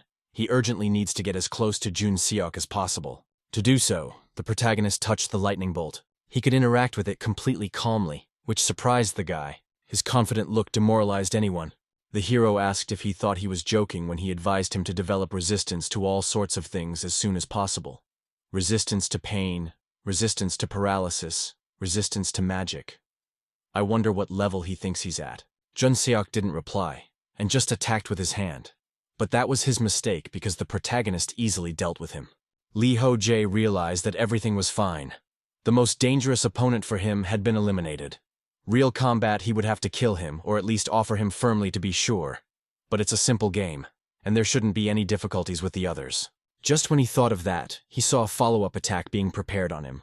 What was Young-shik's plan? He concentrated a huge amount of magic. It's some kind of strange skill similar to Chidori. After preparing a bit, the opponent attacked. The guy saw that he was fast, even too fast. Perhaps it's some divine skill applied on him. He didn't think about it for a long time and fled from there.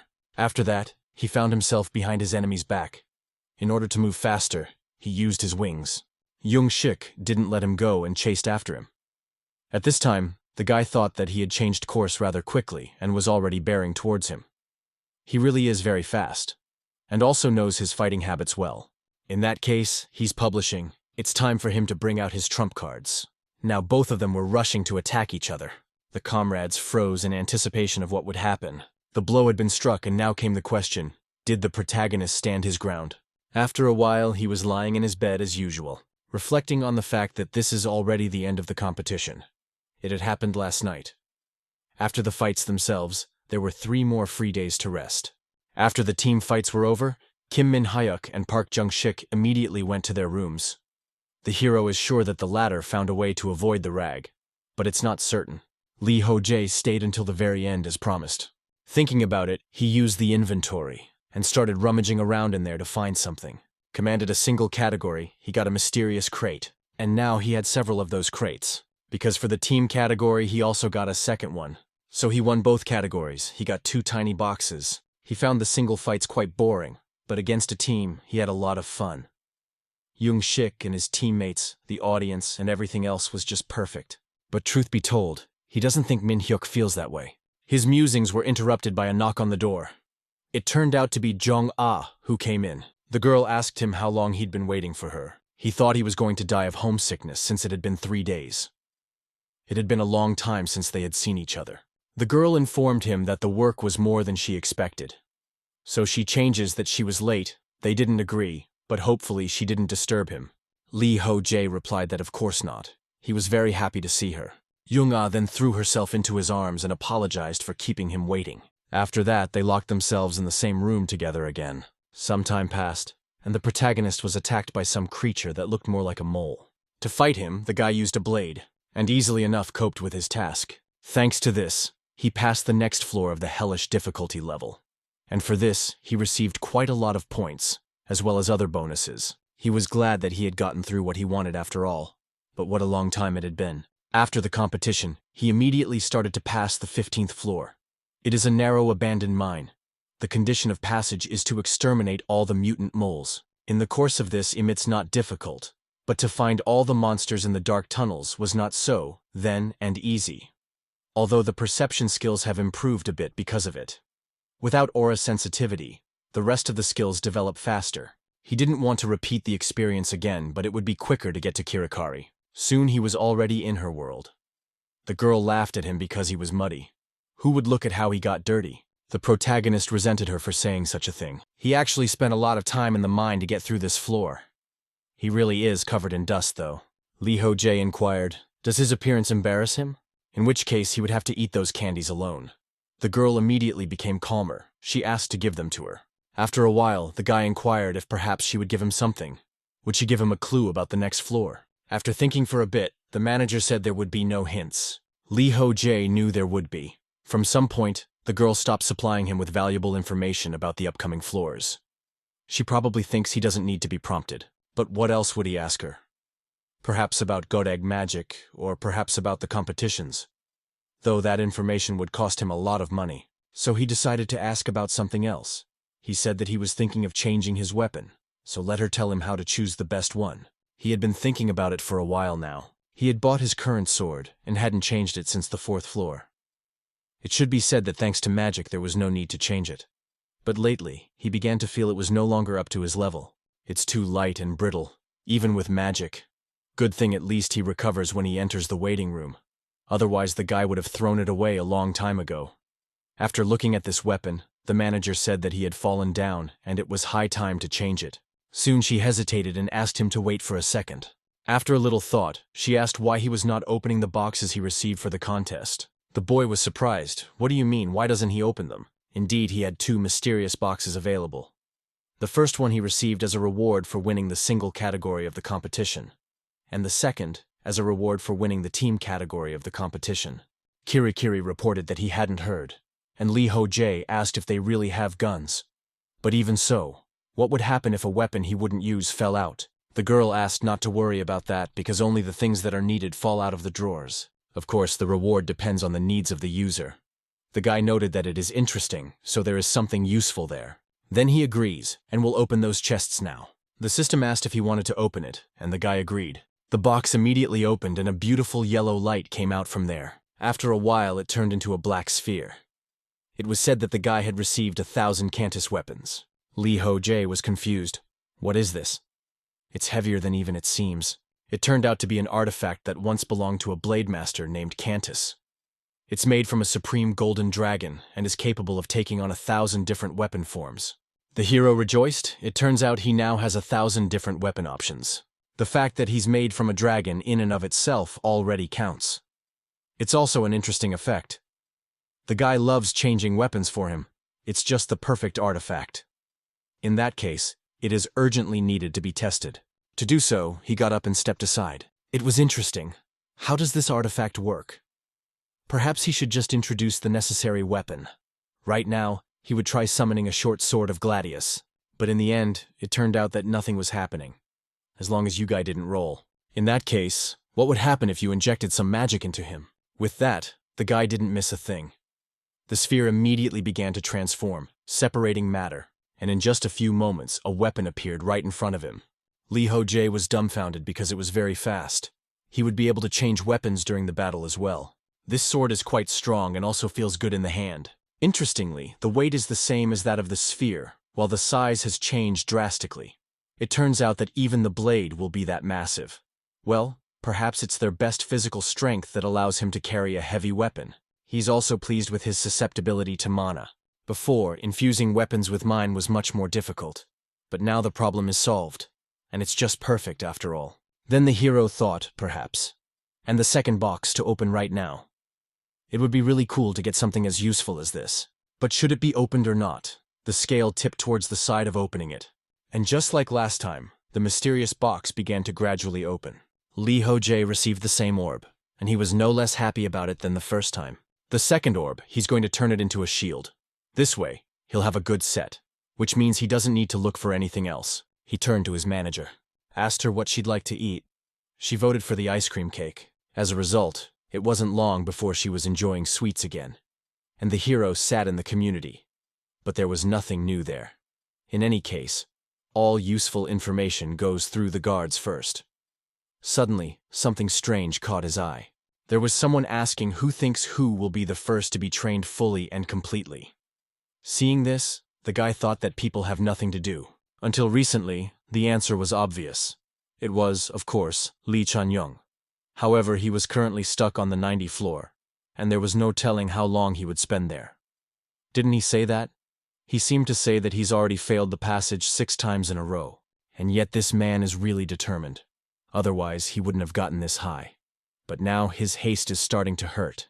The skill level is not enough to keep going.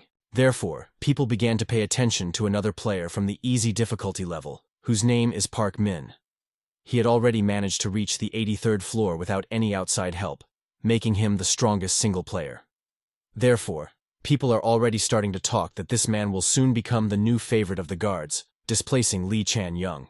I wonder what Kim Min-hyuk thinks about this. Should I ask him? Although it's better to go to Young Ah with that question. Suddenly, the guy saw the deity of adventure watching him with apparent contentment. The guy is confused every time he remembers Jong-ah, that asshole is right there. He's kind of horny, pisses him off a little. Why is he picking on him? Was he watching the events of that night? If the adventure god knows about what happened between him and Jong-ah, then it's terrible. This adventure deity was indignant and continued to watch the guy with apparent contentment. The protagonist again resented this perverted peeping impolitely. One day, the dragon boy was happy that he had succeeded at something. Lee Ho-jae was in the residential area on the 60th floor at the time. He is training the dragonkin's magical abilities through various games. At this time, one of the clan is trying to make it harder for him with all the same magic.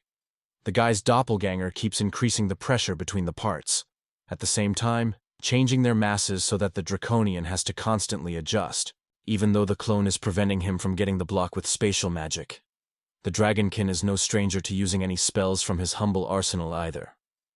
The doppelganger asked if he thought that spatial magic was unfair.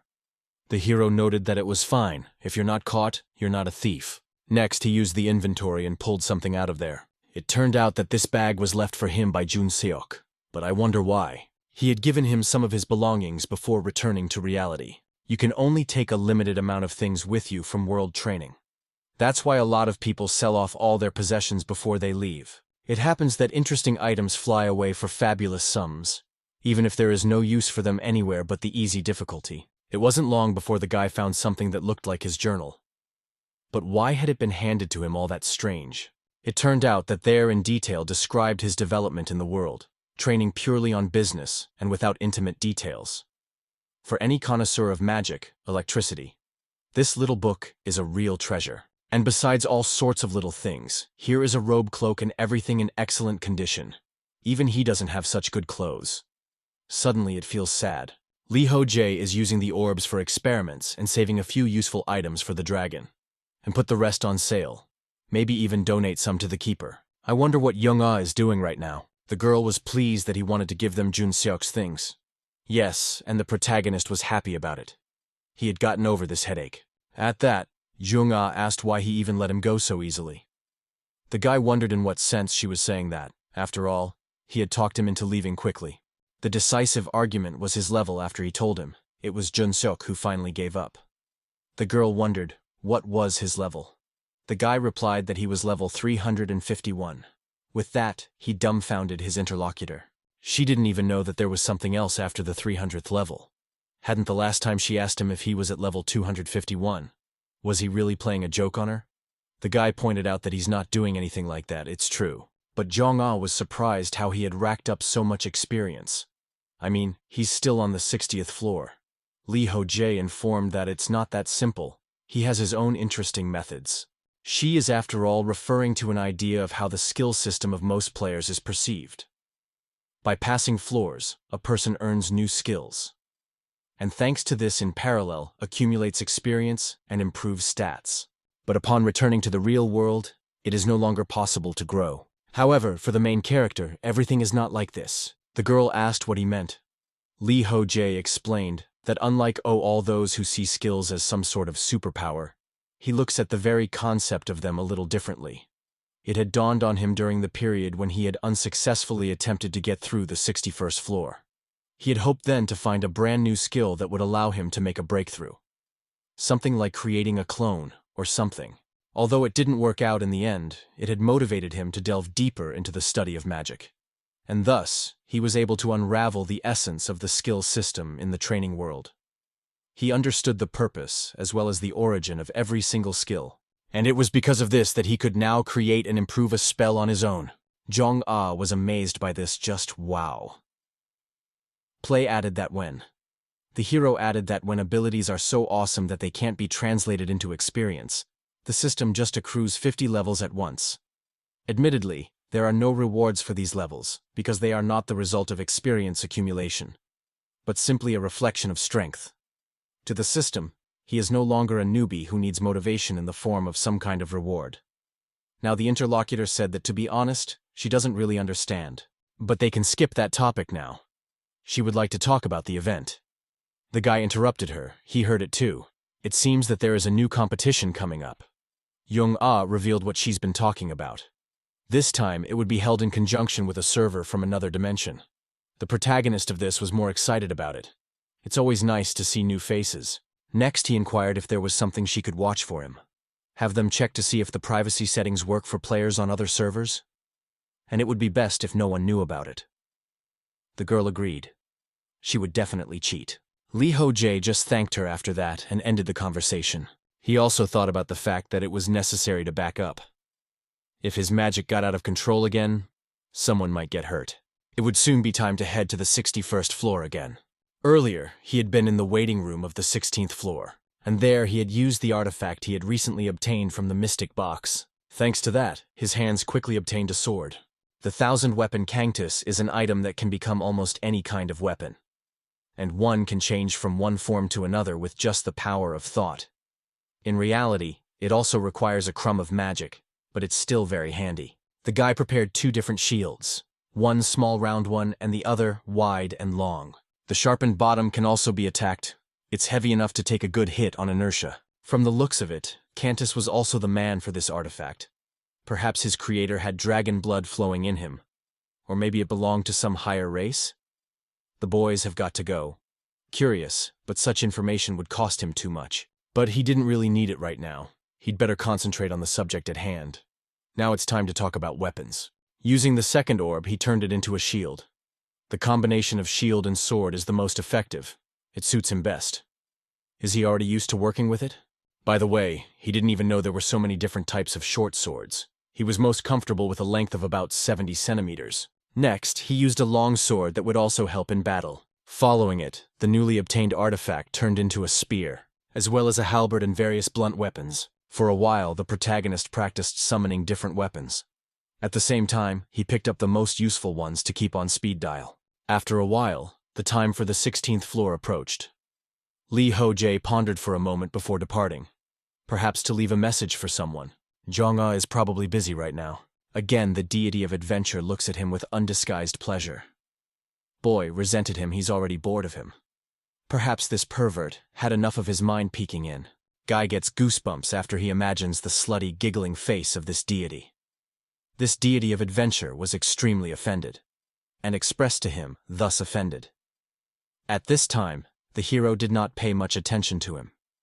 He thought he would write to Hyunjin, and when he did what he had in mind, he realized that he could go on. So he moved to a new floor. The first thing he saw and felt was darkness, but that wasn't all the danger he felt. The ceiling began to collapse, so the guy rushed forward. It became clear that the exit was blocked, and that was, of course, pretty bad. But even still, that wasn't the most important thing right now. Because there's clearly someone here. He can see at least 5 figures. At this time, the system reported that the guy had successfully reached the 16th floor. The dark figures were carefully watching the guy's movements. At this time, the system reported that in order to find a way out of the dungeon, the guy needs to defeat the doppelganger. 10 years ago, an unexplored dungeon was found in the west of Arpan. Soon, treasure seekers from all over the continent flocked to it. And 6 months later, every temple received some sort of divine message. It announced that there was a treasure hidden in the depths of that very mine. Paladins of temples, adventurers, merchants, and brave knights. Even mages left the seclusion of their towers to try their luck, twisting the bowels of the earth. And so, after a year of intense search, a secret passage leading to the heart of the dungeon was found. Of course, after that, all temporary alliances immediately broke up. A war of all against all in an attempt to seize the initiative began. In the end, it was decided to send them to the dungeon club of the best from each country. Unfortunately, in time for the Titan division of the yet-to-be-found treasure, no one took care of the exploration and the deep floor. And as a result, the hapless searchers awakened the king of the dungeon doppelganger. One of the members of the squad managed to drive a spur trap for a while. And getting out of it, the doppelganger again hid in the shadows of the underground passages. The monster is extremely dangerous, so much so that its release would jeopardize the existence of mankind. The system reported that the doppelganger cannot be allowed to break free. Let the guy defeat the doppelganger to open the exit from the dungeon. Hearing the task, the protagonist got ready and suddenly someone turned on the light. Immediately, several people showed up and were ready to fight. Lee Ho-jae wondered if these people looking at him were the Seekers. The thug inquired where the doppelganger was. Leave Knight noted that they had a newcomer here. Some people asked if the guy could tell them where the exit was. It wasn't bricked up in here. The big man resented it. The doppelgangers disappeared and they missed him. The old man objected. He is still inside. Because the artifact shows the demon is still around. Someone pointed out that maybe he's under an invisibility spell. Since you have a demonic nature, he could very well be wielding magic. Then the wizard's enough row used the invisibility detection skill. In the end, he reported that there is no one here, only about her alone. The hero was confused. What kind of invisibility spell? He did not know there was such a thing. The paladin was indignant after all. The artifact shows that he is here. All this is strange. The knight said that the record said that the doppelganger was able to copy the physical shell of the chosen victim. It seems that he managed to finish off one of them and take his place. Li Hojie found this information very useful. Now all that remained was to clarify some details. It turns out that the doppelganger is pretending to be one of the seekers, and he himself is not the damaged, of course. The task of the player on the 16th floor is to destroy the doppelganger before the rescue team arrives. That is, they have a week. This task to the main character seemed really interesting. In the conditions, nothing was said about the other seekers. That is, killed all to one, he will quietly be able to pass the floor. However, for now, he does not want to resort to such measures, because it was the first time he met people native to the world of learning. He is of course not sure if they belong to the human race exactly, but it is more like it. Li Hojie would like to ask the seekers about their civilization's culture, technology, and magical knowledge. So he would just try to pass the given floor with cooperation. Suddenly, the guy thought that the wizard was looking at him carefully, but soon he just shifted his gaze downwards. At this time, the system reported that the deity of adventure was watching the guy closely with curiosity. The hero resented it. There he goes again. I guess you can't look in the other man's direction. The thug reported that in any case it will obviously not be easy here. He suggests just try to hold out until the arrival of rescuers. The paladin stated that the main thing is not to let the doppelganger out. We need to be able to solve this problem before they arrive. Someone asked, but how will they figure out which one is the doppelganger? After all, it not only copies the appearance, but also the memory and character of the victim. It seemed to Li Hojie that the knight here was the most talkative. The man noted that in such a case, something must be thought of. Next they froze in thought, and the hero wondered if perhaps they would try to injure him. The interlocutor didn't understand who he was talking about. Li Hojie said he was talking about the doppelganger, of course. If they nail him, the monsters will surely take his true form. The knight said that could really work. He could turn into a demon in order to escape the threat of death. His true body is stronger than a human shell, so it makes sense. The wizard reported that this is nonsense. But the hero repeated that he had a good idea. They can take turns making their assumptions, and then they can all decide together what to do and who to suspect first. Then, and only then, will they try to attack the person of their choice. Where he's from, it's called playing mafia. The others said it was absurd. He obviously doesn't know shit about demons. Even with the 5 of them, they'd have a hard time taking on a doppelganger. One wrong move and they would all be doomed. Li Hojie told them not to worry, as he would deal with them himself. The interlocutor asked what she was saying. Is she really going to handle it himself? The hero confirmed that he will take care of everything. Honestly, he was hoping they'd let him deal with it on his own.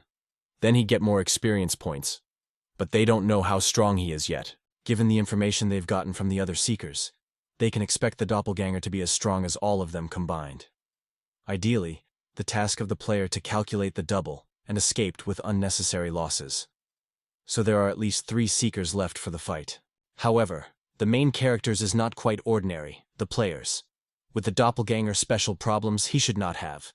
And even if the creature joins forces with the seekers, he is still stronger. One of the seekers said he's just out of his mind. Maybe he'll say that he can do it alone out of dragons. The guys were fed up with this, so he noted that he'd rather show them around. To do so, he decided to use a level 3 curb skill. And this power was directed towards all the seekers. They were confused. Li Hojie said that if he turned out to be a doppelganger, they would already be dead. There was no point in suspecting him. He said there was no need to do so. Also, don't let them try to attack him, or else he'll just kill everyone. The paladin said that they are the best drivers as well as adventurers in the entire continent. Thus they are stronger than he thinks they are. The hero replied that he was just trying to help them to identify the doppelganger, and he will get rid of it by his own efforts. The old man asked if he was just trying to tell them something about themselves. Li Hojie confirmed it. Even if the doppelganger steals personally the victim, there is still a chance that he will be wrong about something. After a moment of silence, the paladin said that he agreed to share his story. In return, however, let him dictate, and he would do the same. Between themselves, they are not particularly familiar with each other, but this is the first time they have seen him at all. The hero wondered what this old man only took, complicates. He hoped that he could easily get the necessary information out of them and quickly skip the floor. But the results are so much fiddling with these adventures. He doesn't think they will understand the story of a South Korean player in the virtual world. Therefore, there is an urgent need to highlight something. In the end, he said that he came there to her dungeon to find the treasure. Let them forgive him, but she can't tell more than that. They themselves know how many Philistines are out here scouring for valuables. He is one of them. The seekers froze upon receiving this information, and they didn't particularly like it. They reported it as a contradiction. He is the first to open the discussion, and he is also the most suspicious of them all. It seems that they found the one they were looking for here is the logical way out. The protagonist wondered, did they really think he was the prime suspect? But judging by their reaction, he was. The cloaked adventurer stated that he was the strangest and most suspicious one here. It was quite possible that the doppelganger was trying to extract the information he needed from them. The old man noted that the man had said he wanted to help. If they made a hasty decision and released the doppelganger as a result, something terrible could happen. And if they united against him, the effort had a chance of him showing his true colors. The guy thought that was bad, and now they were ironcladly certain that he was the doppelganger. The adventurers kept saying that he had done his best to convince them. But they hate verification who are good at juggling words. Lee Ho-jae realized that he was serious about the situation and only asked for a moment. He just wants to say something? The guy in the class wouldn't listen to him. He's probably hoping to fool them to the last, so he has to go on the attack. After his words, he immediately threw his blade towards the protagonist. The guy, of course, easily handled that dagger, grabbing it himself in his hand. He didn't understand why he should chop with his shoulder, but he wasn't the one who started this fight, so he threw a return blade, thus striking his first victim. That's when the big guy joined the fight. He tried to attack from behind. Although his attack was unsuccessful as Lee Ho-jae moved quickly, he realized that there was no point in attacking their tank. And first and foremost, the mage must be dealt with. But only he tried to attack as a paladin with a shield started to defend the wizard. It turned out that he predicted the actions of the protagonist, and this is impressive. Soon the old man attacked, but the guy grabbed his arm, after which he threw away his weapon and dealt a serious blow. But from the first blow, this enemy did not fall, so we had to attack again. At this time, the wizards were preparing to attack. The spell he used was a fireball. Lee Ho-jae wondered if it was the kind that could hurt a paladin, but he fired it anyway. It looked like he didn't care about the lives and companions. For the ensuing battle, the hero used combat concentration. He realized that if he tried to blink with a flicker, he would immediately attack it again. And then you return from the second ball will be more difficult. Besides, it wouldn't be the wisest move to open up all the water areas at once. It is necessary to deal with everyone individually while they are still in turmoil. Therefore, he was now using Talaria's wings. Soon the fireball collided with something, and the wizard froze, waiting to see what had already happened. But when the fire flickered out, there was nothing wrong with the very absolute. He could only feel the intense stuffiness. Even though the heat was steady, he could feel how red-hot the balloon was. It would be very unpleasant to hit him. After that, the guy decided to neutralize the mage and attacked him with his foot. After that, he mockingly apologized and asked if he was hurt badly. He saw that the light was off and hoped that the wizard was just unconscious, because he wouldn't want to kill him just yet. Blind to everything, Max is definitely not a doppelganger. Gromolo became indignant. He couldn't see a damn thing. He asked Bierce if he had a flashlight. He asked him to wait for a second. There were some rays somewhere. Lee Ho-jae was in no hurry at all at this time. He was behind the backs. He used a conduction skill as well as keen eyesight. This adventurer seems somehow strange. Let him not take it personally, but it can't be helped. Just when the hero wanted to attack him, suddenly this adventurer paid attention to him and took out some beads from his pocket. He then threw them towards Lee Ho-jae. The guy didn't realize what it was, so he killed that thing. The balls hanging on the beads immediately collapsed and sputtered out the liquid inside them. The hero assumed it was poison. The seeker declared with a haughty smile that it was. I wonder if the case likes that kind of thing. He would die of poisoning if he didn't get out into the light of day. The guy had a good resistance to poisoning, so it was nothing to him. He only complained about being all sticky now. The enemy was indignant. Why hasn't he been falling all this time? Could it be that the poison wasn't working on him, but how so? While he was confused, the protagonist simply walked up to him and hit him hard. As a consequence, he was neutralized. Now the guy was waiting for another enemy in the form of a knight. Seeing him, Lee Ho-jae was surprised. It turns out that he can also impregnate weapons with mana. However, he wasn't very good at it. Suddenly, the knight attacked with a battle cry for the king.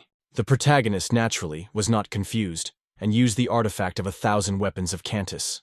As a consequence, he had a weapon in his hand with which he defended himself against his new opponent. The battle cry for the king interested him. He had not at all expected to hear such words from a treasure seeker. And this one has interesting moves, never seen such a fighting technique. It is more elegant than the utilitarian wielding of Ida's spear. Every movement is fluid and even graceful in its own way. It's simply charming, as if he were some hero from legends. However, at the same time it makes him do a lot of unnecessary things. It's kind of a jumble of movements. After every frantic breakthrough, he needs to take a little breather. It was as if this adventurer had borrowed a technique from a sport or martial art. Also, not very flexible, and a warrior needs to be able to adjust to any circumstance. Based on this thought, the guy easily dodged, and then counterattacked with a blow to the head. As a consequence, it threw his opponent a few meters aside. Right now, Lee Ho-jae was on the 16th floor of the hellish difficulty. The conditions for clearing this floor were to survive for 7 days before the rescue team arrived, and also to calculate and defeat the doppelganger of the main villain. The knight attacked again. He wanted with you. The guy revealed his true identity to them, calling him a branch demon. The main character took umbrage. He's a coward. Although he understood everything, it would take some pressure for them to start obeying him. Lee Ho-jae saw that his enemy's skill didn't activate immediately. Is this really the best he could do? Who even gives the enemy time to prepare before attacking? It seems like this knight is severely lacking in real battle experience. Maybe wait for the skill to work. Just curious if the effect is worth the pomp. Finally, at last, this guy was ready to attack. He revealed that this attack contained the full power of the great sword Alma's, granted to him by the king himself. No one had yet survived its crushing blow. The lad thought that he had chewed it all up for him. Then what was the point of trying to repel an attack after such unequivocal warnings? Still, it was worth recognizing that, from the sword, there was a very strong energy emanating from it. He can feel a great concentration of mind, not in the blade right about to drip from the tip. In that case, he will also resort to magic. The opponent lunged forward with a shout to attack. The hero wondered if he knew he didn't necessarily have to voice his every action. Soon their blades came together. The hero was surprised that this knight parried the blow. It turns out that he is not as simple as he thought at first glance. But I wonder what he would say to that. He just took a swing. But in doing so, he landed a hard blow that threw the enemy quite far back again. The hero assumed that only the paladin was now left, as well as the mercenary. They were just as cheerfully shouting that the demon was finished. They were protecting the wizard who was casting some kind of spell at the same time. Lee Ho-jae was indignant. Again this wizard. The jet-setting looking old man managed to get him to his feet. What's this other thing that's so interesting? Is it really a magical barrier? Is it really worthy of such bravado? The knight observed that it was certainly worthy. The master of the Tower of Magic, Martin, is famous for his attack spells. He only needs to finish his spells while under the protection of the barrier, and the lad won't stand a chance. The mage is preparing his more powerful spell, and it will take about an hour.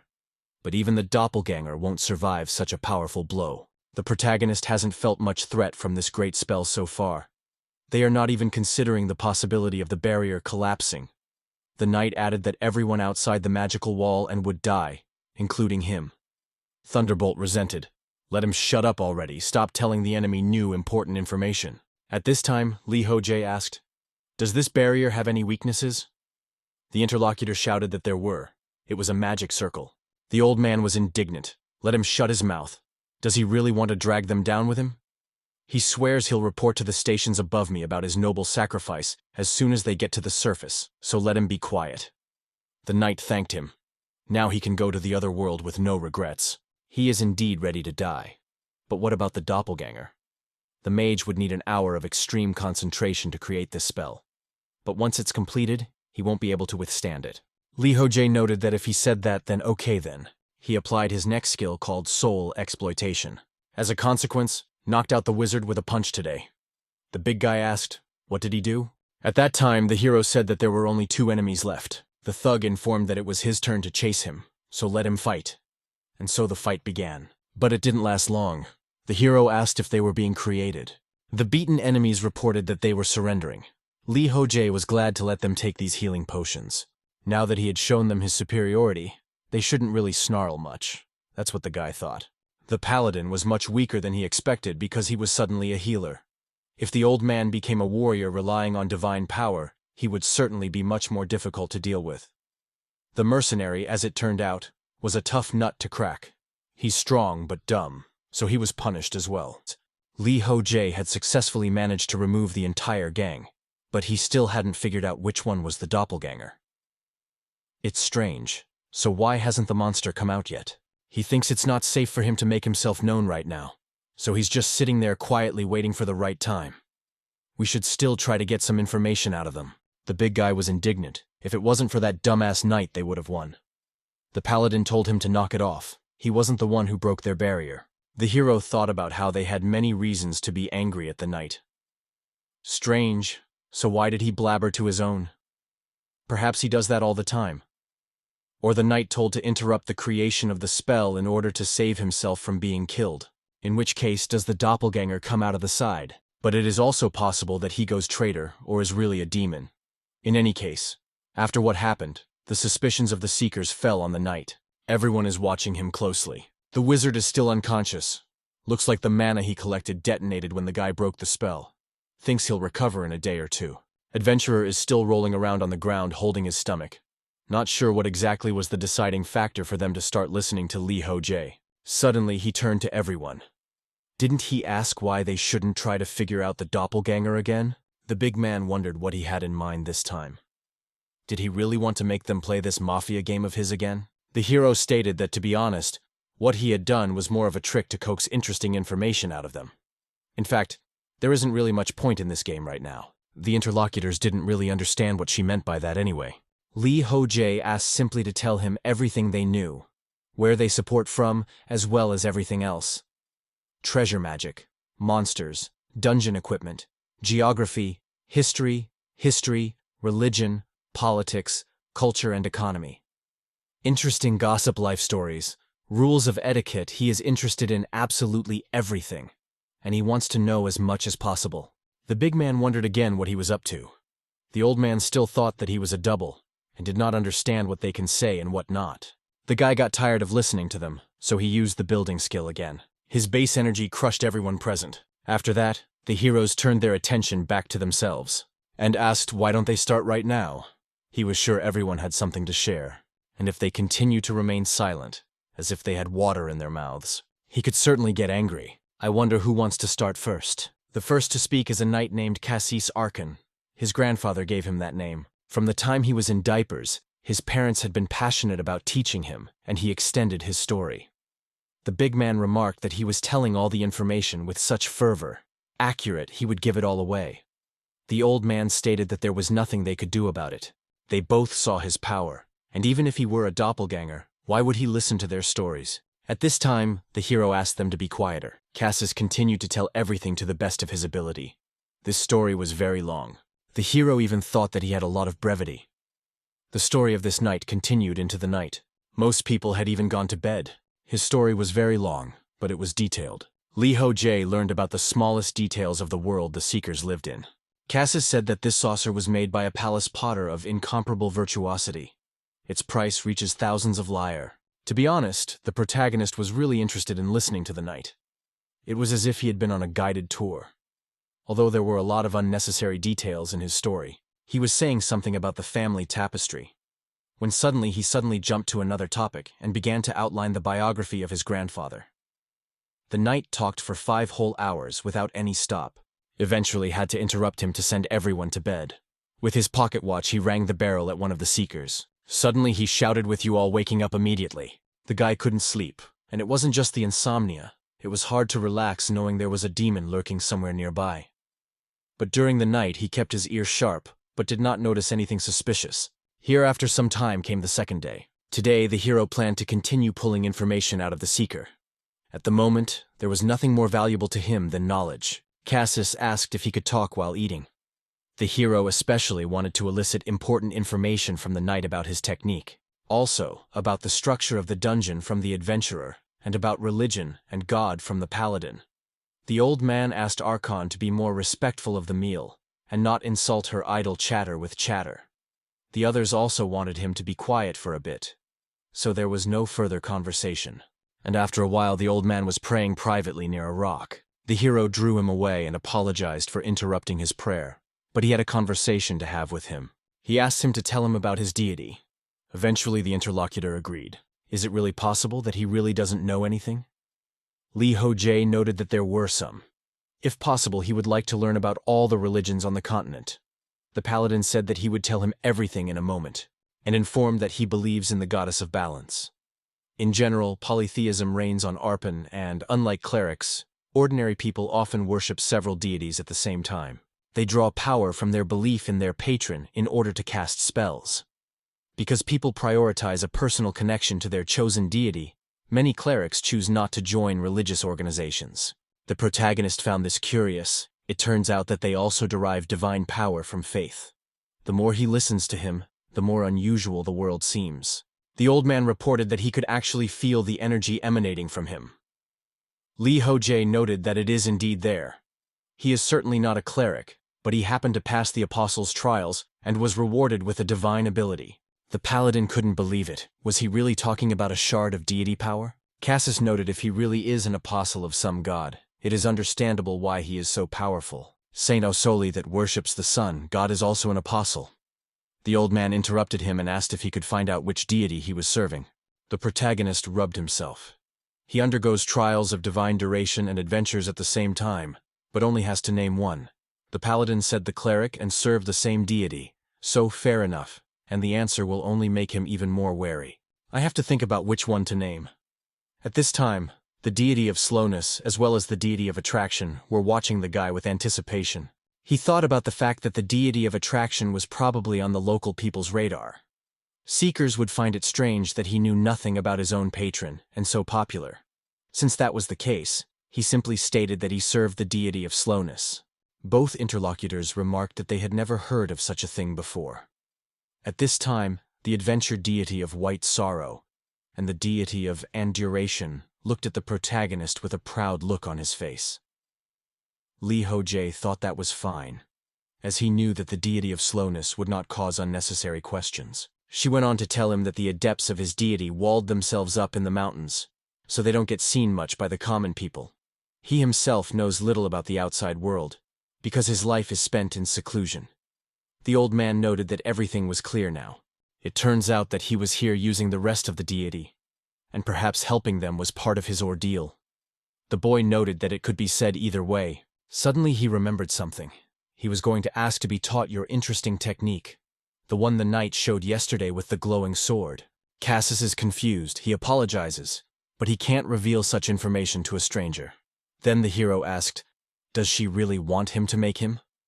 And the knight immediately agreed. The sword lesson from the knight proved to be more advanced than the protagonist expected. Sir Archon turned out to be a master of his craft. The boy learned a few new moves and learned a couple of interesting tricks from him.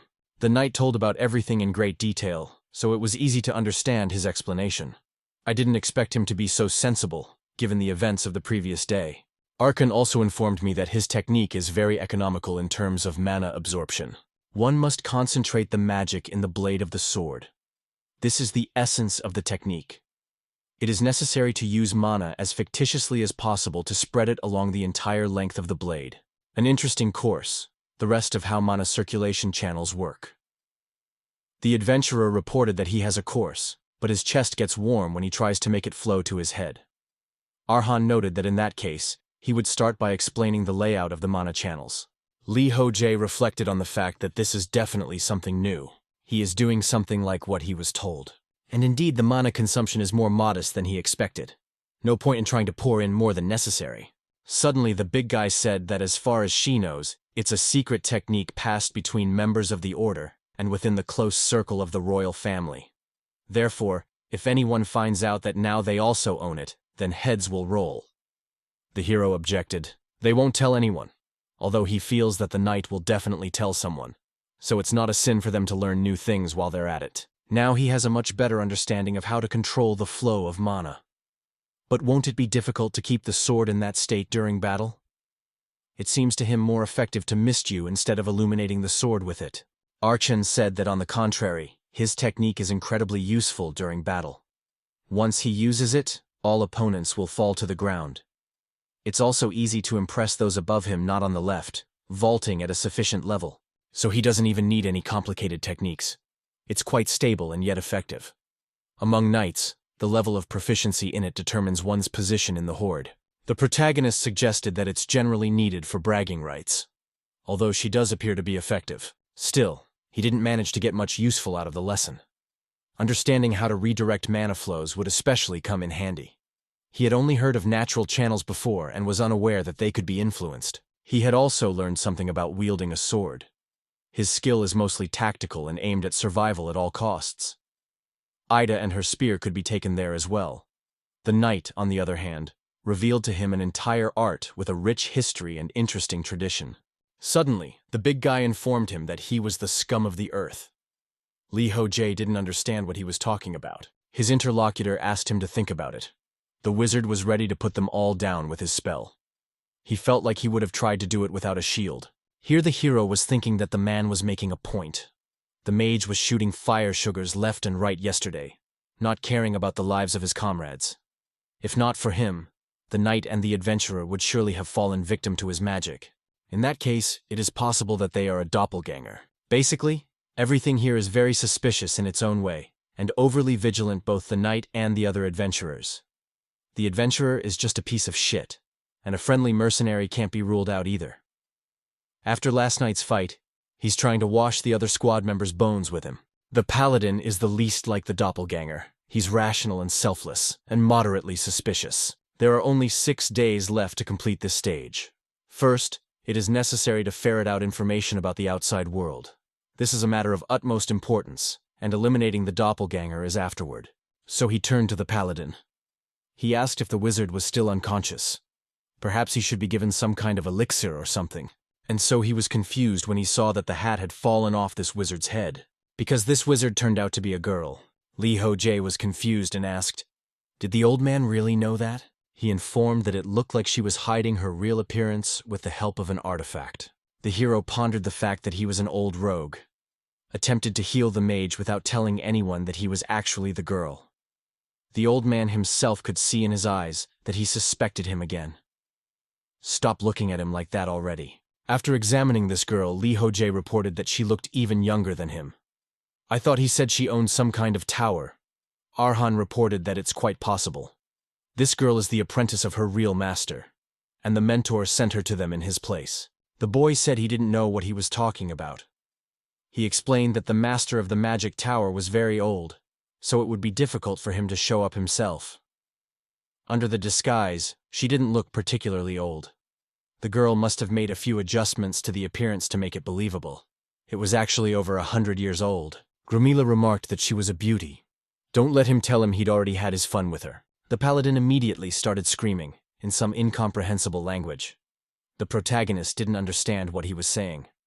Then Arkan said that when a cleric has an irresistible desire to insult the offender, they switch to long-forgotten ancient language. So Dismiss still for a long time tried to yell. The interlocutor simply apologized and asked to calm down. It is unclear why he is so boiling. He was just joking after all. Soon the knight said that from now on it was better for all of them to interact with her as little as possible, because she could be dangerous. The paladin was also well aware of that. Arkan had no doubt that his thoughts were pure. But given the known information about the doppelganger, staying secluded with them was a very good idea. Li Hojie didn't really know what he was talking about. The knight asked, "Doesn't he know?" In that case, let him explain everything in order. What does he think will happen if he makes intimate contact with a doppelganger? It's very simple. A new life will be born. Doesn't matter which parent the newborn takes after. He will in any case inherit all the abilities of the double. And since the child will be immediately in human form, he will not have to steal anyone's identity. The creature, at the first opportunity, will begin to breed in order to survive and increase the demonic mouth. The hero noted that this already sounded creepy. It seemed to the priest that now he understood everything for the greater good. It was better for them not to go near it. Everyone reported what they realized, and after a while the girl opened her eyes. Some were frightened. She woke up. A paladin ran up to her, asking if she was all right. Now he would help her.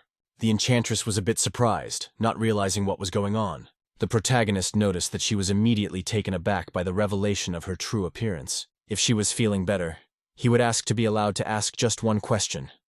Why was she pretending to be the master of the magic tower?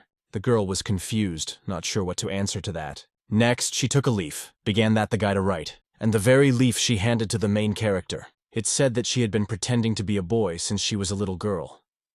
It started from the moment she began to study magic.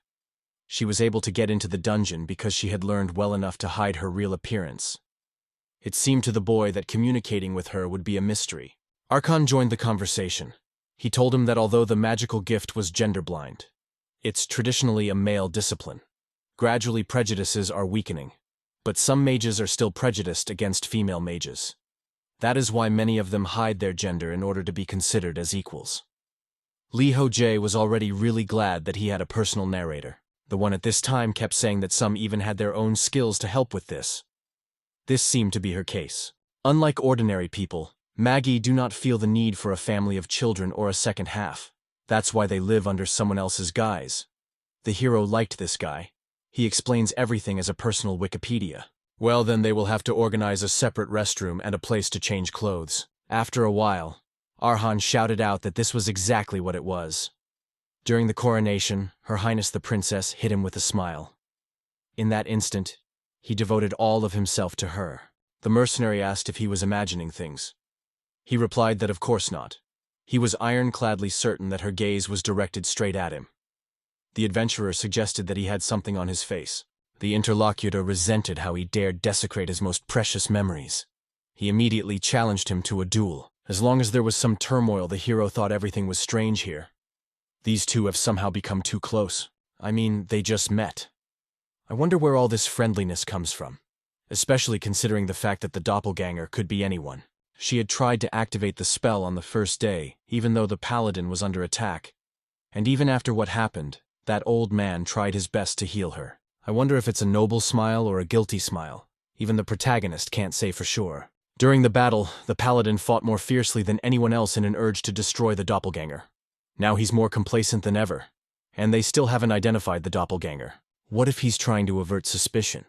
And it's not just the paladin he has questions about. The sorceress is the second likely candidate, the name of the doppelganger. The boy thought about the fact that one must also consider the possibility that there could be more than one doppelganger. When their smoggy eyes met, the deity of adventure reacted.